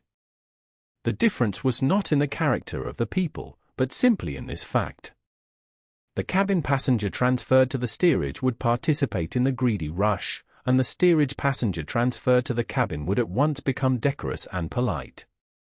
The same difference would show itself in society in general were the present unjust distribution of wealth replaced by a just distribution. Consider this existing fact of a cultivated and refined society, in which all the coarser passions are held in check, not by force, not by law, but by common opinion and the mutual desire of pleasing. If this is possible for a part of a community, it is possible for a whole community. There are states of society in which every one has to go armed, in which every one has to hold himself in readiness to defend person and property with the strong hand. If we have progressed beyond that, we may progress still further. But it may be said, to banish want and the fear of want, would be to destroy the stimulus to exertion, men would become simply idlers, and such a happy state of general comfort and content would be the death of progress. This is the old slaveholder's argument, that men can be driven to labor only with the lash. Nothing is more untrue. Want might be banished, but desire would remain. Man is the unsatisfied animal. He has but begun to explore, and the universe lies before him. Each step that he takes opens new vistas and kindles new desires. He is the constructive animal. He builds, he improves, he invents, and puts together, and the greater the thing he does, the greater the thing he wants to do. He is more than an animal. Whatever be the intelligence that breathes through nature, it is in that likeness that man is made. The steamship, driven by her throbbing engines through the sea, is in kind, though not in degree, as much a creation as the whale that swims beneath. The telescope and the microscope, what are they but added eyes, which man has made for himself, the soft webs and fair colors in which our women array themselves, do they not answer to the plumage that nature gives the bird? Man must be doing something, or fancy that he is doing something, for in him throbs the creative impulse. The mere basker in the sunshine is not a natural, but an abnormal man. As soon as a child can command its muscles, it will begin to make mud pies or dress a doll. Its play is but the imitation of the work of its elders. Its very destructiveness arises from the desire to be doing something, from the satisfaction of seeing itself accomplish something. There is no such thing as the pursuit of pleasure for the sake of pleasure. Our very amusements amuse only as they are, or simulate, the learning or the doing of something. The moment they cease to appeal either to our inquisitive or to our constructive powers, they cease to amuse. It will spoil the interest of the novel reader to be told just how the story will end. It is only the chance, and the skill involved in the game that enable the card player to kill time by shuffling bits of pasteboard. The luxurious frivolities of Versailles were possible to human beings only because the king thought he was governing a kingdom and the courtiers were in pursuit of fresh honors and new pensions. People who lead what are called lives of fashion and pleasure must have some other object in view, or they would die of ennui. They support it only because they imagine that they are gaining position, making friends, or improving the chances of their children. Shut a man up, and deny him employment, and he must either die or go mad. It is not labor in itself that is repugnant to man. It is not the natural necessity for exertion which is a curse. It is only labor which produces nothing, exertion of which he cannot see the results. To toil day after day, and yet get but the necessaries of life, this is indeed hard. It is like the infernal punishment of compelling a man to pump lest he be drowned, or to trudge on a treadmill lest he be crushed. /1. Released from this necessity, men would but work the harder and the better, for then they would work as their inclinations led them. Then would they seem to be really doing something for themselves or for others. Was Humboldt's life an idle one? Did Franklin find no occupation when he retired from the printing business with enough to live on? Is Herbert Spencer a laggard? Did Michelangelo paint for board and clothes? The fact is that the work which improves the condition of mankind, the work which extends knowledge and increases power, and enriches literature, and elevates thought, is not done to secure a living. It is not the work of slaves, driven to their task either by the lash of a master or by animal necessities. It is the work of men who perform it for its own sake, and not that they may get more to eat or drink, or wear, or display. In a state of society where one was abolished, work of this sort would be enormously increased. I am inclined to think that the result of confiscating rent in the manner I have proposed would be to cause the organization of labor, wherever large capitals were used, to assume the cooperative form, since the more equal diffusion of wealth would unite capitalist and laborer in the same person. But whether this would be so or not is of little moment. The hard toil of routine labor would disappear. Wages would be too high and opportunities too great to compel any man to stint and starve the higher qualities of his nature, and in every avocation the brain would aid the hand. Work, even of the coarser kinds, would become a lightsome thing, and the tendency of modern production to subdivision would not involve monotony or the contraction of ability in the worker, but would be relieved by short hours, by change, by the alternation of intellectual with manual occupations. There would result, not only the utilization of productive forces now going to waste, not only would our present knowledge, now so imperfectly applied, be fully used, but from the mobility of labor, and the mental activity which would be generated, there would result advances in the methods of production that we now cannot imagine. For, greatest of all the enormous wastes which the present constitution of society involves, is that of mental power. How infinitesimal are the forces that concur to the advance of civilization, as compared to the forces that lie latent? How few are the thinkers, the discoverers, the inventors, the organizers, as compared with the great mass of the people? Yet such men are born in plenty, it is the conditions that permit so few to develop. There are among men infinite diversities of aptitude and inclination, as there are such infinite diversities in physical structure that among 1,000,000 there will not be two that cannot be told apart, /1, both from observation and reflection. I am inclined to think that the differences of natural power are no greater than the differences of stature or of physical strength.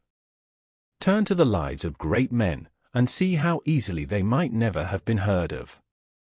Had Caesar come of a proletarian family, had Napoleon entered the world a few years earlier, had Columbus gone into the church instead of going to sea, had Shakespeare been apprenticed to a cobbler or chimney sweep, had Sir Isaac Newton been assigned by fate the education and the toil of an agricultural laborer, had Dr. Adam Smith been born in the coal hues, or Herbert Spencer forced to get his living as a factory operative, what would their talents have availed? But there would have been, it will be said, other Caesars or Napoleons, Columbuses or Shakespeares, Newtons, Smiths or Spencers. This is true.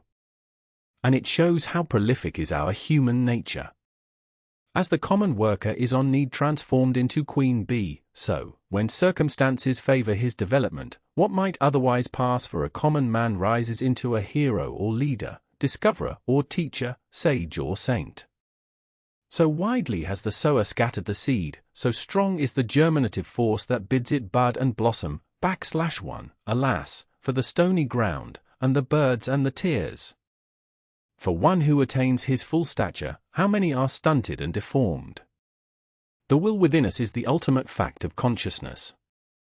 Yet how little have the best of us, in acquirements, in position, even in character, that may be credited entirely to ourselves, how much to the influences that have molded us? Who is there, wise, learned, discreet, or strong, who might not, were he to trace the inner history of his life, turn, like the Stoic emperor, to give thanks to the gods, that by this one, and that one, and here and there, good examples have been set him, noble thoughts have reached him, and happy opportunities opened before him? Who is there, who, with his eyes about him, has reached the meridian of life, who has not sometimes echoed the thought of the pious Englishman, as the criminal passed to the gallows, but for the grace of God, there go I? How little does heredity count as compared with conditions? This one, we say, is the result of 1,000 years of European progress, and that one of 1,000 years of Chinese petrifaction, yet, placed an infant in the heart of China, and but for the angle of the eye or the shade of the hair, the Caucasian would grow up as those around him, using the same speech, thinking the same thoughts, exhibiting the same tastes. Change Lady Vere de Vere in her cradle with an infant of the slums, and will the blood of 100 earls give you a refined and cultured woman? To remove want and the fear of want, to give to all classes leisure, and comfort, and independence, the decencies and refinements of life, the opportunities of mental and moral development, would be like turning water into a desert. The sterile waste would clothe itself with verdure, and the barren places where life seemed banned would ere long be dappled with the shade of trees and musical with the song of birds. Talents now hidden, virtues unsuspected, would come forth to make human life richer, fuller, happier, nobler.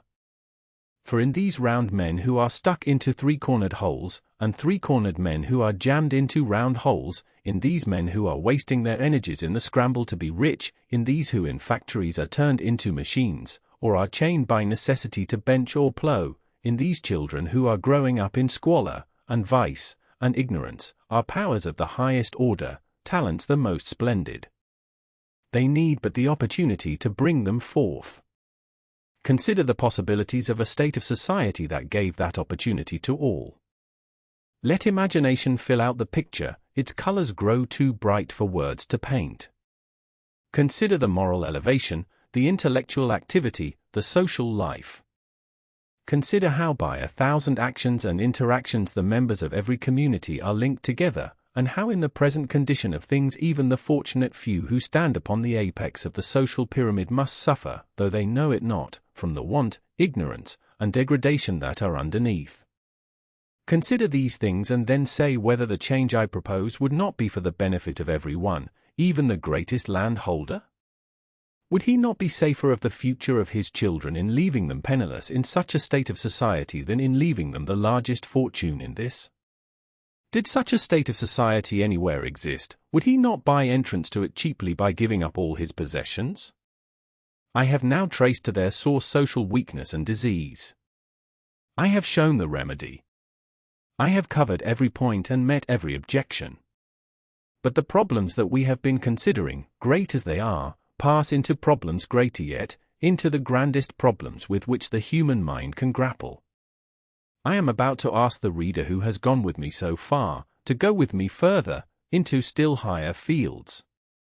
But I ask him to remember that in the little space which remains of the limits to which this book must be confined, I cannot fully treat the questions which arise. I can but suggest some thoughts, which may, perhaps, serve as hints for further thought. Book X: The Law of Human Progress. Chapter 1: The Current Theory of Human Progress, Its Insufficiency. Chapter 2: Differences in Civilization, To What Due? Chapter 3: The Law of Human Progress.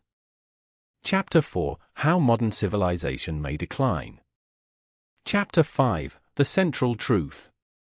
What in me is dark illumine, what is low raise and support, that to the height of this great argument I may assert eternal providence and justify the ways of God to men. M.I. Elton. Chapter 1. The Current Theory of Human Progress, Its Insufficiency. If the conclusions at which we have arrived are correct, they will fall under a larger generalization. Let us, therefore, recommence our inquiry from a higher standpoint, whence we may survey a wider field. What is the law of human progress? This is a question which, were it not for what has gone before, I should hesitate to review in the brief space I can now devote to it, as it involves, directly or indirectly, some of the very highest problems with which the human mind can engage. But it is a question which naturally comes up. Are not the conclusions to which we have come consistent with the great law under which human development goes on? What is that law? We must find the answer to our question, for the current philosophy, though it clearly recognizes the existence of such a law, gives no more satisfactory account of it than the current political economy does of the persistence of want amid advancing wealth. Let us, as far as possible, keep to the firm ground of facts. Whether man was or was not gradually developed from an animal, it is not necessary to inquire. However intimate may be the connection between questions which relate to man as we know him and questions which relate to his genesis, it is only from the former upon the latter that light can be thrown. Inference cannot proceed from the unknown to the known. It is only from facts of which we are cognizant that we can infer what has preceded cognizance. However man may have originated, all we know of him is as man, just as he is now to be found. There is no record or trace of him in any lower condition than that in which savages are still to be met. By whatever bridge he may have crossed the wide chasm which now separates him from the brutes, there remain of it no vestiges. Between the lowest savages of whom we know and the highest animals, there is an irreconcilable difference, a difference not merely of degree, but of kind. Many of the characteristics, actions, and emotions of man are exhibited by the lower animals, but man, no matter how low in the scale of humanity, has never yet been found destitute of one thing of which no animal shows the slightest trace, a clearly recognizable but almost undefinable something, which gives him the power of improvement, which makes him the progressive animal. The beaver builds a dam, and the bird a nest, and the bee a cell, but while beavers' dams, and birds' nests, and bees' cells are always constructed on the same model, the house of the man passes from the rude hut of leaves and branches to the magnificent mansion replete with modern conveniences. The dog can to a certain extent connect cause and effect, and may be taught some tricks, but his capacity in these respects has not been a whit increased during all the ages he has been the associate of improving man, and the dog of civilization is not a whit more accomplished or intelligent than the dog of the wandering savage. We know of no animal that uses clothes, that cooks its food, that makes itself tools or weapons, that breeds other animals that it wishes to eat, or that has an articulate language. But men who do not do such things have never yet been found, or heard of, except in fable. That is to say, man, wherever we know him, exhibits this power of supplementing what nature has done for him by what he does for himself, and, in fact, so inferior is the physical endowment of man, that there is no part of the world, save perhaps some of the small islands of the Pacific, where without this faculty he could maintain an existence. Man everywhere and at all times exhibits this faculty, everywhere and at all times of which we have knowledge he has made some use of it. But the degree in which this has been done greatly varies. Between the rude canoe and the steamship, between the boomerang and the repeating rifle, between the roughly carved wooden idol and the breathing marble of Grecian art, between savage knowledge and modern science, between the wild Indian and the white settler, between the Hottentot woman and the belle of polished society, there is an enormous difference. The varying degrees in which this faculty is used cannot be ascribed to differences in original capacity. The most highly improved peoples of the present day were savages within historic times, and we meet with the widest differences between peoples of the same stock. Nor can they be wholly ascribed to differences in physical environment. The cradles of learning and the arts are now in many cases tenanted by barbarians, and within a few years great cities rise on the hunting grounds of wild tribes. All these differences are evidently connected with social development. Beyond perhaps the veriest rudiments, it becomes possible for man to improve only as he lives with his fellows. All these improvements, therefore, in man's powers and condition we summarize in the term civilization. Men improve as they become civilized, or learn to cooperate in society. What is the law of this improvement? By what common principle can we explain the different stages of civilization at which different communities have arrived? In what consists essentially the progress of civilization, so that we may say of varying social adjustments, this favors it, and that does not, or explain why an institution or condition which may at one time advance it may at another time retard it? The prevailing belief now is that the progress of civilization is a development or evolution, in the course of which men's powers are increased, and his qualities improved by the operation of causes similar to those which are relied upon as explaining the genesis of species, viz., the survival of the fittest and the hereditary transmission of acquired qualities. That civilization is an evolution, that it is, in the language of Herbert Spencer, a progress from an indefinite, incoherent homogeneity to a definite, coherent heterogeneity, there is no doubt, but to say this is not to explain or identify the causes which forward or retard it. How far the sweeping generalizations of Spencer, which seek to account for all phenomena under terms of matter and force, may, properly understood, include all these causes, I am unable to say, but, as scientifically expounded, the development philosophy has either not. Chapter 19. Yet definitely met this question, or has given birth, or rather coherency, to an opinion which does not accord with the facts. The vulgar explanation of progress is, I think, very much like the view naturally taken by the money-maker of the causes of the unequal distribution of wealth.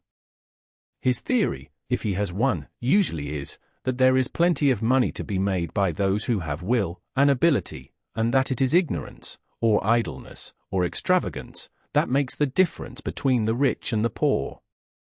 And so the common explanation of differences of civilization is of differences in capacity.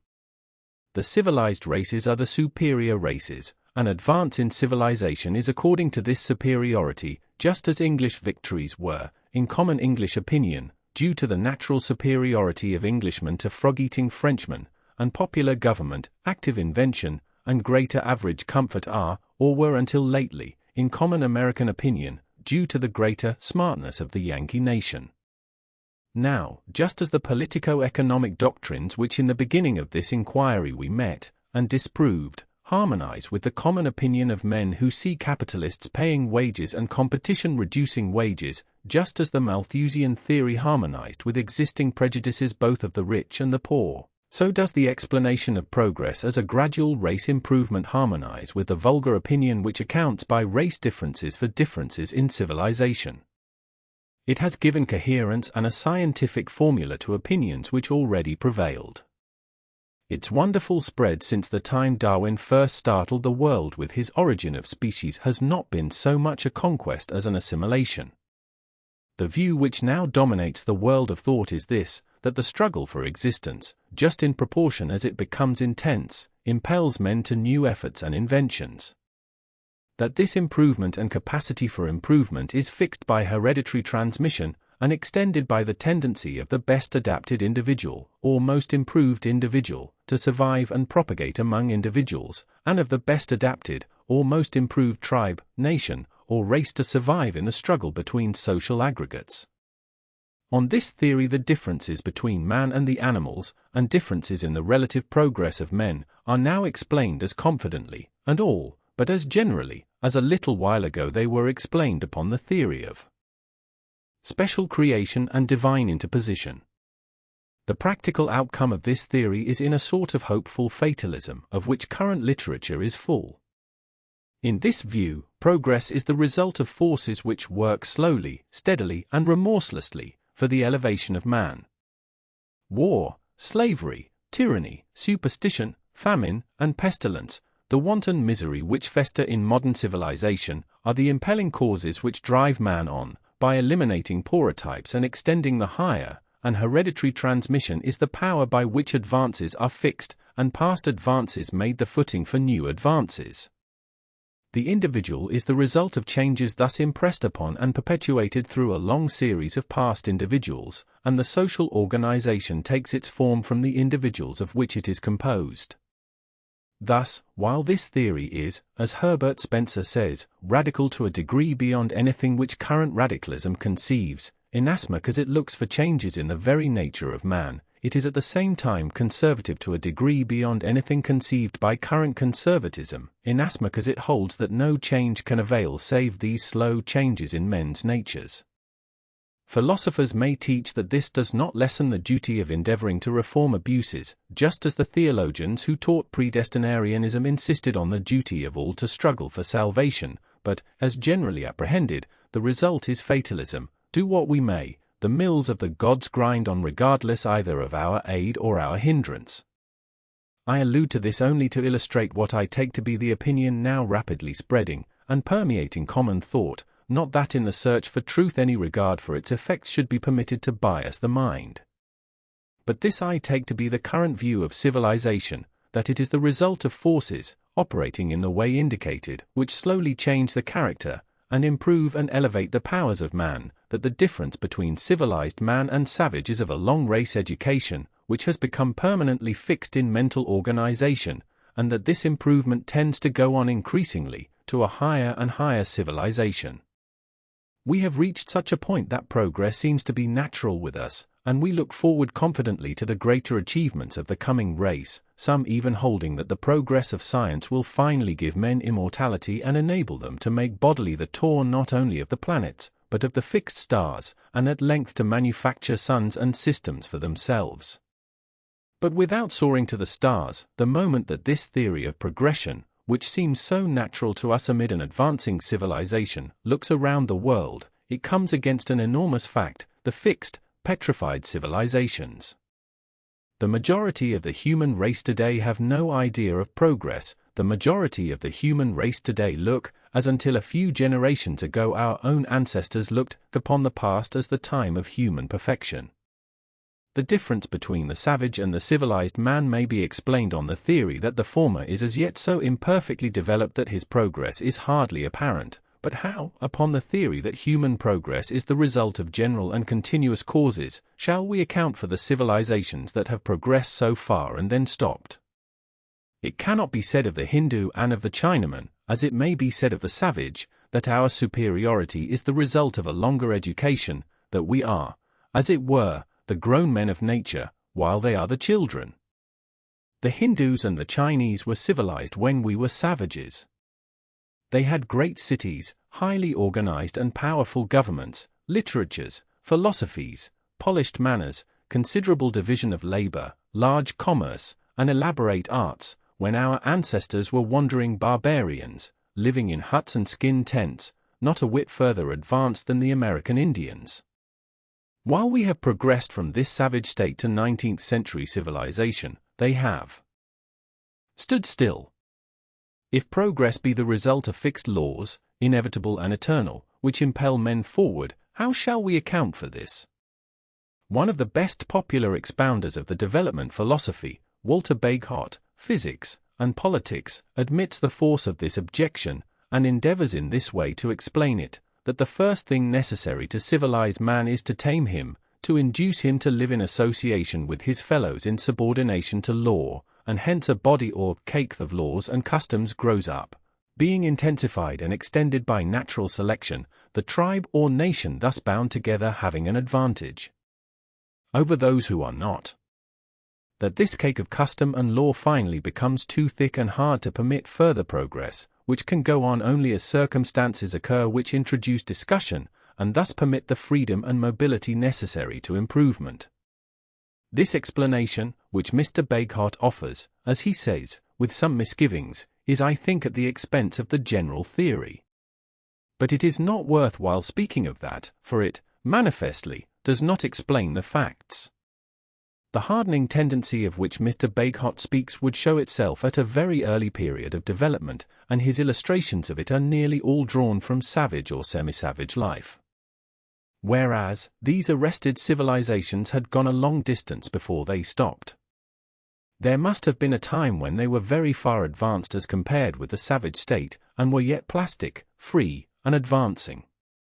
These arrested civilizations stopped at a point which was hardly in anything inferior and in many respects superior to European civilization of, say, the 16th or at any rate the 15th century.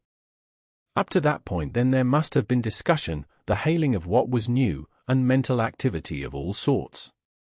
They had architects who carried the art of building, necessarily by a series of innovations or improvements, up to a very high point, shipbuilders who in the same way, by innovation after innovation, finally produced as good a vessel as the warships of Henry VIII, inventors who stopped only on the verge of our most important improvements, and from some of whom we can yet learn. Engineers who constructed great irrigation works and navigable canals, rival schools of philosophy and conflicting ideas of religion.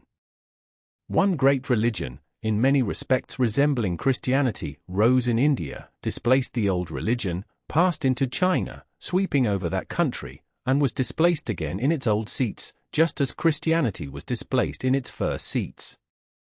There was life, an active life, and the innovation that begets improvement, long after men had learned to live together, /1. Moreover, both India and China have received the infusion of new life in conquering races, with different customs and modes of thought. The most fixed and petrified of all civilizations of which we know anything was that of Egypt, where even art finally assumed a conventional and inflexible form. But we know that behind this must have been a time of life and vigor, a freshly developing and expanding civilization, such as ours is now, or the arts and sciences could never have been carried to such a pitch. And recent excavations have brought to light from beneath what we before knew of Egypt and earlier Egypt still, in statues and carvings which, instead of a hard and formal type, beam with life and expression, which show art struggling, ardent, natural, and free, the sure indication of an active and expanding life. So it must have been once with all now unprogressive civilizations. But it is not merely these arrested civilizations that the current theory of development fails to account for. It is not merely that men have gone so far on the path of progress and then stopped, it is that men have gone far on the path of progress and then gone back.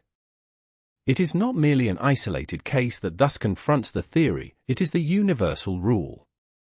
Every civilization that the world has yet seen has had its period of vigorous growth, of arrest and stagnation, its decline and fall. Of all the civilizations that have arisen and flourished, there remain today but those that have been arrested, and our own, which is not, yet as old as were the pyramids when Abraham looked upon them, while behind the pyramids were 20 centuries of recorded history. That our own civilization has a broader base, is of a more advanced type, moves quicker, and soars higher than any preceding civilization is undoubtedly true, but in these respects it is hardly more in advance of the Greco-Roman civilization than that was in advance of Asiatic civilization, and if it were, that would prove nothing as to its permanent and future advance, unless it be shown that it is superior in those things which caused the ultimate failure of its predecessors. The current theory does not assume this.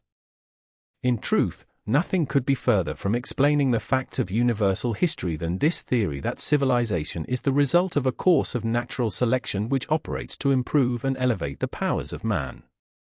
That civilization has arisen at different times in different places and has progressed at different rates is not inconsistent with this theory, for that might result from the unequal balancing of impelling and resisting forces, but that progress everywhere commencing, for even among the lowest tribes it is held that there has been some progress, has nowhere been continuous, but has everywhere been brought to a stand or retrogression, is absolutely inconsistent. For if progress operated to fix an improvement in man's nature and thus to produce further progress, though there might be occasional interruption, yet the general rule would be that progress would be continuous, that advance would lead to advance, and civilization develop into higher civilization. Not merely the general rule, but the universal rule, is the reverse of this. The earth is the tomb of the dead empires, no less than of dead men. Instead of progress fitting men for greater progress, every civilization that was in its own time as vigorous and advancing as ours is now, has of itself come to a stop. Over and over again, art has declined, learning sunk, power waned, population become sparse, until the people who had built great temples and mighty cities, turned rivers and pierced mountains, cultivated the earth like a garden and introduced the utmost refinement into the minute affairs of life, remained, but in a remnant of squalid barbarians, who had lost even the memory of what their ancestors had done, and regarded the surviving fragments of their grandeur as the work of genii, or of the mighty race before the flood. So true is this, that when we think of the past, it seems like the inexorable law, from which we can no more hope to be exempt than the young man who feels his life in every limb can hope to be exempt from the dissolution which is the common fate of all.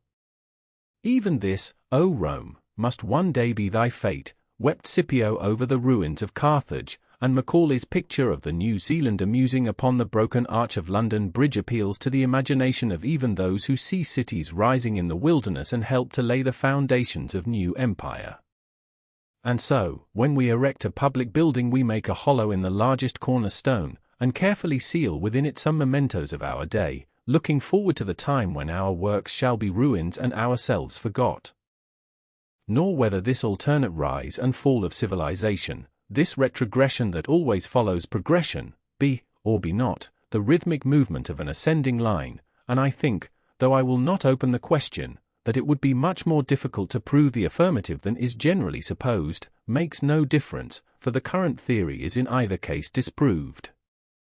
Civilizations have died and made no sign, and hard-won progress has been lost to the race forever. But, even if it be admitted that each wave of progress has made possible a higher wave and each civilization passed the torch to a greater civilization, the theory that civilization advances by changes wrought in the nature of man fails to explain the facts. For in every case it is not the race that has been educated and hereditarily modified by the old civilization that begins the new, but a fresh race coming from a lower level.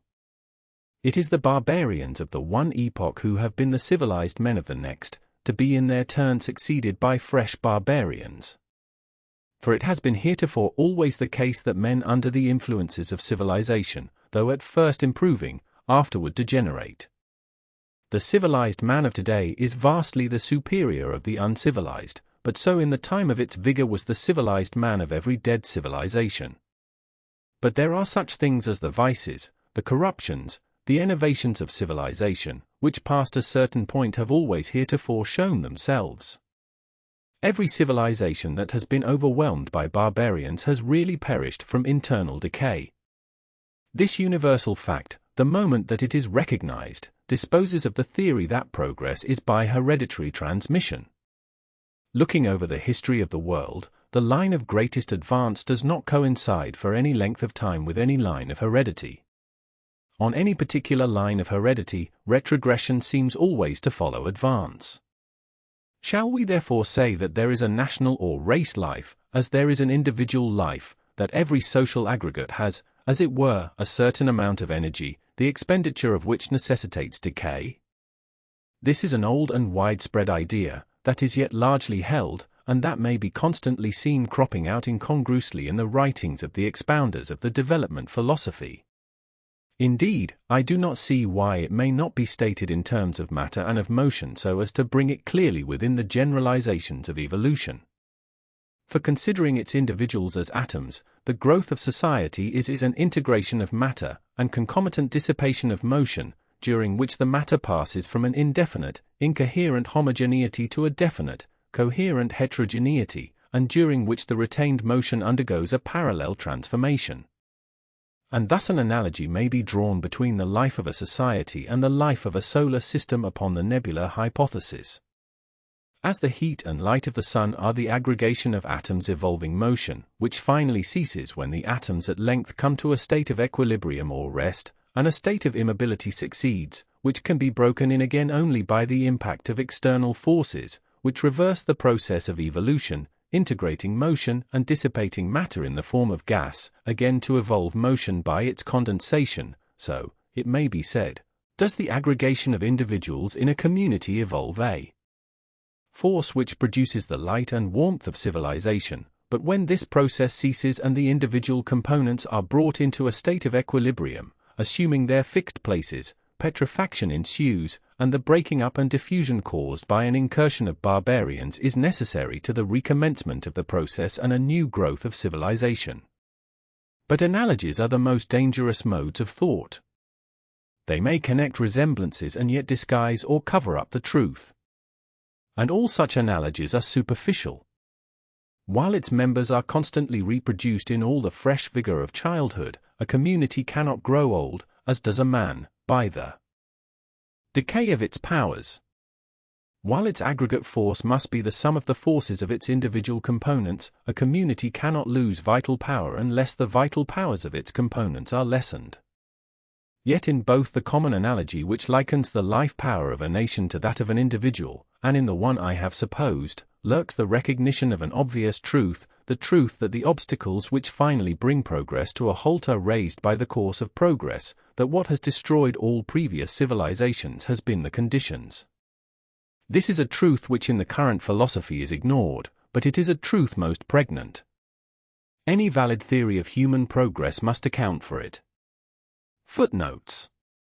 In semi-scientific or popularized form this may perhaps be seen in best, because frankest, expression in it a martyrdom of man, by Wingwood Reed, a writer of singular vividness and power. This book is in reality a history of progress, or, rather, a monograph upon its causes and methods, and will well repay perusal for its vivid pictures, whatever may be thought of the capacity of the author for philosophic generalization. The connection between subject and title may be seen by the conclusion, I give to universal history a strange but true title, The Martyrdom of Man. In each generation the human race has been tortured that their children might profit by their woes. Our own prosperity is founded on the agonies of the past. Is it therefore unjust that we also should suffer for the benefit of those who are to come? The Study of Sociology, Conclusion. Wingwood Reed, The Martyrdom of Man. Herbert Spencer's definition of evolution, First Principles, p. Differences in civilization, to what due? In attempting to discover the law of human progress, the first step must be to determine the essential nature of those differences which we describe as differences in civilization. That the current philosophy, which attributes social progress to changes wrought in the nature of man, does not accord with historical facts, we have already seen. And we may also see, if we consider them, that the differences between communities in different stages of civilization cannot be ascribed to innate differences in the individuals who compose these communities.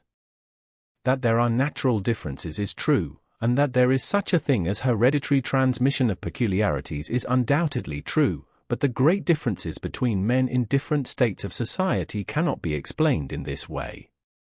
The influence of heredity, which it is now the fashion to rate so highly, is as nothing compared with the influences which mold the man after he comes into the world. What is more ingrained in habit than language, which becomes not merely an automatic trick of the muscles, but the medium of thought? What persists longer, or will quicker show nationality? Yet we are not born with a predisposition to any language. Our mother tongue is our mother tongue only because we learned it in infancy.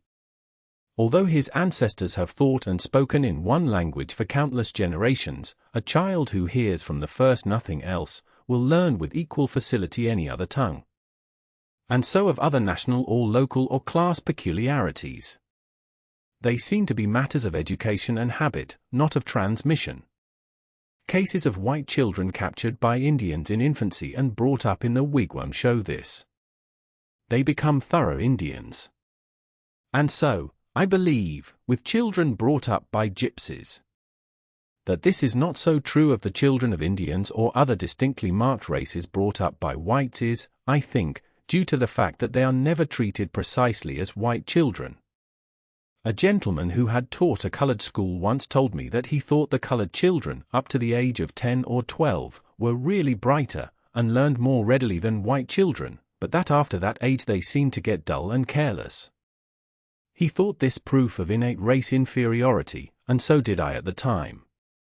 But I afterward heard a highly intelligent Negro gentleman, Bishop Hillary, incidentally make a remark which to my mind seems a sufficient explanation. He said, "Our children, when they are young, are fully as bright as white children, and learn as readily. But as soon as they get old enough to appreciate their status, to realize that they are looked upon as belonging to an inferior race, and can never hope to be anything more than cooks, waiters, or something of that sort, they lose their ambition and cease to keep up."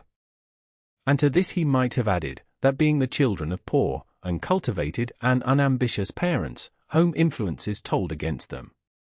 For, I believe it is a matter of common observation that in the primary part of education the children of ignorant parents are quite as receptive as the children of intelligent parents, but by the latter, as a general rule, pull ahead and make the most intelligent men and women. The reason is plain. As to the first simple things which they learn only at school, they are on a par, but as their studies become more complex, the child who at home is accustomed to good English, hears intelligent conversation, has access to books, can get questions answered, etc., has an advantage which tells. The same thing may be seen later in life.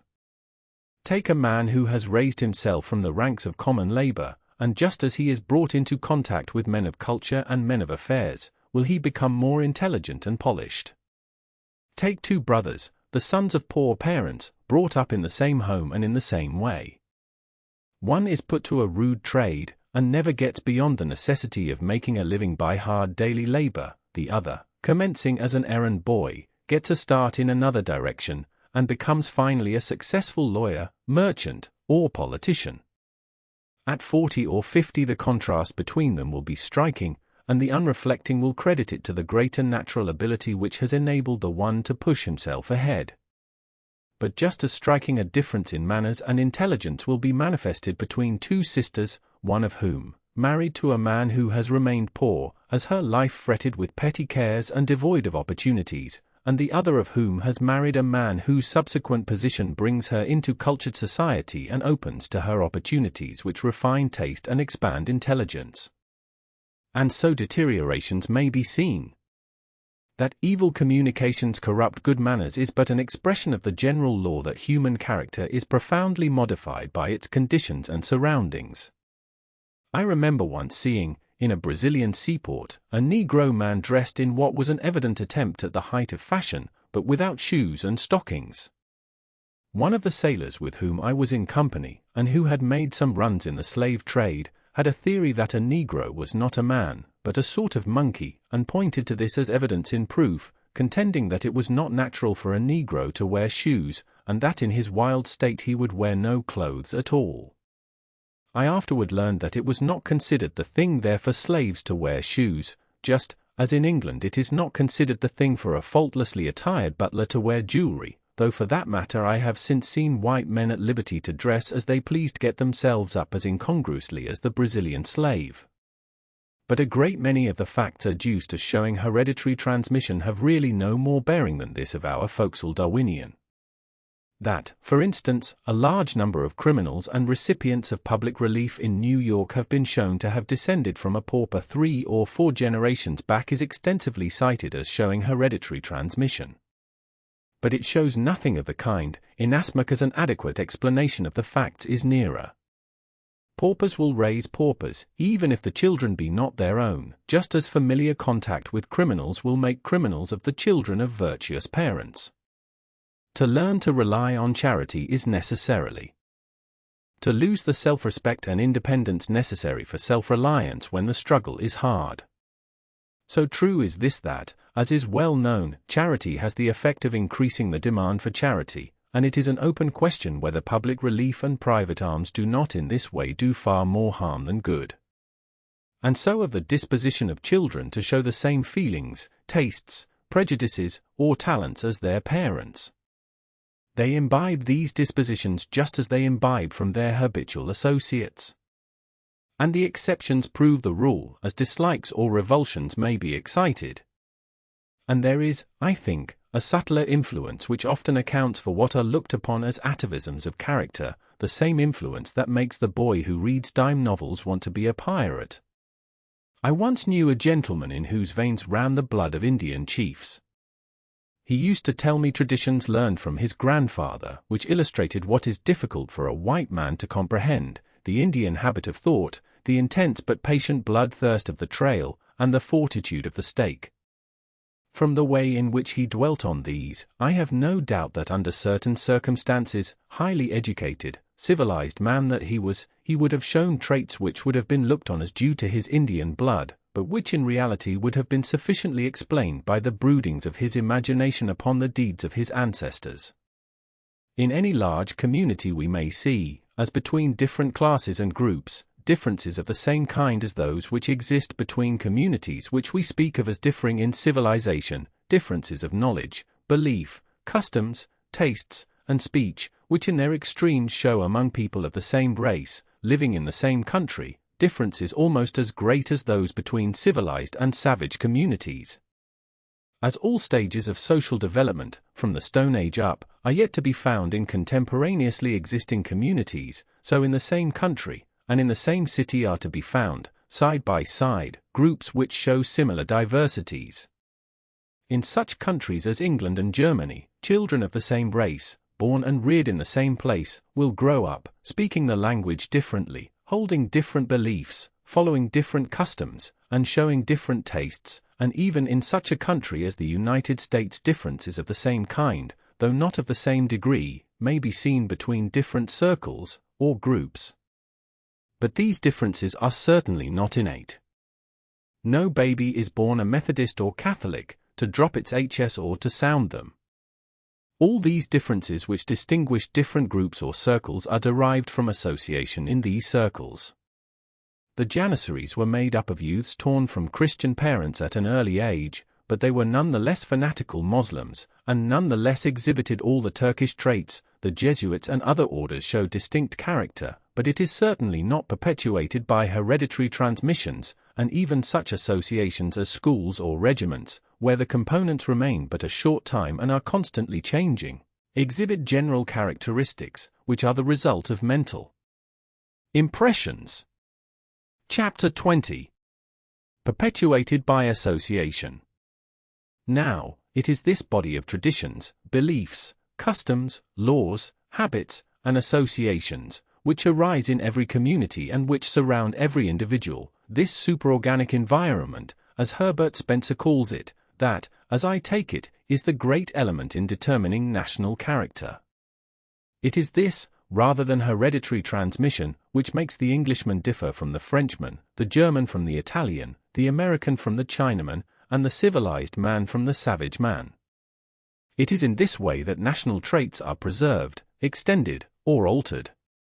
Within certain limits, or, if you choose, without limits in itself, hereditary transmission may develop or alter qualities, but this is much more true of the physical than of the mental part of a man, and much more true of animals than it is even of the physical part of man.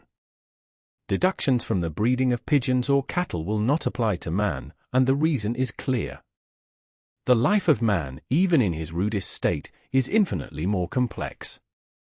He is constantly acted on by an infinitely greater number of influences, amid which the relative influence of heredity becomes less and less.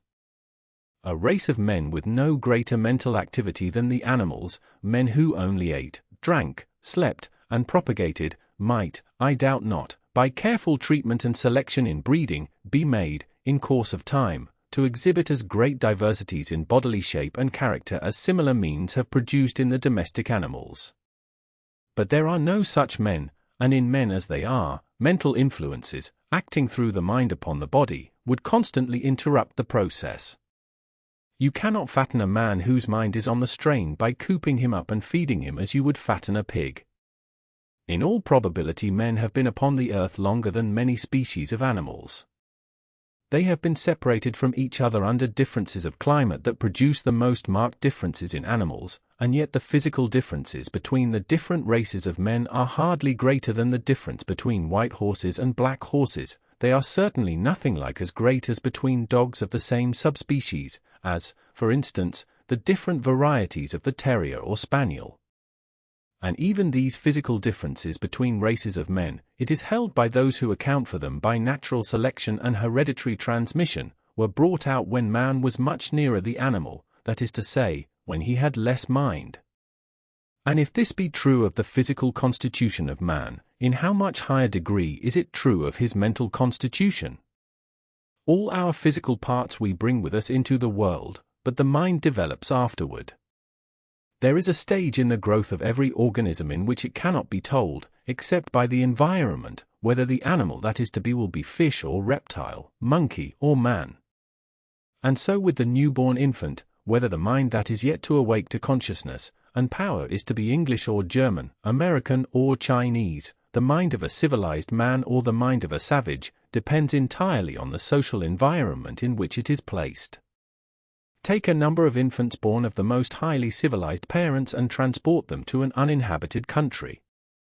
Suppose them in some miraculous way to be sustained until they come of age to take care of themselves, and what would you have?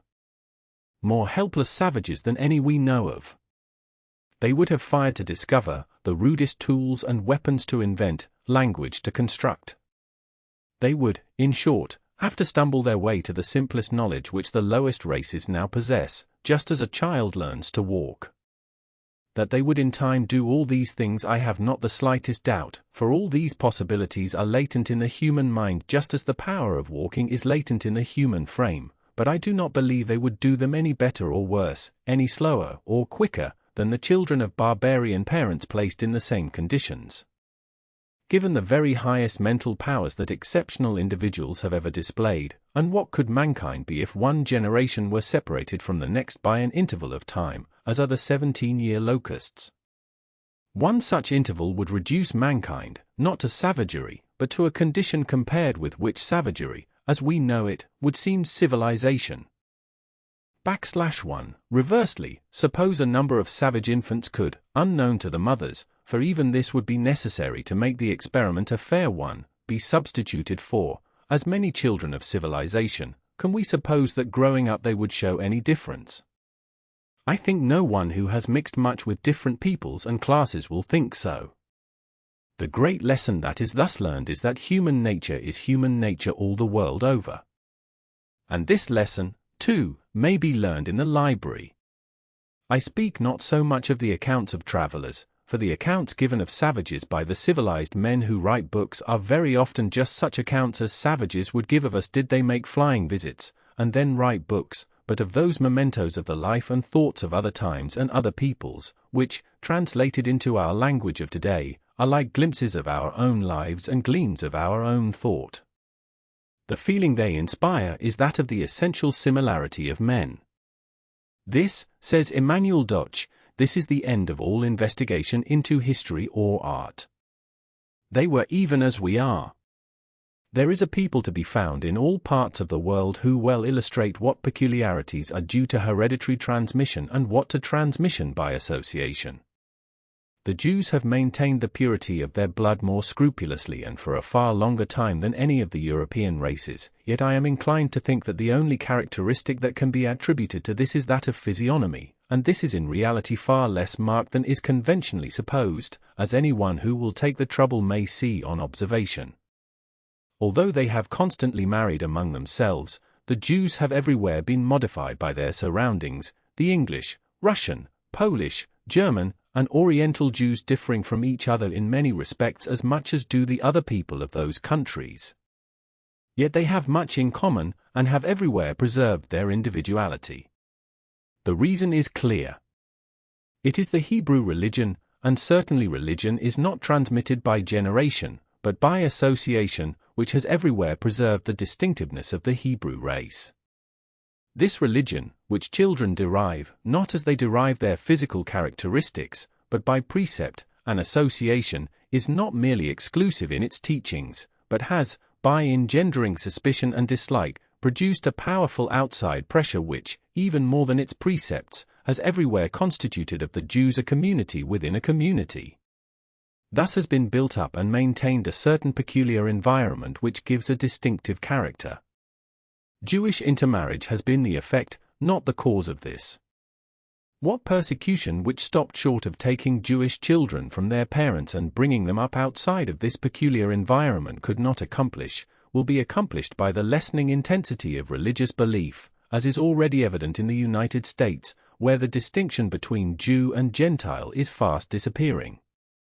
And it seems to me that the influence of this social net or environment will explain what is so often taken as proof of race differences, the difficulty which less civilized races show in receiving higher civilization, and the manner in which some of them melt away before it. Just as one social environment persists, so does it render it difficult or impossible for those subject to it to accept another. The Chinese character is fixed if that of any people is. Yet the Chinese in California acquire American modes of working, trading, the use of machinery, etc., with such facility as to prove that they have no lack of flexibility or natural capacity. That they do not change in other respects is due to the Chinese environment that still persists and still surrounds them. Coming from China, they look forward to return to China and live while here in a little China of their own, just as the Englishmen in India maintain a little England. It is not merely that we naturally seek association with those who share our peculiarities, and that thus language, religion, and custom tend to persist where individuals are not absolutely isolated, but that these differences provoke an external pressure which compels such association. These obvious principles fully account for all the phenomena which are seen in the meeting of one stage or body of culture with another, without resort to the theory of ingrained differences. For instance, as comparative philology has shown, the Hindu is of the same race as his English conqueror, and individual instances have abundantly shown that if he could be placed completely and exclusively in the English environment, which, as before stated, could be thoroughly done only by placing infants in English families in such a way that neither they, as they grow up, nor those around them, would be conscious of any distinction, one generation would be all required to thoroughly implant European civilization. But the progress of English ideas and habits in India must be necessarily very slow, because they meet there the web of ideas and habits constantly perpetuated through an immense population, and interlaced with every act of life. Mr. Bagehot, Physics and Politics, endeavors to explain the reason why barbarians waste away before our civilization, while they did not before that of the ancients, by assuming that the progress of civilization has given us tougher physical constitutions. After alluding to the fact that there is no lament in any classical writer for the barbarians, but that everywhere the barbarian endured the contact with the Roman and the Roman allied himself to the barbarian, he says, pp. 47-8. Savages in the first year of the Christian era were pretty much what they were in the 1800th, and if they stood the contact of ancient civilized men and cannot stand ours, it follows that our race is presumably tougher than the ancient, for we have to bear, and do bear, the seeds of greater diseases than the ancients carried with them. We may use, perhaps, the the unvarying savage as a meter to gauge the vigor of the constitution to whose contact he is exposed. Mr. Bagehot does not attempt to explain how it is that 1800 years ago civilization did not give the like relative advantage over barbarism that it does now. But there is no use of talking about that, or of the lack of proof that the human constitution has been a whit improved. To anyone who has seen how the contact of our civilization affects the inferior races, a much readier though less flattering explanation will occur. It is not because our constitutions are naturally tougher than those of the savage, that diseases which are comparatively innocuous to us are certain death to him. It is that we know and have the means of treating those diseases, while he is destitute both of knowledge and means. The same diseases with which the scum of civilization that floats in its advance inoculates the savage would prove as destructive to civilized men, if they knew no better than to let them run, as he in his ignorance has to let them run, and as a matter of fact they were as destructive, until we found out how to treat them. And not merely this, but the effect of the impingement of civilization upon barbarism is to weaken the power of the savage without bringing him into the conditions that give power to the civilized man. While his habits and customs still tend to persist, and do persist as far as they can, the conditions to which they were adapted are forcibly changed.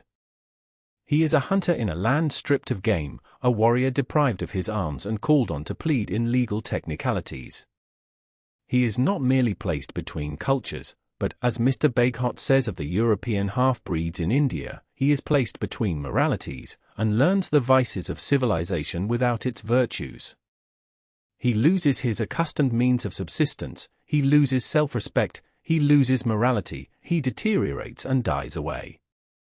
The miserable creatures who may be seen hanging around frontier towns or railroad stations, ready to beg or steal or solicit a viler commerce, are not fair representatives of the Indian before the white man had encroached upon his hunting grounds. They have lost the strength and virtues of their former state without gaining those of a higher. In fact, civilization, as it pushes the red man, shows no virtues. To the Anglo-Saxon of the frontier, as a rule, the aborigine has no rights which the white man is bound to respect. He is impoverished, misunderstood, cheated, and abused. He dies out, as, under similar conditions, we should die out. He disappears before civilization as the Romanized Britons disappeared before Saxon barbarism. The true reason why there is no lament in any classic writer for the barbarian, but that the Roman civilization assimilated instead of destroying, is, I take it, to be found not only in the fact that the ancient civilization was much nearer akin to the barbarians which it met, but in the more important fact that it was not extended as ours has been. It was carried forward, not by an advancing line of colonists, but by conquest which merely reduced the new province to general subjection, leaving the social, and generally the political organization of the people to a great degree unimpaired, so that, without shattering or deterioration, the process of assimilation went on. In a somewhat similar way the civilization of Japan seems to be now assimilating itself to European civilization. In America the Anglo-Saxon has exterminated, instead of civilizing, the Indian, simply because he has not brought the Indian into his environment, nor yet has the contact been in such a way as to induce or permit the Indian web of habitual thought and custom to be changed rapidly enough to meet the new conditions into which he has been brought by the proximity of new and powerful neighbors. That there is no innate impediment to the reception of our civilization by these uncivilized races has been shown over and over again in individual cases. And it has likewise been shown, so far as the experiments have been permitted to go, by the Jesuits in Paraguay, the Franciscans in California, and the Protestant missionaries on some of the Pacific Islands. The assumption of physical improvement in the race within any time of which we have knowledge is utterly without warrant, and within the time of which Mr. Bagehot speaks, it is absolutely disproved. We know from classic statues, from the burdens carried and the marches made by ancient soldiers, from the records of runners and the feats of gymnasts, that neither in proportions nor strength has the race improved within 2,000 years. But the assumption of mental improvement, which is even more confidently and generally made, is still more preposterous. As poets, artists, architects, philosophers, rhetoricians, statesmen, or soldiers, can modern civilization show individuals of greater mental power than can the ancient? There is no use in recalling names, every schoolboy knows them. For our models and personifications of mental power we go back to the ancients, and if we can for a moment imagine the possibility of what is held by that oldest and most widespread of all beliefs, that belief which Lessing declared on this account the most probably true, though he accepted it on metaphysical grounds, and suppose Homer, or Virgil, Demosthenes or Cicero, Alexander, Hannibal or Caesar, Plato or Lucretius, Euclid or Aristotle, as re-entering this life again in the 19th century. Can we suppose that they would show any inferiority to the men of today? Or if we take any period since the classic age, even the darkest, or any previous period of which we know anything, shall we not find men who in the conditions and degree of knowledge of their times showed mental power of as high an order as men show now? And among the less advanced races do we not today, whenever our attention is called to them, find men who in their conditions exhibit mental qualities as great as civilization can show? Did the invention of the railroad, coming when it did, prove any greater inventive power than did the invention of the wheelbarrow when wheelbarrows were not? We of modern civilization are raised far above those who have preceded us and those of the less advanced races who are our contemporaries. But it is because we stand on a pyramid, not that we are taller. What the centuries have done for us is not to increase our stature, but to build up a structure on which we may plant our feet. Let me repeat, I do not mean to say that all men possess the same capacities, or are mentally alike, any more than I mean to say that they are physically alike. Among all the countless millions who have come and gone on this earth, there were probably never two who either physically or mentally were exact counterparts. Nor yet do I mean to say that there are not as clearly marked race differences in mind as there are clearly marked race differences in body. I do not deny the influence of heredity in transmitting peculiarities of mind in the same way, and possibly to the same degree, as bodily peculiarities are transmitted. But nevertheless, there is, it seems to me, a common standard and natural symmetry of mind, as there is of body, toward which all deviations tend to return. The conditions under which we fall may produce such distortions as the flatheads produce by compressing the heads of their infants or the Chinese by binding their daughters' feet. But as flathead babies continue to be born with naturally shaped heads and Chinese babies with naturally shaped feet, so does nature seem to revert to the normal mental type. A child no more inherits his father's knowledge than he inherits his father's glass eye or artificial leg. The child of the most ignorant parents may become a pioneer of science or a leader of thought. But this is the great fact with which we are concerned, that the differences between the people of communities in different places, and at different times, which we call differences of civilization, are not differences which inhere in the individuals, but differences which inhere in the society, that they are not, as Herbert Spencer holds, differences resulting from differences in the units, but that they are differences resulting from the conditions under which these units are brought in the society. In short, I take the explanation of the differences which distinguish communities to be this, that each society, small or great, necessarily weaves for itself a web of knowledge, beliefs, customs, language, tastes, institutions, and laws. Into this web, woven by each society, or rather, into these webs, for each community above the simplest is made up of minor societies, which overlap and interlace each other, the individual is received at birth and continues until his death. This is the matrix in which mind unfolds and from which it takes its stamp. This is the way in which customs, and religions, and prejudices, and tastes, and languages grow up and are perpetuated. This is the way that skill is transmitted and knowledge is stored up, and the discoveries of one time made the common stock and stepping stone of the next. Though it is this that often offers the most serious obstacles to progress, it is this that makes progress possible. It is this that enables any schoolboy in our time to learn in a few hours more of the universe than Ptolemy knew, that places the most humdrum scientist far above the level reached by the giant mind of Aristotle. This is to the race what memory is to the individual. Our wonderful arts, our far-reaching science, our marvelous inventions, they have come through this. Human progress goes on as the advances made by one generation are in this way secured as the common property of the next, and made the starting point for new advances. Footnotes. Wordsworth, in his Song at the Feast of Broome Castle, has in highly poetical form alluded to this influence. Armour rusting in his halls on the blood of Clifford calls, quell the Scot, exclaims the lance, bear me to the heart of France, is the longing of the shield. Chapter 3. The Law of Human Progress. What, then, is the law of human progress, the law under which civilization advances? It must explain clearly and definitely, and not by vague generalities or superficial analogies, why, though mankind started presumably with the same capacities and at the same time, there now exist such wide differences in social development. It must account for the arrested civilizations and for the decayed and destroyed civilizations, for the general facts as to the rise of civilization, and for the petrifying or enervating force which the progress of civilization has heretofore always evolved.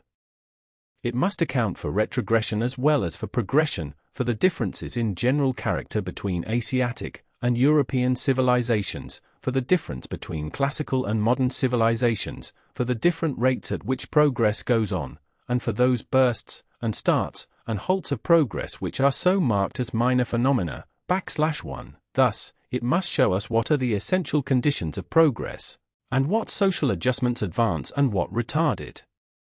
It is not difficult to discover such a law. We have but to look and we may see it. I do not pretend to give it scientific precision, but merely to point it out.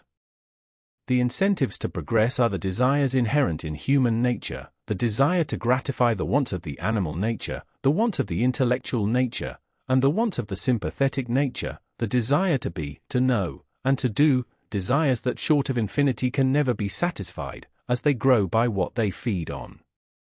Mind is the instrument by which man advances, and by which each advance is secured and made the vantage ground for new advances. Though he may not by taking thought add a cubit to his stature, man may by taking thought extend his knowledge of the universe and his power over it, in what, so far as we can see, is an infinite degree. The narrow span of human life allows the individual to go but a short distance, but though each generation may do but little, yet generations, succeeding to the gain of their predecessors, may gradually elevate the status of mankind, as coral polyps, building one generation upon the work of the other, gradually elevate themselves from the bottom of the sea. Mental power is, therefore, the motor of progress, and men tend to advance in proportion to the mental power expended in progression, the mental power which is devoted to the extension of knowledge, the improvement of methods, and the betterment of social conditions. Now mental power is a fixed quantity, that is to say, there is a limit to the work a man can do with his mind, as there is to the work he can do with his body. Therefore, the mental power which can be devoted to progress is only what is left after what is required for non-progressive purposes. These non-progressive purposes in which mental power is consumed may be classified as maintenance and conflict. By maintenance I mean, not only the support of existence, but the keeping up of the social condition and the holding of advances already gained. By conflict I mean not merely warfare and preparation for warfare, but all expenditure of mental power in seeking the gratification of desire at the expense of others, and in resistance to such aggression. To compare society to a boat. Her progress through the water will not depend upon the exertion of her crew, but upon the exertion devoted to propelling her. This will be lessened by any expenditure of force required for bailing, or any expenditure of force in fighting among themselves, or in pulling in different directions. Now, as in a separated state the whole powers of man are required to maintain existence, and mental power is set free for higher uses only by the association of men in communities, which permits the division of labor and all the economies which come with the cooperation of increased numbers, association is the first essential of progress. Improvement becomes possible as men come together in peaceful association, and the wider and closer the association, the greater the possibilities of improvement. And as the wasteful expenditure of mental power in conflict becomes greater or less as the moral law which accords to each an equality of rights is ignored or is recognized, equality, or justice, is the second essential of progress. Thus association inequality is the law of progress. Association frees mental power for expenditure in improvement, and equality, or justice, or freedom, for the terms here signify the same thing. The recognition of the moral law prevents the dissipation of this power in fruitless struggles. Here is the law of progress, which will explain all diversities, all advances, all halts, and retrogressions. Men tend to progress just as they come closer together, and by cooperation with each other increase the mental power that may be devoted to improvement, but just as conflict is provoked, or association develops inequality of condition and power, this tendency to progression is lessened, checked, and finally reversed. Given the same innate capacity, and it is evident that social development will go on faster or slower, will stop or turn back, according to the resistances it meets. In a general way, these obstacles to improvement may, in relation to the society itself, be classed as external and internal, the first operating with greater force in the earlier stages of civilization, the latter becoming more important in the later stages. Man is social in his nature. He does not require to be caught and tamed in order to induce him to live with his fellows. The utter helplessness with which he enters the world, and the long period required for the maturity of his powers, necessitate the family relation, which, as we may observe, is wider, and in its extension stronger, among the ruder than among the more cultivated peoples.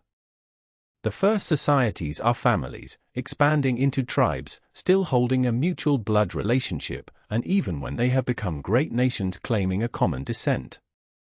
Given beings of this kind, placed on a globe of such diversified surface and climate as this, and it is evident that, even with equal capacity, and an equal start, social development must be very different. The first limit or resistance to association will come from the conditions of physical nature, and as these greatly vary with locality, corresponding differences in social progress must show themselves. The net rapidity of increase, and the closeness with which men, as they increase, can keep together, will, in the rude state of knowledge in which reliance for subsistence must be principally upon the spontaneous offerings of nature, very largely depend upon climate, soil, and physical conformation. Where much animal food and warm clothing are required, where the earth seems poor and niggard, where the exuberant life of tropical forests mocks barbarous man's puny efforts to control, where mountains, deserts, or arms of the sea separate and isolate men, association, and the power of improvement which it evolves, can at first go but a little way. But on the rich plains of warm climates, where human existence can be maintained with a smaller expenditure of force, and from a much smaller area, men can keep closer together, and the mental power which can at first be devoted to improvement is much greater. Hence civilization naturally first arises in the great valleys and tablelands where we find its earliest monuments. But these diversities in natural conditions, not merely thus directly produce diversities in social development, but, by producing diversities in social development, bring out in man himself an obstacle, or rather an active counterforce, to improvement. As families and tribes are separated from each other, the social feeling ceases to operate between them, and differences arise in language, custom, tradition, religion, in short, in the whole social web which each community, however small or large, constantly spins. With these differences, prejudices grow, animosities spring up, contact easily produces quarrels, aggression begets aggression, and wrong kindles revenge. And so between these separate social aggregates arises the feeling of Ishmael and the spirit of Cain. Warfare becomes the chronic and seemingly natural relation of societies to each other, and the powers of men are expended in attack or defense, in mutual slaughter and mutual destruction of wealth, or in warlike preparations. How long this hostility persists, the protective tariffs and the standing armies of the civilized world today bear witness. How difficult it is to get over the idea that it is not theft to steal from a foreigner, the difficulty in procuring an international Chapter 4. How modern civilization may decline. The conclusion we have thus reached harmonizes completely with our previous conclusions. This consideration of the law of human progress not only brings the politico-economic laws. Chapter 21. Which in this inquiry we have worked out, within the scope of a higher law, perhaps the very highest law our minds can grasp, but it proves that the making of land common property in the way I have proposed would give an enormous impetus to civilization, while the refusal to do so must entail retrogression.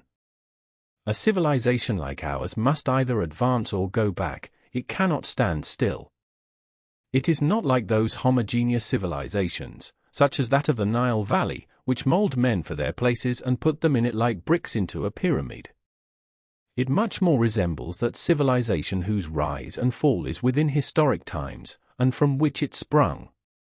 There is just now a disposition to scoff at any implication that we are not in all respects progressing, and the spirit of our times is that of the edict which the flattering premier proposed to the Chinese emperor who burned the ancient books, that all who may dare to speak together about the she and the shoe be put to death, that those who make mention of the past so as to blame the present be put to death along with their relatives. Yet it is evident that there have been times of decline, just as there have been times of advance, and it is further evident that these epochs of decline could not at first have been generally recognized. He would have been a rash man who, when Augustus was changing the Rome of brick to the Rome of marble, when wealth was augmenting, and magnificence increasing, when victorious legions were extending the frontier, when manners were becoming more refined, language more polished, and literature rising to higher splendors, he would have been a rash man who then would have said that Rome was entering her decline. Yet such was the case. And whoever will look may see that though our civilization is apparently advancing with greater rapidity than ever, the same cause which turned Roman progress into retrogression is operating now. What has destroyed every previous civilization has been the tendency to the unequal distribution of wealth and power. This same tendency, operating with increasing force, is observable in our civilization today, showing itself in every progressive community, and with greater intensity the more progressive the community. Wages and interest tend constantly to fall, rent to rise, the rich to become very much richer, the poor to become more helpless and hopeless, and the middle class to be swept away. I have traced this tendency to its cause. I have shown by what simple means this cause may be removed. I now wish to point out how, if this is not done, progress must turn to decadence, and modern civilization decline to barbarism, as have all previous civilizations. It is worthwhile to point out how this may occur, as many people, being unable to see how progress may pass into retrogression, conceive such a thing impossible. Gibbon, for instance, thought that modern civilization could never be destroyed because there remained no barbarians to overrun it, and it is a common idea that the invention of printing by so multiplying books has prevented the possibility of knowledge ever again being lost. The conditions of social progress, as we have traced the law, are association and equality. The general tendency of modern development, since the time when we can first discern the gleams of civilization in the darkness which followed the fall of the Western Empire, has been toward political and legal equality, to the abolition of slavery, to the abrogation of status, to the sweeping away of hereditary privileges, to the substitution of parliamentary for arbitrary government, to the right of private judgment in matters of religion, to the more equal security in person and property of high and low, weak and strong, to the greater freedom of movement and occupation, of speech and of the press. The history of modern civilization is the history of advances in this direction, of the struggles and triumphs of personal, political, and religious freedom.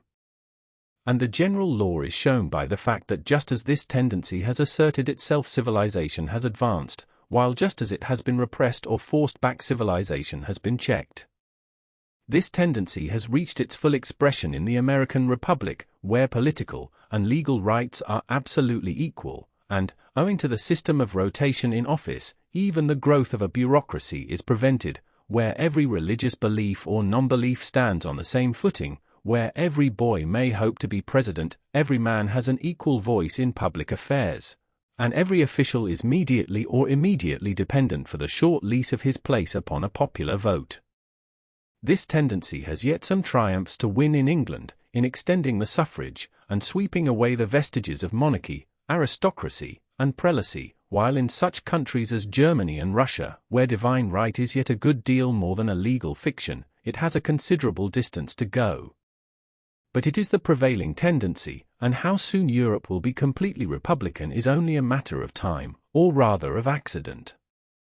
The United States are therefore, in this respect, the most advanced of all the great nations, in a direction in which all are advancing, and in the United States we see just how much this tendency to personal and political freedom can of itself accomplish. Now, the first effect of the tendency to political equality was to the more equal distribution of wealth and power, for, while population is comparatively sparse, inequality in the distribution of wealth is principally due to the inequality of personal rights, and it is only as material progress goes on that the tendency to inequality involved in the reduction of land to private ownership strongly appears. But it is now manifest that absolute political equality does not in itself prevent the tendency to inequality involved in the private ownership of land, and it is further evident that political equality, coexisting with an increasing tendency to the unequal distribution of wealth, must ultimately beget either the despotism of organized tyranny or the worst despotism of anarchy. To turn a republican government into a despotism the basest and most brutal, it is not necessary formally to change its constitution or abandon popular elections. It was centuries after Caesar before the absolute master of the Roman world pretended to rule other than by authority of a senate that trembled before him. But forms are nothing when substance has gone, and the forms of popular government are those from which the substance of freedom may most easily go. Extremes meet, and a government of universal suffrage and theoretical equality may, under conditions which impel the change, most readily become a despotism. For their despotism advances in the name and with the might of the people. The single source of power once secured, everything is secured.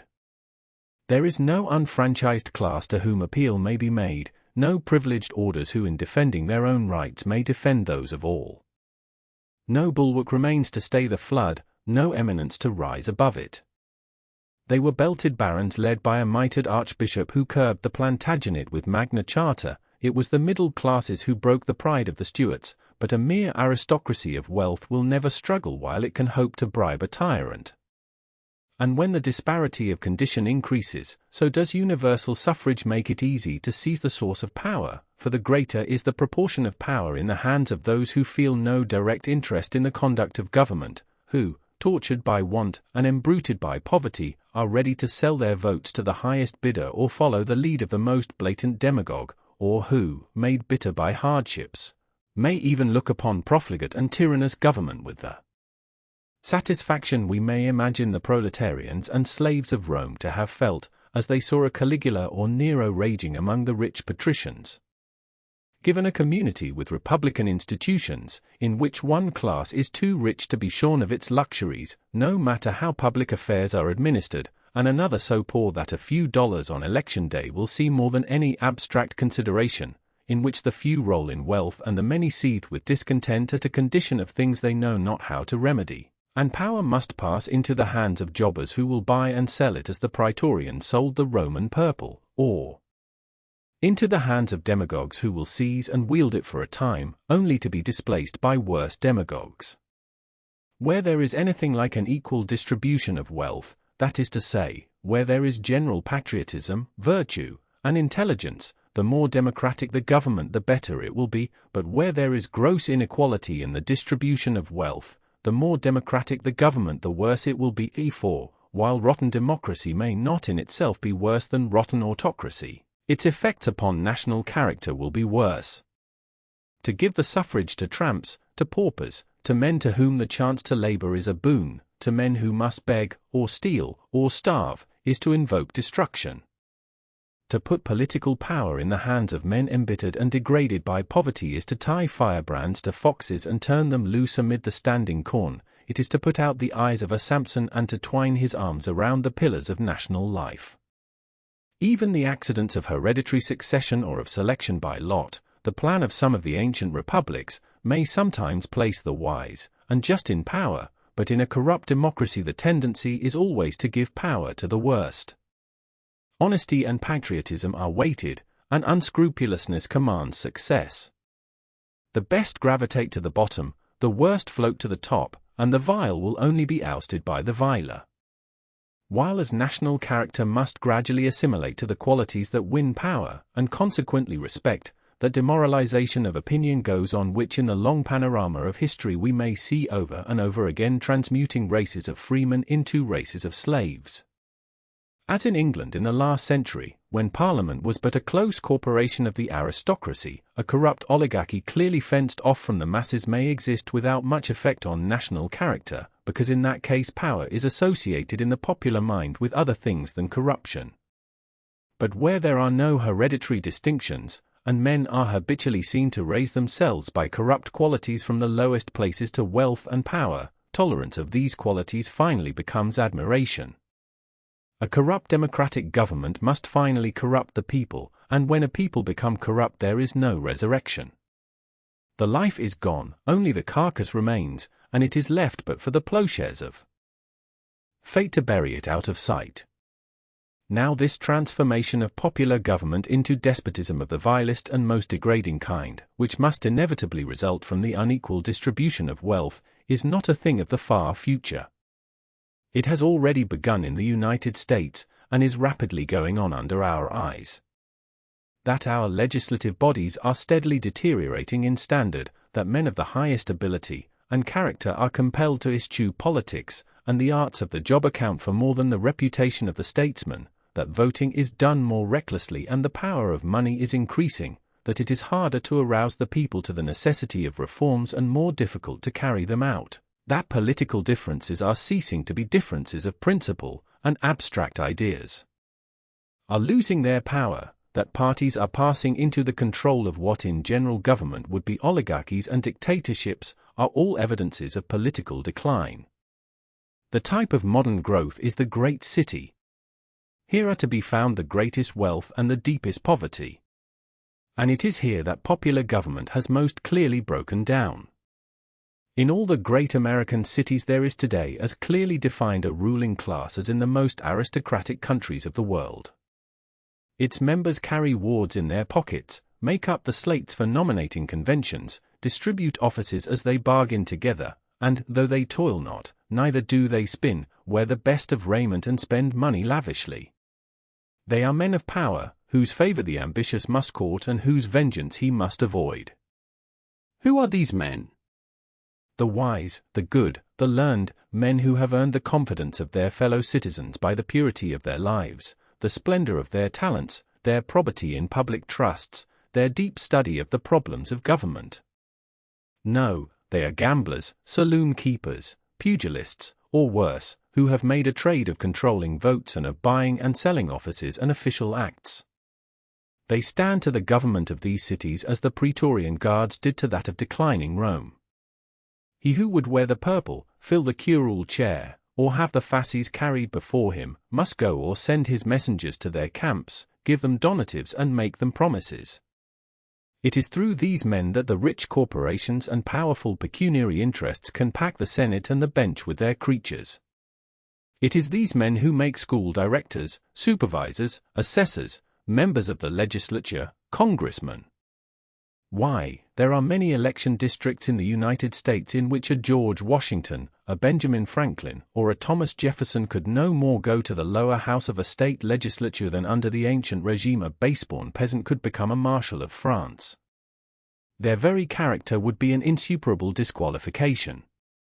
In theory we are intense Democrats. The proposal to sacrifice swine in the temple would hardly have excited greater horror and indignation in Jerusalem of old than would among us that of conferring a distinction of rank upon our most eminent citizen. But is there not growing up among us a class who have all the power without any of the virtues of aristocracy? We have simple citizens who control thousands of miles of railroad, millions of acres of land, the means of livelihood of great numbers of men, who name the governors of sovereign states as they name their clerks, choose senators as they choose attorneys, and whose will is as supreme with legislatures as that of a French king sitting in bed of justice. The undercurrents of the time seem to sweep us back again to the old conditions from which we dreamed we had escaped. The development of the artisan and commercial classes gradually broke down feudalism after it had become so complete that men thought of heaven as organized on a feudal basis, and ranked the first and second persons of the Trinity as suzerain and tenant-in-chief. But now the development of manufactures and exchange, acting in a social organization in which land is made private property, threatens to compel every worker to seek a master, as the insecurity which followed the final breakup of the Roman Empire compelled every freeman to seek a lord. Nothing seems exempt from this tendency. Industry everywhere tends to assume a form in which one is master and many serve. And when one is master and the others serve, the one will control the others, even in such matters as votes.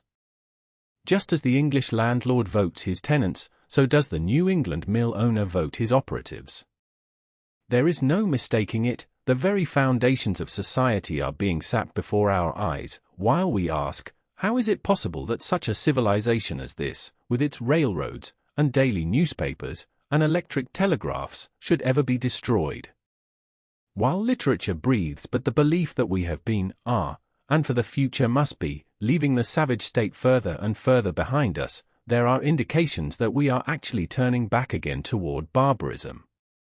Let me illustrate. One of the characteristics of barbarism is the low regard for the rights of person and of property. That the laws of our Anglo-Saxon ancestors imposed as penalty for murder a fine proportion to the rank of the victim, while our law knows no distinction of rank, and protects the lowest from the highest, the poorest from the richest, by the uniform penalty of death, is looked upon as evidence of their barbarism and our civilization. And so, that piracy, and robbery, and slave trading, and blackmailing, were once regarded as legitimate occupations, is conclusive proof of the rude state of development from which we have so far progressed. But it is a matter of fact that, in spite of our laws, anyone who has money enough, and wants to kill another may go into any one of our great centers of population and business, and gratify his desire, and then surrender himself to justice, with the chances as 100 to 1 that he will suffer no greater penalty than a temporary imprisonment and the loss of a sum proportion partly to his own wealth and partly to the wealth and standing of the man he kills. His money will be paid, not to the family of the murdered man, who have lost their protector, not to the state, which has lost a citizen, but to lawyers who understand how to secure delays, to find witnesses, and get juries to disagree. And so, if a man steal enough, he may be sure that his punishment will practically amount but to the loss of a part of the proceeds of his theft, and if he steal enough to get off with a fortune, he will be greeted by his acquaintances as a Viking might have been greeted after a successful cruise. Even though he robbed those who trusted him, even though he robbed the widow and the fatherless, he has only to get enough, and he may safely flaunt his wealth in the eyes of day. Now, the tendency in this direction is an increasing one. It is shown in greatest force where the inequalities in the distribution of wealth are greatest, and it shows itself as they increase. If it be not a return to barbarism, what is it? The failures of justice to which I have alluded are only illustrative of the increasing debility of our legal machinery in every department. It is becoming common to hear men say that it would be better to revert to first principles and abolish law, for then in self-defense the people would form vigilance committees and take justice into their own hands. Is this indicative of advance or retrogression? All this is matter of common observation. Though we may not speak it openly, the general faith in Republican institutions is, where they have reached their fullest development, narrowing and weakening. It is no longer that confident belief in republicanism as the source of national blessings that it once was. Thoughtful men are beginning to see its dangers, without seeing how to escape them, are beginning to accept the view of Macaulay and distrust that of Jefferson. And the people at large are becoming used to the growing corruption. The most ominous political sign in the United States today is the growth of a sentiment which either doubts the existence of an honest man in public office or looks on him as a fool for not seizing his opportunities. That is to say, the people themselves are becoming corrupted. Thus in the United States today is Republican government running the course it must inevitably follow under conditions which cause the unequal distribution of wealth. Where that course leads is clear to whoever will think.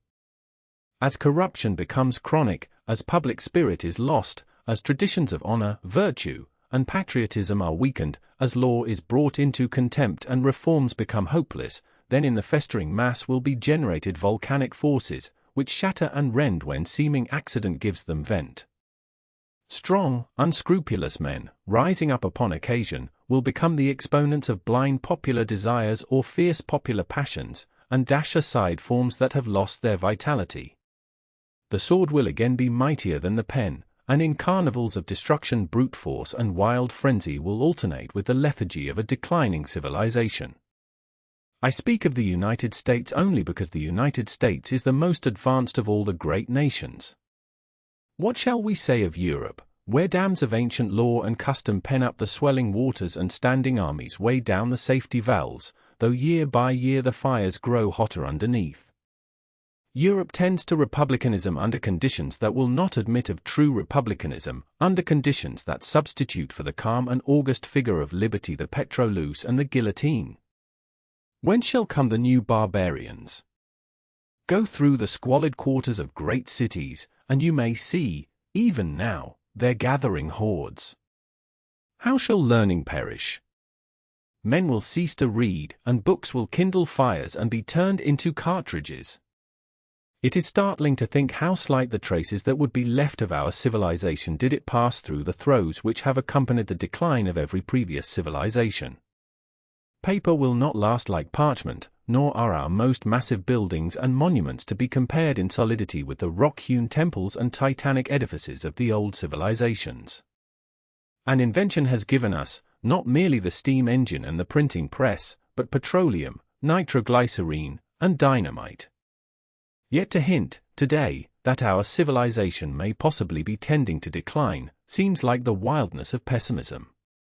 The special tendencies to which I have alluded are obvious to thinking men, but with the majority of thinking men, as with the great masses, the belief in substantial progress is yet deep and strong, a fundamental belief which admits not the shadow of a doubt.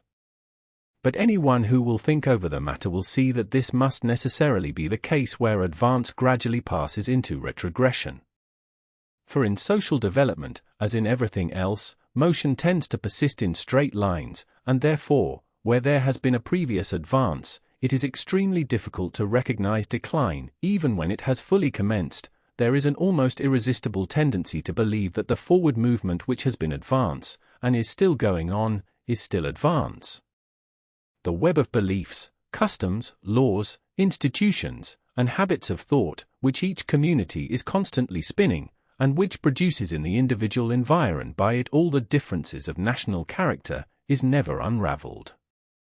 That is to say, in the decline of civilization, communities do not go down by the same paths that they came up. For instance, the decline of civilization as manifested in government would not take us back from republicanism to constitutional monarchy, and thence to the feudal system. It would take us to imperatorship and anarchy.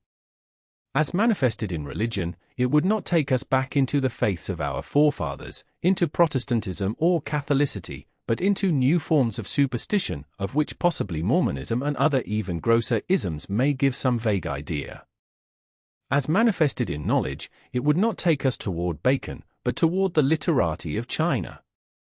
And how the retrogression of civilization, following a period of advance, may be so gradual as to attract no attention at the time, nay, how the decline must necessarily, by the great majority of men, be mistaken for advance, is easily seen. For instance, there is an enormous difference between Grecian art of the classic period and that of the Lower Empire, yet the change was accompanied, or rather caused, by a change of taste. The artists who most quickly followed this change of taste were in their day regarded as the superior artists. And so of literature. As it became more vapid, puerile, and stilted, it would be in obedience to an altered taste, which would regard its increasing weakness as increasing strength and beauty. The really good writer would not find readers, he would be regarded as rude, dry, or dull. And so would the drama decline, not because there was a lack of good plays, but because the prevailing taste became more, and more that of a less cultured class, who, of course, regard that which they most admire as the best of its kind. And so, too, of religion, the superstitions which a superstitious people will add to it will be regarded by them as improvements.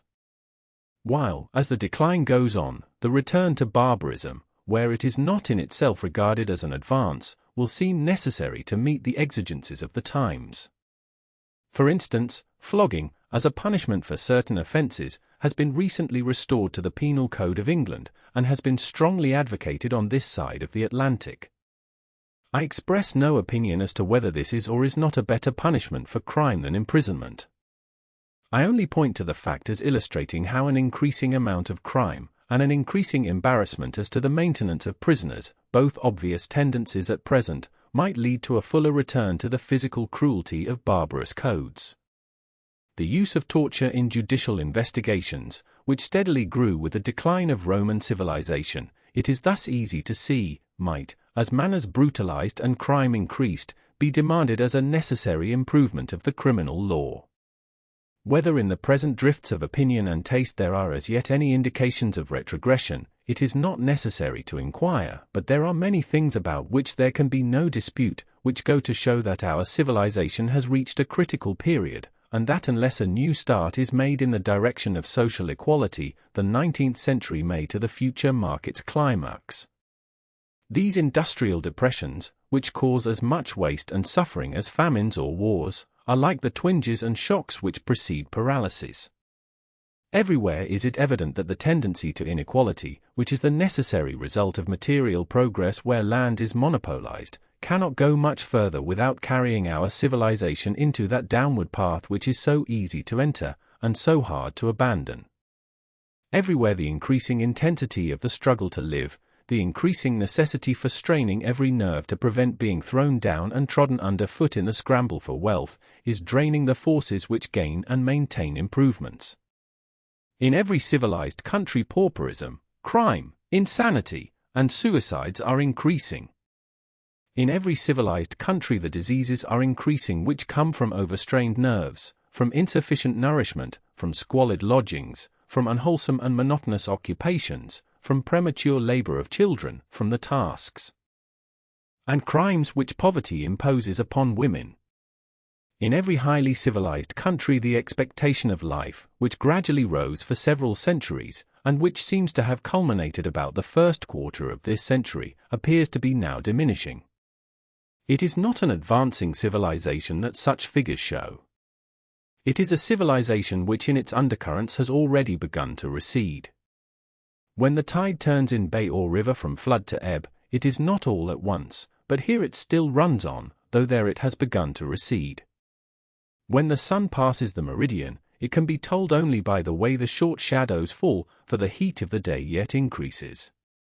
But as sure as the turning tide must soon run full ebb, as sure as the declining sun must bring darkness, so sure is it, that though knowledge yet increases and invention marches on, and new states are being settled, and cities still expand, yet civilization has begun to wane when, in proportion to population, we must build more and more prisons, more and more almshouses, more and more insane asylums. It is not from top to bottom that societies die, it is from bottom to top. But there are evidences far more palpable than any that can be given by statistics, of tendencies to the ebb of civilization. There is a vague but general feeling of disappointment, an increased bitterness among the working classes, a widespread feeling of unrest and brooding revolution.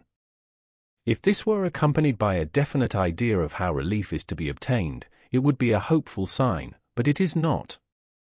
Though the schoolmaster has been abroad some time, the general power of tracing effect to cause does not seem a whit improved. The reaction toward protectionism, as the reaction toward other exploded fallacies of government, shows this. And even the philosophic freethinker cannot look upon that vast change in religious ideas that is now sweeping over the civilized world without feeling that this tremendous fact may have most momentous relations, which only the future can develop. For what is going on is not a change in the form of religion, but the negation and destruction of the ideas from which religion springs. Christianity is not simply clearing itself of superstitions, but in the popular mind it is dying at the root, as the old paganisms were dying when Christianity entered the world. and nothing arises to take its place. The fundamental ideas of an intelligent creator and of a future life are in the general mind rapidly weakening. Now, whether this may or may not be in itself an advance, the Chapter 22. Importance of the part which religion has played in the world's history shows the importance of the change that is now going on. Unless human nature has suddenly altered in what the universal history of the race shows to be its deepest characteristics, the mightiest actions and reactions are thus preparing. Such stages of thought have heretofore always marked periods of transition. On a smaller scale and to a less depth, for I think anyone who will notice the drift of our literature, and talk upon such subjects with the men he meets, will see that it is subsoil and not surface plowing that materialistic ideas are now doing. Such a state of thought preceded the French Revolution. But the closest parallel to the wreck of religious ideas now going on is to be found in that period in which ancient civilization began to pass from splendor to decline. What change may come, no mortal man can tell, but that some great change must come, thoughtful men begin to feel. The civilized world is trembling on the verge of a great movement. Either it must be a leap upward, which will open the way to advances yet undreamed of, or it must be a plunge downward, which will carry us back toward barbarism. Footnotes. See Macaulay's letter to Randall, the biographer of Jefferson. It is also, it seems to me, instructive to note how inadequate and utterly misleading would be the idea of our civilization which could be gained from the religious and funereal monuments of our time, which are all we have from which to gain our ideas of the buried civilizations. Statistics which show these things are collected in convenient form in a volume entitled Deterioration and Race Education, by Samuel Royce, which has been largely distributed by the Venerable Peter Cooper of New York. Strangely enough, the only remedy proposed by Mr. Royce is the establishment of kindergarten schools. In point of constructive statesmanship, the recognition of fundamental principles and the adaptation of means to ends, the Constitution of the United States, adopted a century ago, is greatly superior to the latest state constitutions, the most recent of which is that of California, a piece of utter botchwork. Chapter 5. The Central Truth. In the short space to which this latter part of our inquiry is necessarily confined, I have been obliged to omit much that I would like to say, and to touch briefly where an exhaustive consideration would not be out of place. /1. This, at least, is evident, that the truth to which we were led in the politico-economic branch of our inquiry is as clearly apparent in the rise and fall of nations and the growth and decay of civilizations, and that it accords with those deep-seated recognitions of relation and sequence that we denominate moral perceptions. Thus have been given to our conclusions the greatest certitude and highest sanction. This truth involves both a menace and a promise. It shows that the evils arising from the unjust and unequal distribution of wealth, which are becoming more and more apparent as modern civilization goes on, are not incidents of progress, but tendencies which must bring progress to a halt, that they will not cure themselves, but, on the contrary, must, unless their cause is removed, grow greater and greater, until they sweep us back into barbarism by the road every previous civilization has trod. But it also shows that these evils are not imposed by natural laws, that they spring solely from social maladjustments which ignore natural laws, and that in removing their cause we shall be giving an enormous impetus to progress. The poverty which in the midst of abundance pinches and imbrutes men, and all the manifold evils which flow from it, spring from a denial of justice. In permitting the monopolization of the opportunities which nature freely offers to all, we have ignored the fundamental law of justice, for, so far as we can see, when we view things upon a large scale, justice seems to be the supreme law of the universe.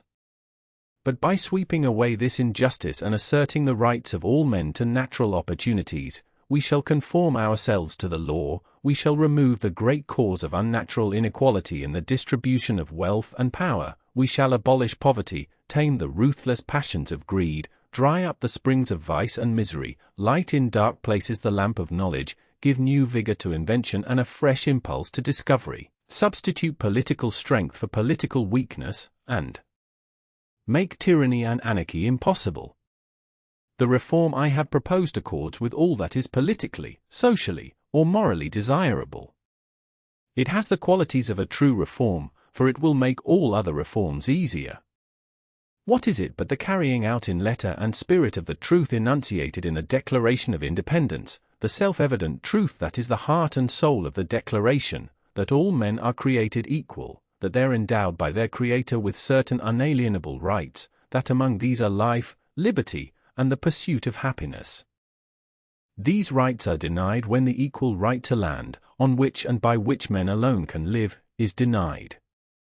Equality of political rights will not compensate for the denial of the equal right to the bounty of nature. Political liberty, when the equal right to land is denied, becomes, as population increases and invention goes on, merely the liberty to compete for employment at starvation wages. This is the truth that we have ignored. And so there come beggars in our streets and tramps on our roads, and poverty enslaves men whom we boast are political sovereigns, and want breeds ignorance that our schools cannot enlighten, and citizens vote as their masters dictate, and the demagogue usurps the part of the statesman, and gold weighs in the scales of justice, and in high places sit those who do not pay to civic virtue even the compliment of hypocrisy, and the pillars of the republic that we thought so strong already bend under an increasing strain. We honor liberty in name and in form. We set up her statues and sound her praises. But we have not fully trusted her. And with our growth so grow her demands. She will have no half service. Liberty. It is a word to conjure with, not to vex the ear in empty boastings. For liberty means justice, and justice is the natural law, the law of health and symmetry and strength, of fraternity and cooperation.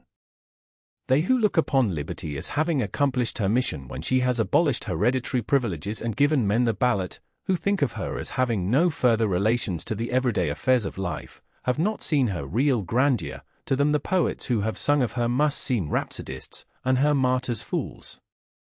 As the sun is the lord of life, as well as of light, as his beams not merely pierce the clouds, but support all growth, supply all motion, and call forth from what would otherwise be a cold and inert mass all the infinite diversities of being and beauty, so is liberty to mankind. It is not for an abstraction that men have toiled and died, that in every age the witnesses of liberty have stood forth, and the martyrs of liberty have suffered. We speak of liberty as one thing, and of virtue, wealth, knowledge, invention, national strength and national independence as other things. One of all these, liberty is the source, the mother, the necessary condition. She is to virtue what light is to color, to wealth what sunshine is to grain, to knowledge what eyes are to sight. She is the genius of invention, the brawn of national strength, the spirit of national independence.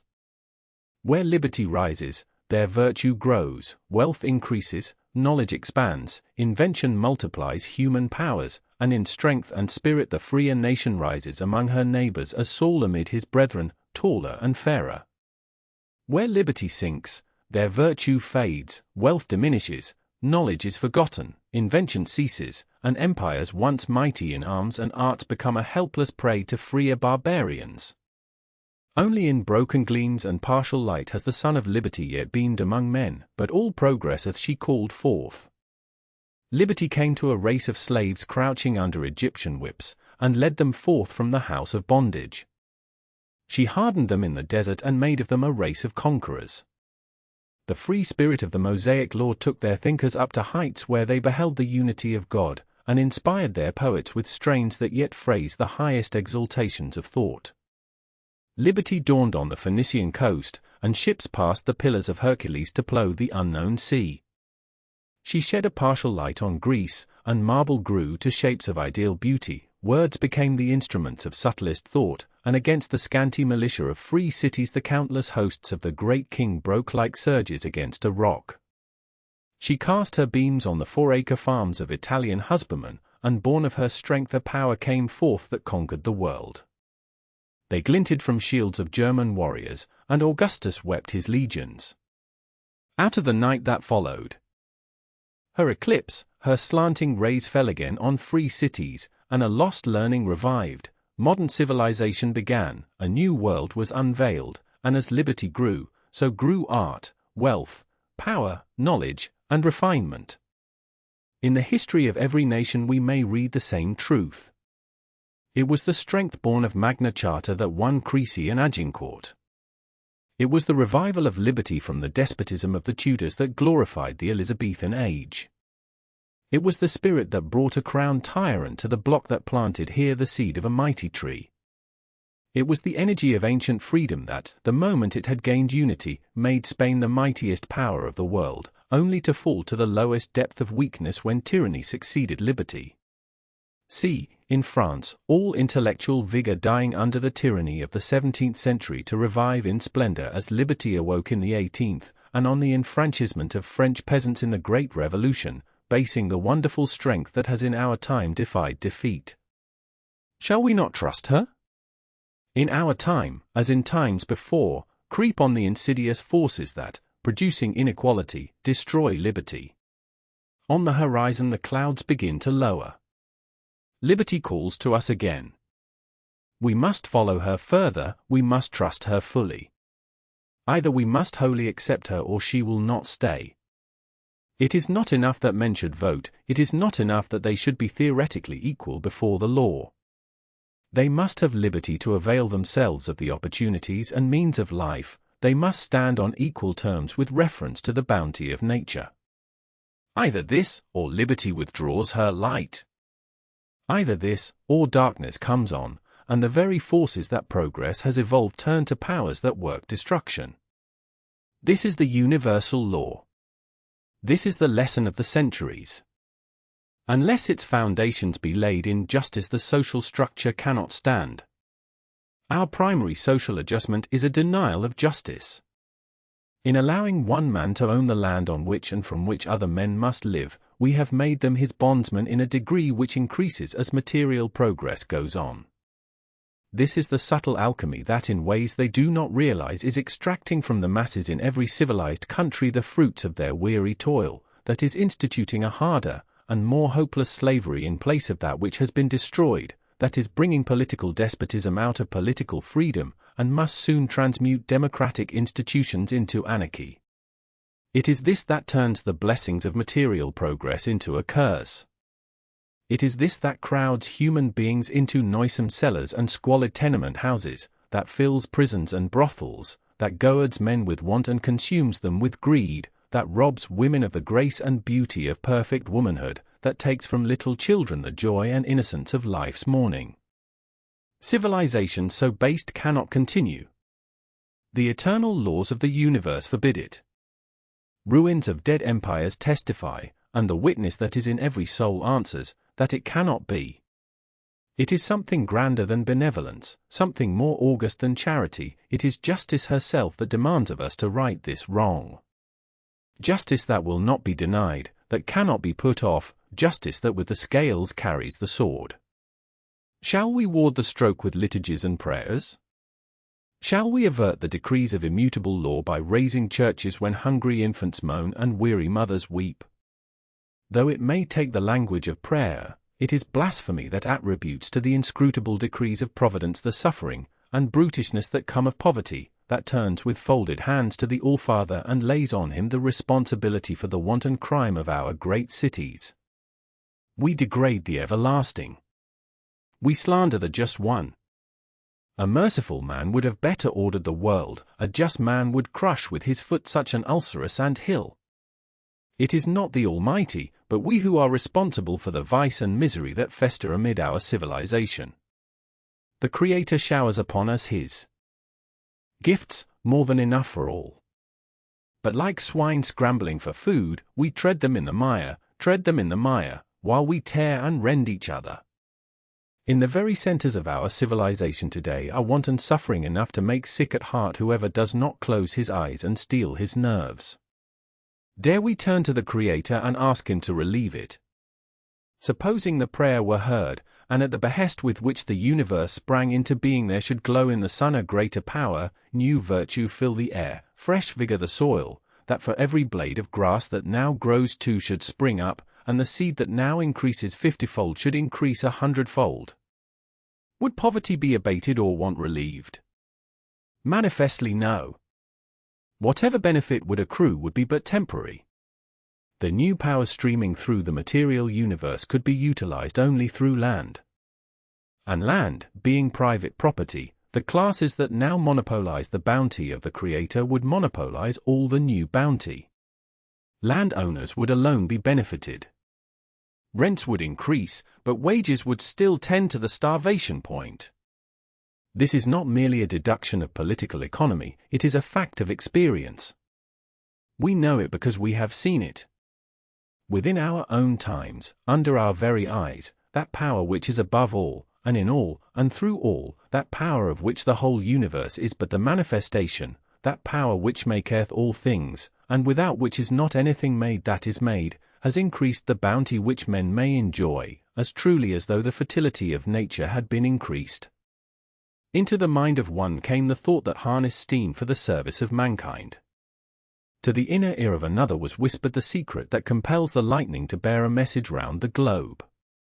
In every direction have the laws of matter been revealed, in every department of industry have arisen arms of iron, and fingers of steel, whose effect upon the production of wealth has been precisely the same as an increase in the fertility of nature. What has been the result? Simply that landowners get all the gain. The wonderful discoveries and inventions of our century have neither increased wages nor lightened toil. The effect has simply been to make the few richer, the many more helpless. Can it be that the gifts of the Creator may be thus misappropriated with impunity? Is it a light thing that labor should be robbed of its earnings while greed rolls in wealth, that the many should want while the few are surfeited? Turn to history, and on every page may be read the lesson that such wrong never goes unpunished, that the nemesis that follows injustice never falters nor sleeps. Look around today. Can this state of things continue? May we even say, after us the deluge? Nay, the pillars of the state are trembling even now, and the very foundations of society begin to quiver with pent-up forces that glow underneath. The struggle that must either revivify or convulse in ruin is near at hand, if it be not already begun. The fiat has gone forth. With steam and electricity, and the new powers born of progress, forces have entered the world that will either compel us to a higher plane or overwhelm us, as nation after nation, as civilization after civilization, have been overwhelmed before.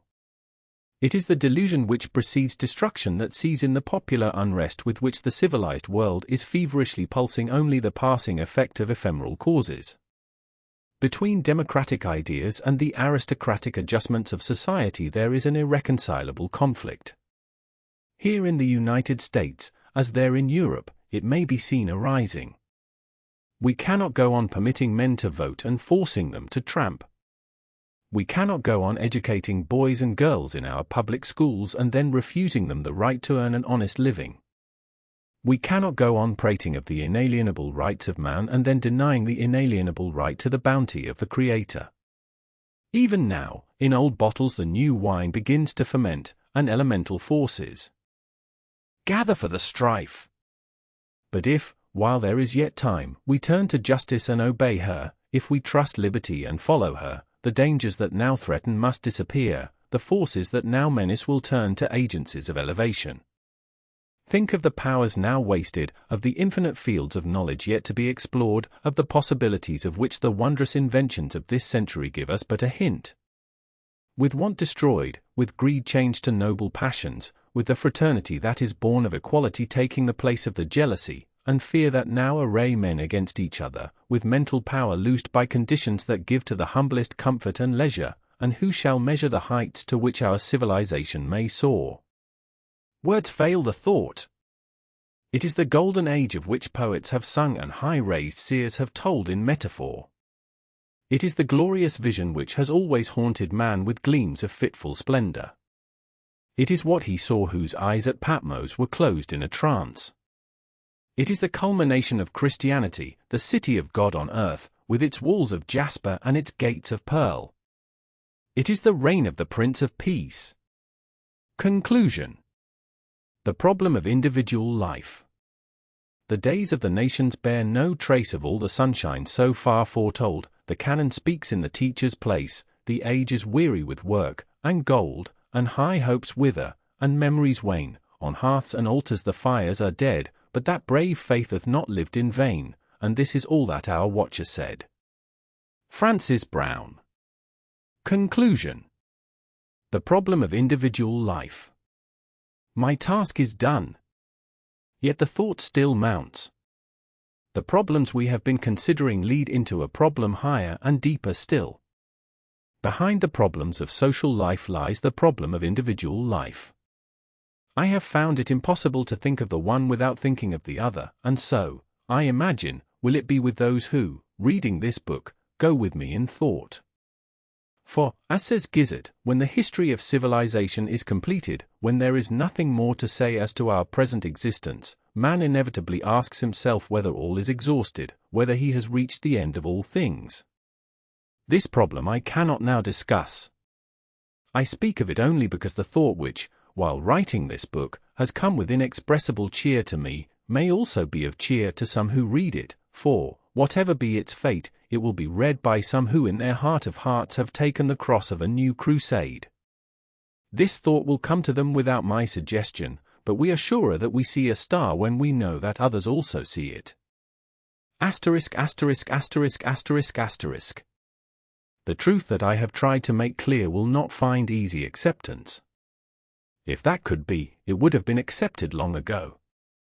If that could be, it would never have been obscured. But it will find friends, those who will toil for it, suffer for it, if need be, die for it. This is the power of truth. Will it at length prevail? Ultimately, yes. But in our own times, or in times of which any memory of us remains, who shall say? For the man who, seeing the wanton misery, the ignorance and brutishness caused by unjust social institutions, sets himself, in so far as he has strength, to right them, there is disappointment and bitterness. So it has been of old time. So is it even now. But the bitterest thought, and it sometimes comes to the best and bravest, is that of the hopelessness of the effort, the futility of the sacrifice. To how few of those who sow the seed is it given to see it grow, or even with certainty to know that it will grow? Let us not disguise it. Over and over again has the standard of truth and justice been raised in this world. Over and over again has it been trampled down, oftentimes in blood. If they are weak forces that are opposed to truth, how should error so long prevail? If justice has but to raise her head to have injustice flee before her, how should the wail of the oppressed so long go up? But for those who see truth and would follow her, for those who recognize justice and would stand for her, success is not the only thing. Success! Why, falsehood has often that to give, and injustice often has that to give. Must not truth and justice have something to give that is their own by proper right, theirs in essence, and not by accident? That they have, and that here and now, every one who has felt their exaltation knows. But sometimes the clouds sweep down. It is sad, sad reading, the lives of the men who would have done something for their fellows. To Socrates they gave the hemlock, Gracchus they killed with sticks and stones, and one, greatest and purest of all, they crucified. These seem but types. Today Russian prisons are full, and in long processions, men and women who, but for high-minded patriotism, might have lived in ease and luxury, move in chains toward the death in life of Siberia. And in penury and want, in neglect and contempt, destitute even of the sympathy that would have been so sweet, how many in every country have closed their eyes? This we see. But do we see it all? In writing I have picked up a newspaper. In it is a short account, evidently translated from a semi-official report, of the execution of 3 nihilists at Kiev, the Prussian subject Brandner, the unknown man calling himself Antonov, and the nobleman Osinski. At the foot of the gallows they were permitted to kiss one another. Then the hangman cut the rope, the surgeons pronounced the victims dead, the bodies were buried at the foot of the scaffold, and the nihilists were given up to eternal oblivion. Thus says the account. I do not believe it. No, not to oblivion. Asterisk asterisk asterisk asterisk asterisk. I have in this inquiry followed the course of my own thought. When, in mind, I set out on it, I had no theory to support, no conclusions to prove. Only, when I first realized the squalid misery of a great city, it appalled and tormented me, and would not let me rest, for thinking of what caused it and how it could be cured. But out of this inquiry has come to me something I did not think to find, and a faith that was dead revives. Asterisk asterisk asterisk asterisk asterisk. The yearning for a further life is natural and deep.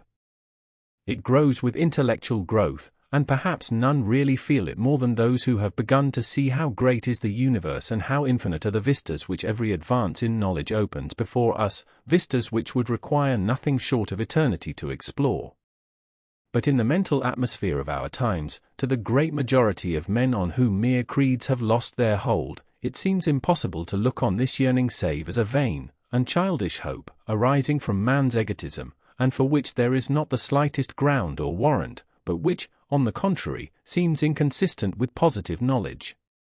Now, when we come to analyze and trace up the ideas that thus destroy the hope of a future life, we shall find them, I think, to have their source, not in any revelations of physical science, but in certain teachings of political and social science which have deeply permeated thought in all directions. They have their root in the doctrines that there is a tendency to the production of more human beings than can be provided for, that vice and misery are the result of natural laws, and the means by which advance goes on, and that human progress is by a slow race development. These doctrines, which have been generally accepted as approved truth, do what, except as scientific interpretations have been colored by them, the extensions of physical science do not do. They reduce the individual to insignificance, they destroy the idea that there can be in the ordering of the universe any regard for his existence, or any recognition of what we call moral qualities. It is difficult to reconcile the idea of human immortality with the idea that nature wastes men by constantly bringing them into being where there is no room for them. It is impossible to reconcile the idea of an intelligent and beneficent creator with the belief that the wretchedness and degradation which are the lot of such a large proportion of humankind result from his enactments, while the idea that man mentally and physically is the result of slow modifications perpetuated by heredity, irresistibly suggests the idea that it is the race life, not the individual life, which is the object of human existence. Thus has vanished with many of us, and is still vanishing with more of us, that belief which in the battles and ills of life affords the strongest support and deepest consolation. Now, in the inquiry through which we have passed, we have met these doctrines and seen their fallacy. We have seen that population does not tend to outrun subsistence, we have seen that the waste of human powers, and the prodigality of human suffering do not spring from natural laws, but from the ignorance and selfishness of men in refusing to conform to natural laws. We have seen that human progress is not by altering the nature of men, but that, on the contrary, the nature of men seems, generally speaking, always the same. Thus the nightmare which is banishing from the modern world the belief in a future life is destroyed. Not that all difficulties are removed, for turn which way we may, we come to what we cannot comprehend, but that difficulties are removed which seem conclusive and insuperable, /1, thus, hope springs up. But this is not all. Asterisk asterisk asterisk asterisk asterisk. Political economy has been called the dismal science, and as currently taught, is hopeless and despairing. But this, as we have seen, is solely because she has been degraded, unshackled, her truths dislocated, her harmonies ignored, the word she would utter gagged in her mouth, and her protest against wrong turned into an endorsement of injustice. Freed, as I have tried to free her, in her own proper symmetry, political economy is radiant with hope. For properly understood, the laws which govern the production and distribution of wealth show that the wanton injustice of the present social state are not necessary, but that, on the contrary, a social state is possible in which poverty would be unknown, and all the better qualities and higher powers of human nature would have opportunity for full development, /1. Further than this, when we see that social development is governed neither by a special providence nor by a merciless fate, but by law, at once unchangeable and beneficent, when we see that human will is the great factor, and that taking men in the aggregate, their condition is as they make it, when we see that economic law and moral law are essentially one, and that the truth which the intellect grasps after toilsome effort is but that which the moral sense reaches by a quick intuition, a flood of light breaks in upon the problem of individual life. These countless millions like ourselves, who on this earth of ours have passed, and still are passing, with their joys and sorrows, their toil and their striving, their aspirations and their fears, their strong perceptions of things deeper than sense, their common feelings which form the basis even of the most divergent creeds, their little lives do not seem so. Chapter 23. Much like meaningless waste. The great fact which science in all her branches shows is the universality of law. Wherever he can trace it, whether in the fall of an apple or in the revolution of binary suns, the astronomer sees the working of the same law, which operates in the minutest divisions in which we may distinguish space, as it does in the immeasurable distances with which his science deals. Out of that which lies beyond his telescope comes a moving body and again it disappears. So far as he can trace its course, the law is ignored. Does he say that this is an exception? On the contrary, he says that this is merely a part of its orbit that he has seen, that beyond the reach of his telescope the law holds good. He makes his calculations, and after centuries they are proved. Now, if we trace out the laws which govern human life in society, we find that in the largest as in the smallest community, they are the same. We find that what seem at first sight like divergences and exceptions are but manifestations of the same principles. And we find that everywhere we can trace it, the social law runs into and conforms with the moral law, that in the life of a community, justice infallibly brings its reward and injustice its punishment. But this we cannot see in individual life. If we look merely at individual life, we cannot see that the laws of the universe have the slightest relation to good or bad, to right or wrong, to just or unjust. Shall we then say that the law which is manifest in social life is not true of individual life? It is not scientific to say so. We would not say so in reference to anything else. Shall we not rather say this simply proves that we do not see the whole of individual life? Asterisk, asterisk, asterisk, asterisk, asterisk. The laws which political economy discovers, like the facts and relations of physical nature, harmonize with what seems to be the law of mental development, not a necessary and involuntary progress, but a progress in which the human will is an initiatory force. But in life, as we are cognizant of it, mental development can go but a little way. The mind hardly begins to awake ere the bodily powers decline, it but becomes dimly conscious of the vast fields before it, but begins to learn and use its strength, to recognize relations and extend its sympathies, when, with the death of the body, it passes away. Unless there is something more, there seems here a break, a failure. Whether it be a Humboldt or a Herschel, a Moses who looks from Pisgah, a Joshua who leads the host, or one of those sweet and patient souls who in narrow circles live radiant lives, there seems, if mind and character here developed can go no further, a purposelessness inconsistent with what we can see of the linked sequence of the universe. By a fundamental law of our minds, the law, in fact, upon which political economy relies in all her deductions, we cannot conceive of a means without an end, a contrivance without an object. Now, to all nature, so far as we come in contact with it in this world, the support and employment of the intelligence that is in man furnishes such an end and object. But unless man himself may rise to or bring forth something higher, his existence is unintelligible.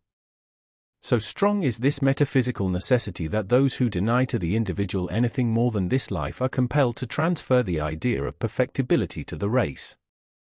But as we have seen, and the argument could have been made much more complete, there is nothing whatever to show any essential race improvement. Human progress is not the improvement of human nature.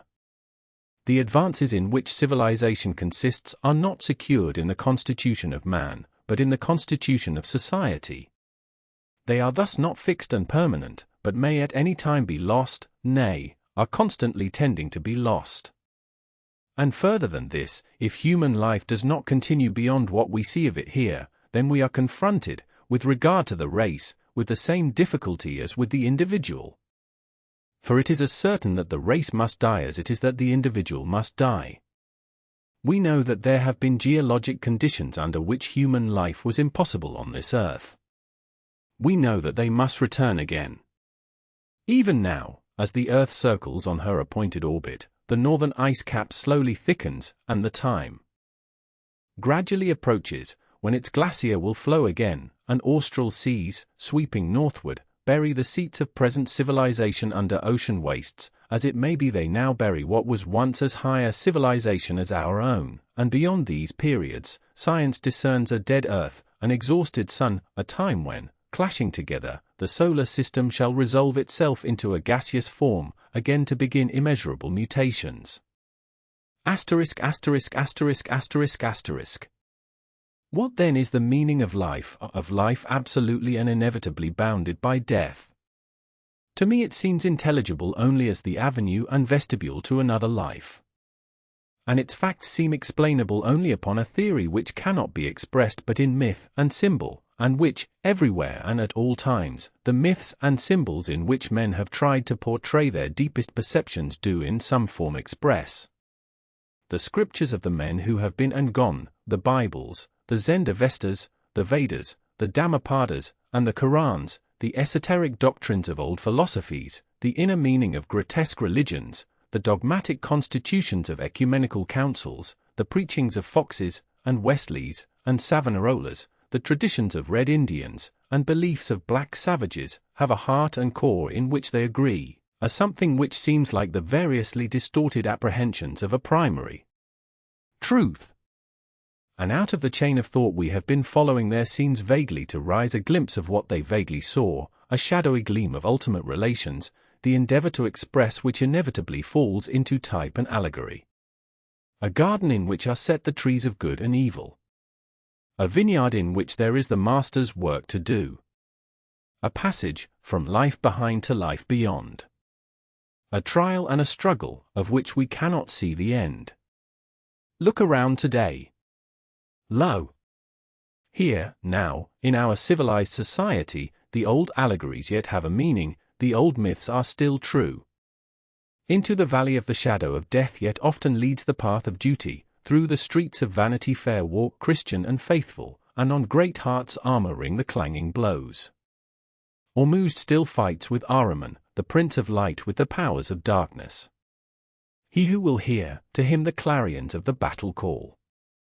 How they call, and call, and call, till the heart swells that hears them. Strong soul and high endeavor, the world needs them now. Beauty still lies imprisoned, and iron wheels go over the good and true and beautiful that might spring from human lives. And they who fight with Ormuzd, though they may not know each other, somewhere, sometime, will the muster roll be called. Asterisk, asterisk, asterisk, asterisk, asterisk. Though truth and right seem often overborne, we may not see it all. How can we see it all? All that is passing, even here, we cannot tell. The vibrations of matter which give the sensations of light and color become to us indistinguishable when they pass a certain point. It is only within a like range that we have cognizance of sounds. Even animals have senses which we have not, \1 here. Compared with the solar system, our Earth is but an indistinguishable speck, and the solar system itself shrivels into nothingness when gauged with the star depths. Shall we say that what passes from our sight passes into oblivion? No, not into oblivion. Far, far beyond our ken the eternal laws must hold their sway. Asterisk, asterisk, asterisk, asterisk, asterisk. The hope that rises is the heart of all religions. The poets have sung it, the seers have told it, and in its deepest pulses the heart of man throbs responsive to its truth.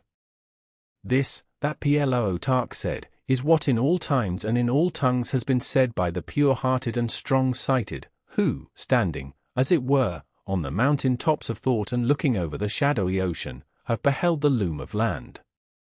Men's souls, encompassed here with bodies and passions, have no communication with God, except what they can reach to in conception only, by means of philosophy, as by a kind of an obscure dream. But when they are loosed from the body, and removed into the unseen, invisible, impassable, and pure region, this God is then their leader and king, they there, as it were, hanging on him wholly, and beholding without weariness and passionately affecting that beauty which cannot be expressed, or uttered by men.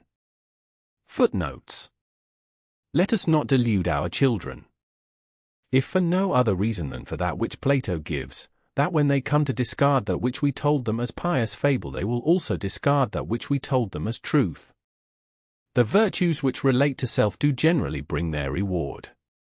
Either a merchant or a thief will be more successful if he be sober, prudent, and faithful to his promises, but as to the virtues which do not relate to self, it seems a story from the world of spirits, when any one obtains that which he merits, or any merits that which he obtains. Index. Bagehot, Walter, Arrest of Civilization, 480 to 481, Why Barbarians Waste Away, 497 to 498. Bastiat, Cause of Interest, 176 to 186.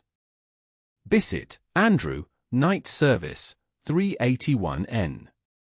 Buckle, Assumes Current Doctrine of Wages, 18, on Malthus, 92 to 93, 100, Interest and Profits, 158, Relation between Rent, Wages, and Interest, 170. Keynes, J.E., High Wages and Interest in New Countries, 20 to 22. California, Economic Principles Exemplified in 19 to 20, 61 to 63, 78, 144 to 146, 174, 255 to 256, 271 to 275, 290 to 291, 344, 383 to 385, 392, 398, 434 to 435. Capital, Current Doctrine of its Relation to Wages, 17 to 18, Idle in Industrial Depressions, 21, Theory that Wages are drawn from, 20 to 23, Deductions from this theory, 24 to 25, Varying definitions of, 32 to 34, Difficulties besetting use of term, 36 to 37, Exclusions of term, 37 to 38, Distinguished from wealth, 41 to 47, 71 to 72, Used in two senses, 56 to 57, Definitions of Smith, Ricardo, McCulloch, and Mill compared, 41 to 45, Wages not drawn from, 23 to 29, 49 to 69, Does not limit industry, 26 to 29, 57 to 58, 80 to 86, Does not maintain laborious, 70 to 78, Modes in which it aids labor, 79, 186 to 188, 195 to 196, Real functions of, 79 to 87, May limit form and productiveness of industry, 80 to 82, Apparent want of generally due to some other want, 82 to 85, Limited by requirements of production, 85 to 86, Poverty not due to scarcity of, 85 to 86, Not necessary to production, 163 to 164, A form of labor, 164, 198, 203, Its essence, 179, Spurious, 189 to 194, Not fixed in quantity, 195, If the only active factor in production, 201 to 202, Its profits. As affected by wages, 308 to 309, Wastes when not used, 311, Invested upon possessory titles, 385. Carey, Henry C., On Capital, 34, Rent, 225. China, Cause of Poverty and Famine, 121 to 122, Civilization, 480 to 481. Civilization, What, 475 to 476, prevailing belief as to progress of 476 to 479, arrest of 479 to 486, differences in 487 to 502, its law 503 to 523, retrogression 482 to 486, 536 to 537, to endure must be based on justice 543 to 546, character of European 518, 526. Civilization, modern, its riddle 10, has not improved condition of the lowest class 281 to 284, development of 372 to 382, superiority 519 to 520, may decline 524 to 528, indications of retrogression 537 to 540, its possibilities 452 to 469, 549. Communities, industrial, extent of 197. Confucius, descendants of 111 to 112. Consumption, supported by contemporaneous production, 72 to 75, demand for determines production, 75 to 76, only relative term, 133, increase of shows increasing production, 149.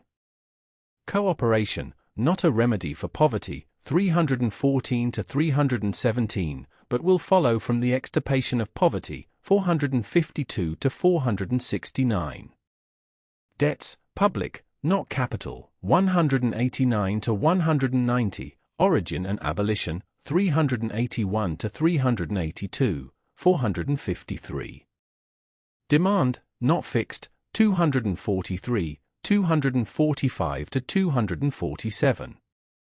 See supply and demand. Deutsch, Emmanuel, Human Nature, 495. Development, concentration the order of 325. Development philosophy, relations to Malthusianism, 100 to 101, insufficiency of 473 to 486. Discount, high rates of, not interest, 21n. Distribution, terms of exclusive, 37, 38, 162, laws of, 153 to 222, their necessary relation, 160 to 164, as currently taught, 160 to 161, contrasted with true laws, 218, equality of, 450 to 451. Education no remedy for poverty, 305 to 306. Exchange, functions of, 27 to 29, 76 to 77, a part of production, 47, brings increase, 182 to 183, 186 to 187, extends with progress of. Civilization, 197, promote civilization, 508 to 509. Exchanges, credit in, 276 to 277, effective wages on international, 309 to 310. Fawcett, Professor, Indian expenditures, 120n, value of land in England, 287. Fawcett, Mrs., labors maintained by capital, 70, land tax, 421. Feudal system, recognition of common rights to land, 372 to 375, 381, infeudation, 396 to 397. Fortunes, great, 193 to 194, 386 to 387, 451. Franklin, Benjamin, his economy, 303. Government, improvements in increased production, 227, 252, will not relieve poverty, 298 to 301, simplification and change of character, 452 to 469, tendency to republicanism, 526 to 527, Transition to despotism, 301. 527 to 528.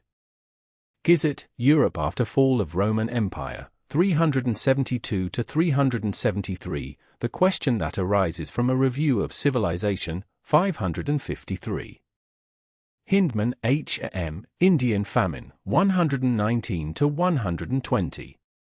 Improvements in the arts, effect upon distribution, 242 to 252, in habits of industry and thrift, will not relieve poverty, 301 to 308, upon land, their value separable from land values, 341 to 342, 422 to 423. India, cause of poverty and famine, 114 to 121, civilization, 480, 481, 497.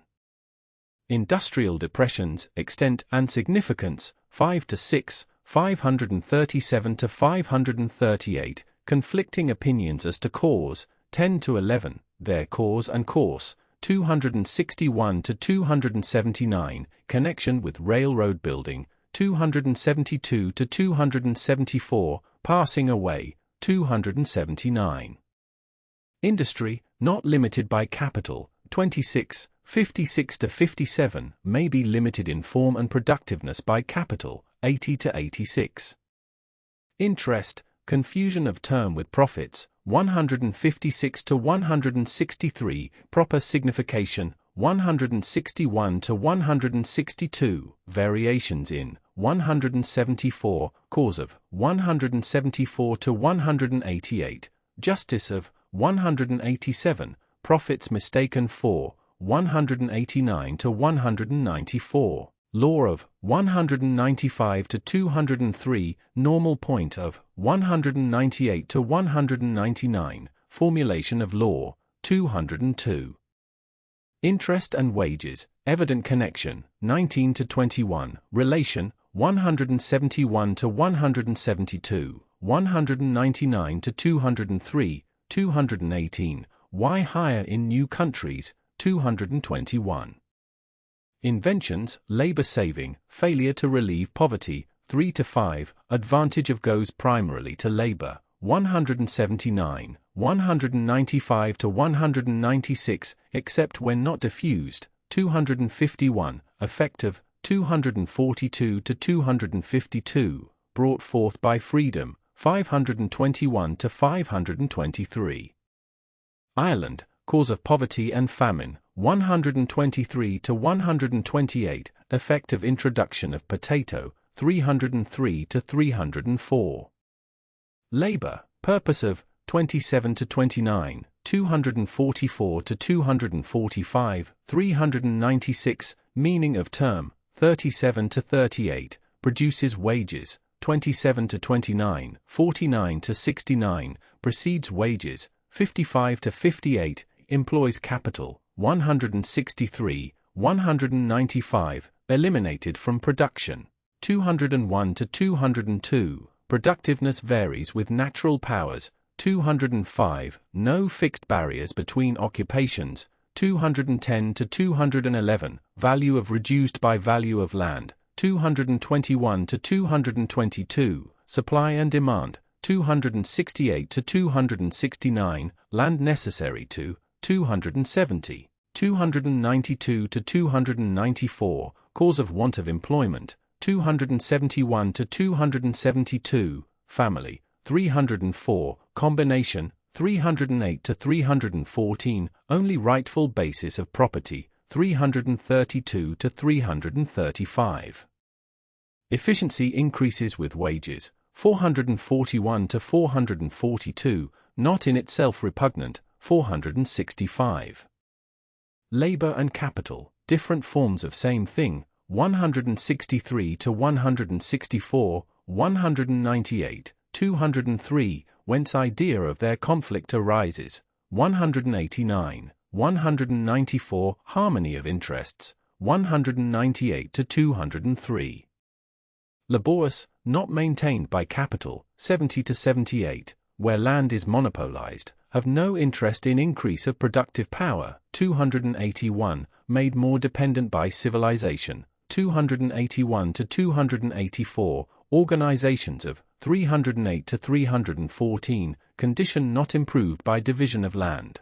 321 to 325, their enslavement the ultimate result of private property in land. 345 to 355.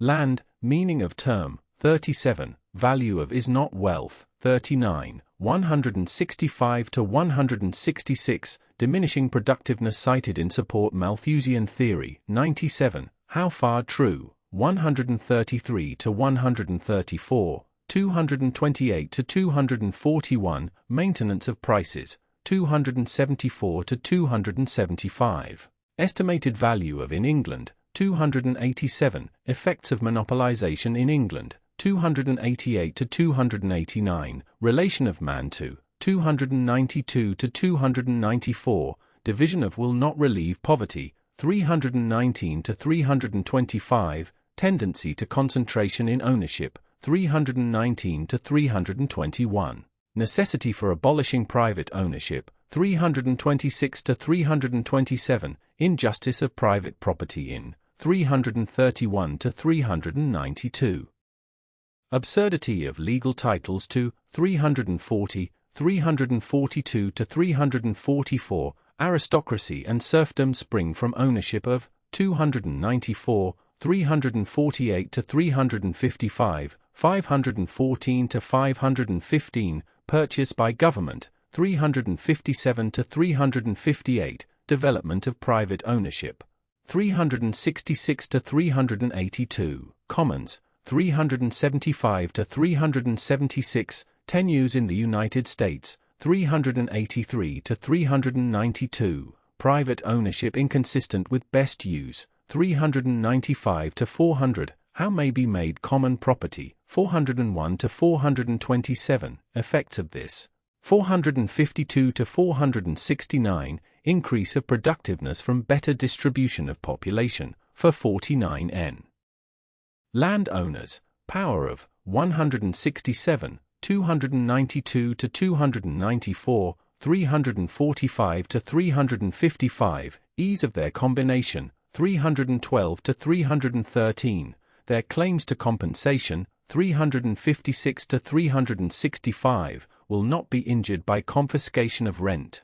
445 to 469. Latimer, Hugh, increase of rent in 16th century. 288 to 289.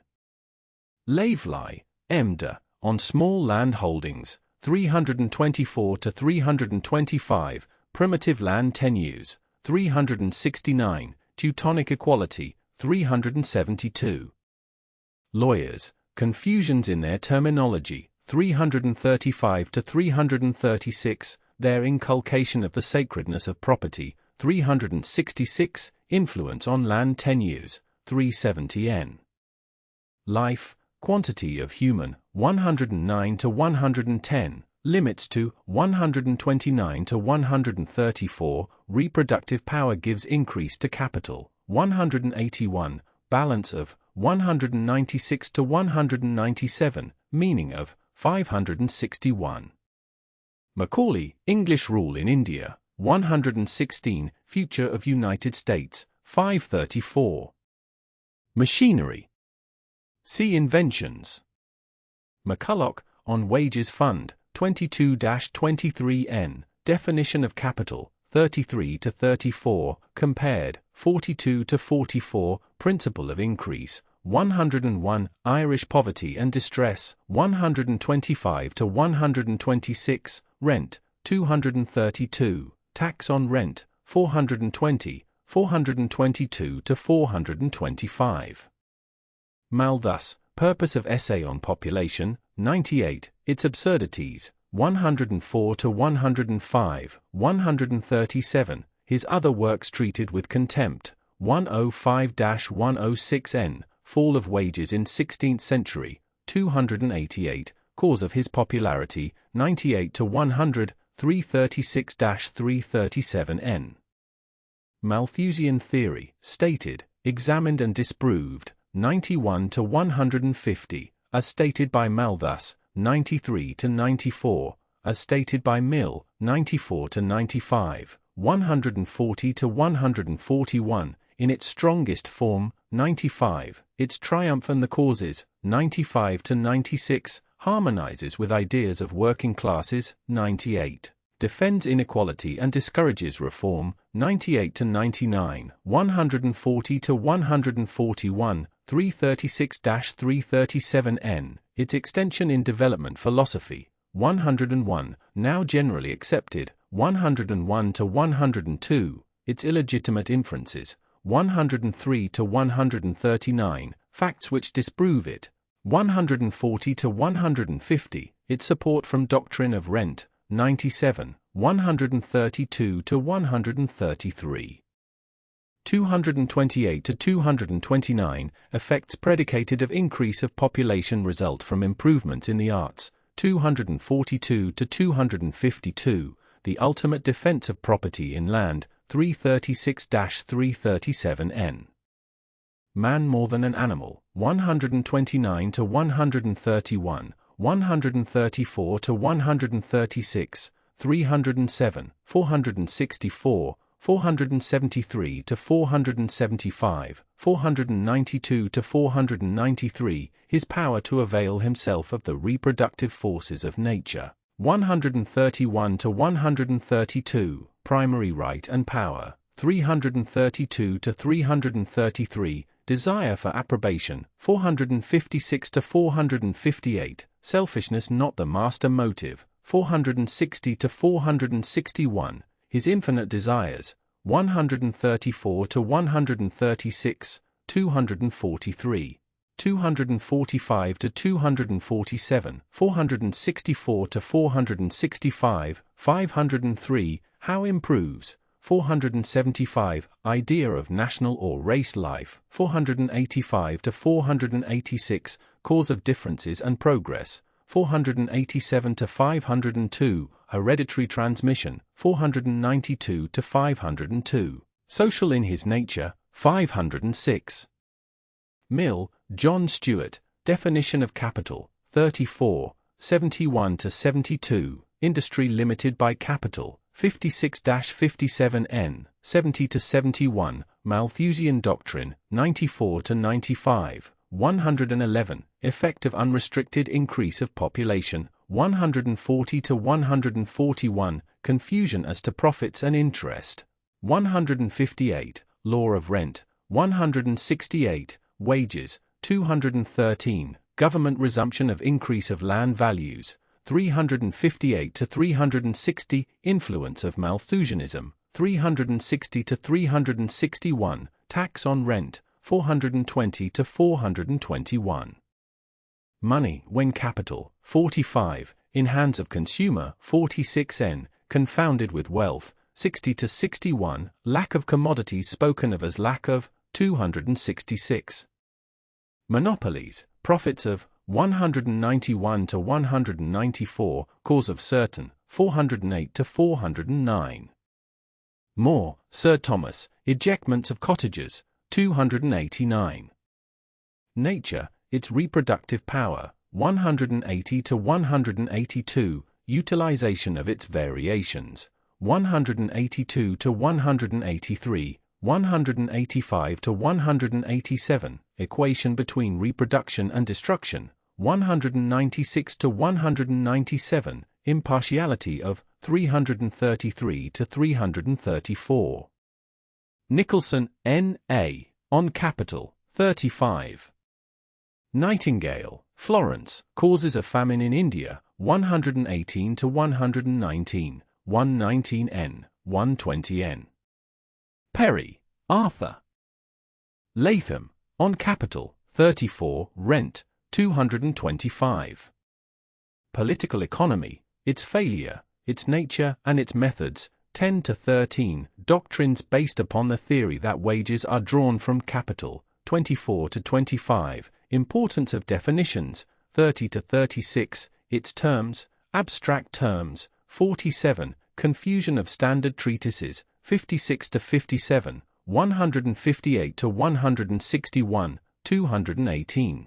The erroneous standpoint which its investigators have adopted, 162 to 163, its fundamental principle, 12, 204, 217, 560, writers on, stumbling over law of wages, 215 to 216, compared with astronomy, 219 to 220, deals with general tendencies. 278 to 279, admissions in standard works as to property in land, 356 to 358, principles not pushed to logical conclusions, 421, the physiocrats, 421 to 422, unison with moral truth, 230, 484, its hopefulness, 557, effect on religious ideas, 555 to 556. Population and subsistence, 91 to 150. See Malthusian theory.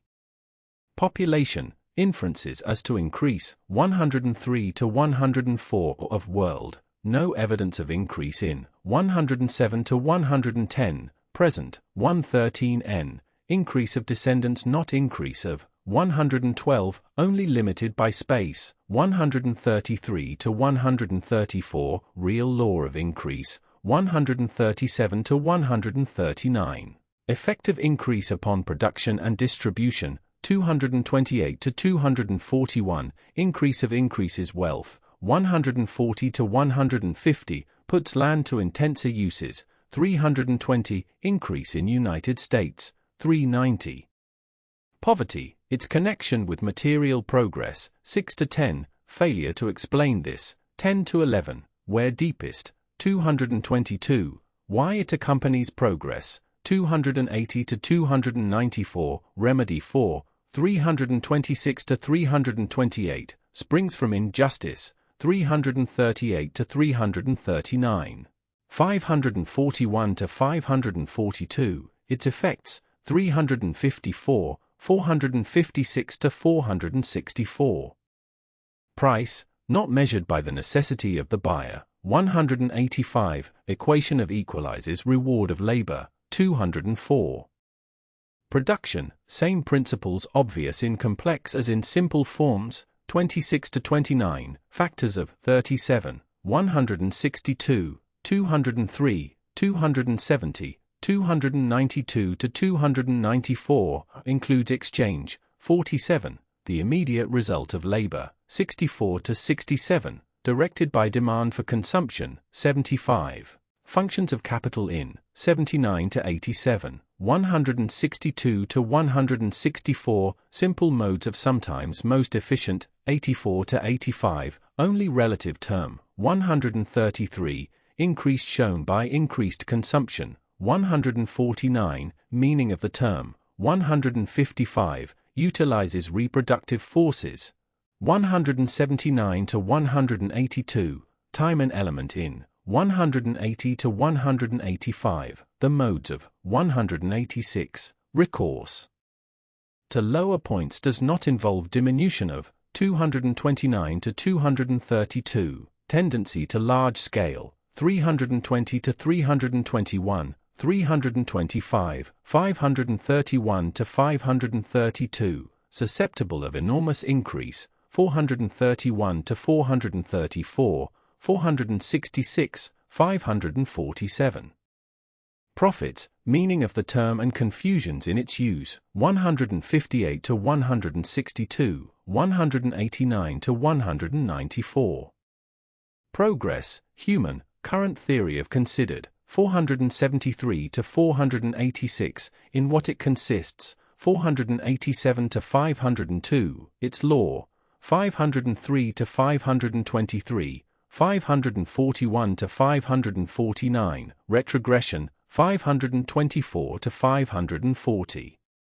Progress, material, connection with poverty, 7 to 11, 222, in what it consists, 227, effects upon distribution of wealth, 228 to 241, effect of expectation raised by, 253 to 258, how it results in industrial depressions.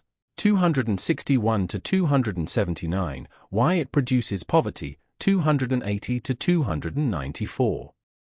Property, basis of 331 to 334, 340 to 342, erroneous categories of 335, derivation of distinction between real and personal, 377, private in land not necessary to use of land, 395 to 400, idea of transfer to land, 514 to 515.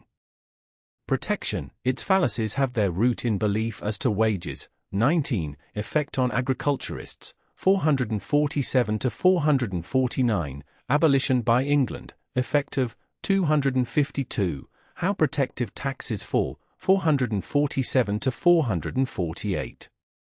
Quesnay, his doctrine, 422 to 423, 431. Rent, bearing upon Malthusian theory, 96 to 98, 132 to 134, 228 to 241, 242 to 252, meaning of the term, 165, arises from monopoly, 166, law of, 168 to 170, its corollaries, 171, 217 to 218, effect of their recognition, 171 to 172, as related to interest, 201 to 203, as related to wages, 204 to 216, advance of explains why wages and interest do not advance, 221 to 222, increased by increase of population, 228 to 241, increased by improvements, 242 to 252, by speculation, 253 to 258, speculative advance in the cause of industrial depressions, 261 to 279, advance in explains the persistence of poverty, 280 to 294, increase of not prevented by tenant right, 322, or by division of land, 324 to 325, serf, generally fixed, 353, confiscation of future increase, 357 to 359, a continuous robbery, 362 to 363, feudal rents, 372 to 375, their abolition, 378 to 381, their present value, 381 to 382, rent now taken by the state, 397 to 400, state appropriation of, 401 to 427, 514 to 515, taxes on, 406 to 419, effects of thus appropriating, 431 to 486. Rid. Winwood, Martyrdom of Man, for 78n, for 79n. Religion, necessary to socialism, 318, promotive of civilization, 509, 519 to 520, Hebrew, effects on race, 495 to 496, retrogression in, 536 to 537, change going on, 540, animosities created by, 507n, consensus of, 560 to 561. Ricardo, definition of capital, 33, inferences to population, 71, enunciation of law of rent, 168, narrow view of, 168 to 169, 225, tax on rent, 420. Royce, Samuel, deterioration and race education, 538n. Slaveholders of the South, their view of abolition, 351 to 353. Slavery, chattel, comparatively trivial effects of, 347, modifying influences, 353 to 354, not truly abolished in United States, 355, 392, never aided progress, 522 to 523. Smith, Adam, Definition of Capital, 32 to 33, 36 to 42, 44, 45 to 46, recognizes truth as to source of wages and then abandons it. 50, Influence of Malthusian theory upon, 92, Profits, 157, How economists have followed him, 159, Differences of wages in different occupations, 207 to 208, 209 to 210, His failure to appreciate the laws of distribution, 215, Taxation, 416 to 419. Socialism, Its Ends and Means, 317 to 319, Practical Realization of Its Ideal, 431 to 469. Social Organization and Life, Possible Changes, 452 to 69. Spencer, Herbert, Compensation of Land Owners, 357 to 358, 362, Public Ownership of Land, 402, Evolution, 478, 485, Human Progress, 478 to 479, Social Differences, 502. Strikes, 310 to 314.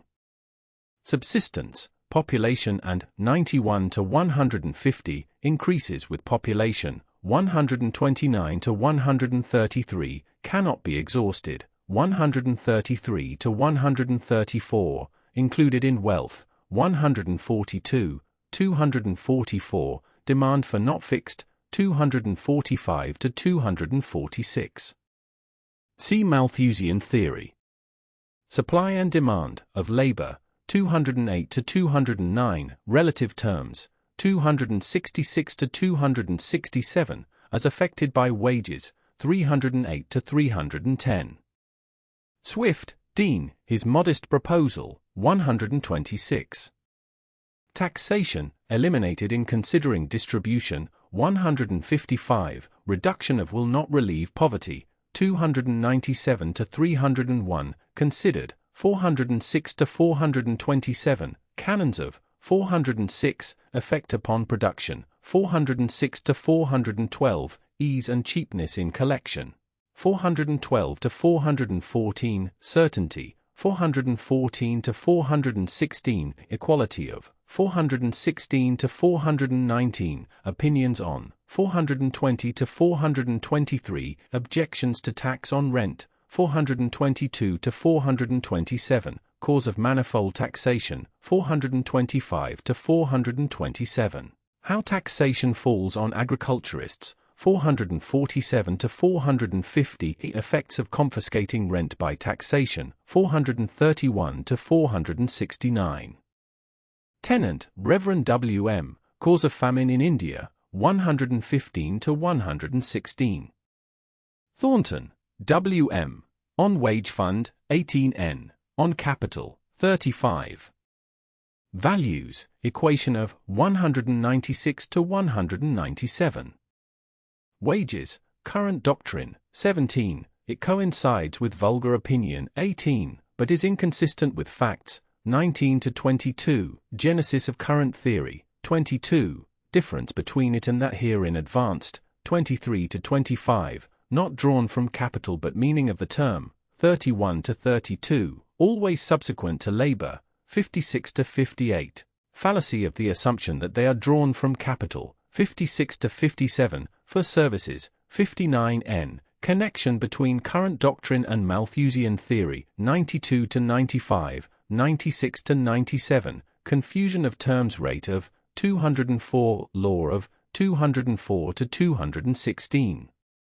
Formulated, 213, in different occupations, 207 to 212, as quantity and as proportion, 216, not increased by material progress, 303 to 304, a minimum fixed by standard of comfort, 303, effect of increase or decrease on employers, 308 to 309, equilibrium of, 310 to 311, not increased by division of land, 323 to 325, why they tend to wages of slavery, 346, efficiency of labor increases with 442. Wages and interest, high or low together, 19 to 22, current explanation, 19, Cairns explanation, 20 to 22, true explanation, 170 to 172, 199 to 203, 221, formulated, 218. Wages of superintendents, 159, used to include profits of monopoly, 191. Walker, Amasa, capital, 35. Walker, Professor F.A., wages, 18N, capital, 35. Wayland, Professor, definition of capital, 34.